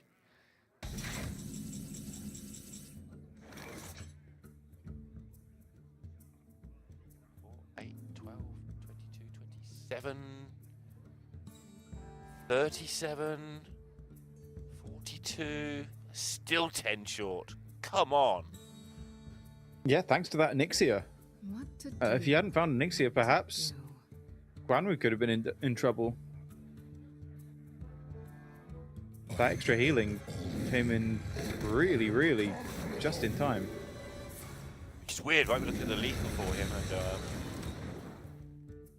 suddenly it's going back the other way a little bit. The lack of that second Twilight Mistress is really, really making it hard for Quan Woo to actually deal with boards. Now Gabby's Deathwing, putting him out of range of any fast Shaladrasil lethals. Yep. That is a lot of what he has left done. Yes, there's only one swing left. One charge. Gabby confused me by actually manually swinging the mage weapon earlier. Draco X off the top for 1 mana. Yep, fantastic clear for this. Remember that he chose to wait on the Deathwing so he could get these dragons, yeah. So that's the reward. Just playing out the jars. Who knows that if Gabby discovers something, it might cast some removal and baby pop these jars for him. Makes it very awkward for him to just directly, intentionally clear the Draco X. Oh, there's Nisandra in one of them as well. Funny, just have another 2 dragons. Creature of Madness, no, Sternhill Defender, not really the discovers you want to see as Gabby. Not a whole lot look big going on enough. here. They're not even just good. They can't even get to the Draco X. No. Just gonna wipe everything. Well, if this Shaladrasil from Quan Woo isn't just lethal on its own.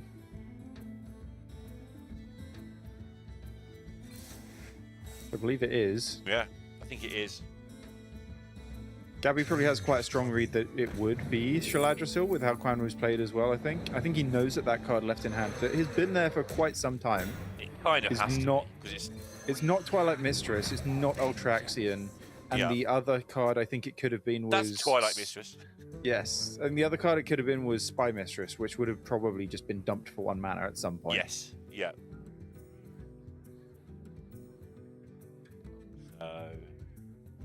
Got to pay attention now. There is a 3/6, which is just the wrong shape for what you want to be facing with Yeah, these 3/6 and a Divine Shield 3/3. I do believe it will be lethal with just a trade of a 3/3 in. That's 8 damage, then should be 12 burst. Quan was just making extra sure, but I don't think he'll miss this one.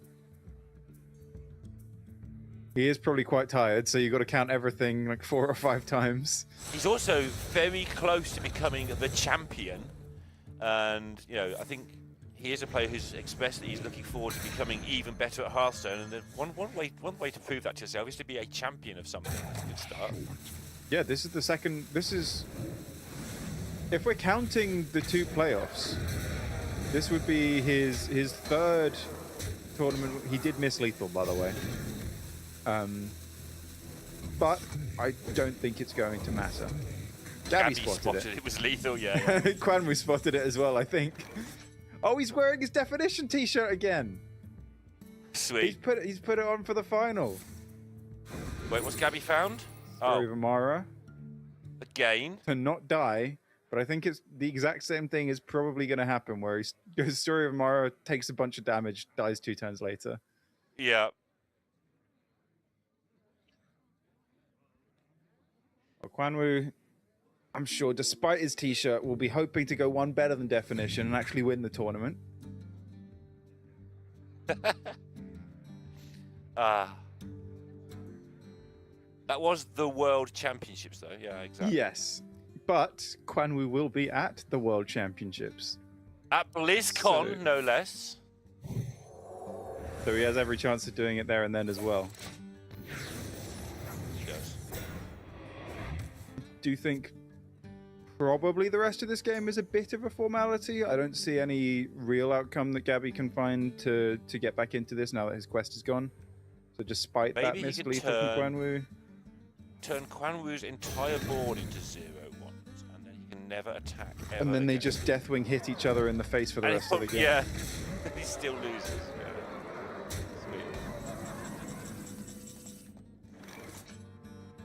So Corrupted Shaladrasil from Gabby as well. He can't play the Awakens because that will just summon a full board for Quan Woo. I think he might play the Awakens. Yeah. Just, yeah. I think Gabby shuffle the knows that Dracovex. he's lost this game. Yeah. But Like, he looked at the altered time. He already had the Shaladrasil ready to play. He looked at the altered time and was like, I don't really want to put this back in my hand. I'm just going to cast it. Yeah. But he could find the rewind and start chugging away on a second quest, maybe. But could, no, there will not. I don't know if he's even got enough discovers to finish the quest, let alone start on actually triggering the reward. Good point. Like how he's just ripped the 8-mana spell and now he thinks? Like... Yeah, you're in a really, really difficult position. You can't play this Awakens because it will summon full board. You can play Laughing Sister, just highest stats on board, probably should. Yeah.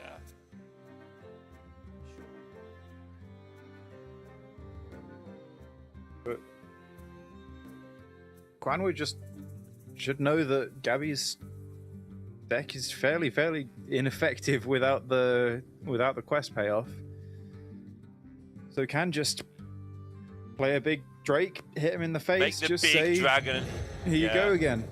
This board is still there. Gabby did just spend 10 mana dealing with one big dragon, and now that answer is gone, so... He's sort of like the worst card in his deck right now with all those 0-1 jars. Wait, is there a Murazond trick? If he plays the Murazond and Quan Woo misclicks end turn. Sure. Yeah, that's the only That's way. my favourite Murazond trick. Hey! I made an appearance in the final. You're here. Pockets card. Revolving Missiles, quite good against the Jars and against the 14-12 Drake. Blizzard, not so much. Against the Jars. Pretty good against the Drake.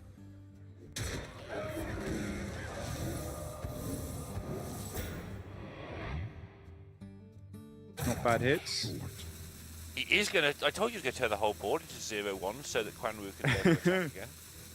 It's getting there. Fortunately, it's a 0-1 with Taunt, so he does have to kill it. My cards are depleted. He doesn't have to. Yeah, well, you could just let Quan Woo hero power him in the face. Quan Woo does only have one card left in deck. Like, surely Mistress gets there eventually. Yeah, Mistress can just reset the board. It is just lethal over 2 turns as well, with just hero power face. Gabby can't kill him. Yeah. He doesn't know about the Eternal Firebolt, though. I think Quan Woo's job here is to put as many stats on board as possible, while also hero powering face, just to make sure that that clock is still ticking. Yeah, I think so too. Because it has been a pain. These jars have actually got in the way, weirdly. Yes. They have gotten in the way for both players, but yeah, it's hard to say who they've impeded more. I mean, they impede the person who's in front because, yeah, the person who's behind wants something weird to happen, I guess. Yeah, true.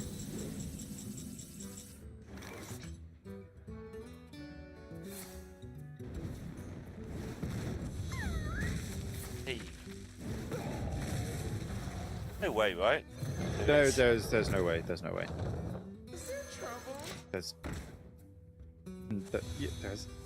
There is no way, right? I'm starting to wonder because there's a lot of attack on the board for one player and not the other. And that last card is a full health, full mana cost Dracorex. Yeah. No, surely not. I think Gabby's starting to think maybe there is a chance.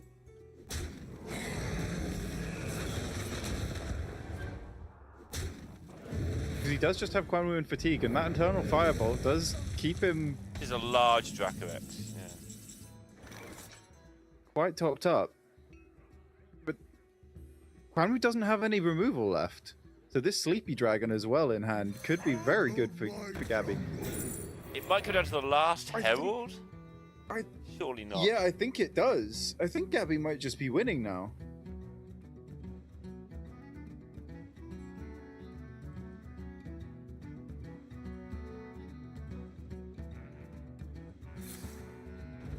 What? No. No, I think he is. Because he knows exactly... Okay, he doesn't know about the Chromie, but he knows exactly what the other three cards in Quan Woo's hand are. Chromie's not a problem, is it? Yeah, so it's just No, it's not. Comes from this Traxion. Something remarkable from this.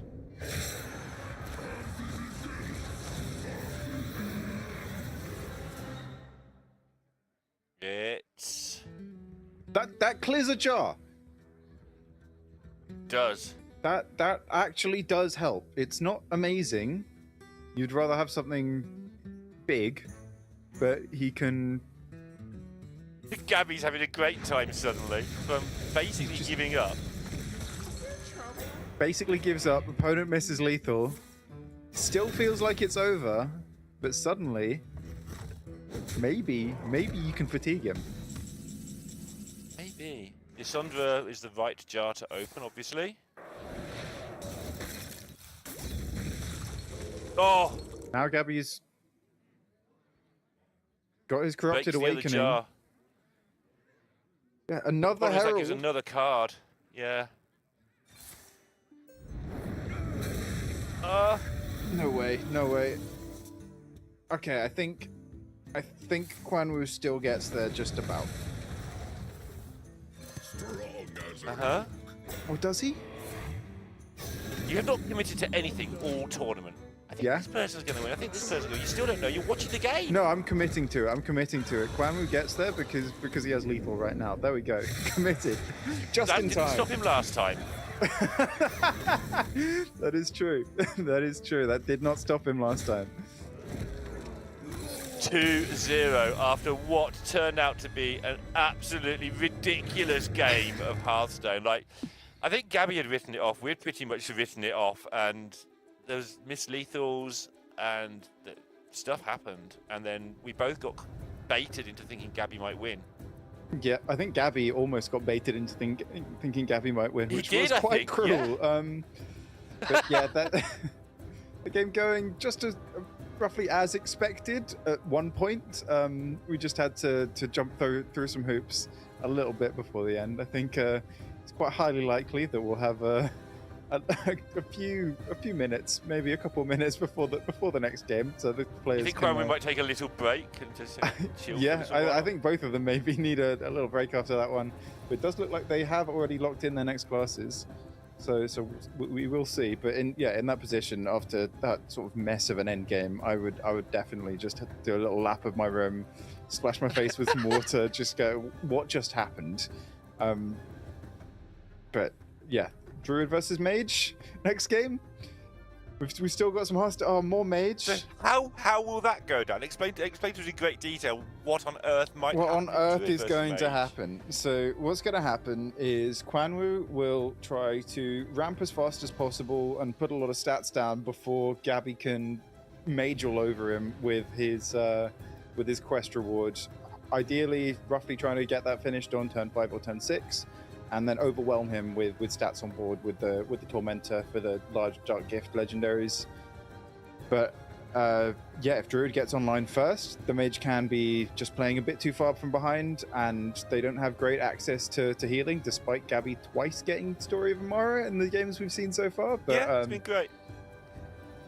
Yeah, well, Druid he saw usually... the third place playoff where the players just kept like injuring themselves and stuff, you know, painfully, and he goes, "No, I'm not gonna have that. I'm gonna heal to 40 every game to compensate." Yeah, he's got enough health for everyone. I must protect. Here we go. Quite quick into the next game. Yep. Not a fantastic hand for Quan Woo. I would expect a full mull here, but Gabby likes what he sees. Shadow Informant probably on 2 after the quest. I was about to say something about this, and he's done the opposite. Solo about keep Marithra. Marithra. Okay, yeah, I thought do when think Marithra people... was released, that might be the thing that people did, but it's turned out, I feel, that you throw it away, because if you draw it, you complete it so quickly anyway later on. So typically I favor throwing away Marithra and just saying, I'm going to finish it quite fast as long as I make sure I draw my ramp. Quan Woo has found the Felwood Treant now, so that is the main card you're looking for in the mulligan here, but yeah, I understand the Marithra creep. While I'm not a huge fan of it myself, it does definitely make sense, because it means that if you do find any ramp at all, then you could perhaps just play it on curb. And that Acceleration Aura is a fantastic pickup, and this is giving me Tom 60229 flashbacks with the... I was thinking exactly of that, like Tom famously keeping a card UI in his opener that people tended not to keep. And this did feel a little bit like that in that regard. Not so much as the Tom one being weird. Like this one makes some sense in terms of it ticks along. You want to tick up the 25. If you play it, you win. Especially against Mage, where they might do some Mage things to you. Yeah, you want to get this down as fast as possible. You can do a lot of development without actually playing Marithra. Broodwatcher is great. Elise also. I like taking for a 10 in this matchup, just to threaten loads of burst damage. But Druid is capable of building quite big, quite threatening boards in this meta without actually needing the Marithra all the time. I remember this place well. Spending 4 mana does a lot of work now. Yes. Probably will just take either a 1 or a 5 here. He's currently got a bit of a dead turn after what's likely going to be Treant Broodwatcher next turn, so a 5 definitely has a lot of merit. But he's gone with.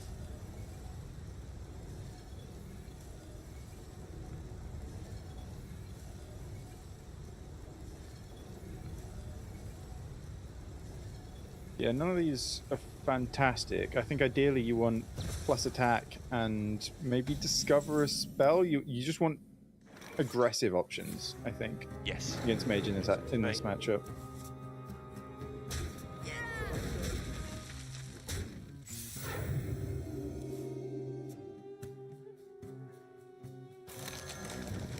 I would expect to see Treant. Probably the Broodwatcher here, looks quite good on board.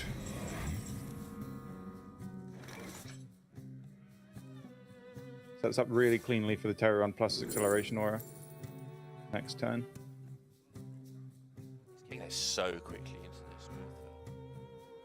Yeah, just ramping towards the Ysera as well early, which I really, really like getting online.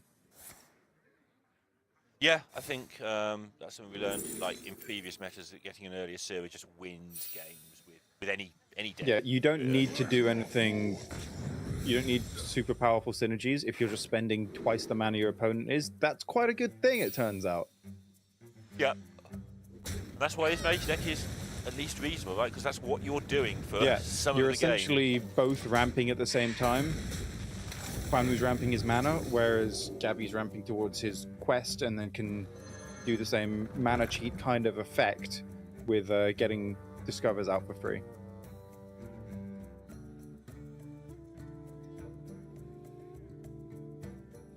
Slightly awkward choices here. Flipper Friends is the overall best one, but it doesn't really work great with his curve this turn. That being said, Forest Gift is fairly useless on the board he's got, and Welcome Home, you don't really need to reawaken it this turn. But Forest Gift, I think he's taken saying, I need to be the aggressor, I need to finish the game. So just taking anything that can double his burn damage in the long run, I think is a good bit of recognition for Quan Woo. Marithra tracker up to 19, so next turn we'll make it active. And he still hasn't actually played because he hasn't got it. Probably the reason. Usually is the a good reason. Yeah. Gabby's good, but he can't play what he doesn't have. He hasn't ascended to that level just yet. All are nourished. Everything reduces everything else here. Look at this chain of reduction.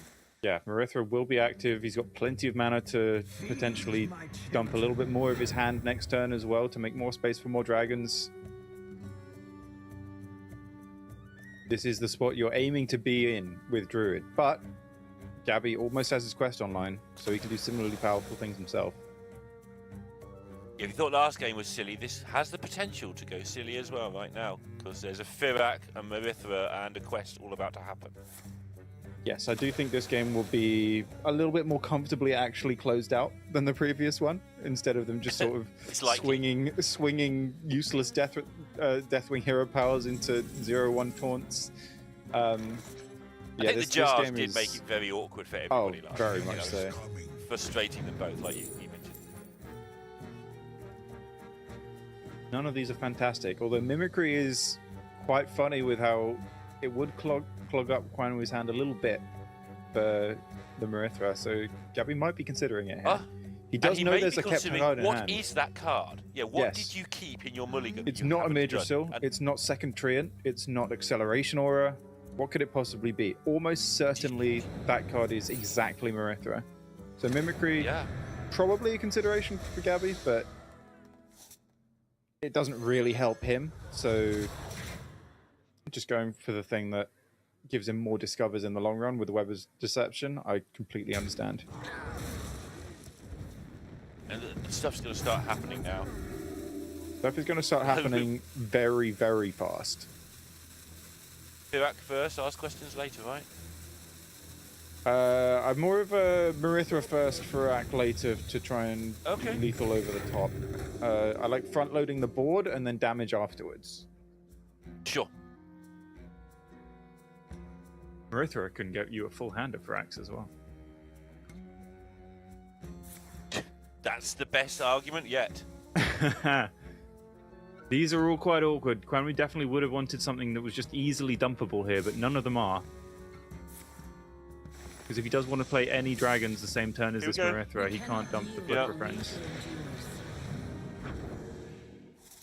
Trust you to recognise the dragons faster than I do. There's one mana Firak. That's Good one. call. Okay, it's not a full hand of Firax, but it is one.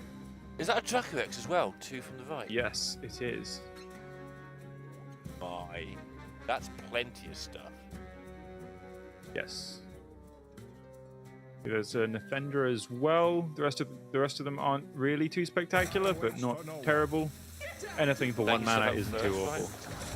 There's still going to be a Firak at the end, I think. It's just that Firak's good at... I think he's planning on going double Firak same time. Sure. Just to make sure that all the damage is coming in at the same time. Yeah. He does have the... Yeah, he could buff up the Dracorex next turn, clear a board, then double Firak to maximize face damage. So Gabby here has a turn to try and deal with this board and put up a wall of his own, which he's very limited. He really doesn't have that many discovers here. Relic of Kings is probably the best way to, I think so. Deal with the board most of the time. There we go. Nether. Twisting Nether Call of the Wild. That is not a bad Relic of Kings whatsoever. Clears the location as well. It's not bad at all, and he'll definitely accept it, but it's also like, it's a state of where he's at in this game that's the best he can do. Yes. Still throwing it back to Gabby, to Quan Woo, not a fantastic spot. And Nefendra does still just resummon at the start of the next turn. Yeah. but it crucially can't attack. So Gabby's not actually under immediate pressure. The main thing you're worried about when it gets to this late game, in terms of burst damage, is Shaladrasil. So if there's no minion that can attack on board, you know you're not going to take that much burst damage, unless potentially there's a 1 mana Farak. With a 1 mana Draco X and a 10 mana Farak. Yes. Yeah. I don't think it's very likely to be lethal here for Quan Woo if he does pull the trigger on both of those, but he might still go for it now that he's seen that the Relic of Kings is out of the way, so there is no Story of Amara. Well, thanks, Brightwing. Hey, an egg, you idiot. Egg can be quite annoying for Quest Mage. Similarly to the jars last game. He's egging. Yeah, I don't mind it. Similar to the jars. We've had enough of the jars. Okay. Damage 4. plus damage 4. plus damage. Took the egg. That's not damage. Oh, Thing, though. he has the Blackwing Experiment as well that he could buff with Forest Gift to get an even bigger damage spell in hand. Sure. Because it maintains it, but it looks like he's just holding it to try and send that face with a minion if it sticks. But if he did that, then he has the Umbra as well. Oh, if he'd buff that and then he could Umbra multiple That's so spells. funny. Might be getting a bit too greedy because Frostbolt and Blizzard and stuff. Freezes do I think we exist. just watched the previous game and now we're broken for life. That is what Mage does to you. This is not the outcome that Gabby would have wanted. He's just given his opponent more and more damage. Yeah, it's looking bleak. Quan Woo as well on the edge of his seat now. Like that expression, I recognise that one. Is the player. I've seen players across all of time do this, which is that I think I might win. The first moment you start thinking you really might win. Yeah, because you need to just extinguish that thought from your mind and just to keep the focus at every point during the tournament. But when it really gets close, you start feeling it. You know. Yeah, Quan Woo. I think he's just there now. It's like what 4? You're just watching those mana crystals tick down, aren't you? Yes, It's like 4. Like, that's what you're looking at happening? every single time in this spot. It's the mana. Yeah. It's always the mana. Just you can't do much. You can do less. You can do even less. You can do even less. Now Gabby needs a really. Oh. He doesn't have hand space to actually trigger the Relic of Kings. Yeah. He just keeps getting blown up. No, not here. His thumbs up. Yeah, he's got the swing with the Draco X. Thanks for the practice definition. We'll read that one out because he's not probably going to have an interview. So yeah, that's his practice partner. So he's wearing the definition T-shirt and so is the sign. Practice definition. Amazing. As Quan Woo comes in, our first champion of the year, the Winter Champion 2026. He's off to BlizzCon. Gabby will get another go at him there, but he is the winner. Great to see him, honestly. I'm really happy for him. Every interaction I've had with him, he's been very kind, very respectful to every opponent he's played against. He's a very, very worthy winner. He's kept his cool today. He's played fantastically. I know that he was definitely one of the less well-known players going into this and like each tournament we've seen him in, but every single time he's impressed me. He's gone a bit under the radar, but he's just very, very clean, very, very solid play every single time I see him. So Quan Woo is going to be such a worthy addition to that BlizzCon roster.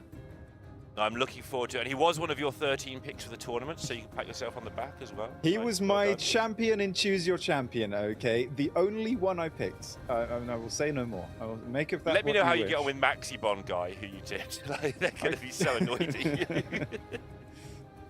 But no, Quan Woo came through. It's nice to see Gabby having a really good performance as well. We've talked about Gabby, one of the best players of all time, especially in those like 400, 300 player tournaments, 4 or 5 years ago now. Had a bit of a dry spell, but also 2-3 tournaments a year, a couple of bad runs. It can look much worse than it is. So, but really good to see Gabby going back. We heard his thoughts earlier. If you didn't see that, you could check later, check his interview at the end of the match where he qualified.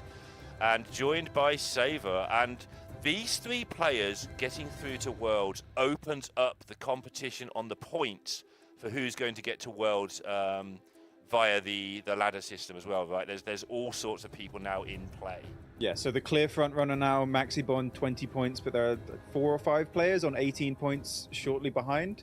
So there will be a big scramble to fill that power vacuum, I think, for the ladder points for the rest of the year now. A lot of people will have been rooting for exactly these 3 players over the course of the tournament for their own personal selfish gains. But yeah, I'm very happy with the 3 we've got going through to BlizzCon, and I'm excited to see who else joins them. Absolutely. It's been a wonderful weekend. So before I sort of wrap it up and send everybody home, have you got anything else you'd like to say about it? It's your first Masters tour, I believe. So. Yeah, no, I've never had it from this side. It's been really exciting. It's been really enjoyable. I love seeing how much it meant to the players, especially Saber's reaction when he made it to the World Championship. And yeah, I just... it's amazing. I love those moments so very much because it does mean so much to the players when they get there. That high stress and just that release is unbeatable.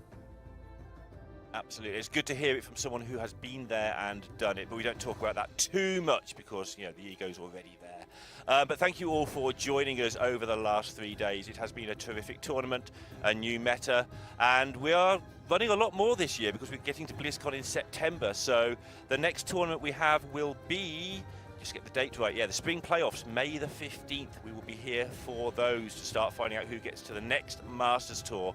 But for me and Pocket, Sottle, Raven, Edelweiss, Derek, TJ, the production team, and everybody else who's associated with making this, thank you for watching us, and we will see you next time. Goodbye.